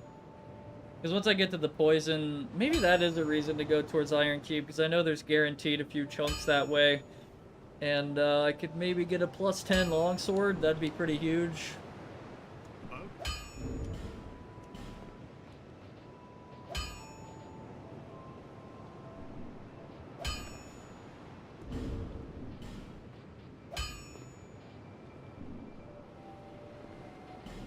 I'll just do this as well, fuck it.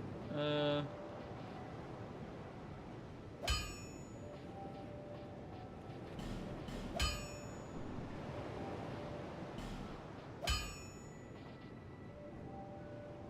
be around.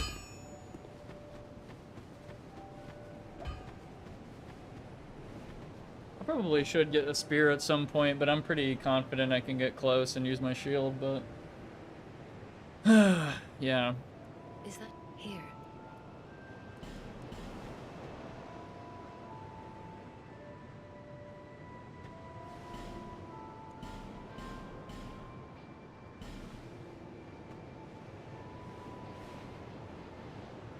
I genuinely wish you could get her outfit. Like, is there any fucking game where you can get, like, a Firekeeper outfit, like Dark Souls 3 or 1 or something?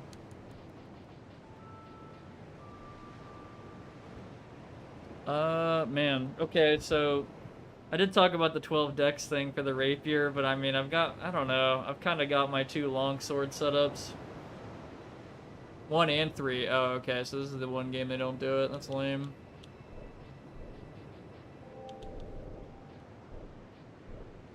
I could go for the 1 physical defense there and a little bit better rolls.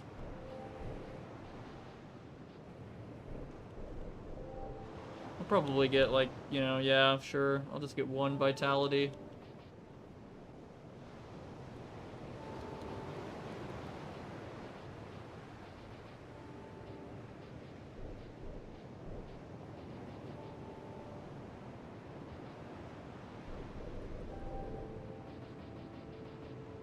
I don't know what else to get besides, like, I guess I don't know. Maybe I should get Dex. I'm a bit mixed on it.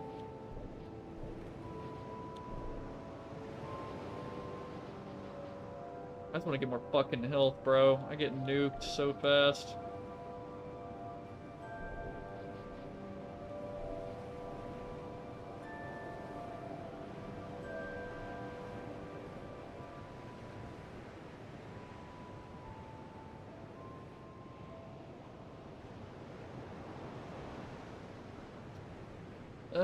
Yeah, I think that might just have to be that, yeah, I mean...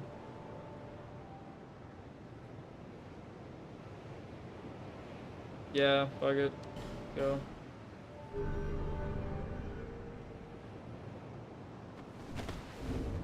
top of that, let's just top off our damn spell uses. There. Okay,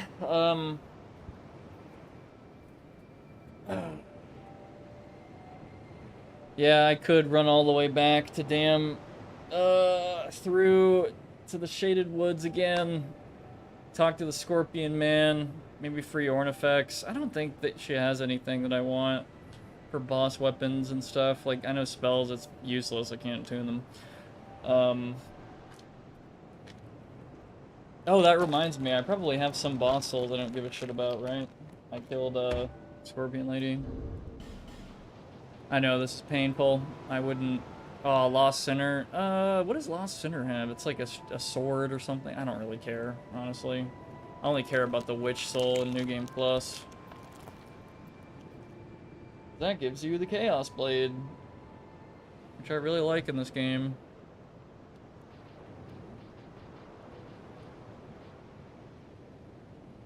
Oh, I got the Warped Sword. That's why I don't have the other one. Yeah, okay, whatever. Yep. Okay, that's not bad. I wouldn't do this on any other character, but I'm... I need the souls. 400k. Let's fucking go. Today we got a character to fucking 400k, man. Thank God.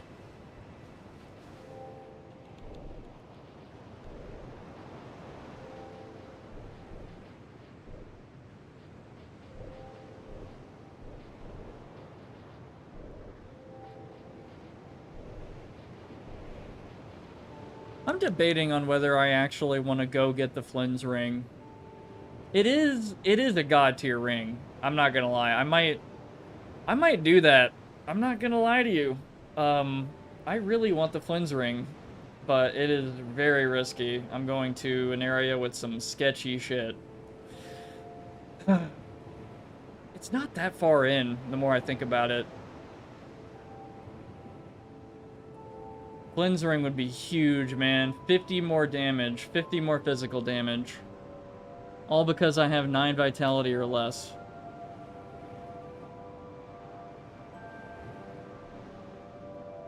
Man, dude. Ah, man. 50 damage, that's huge. I'm not really in a position to talk about it, though. Like, I'd have to, I'd have to go through the gutter, half of the Black Gulch, go to the Giants, kill them and get the key, and then make the dumb fall again to go get the Talon, and then kill the Rotten, and then go into the Sunken City DLC and not die. I am not going to do that area. Like, just period. I'm just saying. Like, the no death, no bonfire challenge, that is purely for non-DLC for the rings. That's it. I could, for fun, if I make it, like, if I beat the vanilla game, I could try to do the DLCs for fun, for, like, no reason, really. But my main focus is the vanilla game. I would just be going into the DLC purely for Flynn's ring. That's it.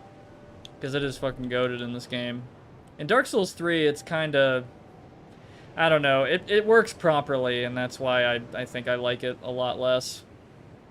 You need, like, under 30 equip load for, like, what, 30 physical damage instead of 50? I guess it's a fair trade in this game. You can't have a vitality that's too huge. Can't have armor that's too crazy if you want to use the 50 extra damage. Anyway, I need ADP, man, but, like, the health is, like, so much more noticeable. God, that's so painful. I'll do that later. I'm getting health. Don't care.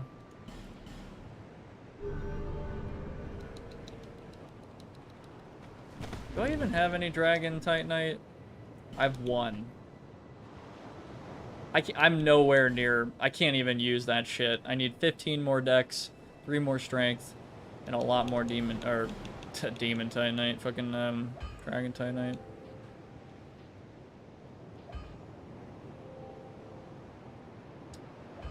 I don't know. Let me think for a sec. I need a second. It is hell out there. in the damn... Oh yeah, I can talk to Benhard as well. I can get him, actually summon him, and he can help me with the congregation fight.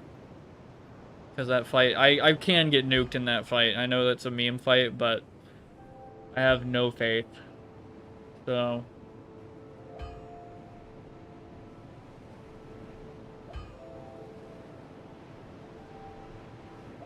You know what? I don't know why. I don't know why there's a lot of viewers here today. Or like right now of all times. Funny. But yeah, like the stream if you like it. That would help all the engagement stuff, whatever. I'd appreciate it.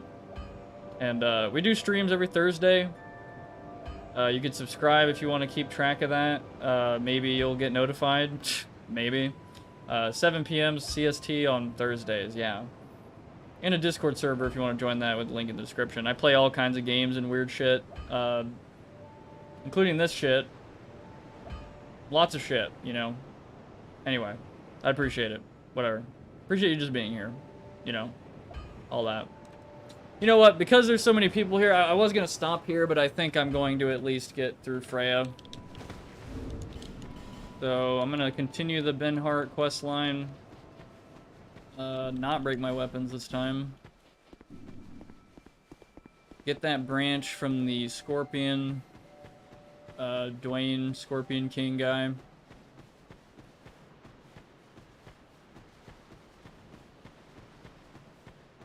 That might honestly be the most concurrent viewers I've ever seen on a stream of mine at once, just randomly playing Dark Souls 2. That's pretty wild to me. Of all games.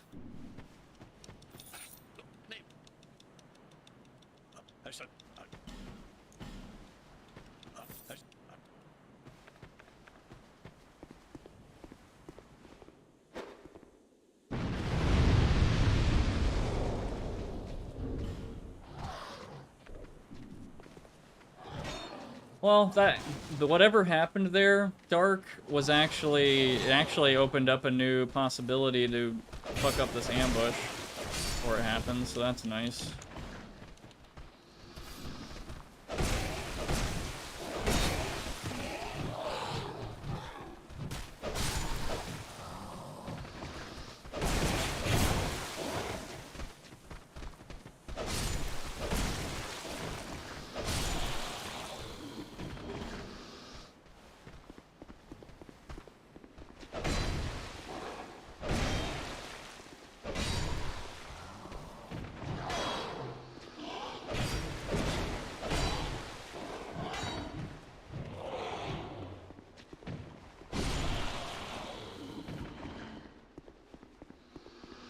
Yeah, that's a good little trick.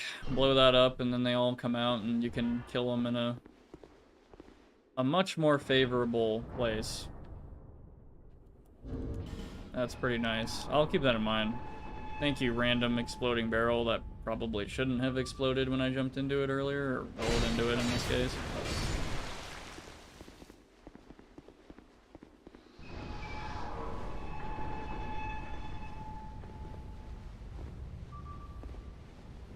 Maybe I will play a song or something. What should I even play anyway? Nah, fuck it. I'll keep it quiet. I need to focus. I could potentially play some Ridge Racer music and zoom through this shit. Yeah, you know what? I'm not even gonna fight these guys. I'm just gonna zoom through. Hello.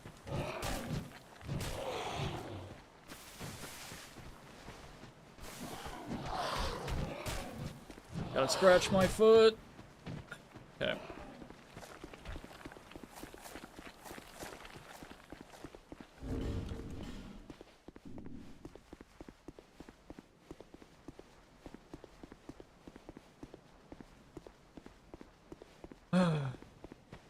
Man. Again, could get the clear bluestone ring or whatever the hell it's called, but I rarely even cast spells, so I'm not really fully inducted into the Shadow Wizard money gang. Can't even attune spells. I can cast spells, so that's like kind of part of their mantra. We love casting spells.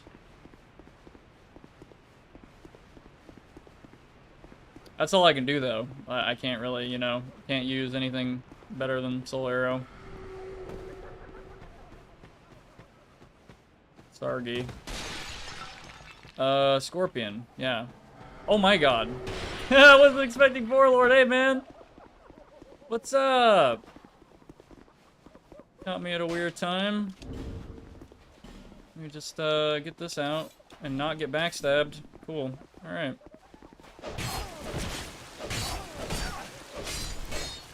PvP! Yeah! Hey, man.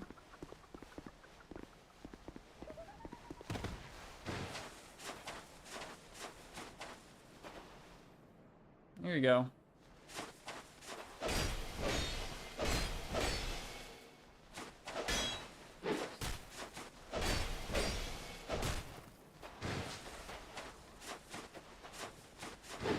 Damn. Okay.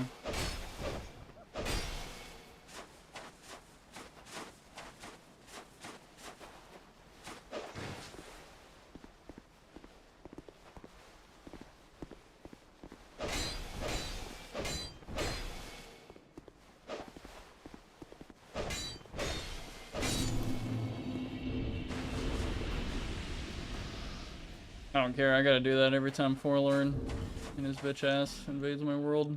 Alright. Oh, what? This is my I have, but... Yeah, I killed your wife. But... You're welcome.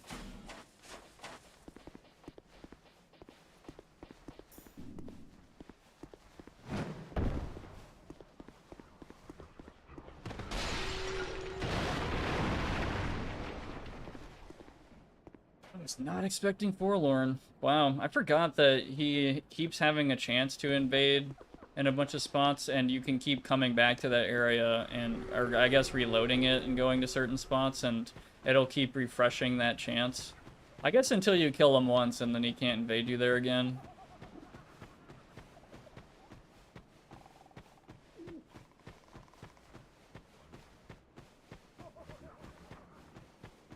Wait a minute. I think we can... I think this chest over here gives you another branch of yore. I could be wrong. What do I smell? I smell something. Am I going crazy? I think I am. Sorry. It's like 4 a.m. I'm thinking I'm smelling something in my house. Instead of like a paranoid seeing shadows thing, you're smelling phantom smells.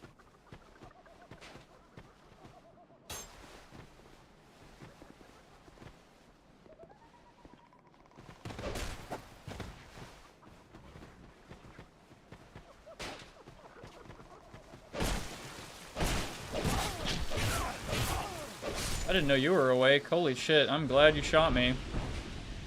Alright, that would have been not good. I didn't notice that. Come over here, man. Just want to talk.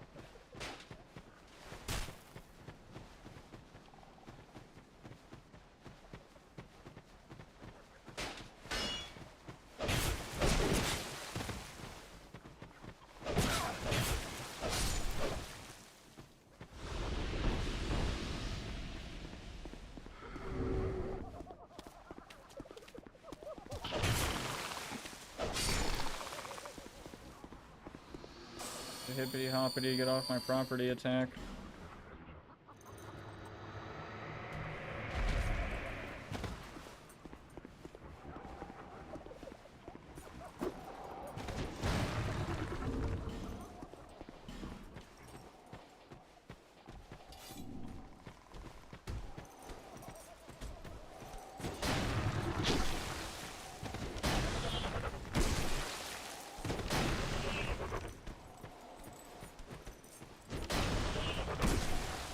Oh boy, okay, that was a little scary. I shouldn't have stabbed again. Oh, that was a little, yeah, don't like that. Those guys do way too much damage, and they actually do have a wombo combo, and I don't know what that looks like, because it's so rare. Glad he didn't do it.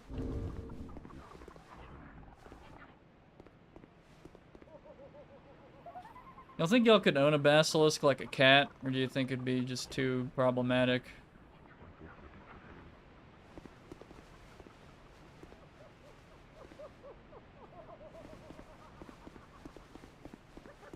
I don't know. We have another branch. I think there's only... So there's the Ornifex key. I don't think I need her for anything. There's repair. I know there's a repair spell, which I'm not even going to be able to use. And then there's something else in the corner next to the gold mage. I don't know. Probably should save that. I don't know for what, though. I don't think anything needs it in the Seldora. That's not good. Cool.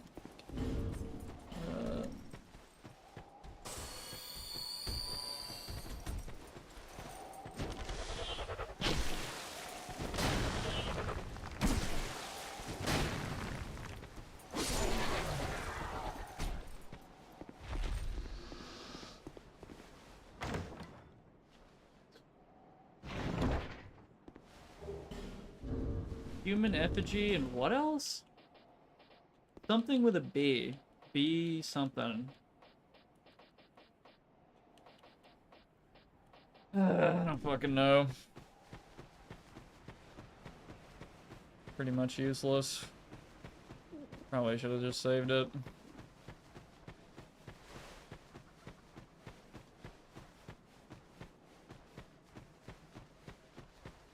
Young undead.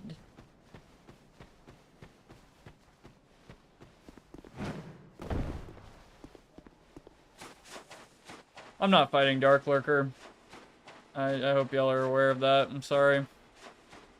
This isn't an all bosses run. I just want to beat the fucking game, dude. I just want to beat the damn game like this. Like, this is so hard for me. I can't, if, like, maybe if I get good enough at this crap and I could do it, like, multiple times, no problem, then, yeah, maybe I'll do, like, all bosses, all DLC, no death, no bonfire, whatever. I don't think I can ever do a no-hit. I don't think I'm that good. Like, that is an unreal level of skill. Those people are insane.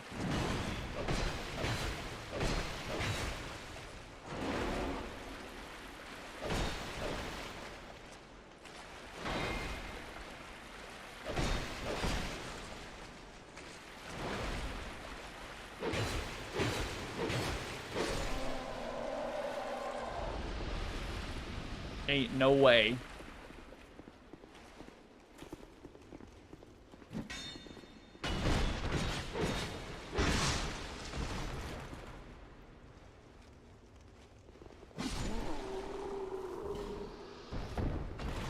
Fuck yeah, new shield.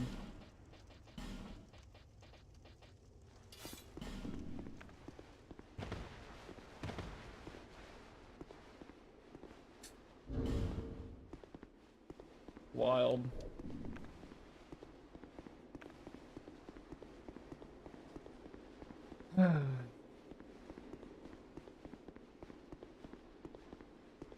Everybody's have fun tonight. Oh, have fun tonight. Everybody go out tonight.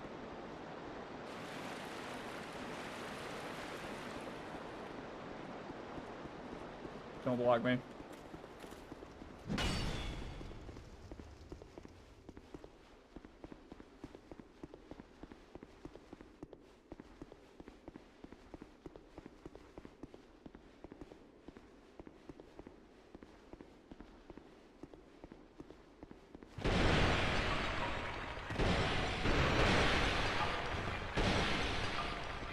I wonder how many of the crazy theories and shit, like lore-wise or whatever the fuck in this game, that people like to make up for like a lot of explanation for this and that.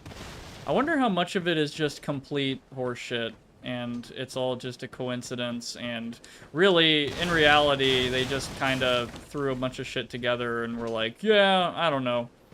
Sure. There's just a fountain in there that's completely unique, for no reason in particular, and, you know, I don't know. It's probably a mixed bag of both, like, a lot of intentional detail, and then some of it's, like, you know, a lot more substantial. I don't like that. Yeah, exactly. That's exactly why I didn't want to do that.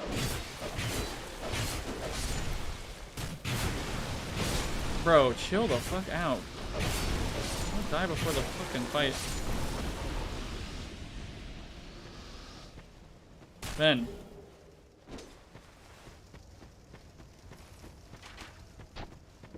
I hear you.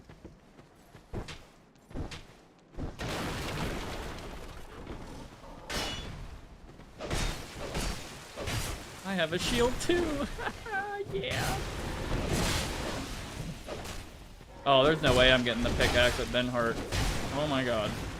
Holy shit. See you later. Good lord. You are a fucking asshole.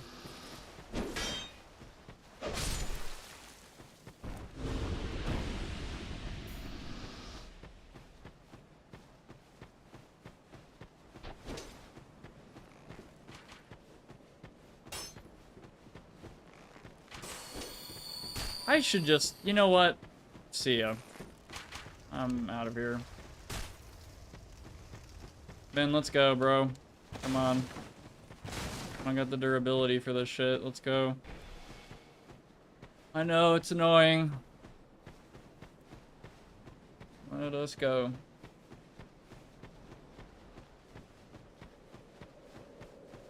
In fact, I should run past all these pilgrims as well. Dude, god damn it, I knew that was gonna happen. Come on, Ben, you gotta live, dude. I need you for the hardest fight in the game, the congregation. He better not be down there. Good man. Okay. Holy crap, that's a lot.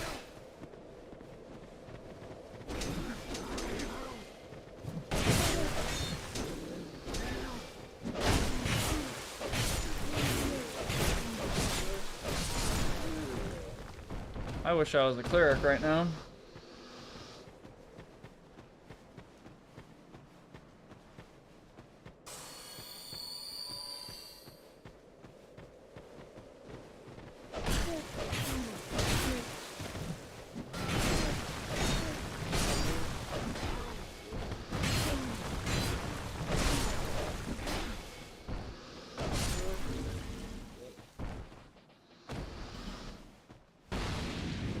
I don't know how much danger you're in down here, but I'm not taking the risk. Come on, Ben, let's go. Don't cast your projectile with your totally legit your Moonlight Greatsword, I mean.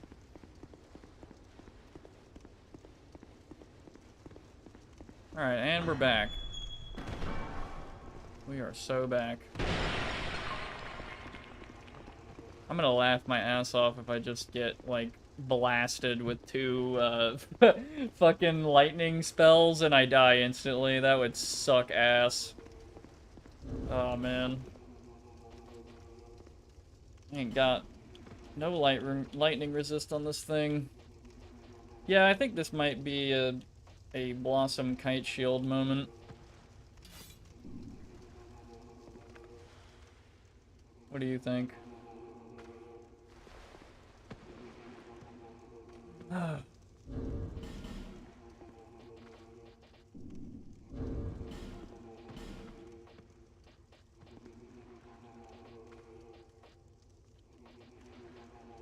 think it may be just for a second I wear something else.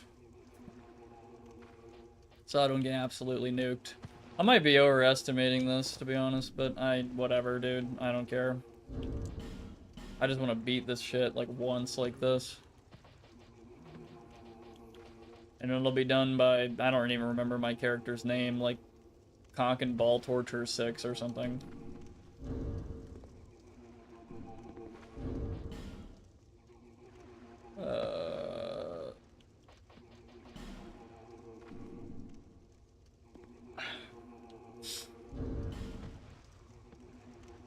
it almost over? What do you think, Ben? Ah, fuck it, let's go.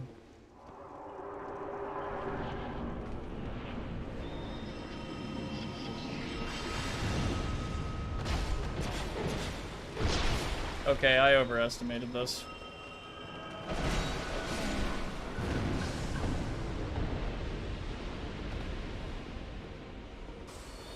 Yeah, I overestimated the crappy fight.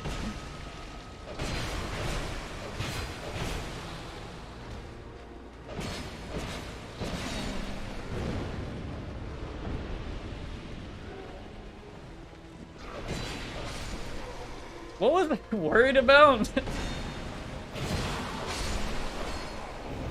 Good lord.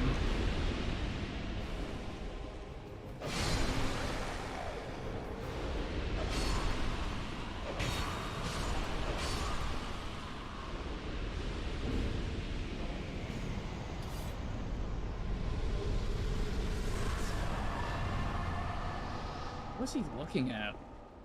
Okay. Oh, he's looking at spiders that are in the attic above. Oh my god, that's so stupid. That's really funny.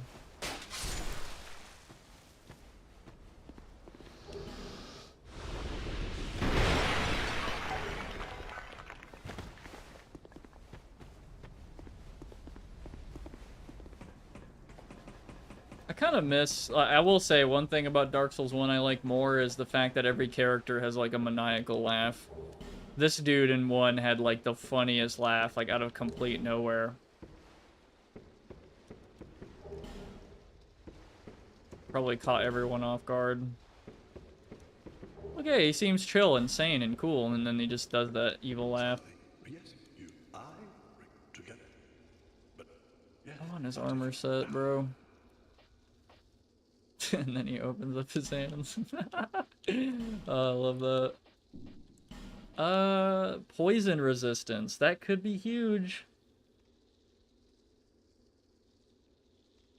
That could be huge.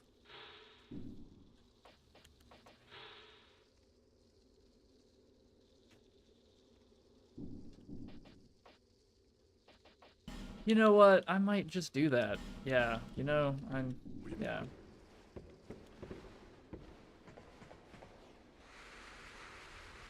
There's one area I'm absolutely gonna need that. Let me see.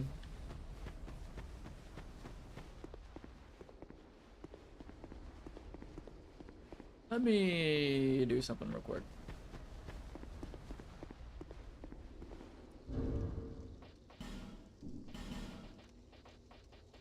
Oh yeah, you don't even get a boss soul for those losers. Wow. Pretty epic.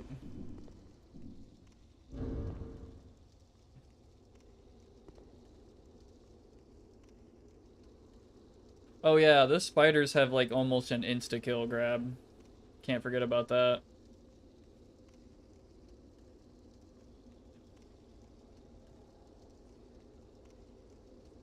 How much of the game have you played? Or, sorry, my voice probably glitched out. I've been tabbing in and out. How much have you played Dark Souls 2? I think, like, what does it say? You have like 200 hours on this game or something?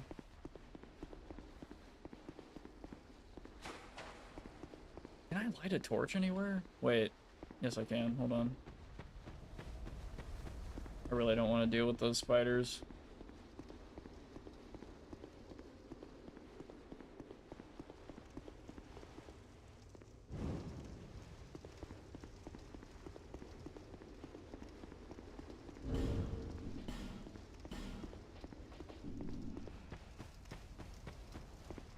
Yeah? Oh, okay. Have you beaten the game? Or, you know, done all that?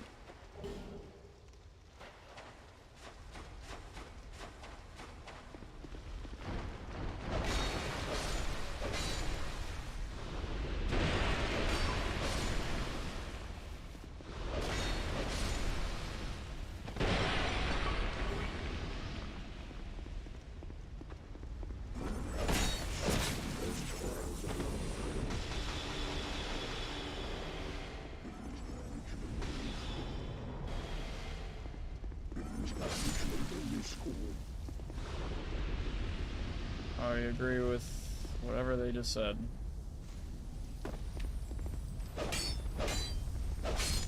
Hell yeah. Dragon Titanite. Is that what that just said? Yep. And a chunk. My brain had a moment. Trying to read two things at once. Probably 8 times. I pre-ordered it back when it came out. I've had it for a bit. Oh, did you play regular Dark Souls 2? I never played. I played a little bit of regular Dark Souls 2, but I've mainly played Scholar.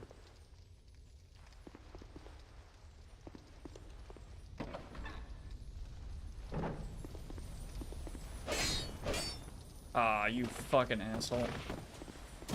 Oh, I put the torch away. Damn it.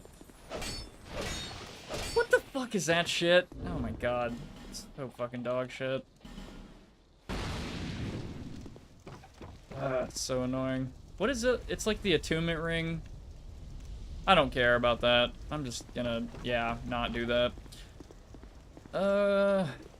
Yeah, there's like rusted coins in there. I'm trying to think. For the area I want to do.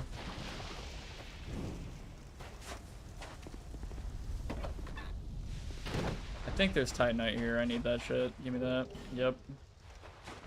And then... oh. Over here.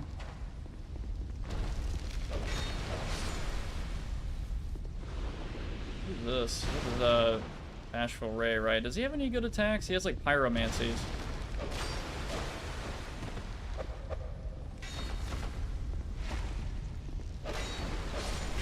Oh, wow. What the hell was that? I think he can attack after you've killed him. That is weird. Ooh, large Titanite. Alright, sick. Okay. God, what's in here? It's a damn weapon or something. Press an axe. I don't really fuck with axes too much. Actual Ray. I'm trying to remember the other phantoms you get. There's Boyd. There's, O'Hara. I don't want to make this boss have like 1 billion health. I'll get Bashful Ray, the boy.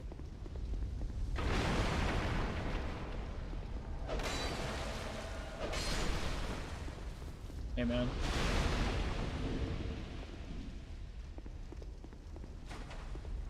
Okay.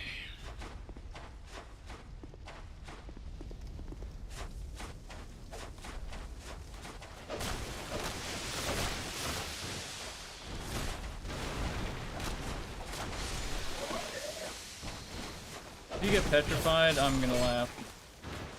I don't even think phantoms can get petrified, actually. Yeah?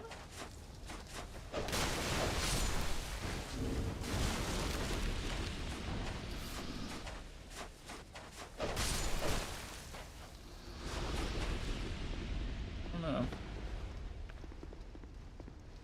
Why did I do that? Yeah, there's nothing even back there. I'm fucking stupid. Alright.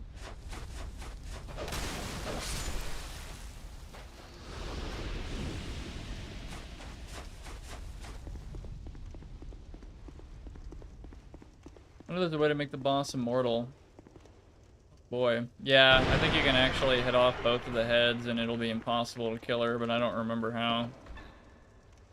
Well, that doesn't happen to me. I mean, I could just bone out of there, whatever.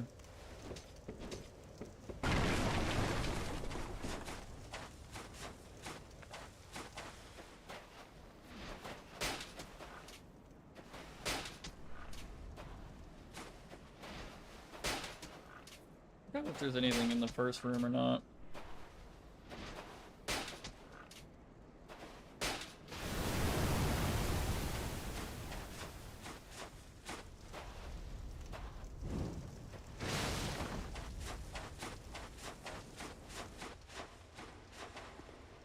Nah, you need to get that key from Brayton or Pate. I want that Titanite, 100%. You better bet.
Is she any good, honestly? Is she actually sniping the head of the boss at all? I'm probably gonna summon Boyd instead.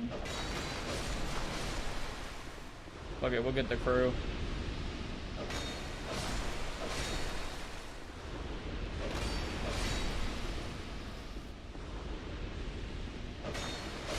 Probably use my first repair powder soon. I mean, I really don't want to. I'm pretty close to being to a good fire that can take me back to Majula.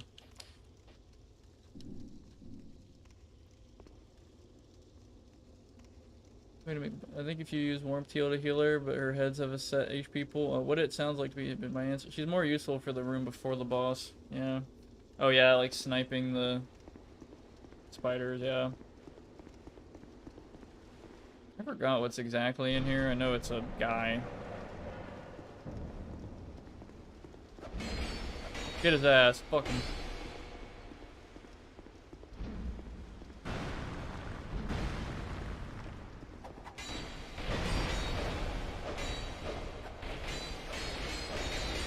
Damn. Oh, you're in the fucking way, Ray. I swear to God, do not stand in my way. Thank you.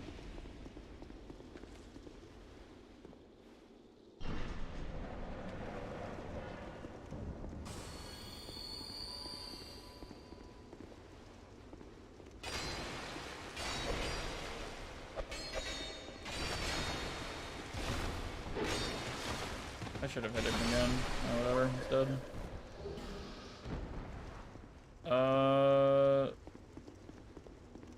Okay. Are Phantom's footsteps already silent in this game, but he has like an extra silence to them?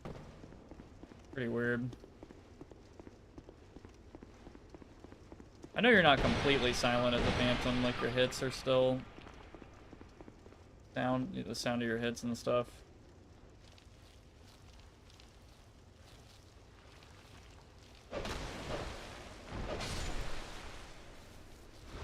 Yeah, I might have to use a repair powder.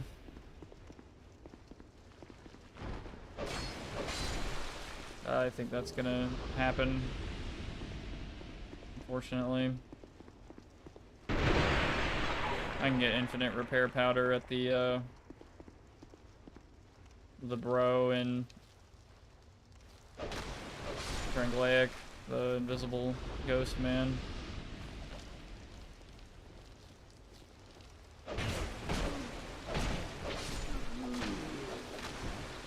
I'm afraid one of these spiders aren't gonna care about my torch, and then they're just gonna meme it up and insta-kill me with a grab or something. Oh, man.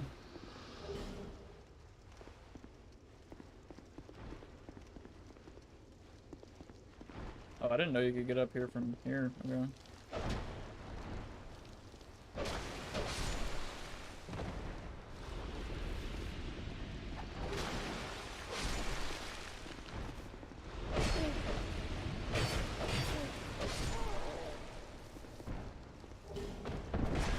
They could drop Titanite chunks, or did I get that off the body? Anyway, whatever.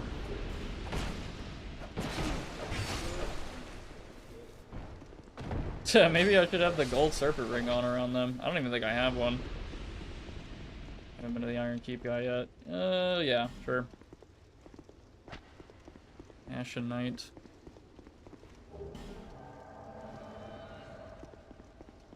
And this is obviously where Miyazaki created the entire idea of the Ashen One in Dark Souls 3. I'm just making that up. I don't know.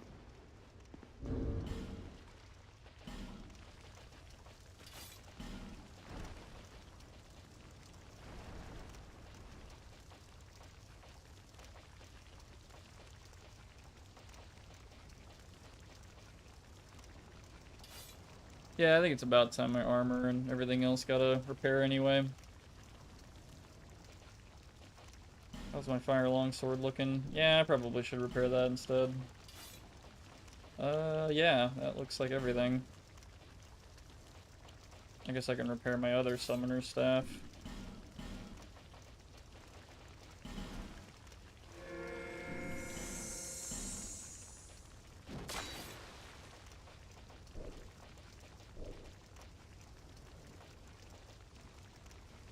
Okay, Freya, cool. I know she does a shitload of damage. I don't think the stone ring's gonna help me here. I don't think this will either. I know they're gonna go after the... I think the bracing knuckle ring's probably gonna be... Or the life ring. How much does that give me now? Alluring skull. I mean, I'm gonna probably hold out the torch the whole time. Or maybe I won't. I don't know. I just really don't want the spiders fucking with me, dude. Like, that shit's really obnoxious. I know that bracing knuckle ring is only 20%. That's so bad. So what? Like, 20%. It's like, yeah, 72. Dirt. I don't know. I don't know how that's... Anyway.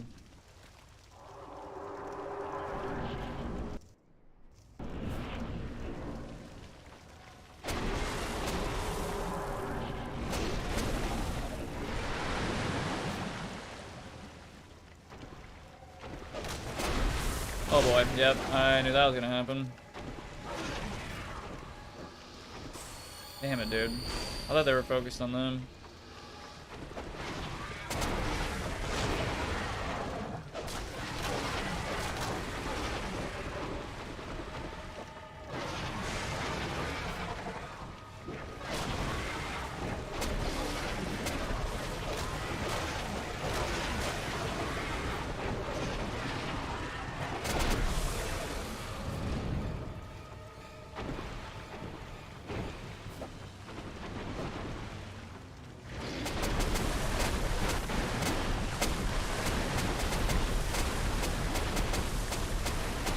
Probably should have enchanted my weapon. Damn it.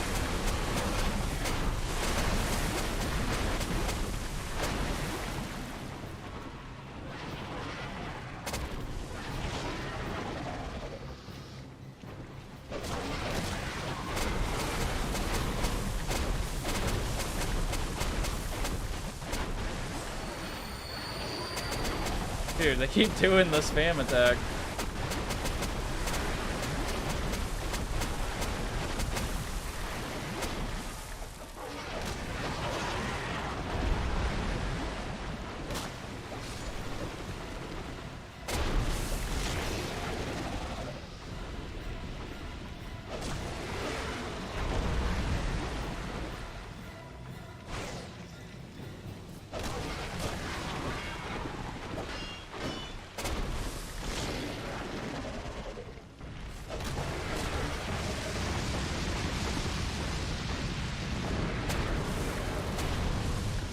Hit her with that forbidden sun. Do it.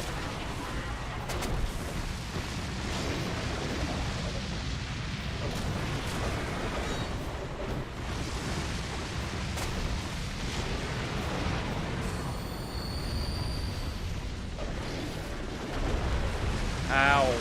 Jesus. I don't care. I'm just gonna play it safe.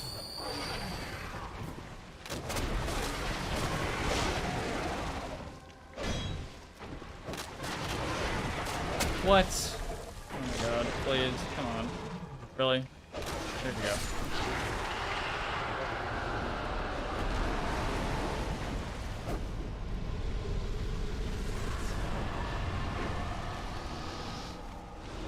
Thank you for that.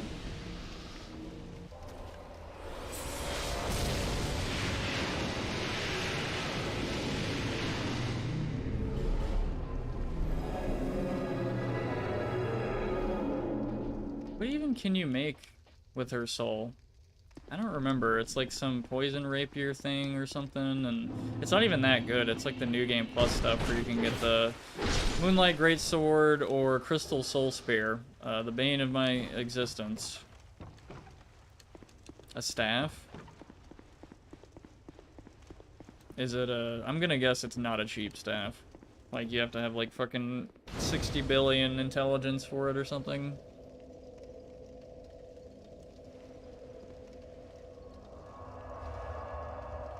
I'm actually thinking this may be the furthest I've gotten in the in these 2 episodes so far. I think I'm at 500,000 though. Yeah, holy shit, like right on the money. Let me look it up.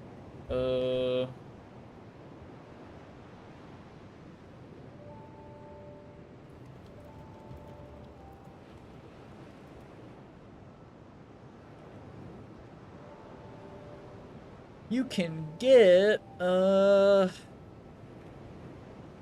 of the Duke's Dear Freya, Spider Fang, or the Spider's Silk.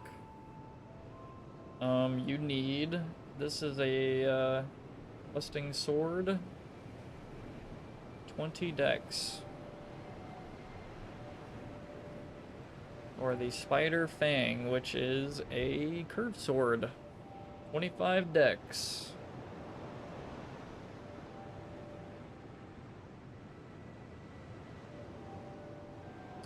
I don't want either of those. I'm gonna eat it.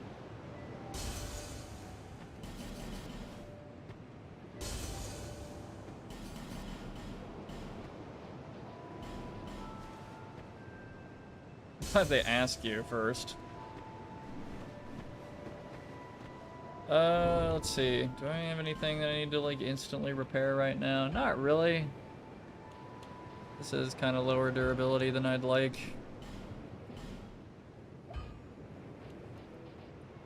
Still need to try the Ring of Evil Eye. Piercing Sword.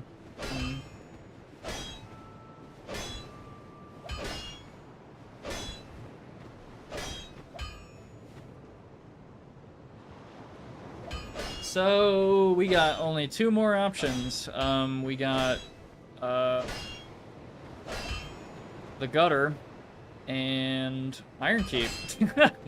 I choose the Gutter. I'm not gonna lie to you, but I have a feeling I'm gonna have to go somewhat into the Iron Keep route. Maybe I have to kill the Chariot amongst other side bosses and such.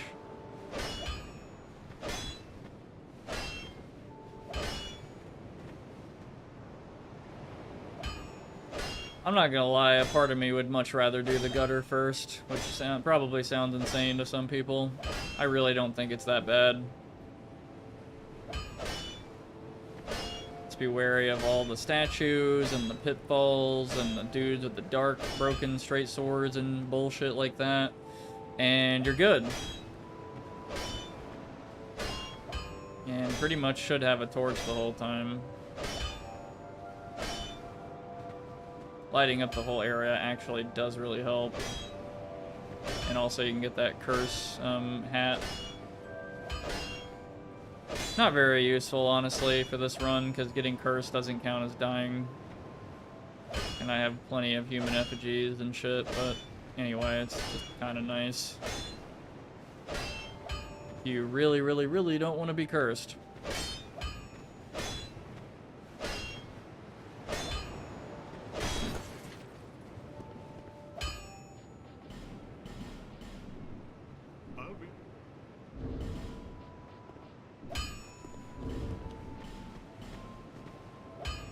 I'm not gonna do that with this sword right now.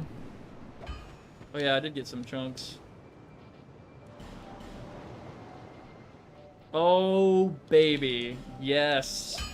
Yes, sir. Give me that. Oh, yeah. That's what I'm fucking talking about. Plus 10 longsword. Thick.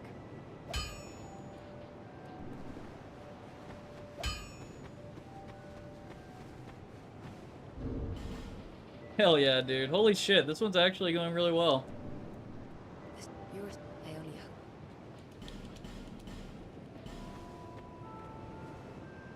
hope. How many times can I level? Not as many as I'd like. Oh yeah, I need to get the cat ring.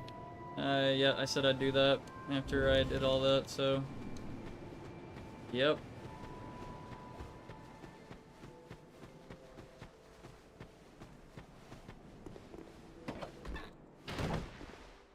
Oh, you do. So, oh, I've actually never really used the luring skulls.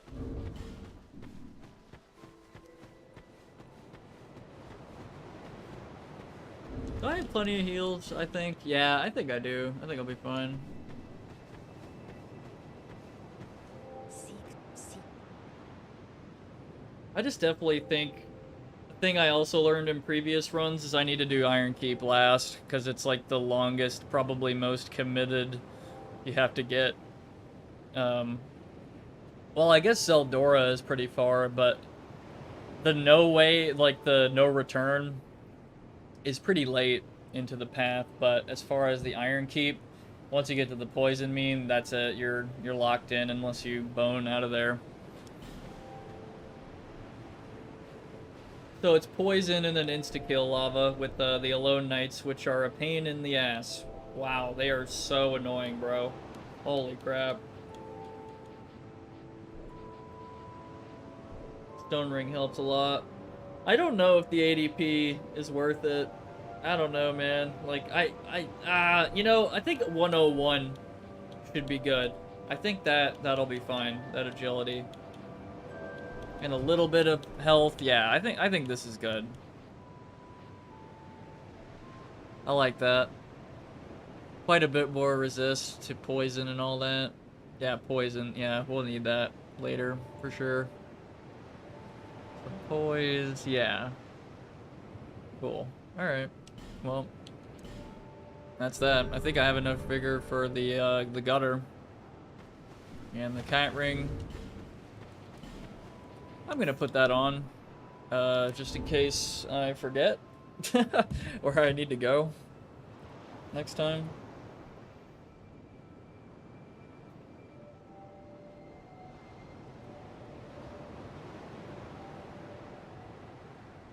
Why are there more people watching this? What the fuck? 24? Hello. Hi there. I don't know, yeah, I guess this stream has reached, like, beyond my small little circle. Maybe I should do some gutter. Thinking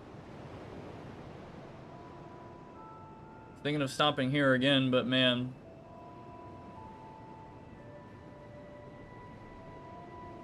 Gotta think about it. Oh man, this fucking drink is so watered down now. Crap. Ugh, it's so bad. Ugh. Yeah, it's like I'm drinking water now. Not great water. Jesus.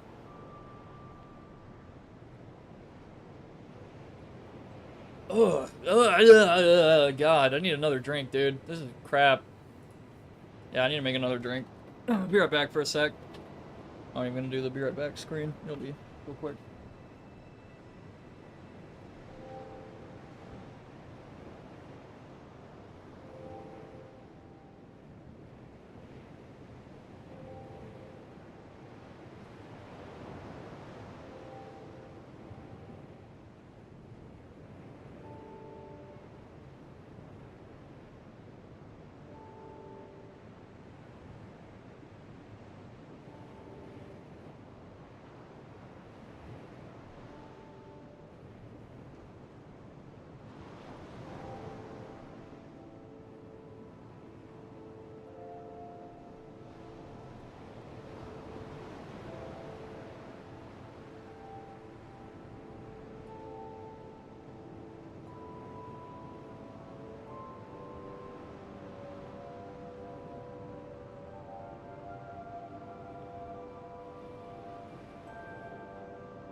Bro, I cannot get the ratio of vodka right.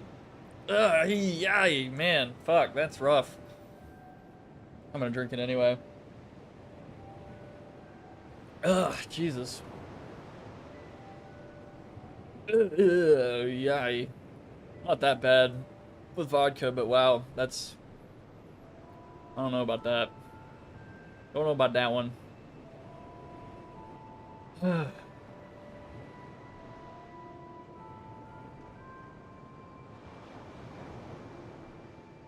I almost want to just play music for the gutter. I hate this damn place, you know, and I'm probably just gonna breeze through. Or die to a fall. That's probably gonna happen. Should I put on, like, a playlist? I should probably keep it quiet until, I don't know, until, like, I get there? I don't know.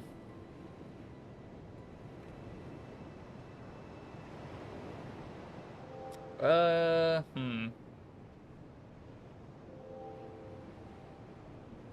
do have a bunch of Ridge Racer music and Ace Combat and all that. Maybe I'll just play that.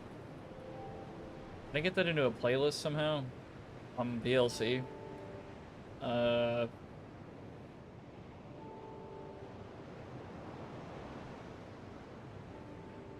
Checking that real quick. Ridge Racer 5. Ace Combat 3. How loud is this gonna be? Is this gonna blast? Oh boy, that is loud.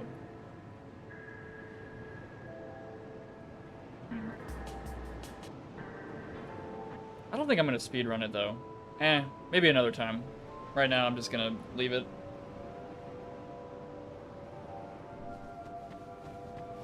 Okay. I guess I'll do the gutter.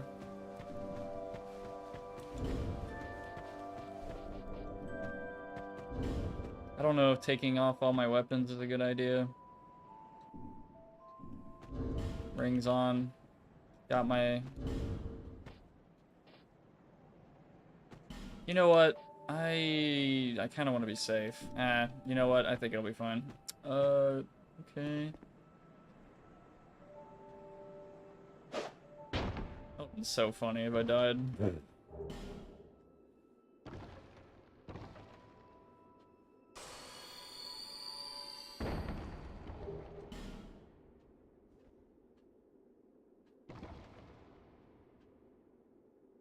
Is that a longer fall? Should I do that? I'm probably gonna go to the Grave of the Saints and enter through there. I think I'll be fine. Holy shit. That is crazy. Okay. Alright, cool. So we did that. I'm gonna try the Evil Eye. Probably trash, but...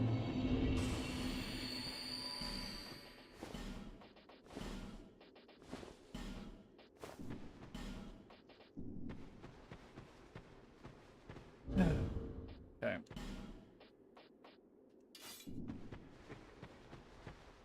You didn't die? What the fuck? He has more health than I thought. Like, no souls, though. Do I have the Ring of Blades on? Yeah, I do. I'll just leave those alone. Cat Ring or that Cuck Ladder Boy? Yeah, I'd have to go through the, that area for that. The, Poison Bog. I probably will have to at some point anyway.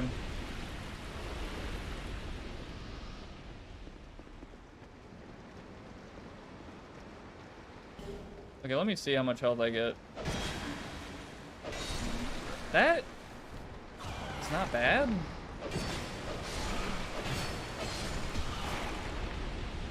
I guess? Kind of mixed about it.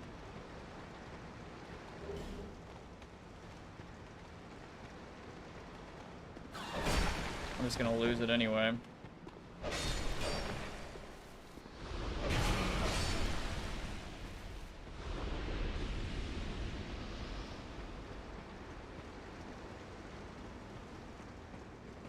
I'm not gonna lie, this area is dog water. What? I don't remember this guy. Alright.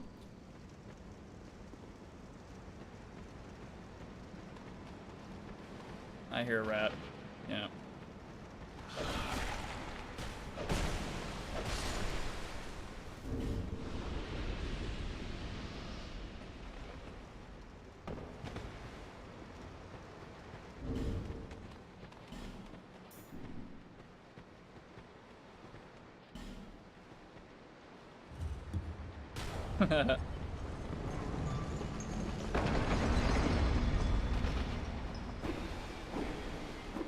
I think this is an invader that only invades when you're offline.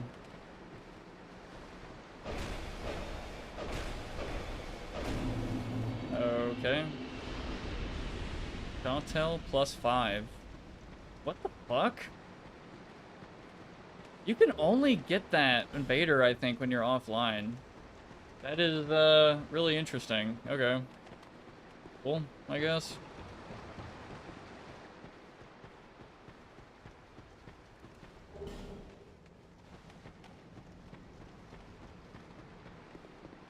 Think you only get a hex out of this or something? Okay, cool.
The rats.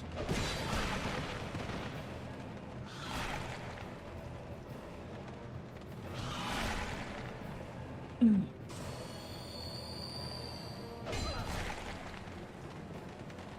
at these guys are kind of annoying.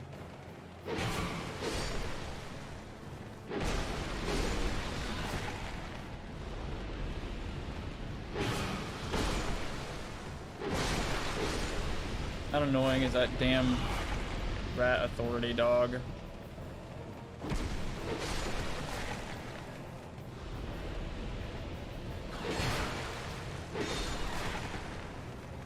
I've heard this area was supposed to be a lot darker. So it's probably gonna be, you know, actually a little tense, but, you know, not really anymore.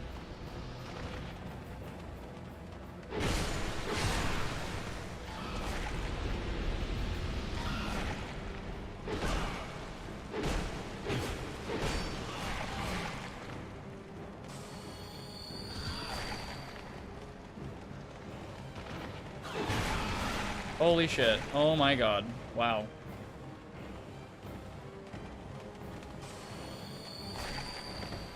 Damn, dude. That petrify went up like fucking crazy. I've never seen it go that high. That was fucking scary.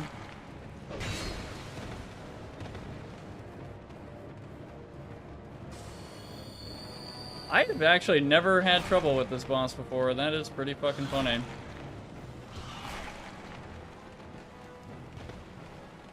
Where are you, little shit? I fucking lost track. God damn it.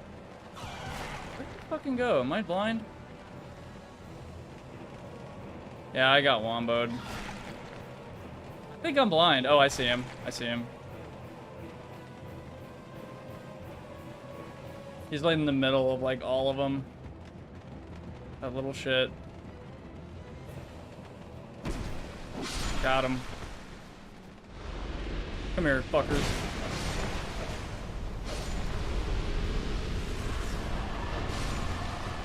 I curse a little too much. Goddamn. As I say that.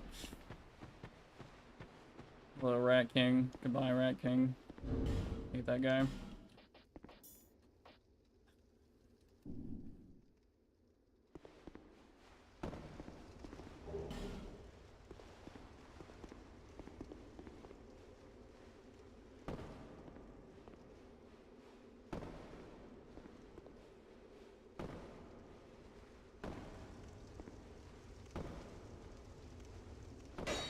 I think that item right there is literally just a disc chime. Useless.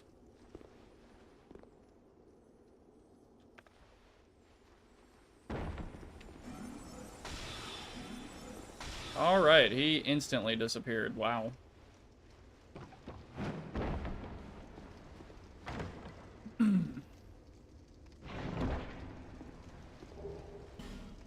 Ash Knuckle Ring. Right.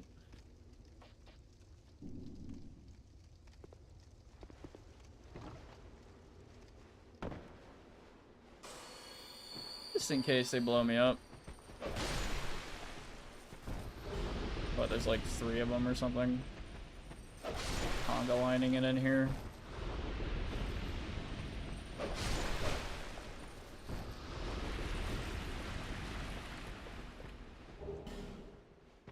Great heals. God, such a good spell. Too bad I can't use it. Really would love to right now.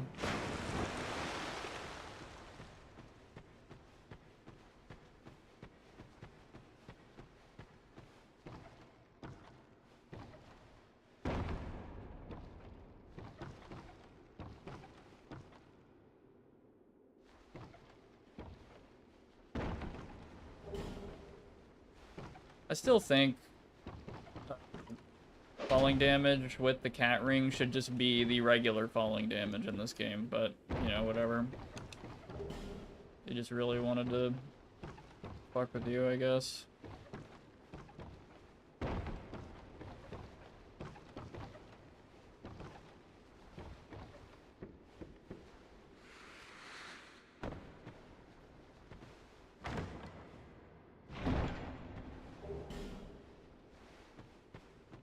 It has been a very long time since I've streamed for this long. Oh, damn. Yeah, boy. Here we go. Here we go.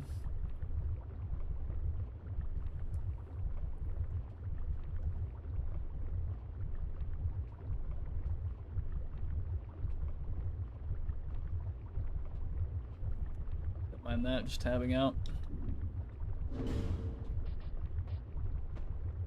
Need some dedicated weapon where I can just bash these things.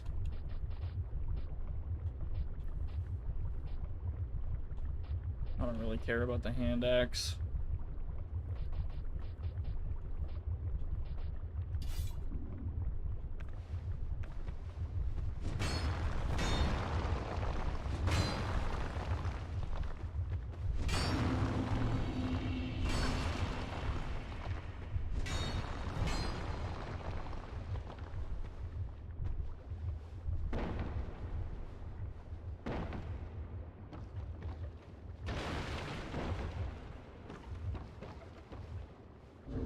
All right.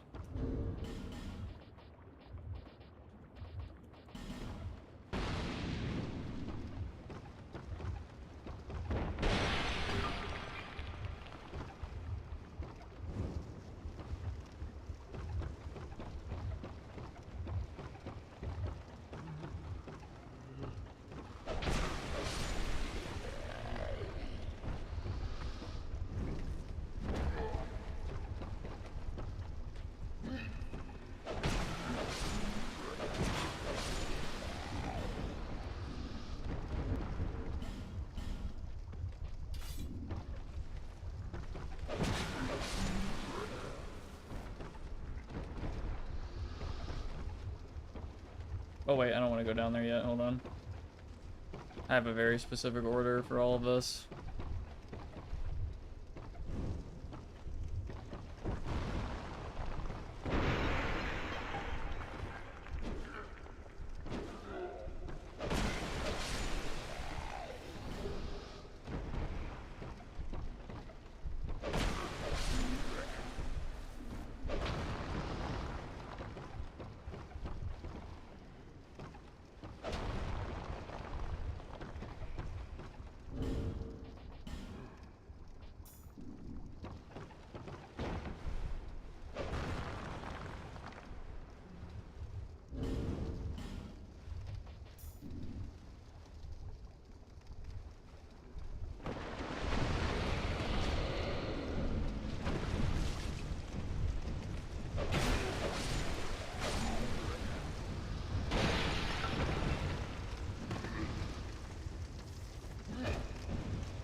Y'all want to get all items in the gutter? Just follow the route I'm about to show you, pretty much.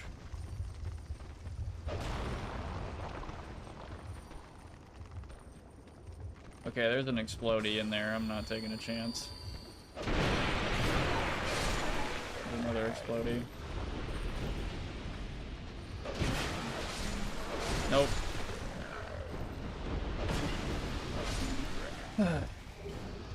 Cool.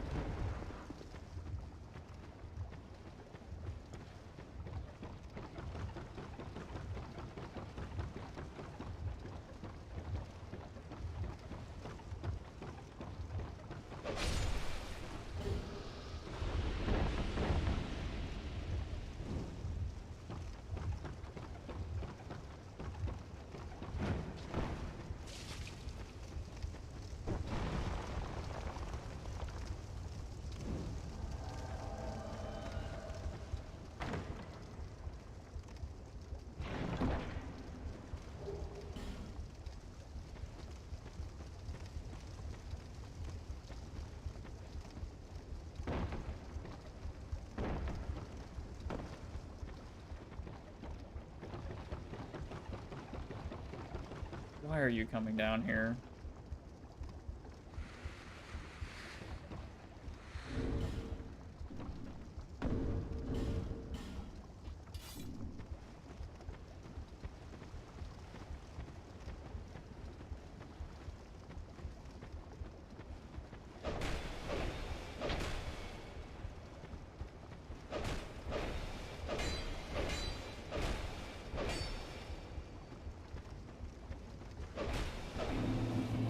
Okay.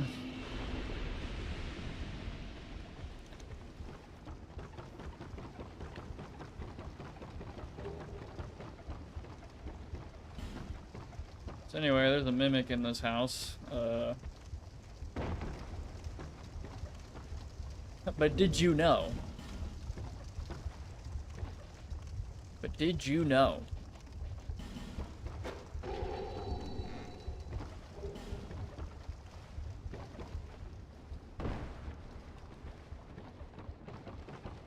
It might actually be better to do that because sometimes the loot just falls into the damn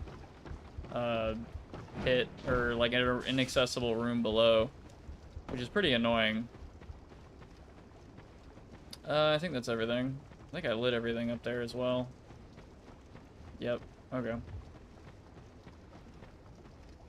Is there a hollow here? No. It's right here. He's right here.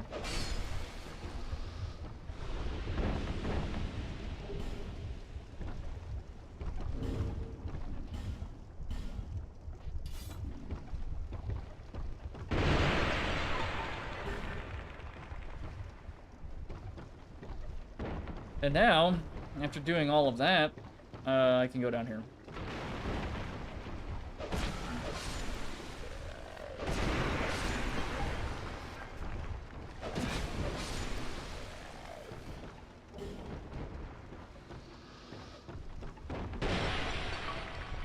Prisoner's Tatters will be useful later when I try to get the goddamn old Amira Greatsword, probably one of the rarest weapons in the game. Is there a torch up there? Probably not.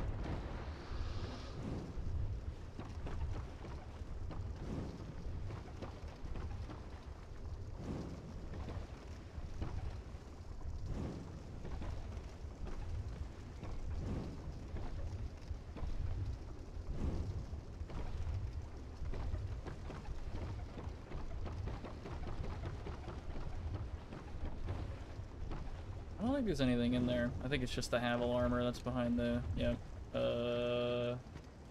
Yeah.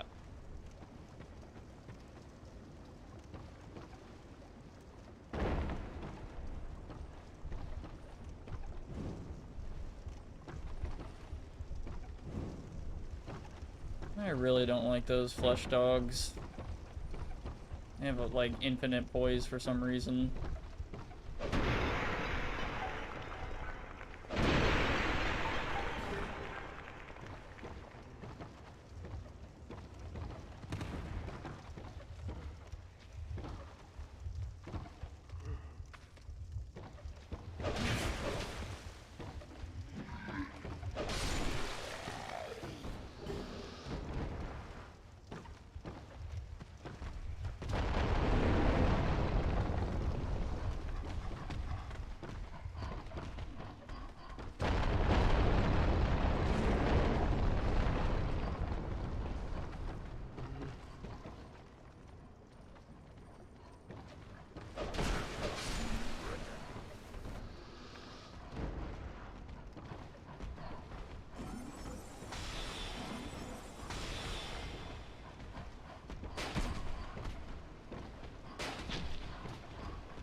All right. I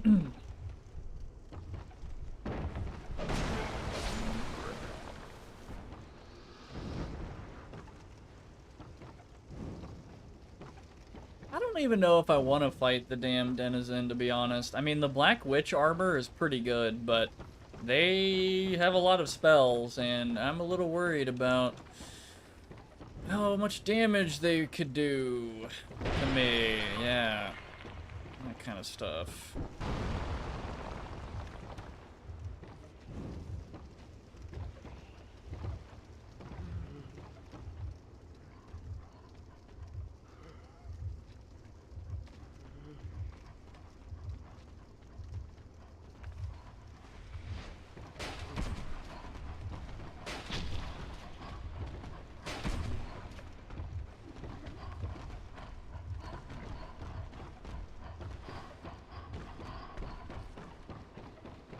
I looked a little closer than I wanted.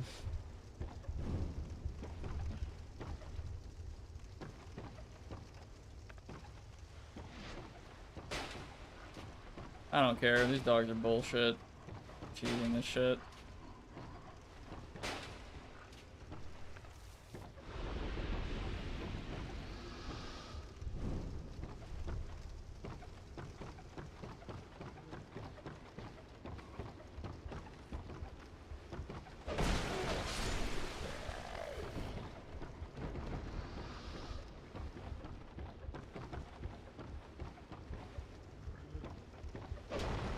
Why I keep hitting those with my longsword.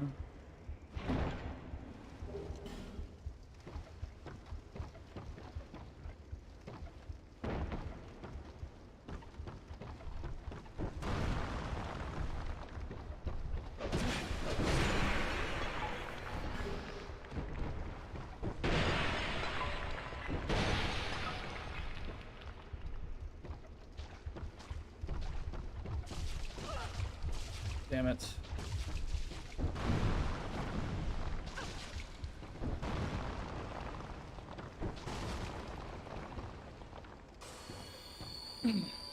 Okay. Honestly, I'm surprised I wasn't poisoned earlier than that, but I have 100% of this area a lot. Where'd you come from?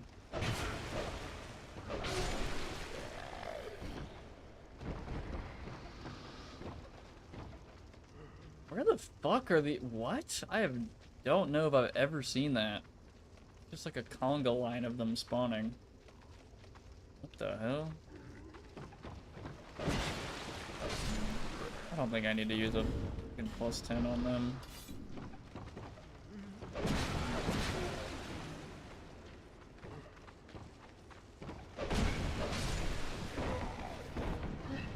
This is a hazard waiting to happen.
I'm not gonna kill the Haid Knight. I'd rather not. It's really interesting that he's even there with his different helmet and all that. Pretty cool detail. It's like an old Haid helmet or something. Who knows how long bro's been down here. I'm gonna let him rest.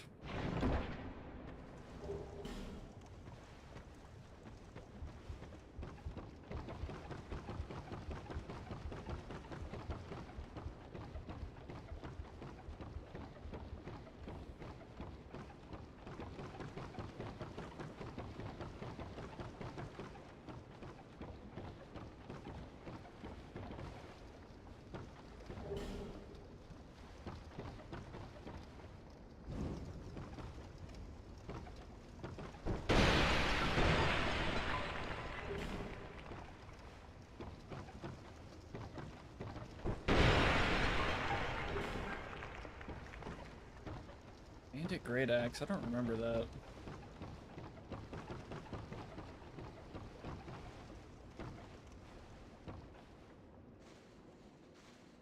I keep forgetting if there's an item. Nah, I don't think so.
Don't remember you.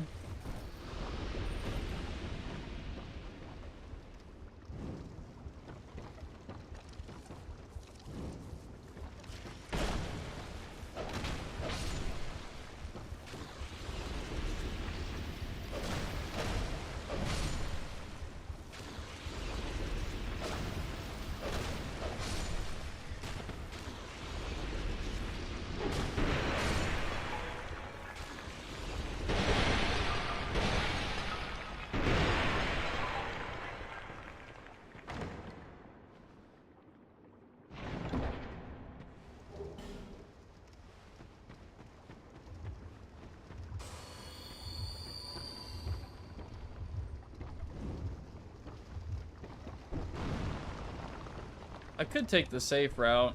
Hold on. Let me see how many fire bombs I have. Okay, that's enough, I guess. I think there's a dog down here, if I remember correctly. Yes, there is. I'm gonna plunging attack him.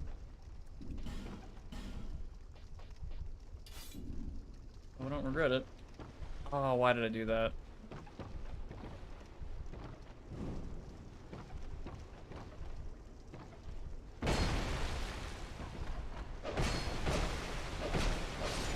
Yep, that is the best strat.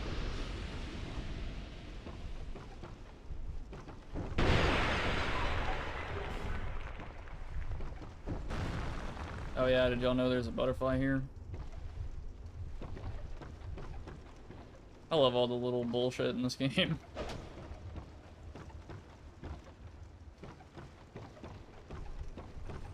What should I, oh yeah, I can just do this.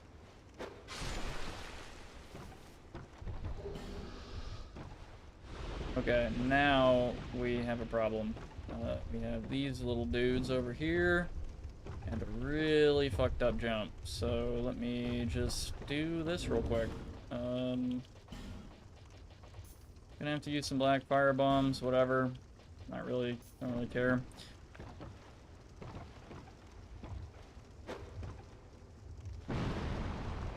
Not bad.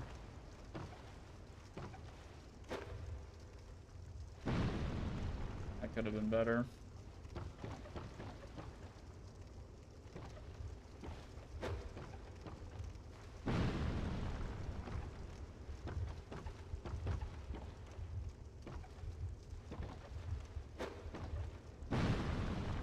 Nice, okay.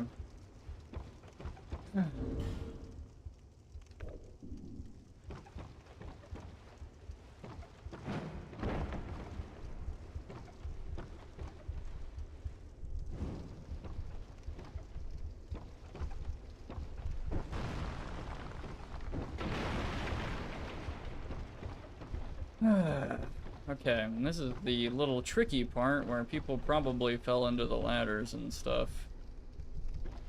I need to be really careful because I actually don't remember where they all are. This is the part of the gutter that's a little fuzzy for me every time. I don't remember where every single ladder goes. Some of them lead to literally nowhere. Because Epic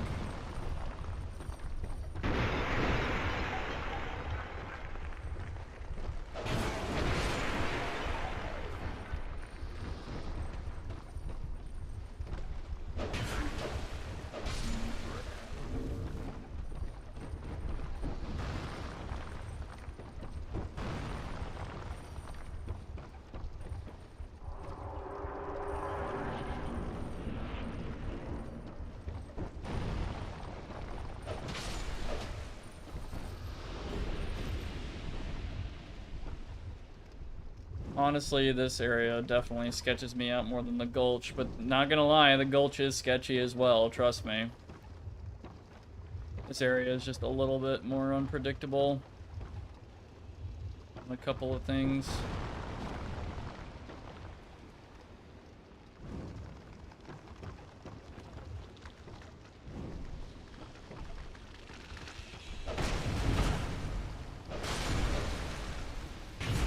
Wow.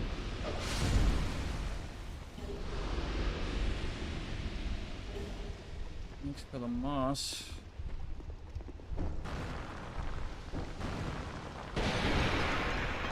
I like to think of all the statues down here shooting you as like revenge for you destroying the ones up above so much. At least that's what I did back when I like first played. It almost feels like a funny little, I don't know, karma irony thing. I don't know what you'd call it. Kind of funny. Okay, which ladder? I need to be insanely careful here. I'm just gonna do this for precautions.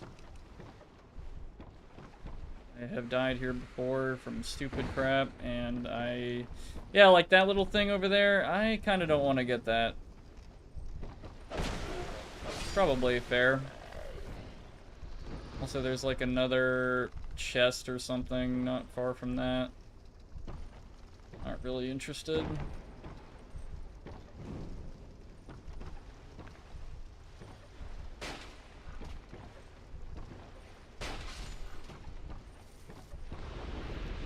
Man, I should use crossbows more often.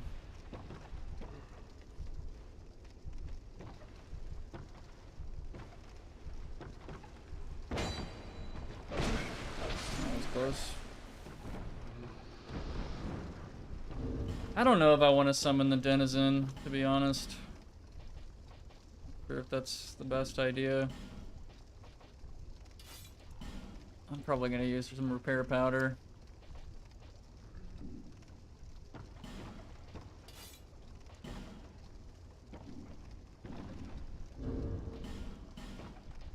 Yeah, let's do it.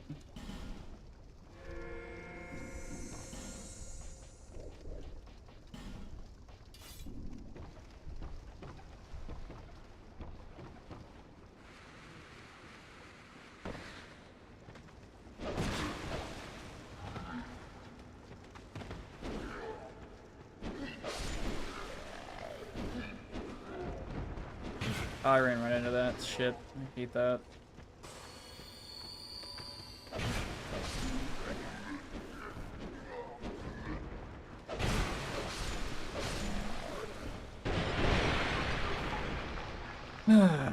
Man. 20 life gems just in that random barrel. I don't know what could be up there, but I don't think it's worth the run. That is not what I wanted there. Never use the dark sign.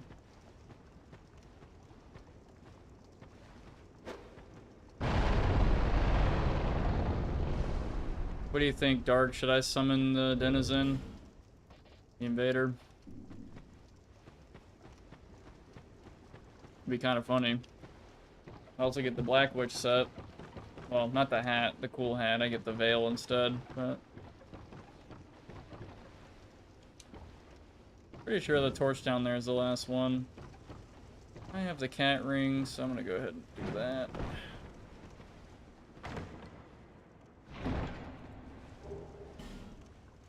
Okay. What is that item? I have no idea. Again, not worth it, probably. You know what? I'm doing it.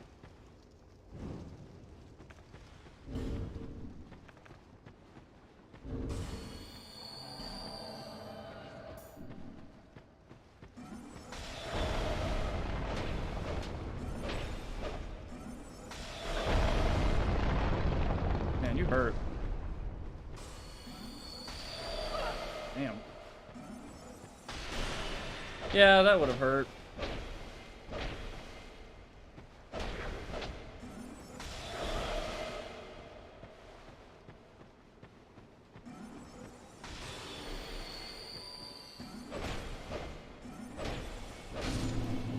Give me your shit.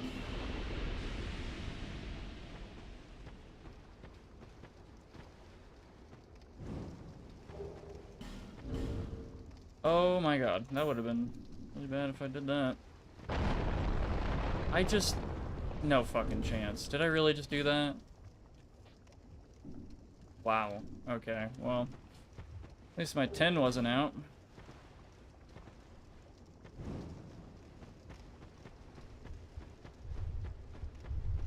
We made it.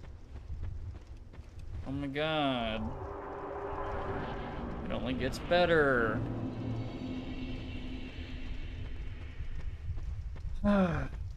Christ. I need to tab out for another second. Good lord. Get some sip in there. 5 a.m. here. I'm so close to the rotten. I am so damn close to the rotten, dude. I might as well. Also, nah, I'd have to go through a bunch of crap to get the Flynn's ring. I might just not do that.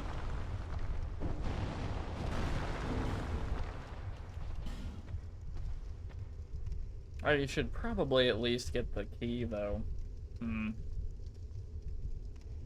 I'll probably do that.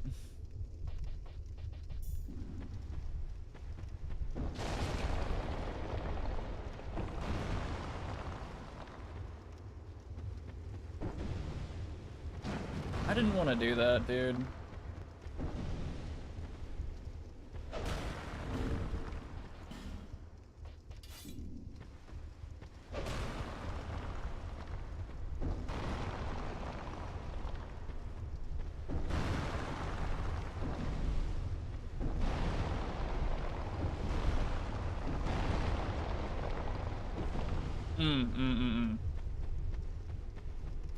Man, there's nothing I can light. How many,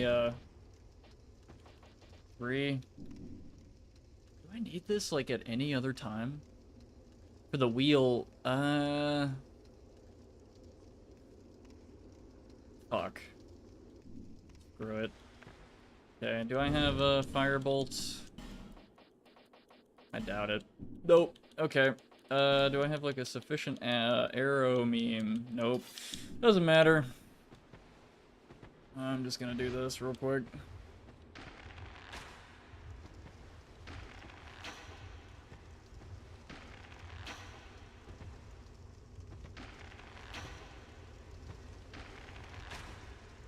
Not a fan of them.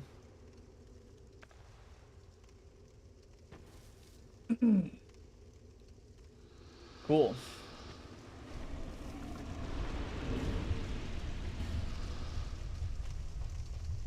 Should have a dedicated. Yeah, that works.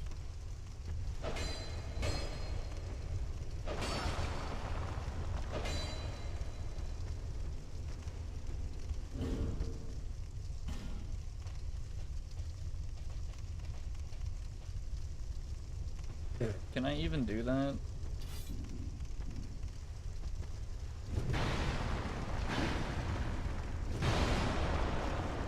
Well, it works.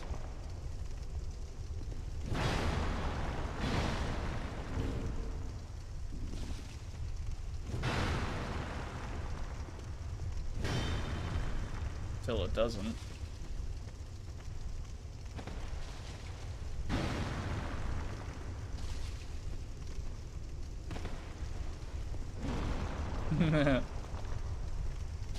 He can't even shoot me because the projectile like spawns in the wall right there or something. It's a bad day for this guy.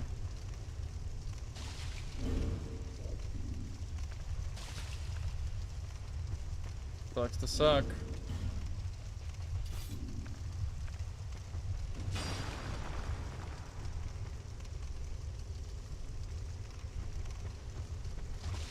Oh, you bastard. You got me. I think this is great magic weapon. Yep.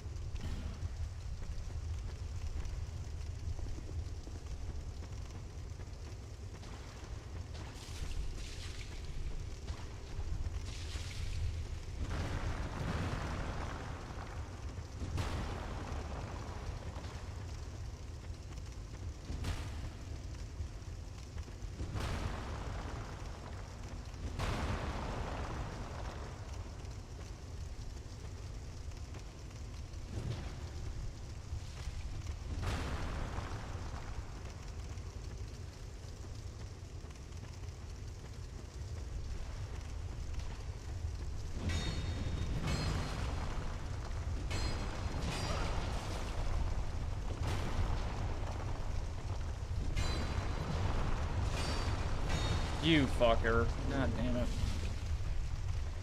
I'll save that for... Damn.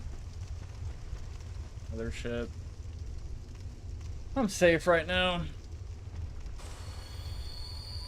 Use 2 of these and call it.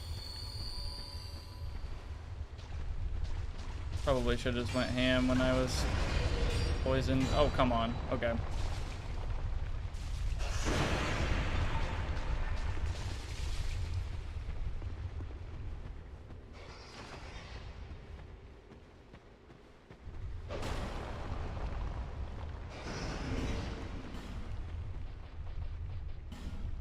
I probably shouldn't summon that phantom until I kill the giants, because I think more spawn.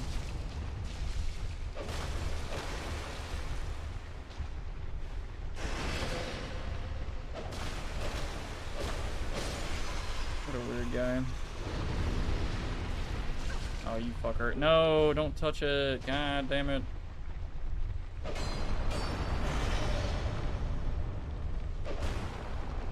I wake up to more cock and ball torture, thank goodness. Welcome back, Unknown. There's a lot of fucking people here. I don't know why, but yeah. People like Dark Souls 2, I guess. They like the Dark Souls 2 cock and ball torture. I don't know what to say about that.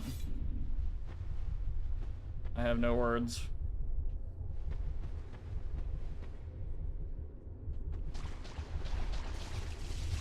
It could end here, though, because I'm going to try to make a sketchy jump over... Is that it? Hey! That wasn't fucking stupid at all. Still on. Listen. Hey, thanks for that. Not sure if I'll use it, but... Yeah, your brother's an asshole, Lucatiel, I'm sorry to say.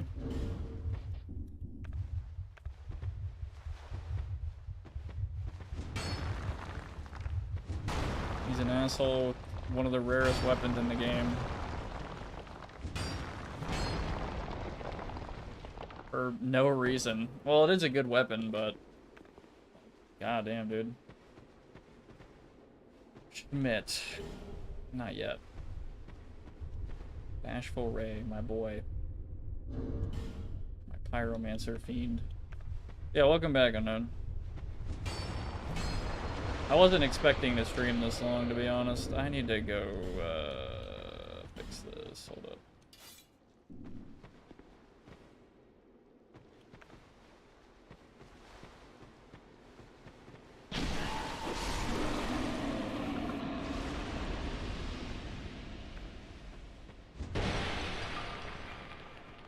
Where's a good vantage point from this? I don't think... I don't know. It's gotta wing it.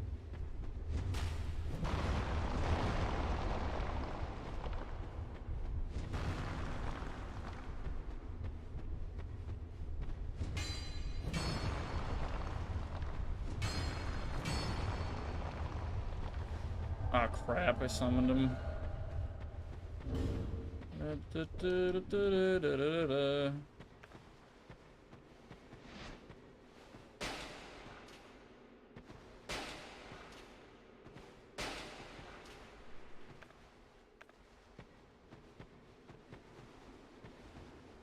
Hey, man. I can dodge too.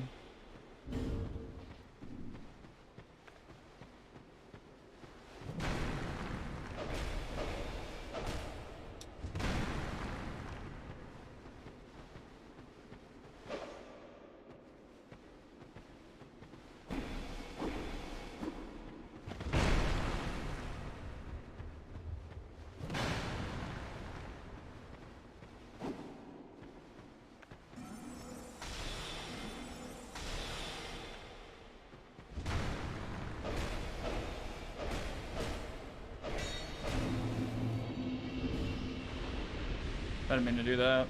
Okay. That works. Point at him. Point at where he was. You stood there, and now you don't, buddy.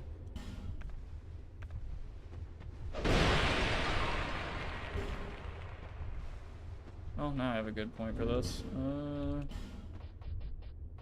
Let's get that bow back.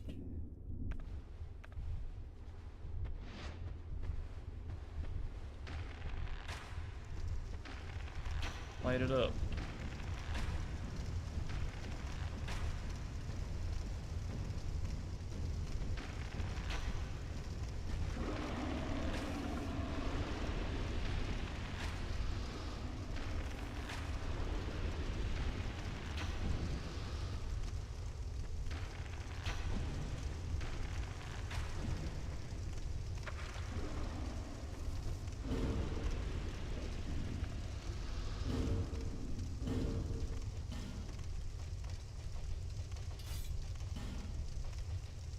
How you been, Unknown?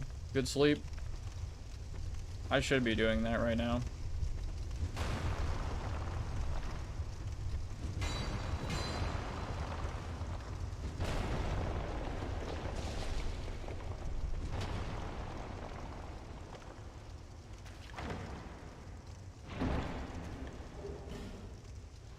That's nice.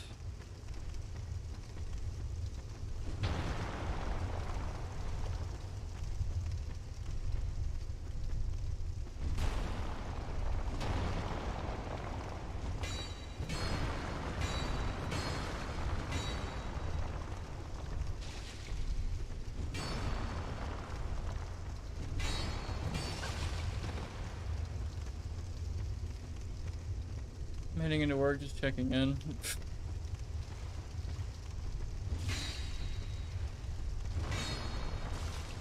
Yep, still doing this. It has been a very long time since I've streamed this long. This is like a rare exception. I think after this, though, I absolutely have to be done. But this is quite a substantial bit into the run. It's too bad that everybody's going to come back on the next episode and they're going to be like, whoa, what? You got that far while none of us were watching? Yeah. Yeah, that's what happens. I'm not going to say anything, dude. I could still die here, but...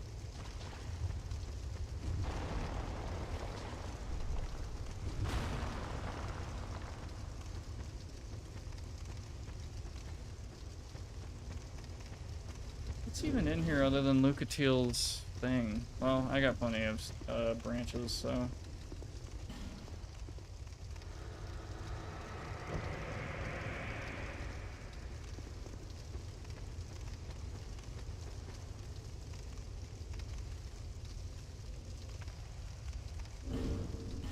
I need to use another repair powder.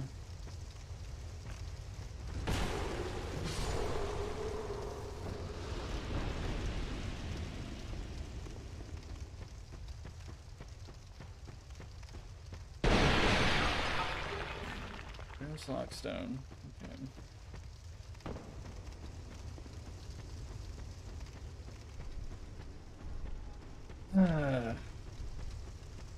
I need to do one more sketchy drop, but I think the one I did was the sketchiest one, so... This one's it. Yeah. Mm-hmm.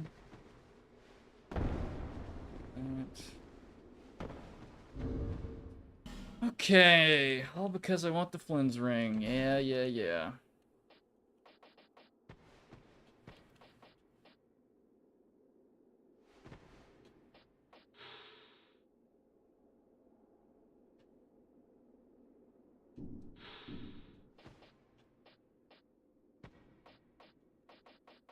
I didn't even have to do this. Okay.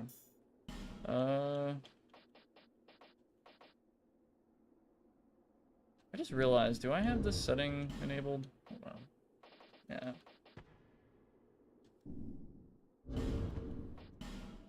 I've heard that with the Whispers ring on, you can hear people that have unrestricted voice chat, but I don't know if that's true.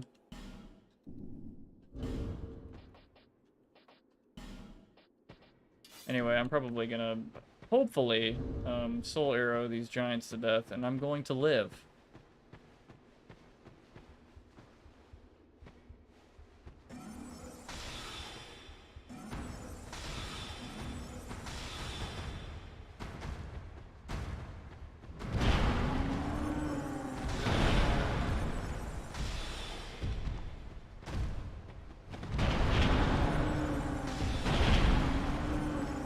He did another attack. Oh my god.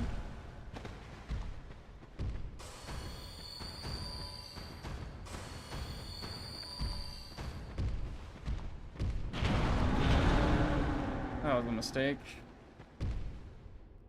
Can't block that. Alright.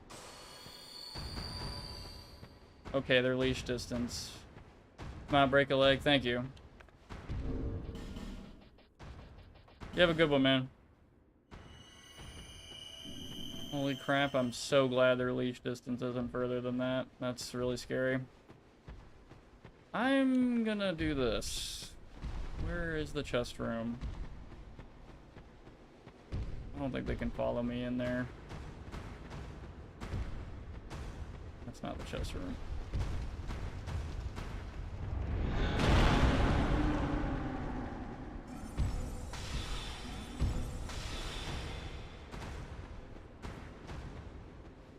Okay, feel a lot better now.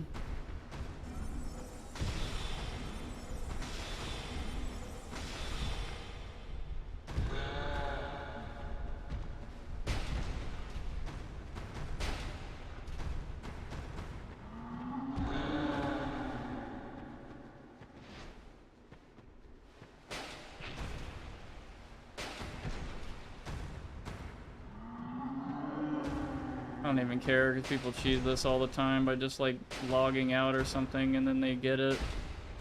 Are they privy to this? Do they like know?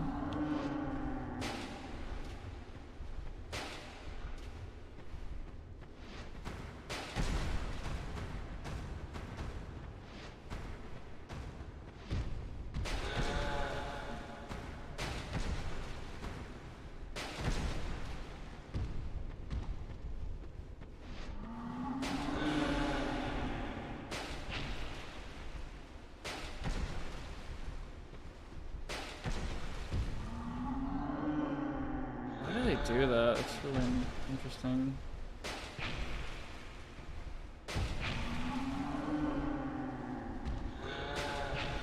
Last giant's my ass. Or last giant.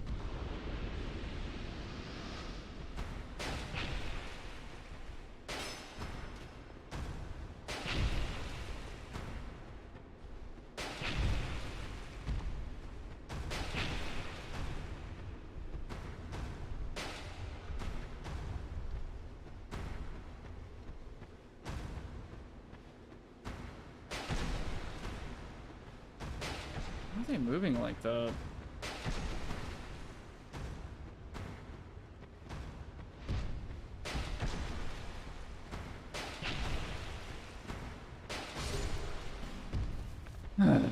God. I forget you get a soul of a giant out of that.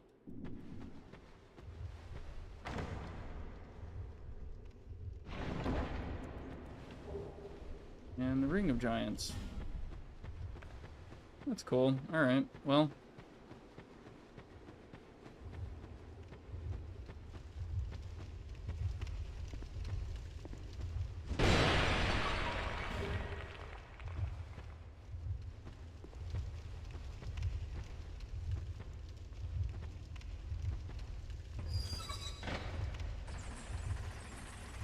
Well, we got that, so we're one step closer to the Flynn's ring later.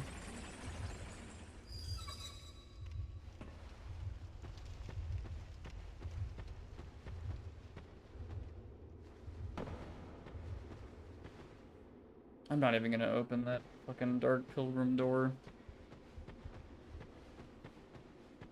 What I will do though is summon Lucatiel. Yeah.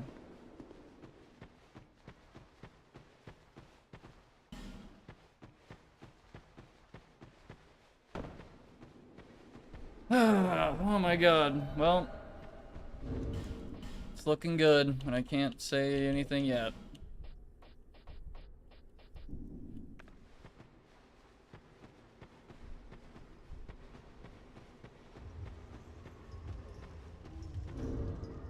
Good fucking lord. Jesus. I am tired. I definitely need to be done after this fight.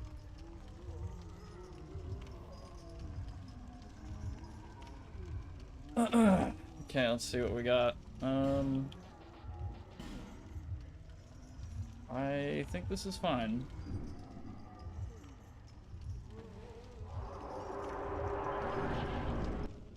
Oh, he does have a cutscene.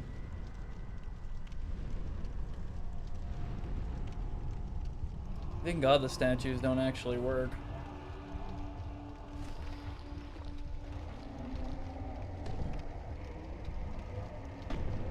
You're making all the damn statues.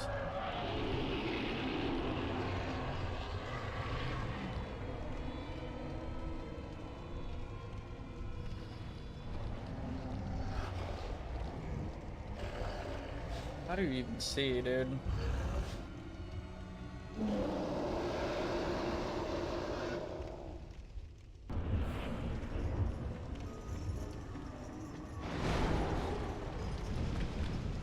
Oh my god, that does a lot of damage. Speaking of damage.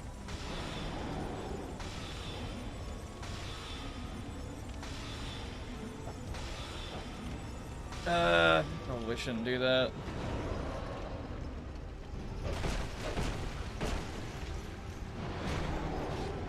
Boss isn't even that hard.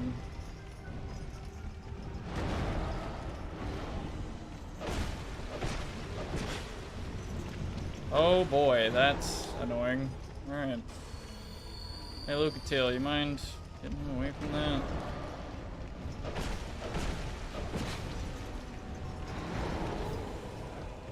That's a late roll.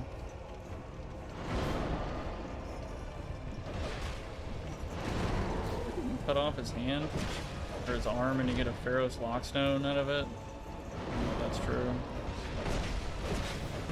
Like urban legend shit, but it also sounds like something they would do.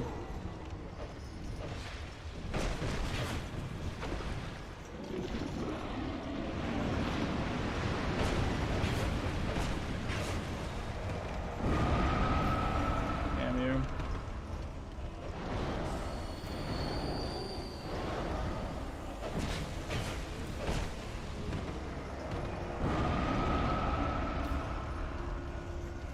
Is he gonna die? Holy shit.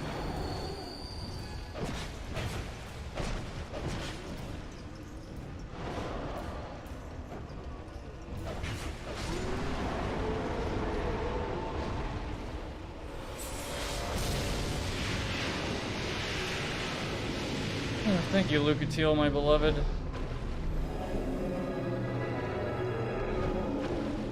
I really didn't need to do that. Whatever. Cool. So we should be at about 620, 650. Okay, 650.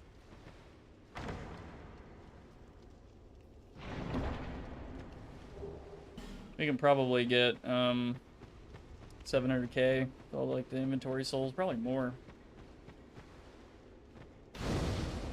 I will probably be coming back for that Flynn's ring, but I don't know if it's worth the risk, to be honest. I could very likely die in that area. I have to go to pretty much get into the temple.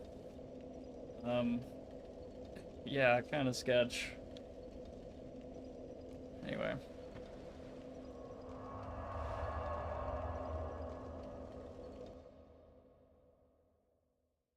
I might continue this either this Saturday or I don't know what time Saturday if I do decide to do that. Or definitely, you know, if I again decide to do Dark Souls 2 again Thursday, it'll be at 7 PM CST on Thursday. I'm realizing for yeah, for fucking European viewers, that's like what, like 1 AM, 2 AM, 3 AM, shit like that. But yeah.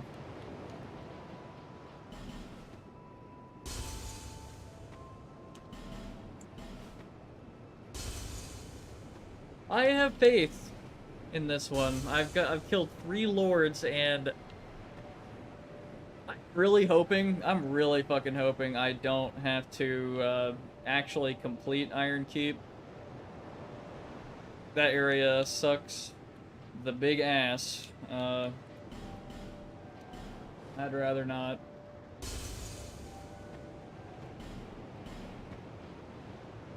Yeah, I don't think Rotten has anything I want.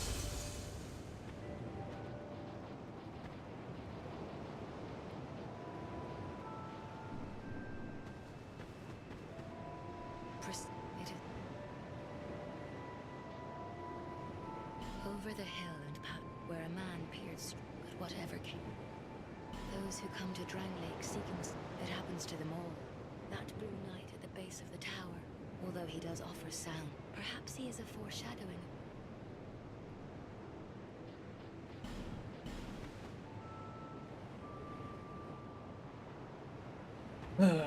Damn.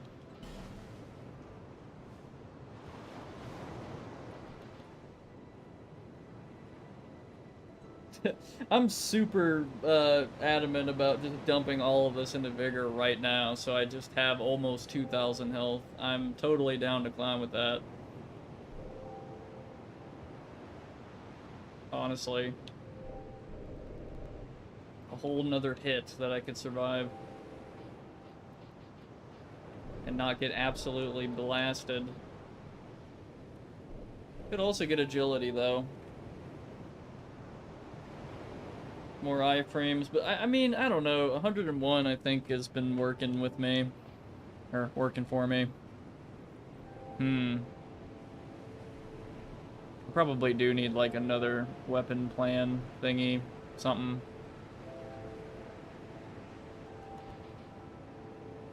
I might put it here for now, honestly. I don't think there's any foul with that.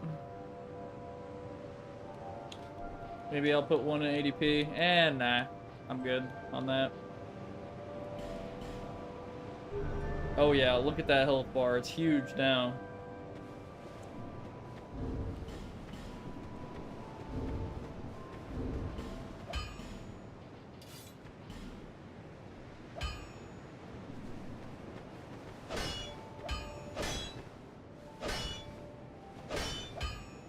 How many repair powders do I have? 3. Ugh.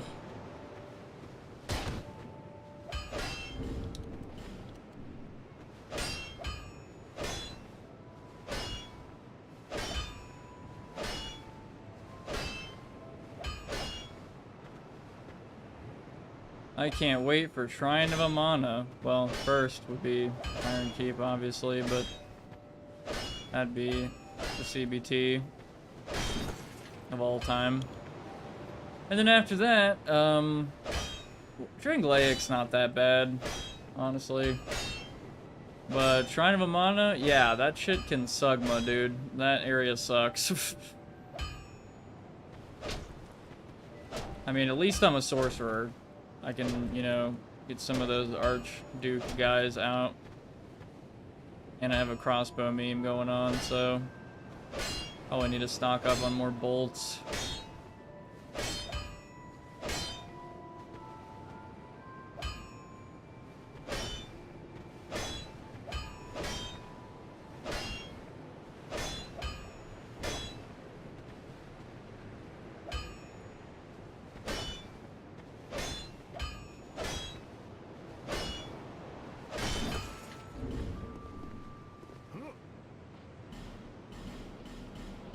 I'll be around.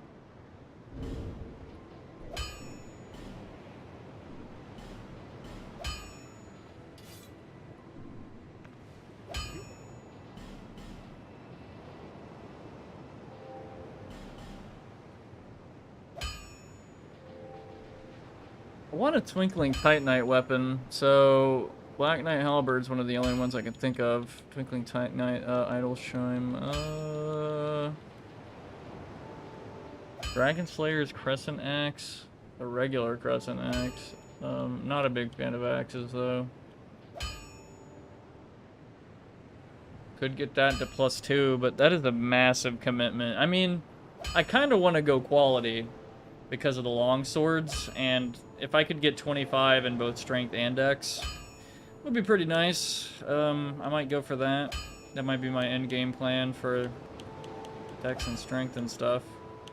I shouldn't upgrade this yet, though. I don't really need to. Not like, don't have to fully commit yet. There isn't too much that use Twinkling Titanite, huh? Or, how the fuck did I say that? Twinkling Titanite. Like, Black Knight Halberd is one of the only weapons I can think of, and then there's certain armor that needs it, and yeah, there's this. After I feel like after I get to Drangleic, I think I might change my armor over to the Black Witch set for all the magical protection and still fast roll and pretty decent physical as well.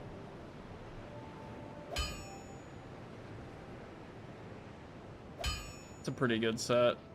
I just wish I had the hat, but I don't think it's possible to get the hat unless you beat the game. Or, well, I guess you can do Novelon stuff by actually killing the NPCs, which I don't really like doing that. I like doing it the hard quest line way, where you're... I think you basically have to beat the game in order to finish, or get Novelon as a vendor without killing the NPCs, but I could be wrong.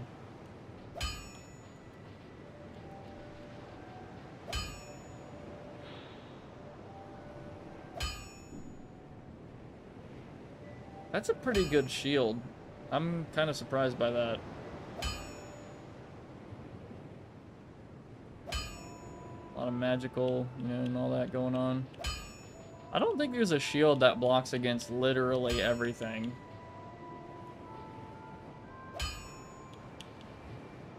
I guess the Blossom Kite shield.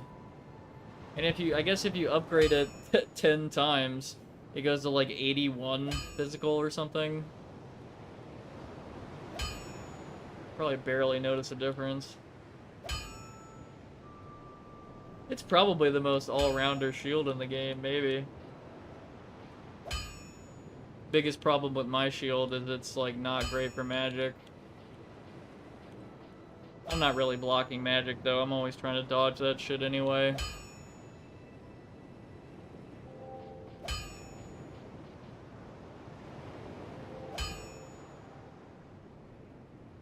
Lots of choices. And I go with the most boring one, probably. But, whatever. Oh, yeah. I think I'm set on using the Sorcerer's Staff. So I'm gonna go ahead and keep upgrading that.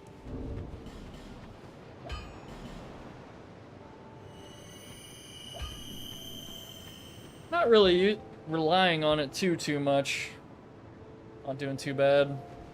Also, my life gem supply is pretty good, actually. Wow. Not looking bad, honestly. You know. Do I really need the giant souls? I just thought about that. Like, I kind of don't care about killing Vendrick. I don't have to kill him.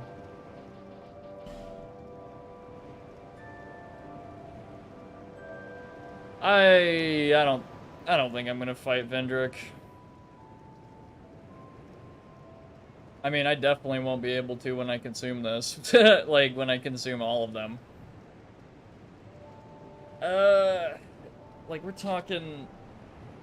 I don't know. I usually like having a character set up to where I could just, you know, get everything and nothing's, like, locked out of the way, but, I mean, I've already consumed every fucking boss soul except... except, Flexile Sentry with the Warp Sword. Okay, hold on. Let me see how much this gives anyway. Is it even worth it?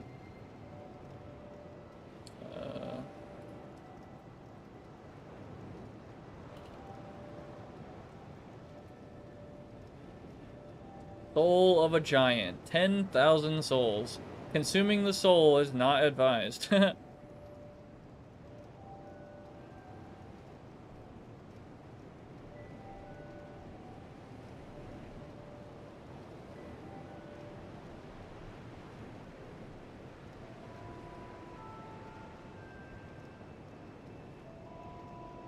10,000, that's nothing, honestly. Yeah, I could only get like one, we're talking one level. I'll decide that later. Probably not worth.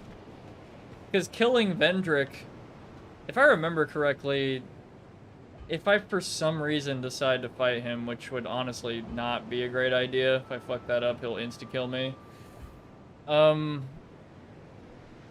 He could give me like 100k or something later, so it's kind of an investment, I suppose.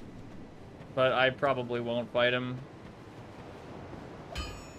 Because I can kill him and then consume the giant souls. I don't think you can do anything else with it, can you?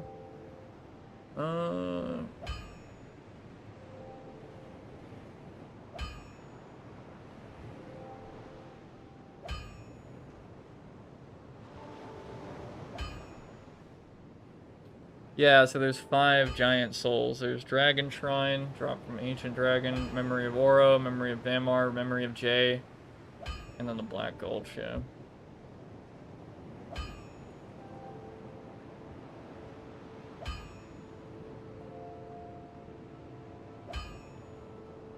You keep the Soul of Giants into New Game Plus? Wait, what? I guess it's not, that's not too game breaking or anything, but that's a little weird.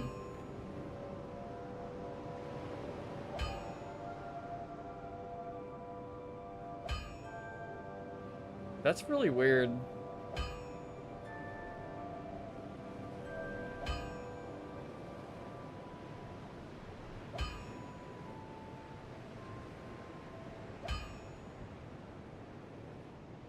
Anyway, okay. Yeah, and yeah, they're talking about the quit loading trick that I just didn't bother with.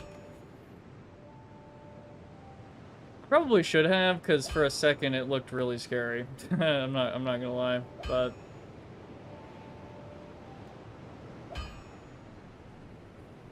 Yeah, I think that's where I gotta be done, y'all. I don't know if that cut out because I was tabbing in, but I probably gotta be done there. It's like 6 a.m. here. And when I come back to this, it's gonna be to, oh, I have 700k. Holy shit. So, if I can somehow, alright.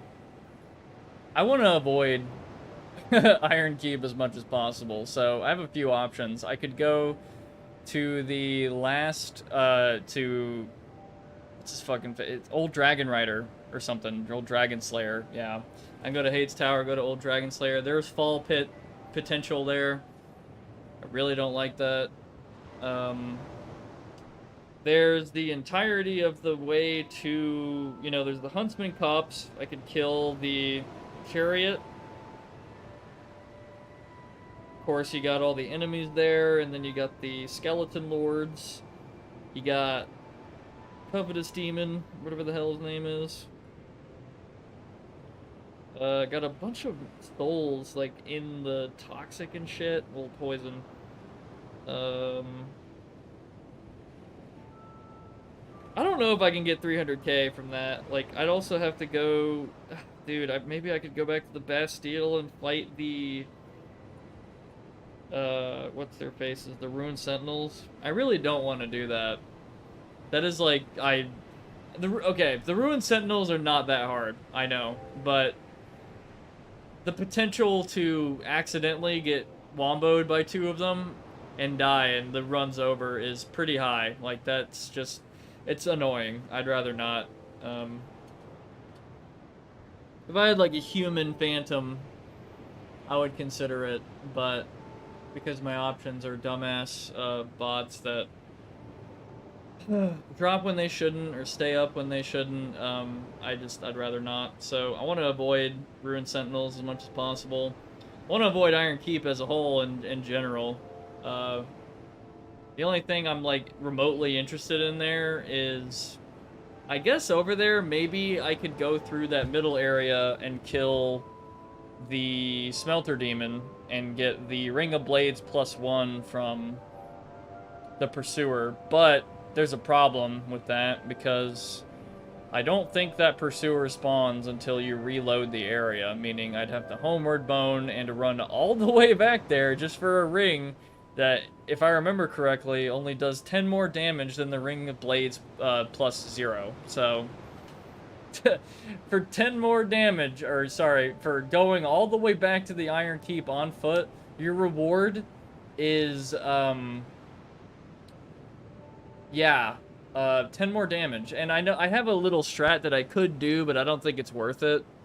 I could light a bonfire there, and then do a Homeward Bone, reload the area, kill the Pursuer, but then I'd have to run back in reverse to Majula, or something I really don't want to do is kill the Iron King, because Again, I totally understand that the Iron King is a really easy boss, but if I fuck up once, one time, I go into the hole, and it's over. It's instantly over, just bam, you know. Oops, I got hit by the stupid fire projectile, time to fly off into the lava and die instantly, and the run's over. So, I want to try to avoid the pitfalls as much as possible. I hate that shit. Like, oh my god, dude. It's always the pitfalls, every time. Always a damn fall. And 2 times it was to the Ruined Sentinels. I don't feel good about that. God, man. Honestly, I don't even think the Ruined Sentinels give that many souls, and it's a high risk. Like, that is a very high risk fight. If it was just 2 of them, it would, like, be fine, but there's 3. Man. Also, while I'm there, I could... What is it? Pale Stone? It's not Pale Stone, it's, Faint Stone, my catalyst. So it does more magic damage. Do I have a Faint Stone? I've gotta have one, right? I know there's one in the Door of Pharaohs. I don't. That's wild. Yeah, the Door of Pharaohs one is the only one I know of. And I think Basilisks can drop them, maybe? I think they can drop, like, every imbuement stone in the game.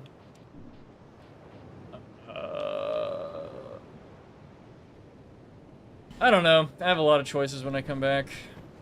Oh, yeah, and after all of that stuff, with getting the Pursuer Ring of Blades +1, I can light this bonfire, and then I could homeward bone back here instead. So, I haven't lit any fires yet, though. Non-primal fires. What's my bolts looking like? I think I used a lot. Yeah, I did. Yeah.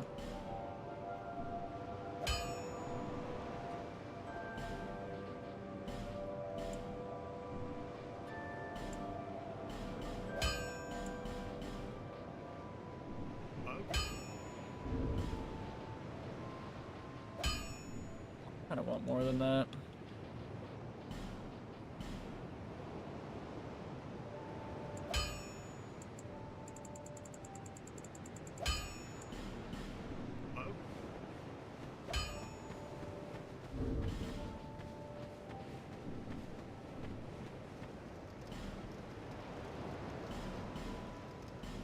One life gem. That's sad. I think it'd honestly be better if I just bought fire bombs.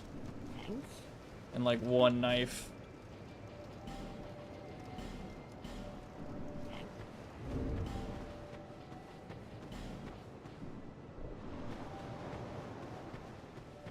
Alright, y'all. Well, that's where we're at right now. If I remember correctly, this is the 6th character in this series. Definitely the furthest I've gotten so far, and I'm not surprised because they're a sorcerer, so yeah. I wouldn't exactly call it easy mode, though. I can't really attune anything but Soul Arrow. Which is better than nothing, I will admit. That is way better than no spells. That is absolutely, like, Twilight Herbs actually become useful. They're not just pointless in this run, so that's nice. Oh, God. Yeah. I'm not looking forward to the run to Iron Keep. I don't think Huntsman Copse is that bad. If I want to do the Chariot, though, those Scythe dudes can Sugma. I just gotta make sure to 1v1 them and not 1v5 or whatever, do some stupid shit. Chariot fight itself is not bad. I'm gonna be over-leveled for that area. Skeleton Lords is a joke. Covetous Demon's a joke. The poison area can be a little scary, but I have sorcery, so yeah, I'll be fine. And then Iron Keep is the one that's just always in the back of my mind like a thorn. Those alone nights are just always so scary to me. I have to be on my toes at all times. If there's 2 or more, I run. That's just what I do. Like, sure, man, you could do, like, the ultimate poise break meme because you're a great sword user, but, like, what if you hit them and they don't stagger and then they wombo combo you and, you fall in lava? That's just, yeah, that's the reality. Could happen. Just saying. Yeah, anyway. Cool. I have a... Yeah, okay, I do. Cool. I could also do the things betwixt little area with the sex change coffin. I think that'll get me like 30k souls or something with that pursuer, something like that. I'm not sure. I can't believe I've been streaming for 11 hours. Holy fuck, I need to go to bed. I appreciate y'all joining. Wherever, whenever, you know, all that. I will be continuing this probably... I probably will do this stream again. Maybe next Thursday at 7 PM CST, US time.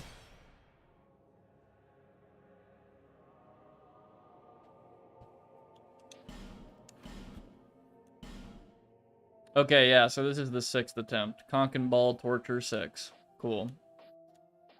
Yeah.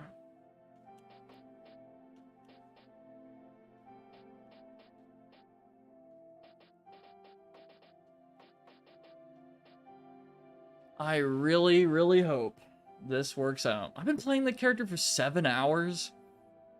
Damn, dude. Holy crap. That's good. Oh my god, man. Yeah, I'm almost there. One more path. I probably don't even have to finish it. You can go to Dranglaic. Complete Dranglaic, Shrine of Amana, Crypt, King's Ring, Giant Memories, and then we win. Yeah, that's it. Nice. If it only took sick, man, I'm not gonna say anything, you know? I'm gonna hope for the best, but anything can happen, so. Damn, dude. Good game.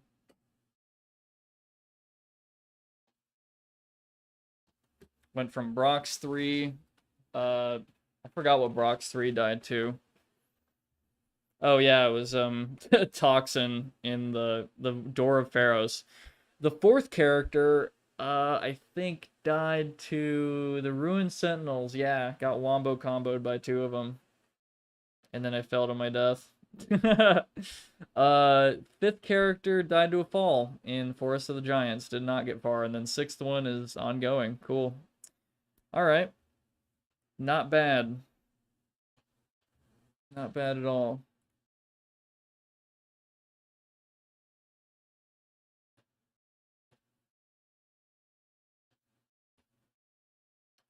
I really appreciate you guys joining.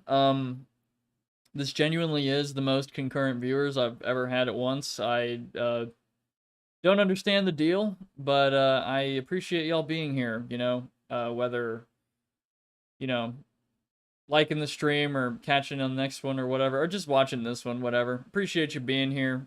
But yeah, all that stuff helps. Liking the stream, disliking it, whatever. Complaining that I suck at the game in comments, whatever. Any feedback's appreciated, you know, all that stuff. Next stream will definitely be at 7 PM CST on Thursday. And if you want, you can join the Discord that's in my channel description and also my description in this video, actually. Or you should also check out Taigen Moon, the seller, who is a good friend of the show and makes cool vids on retro games and such. Very cool. Co-hosts here a lot, but actually isn't that big into Dark Souls, so it's kind of a dual commentary between people, you know, big Dark Souls, I don't know, veteran, whatever the hell you want to call me, and just, you know, an outsider. So it's always a lot of interesting conversations with that. But yeah, appreciate y'all being here. I also got, so on top of the Discord, I got a Twitter and an Instagram if y'all care, whatever, and a Patreon if you want to support. So anyway, thank you again. I hope to see you next Thursday, perhaps. And y'all have a good week, good weekend, all that. If you're American, good morning. And if you're European, good afternoon. Yeah, so thank y'all so much. I am going to be heading out now. Peace, y'all.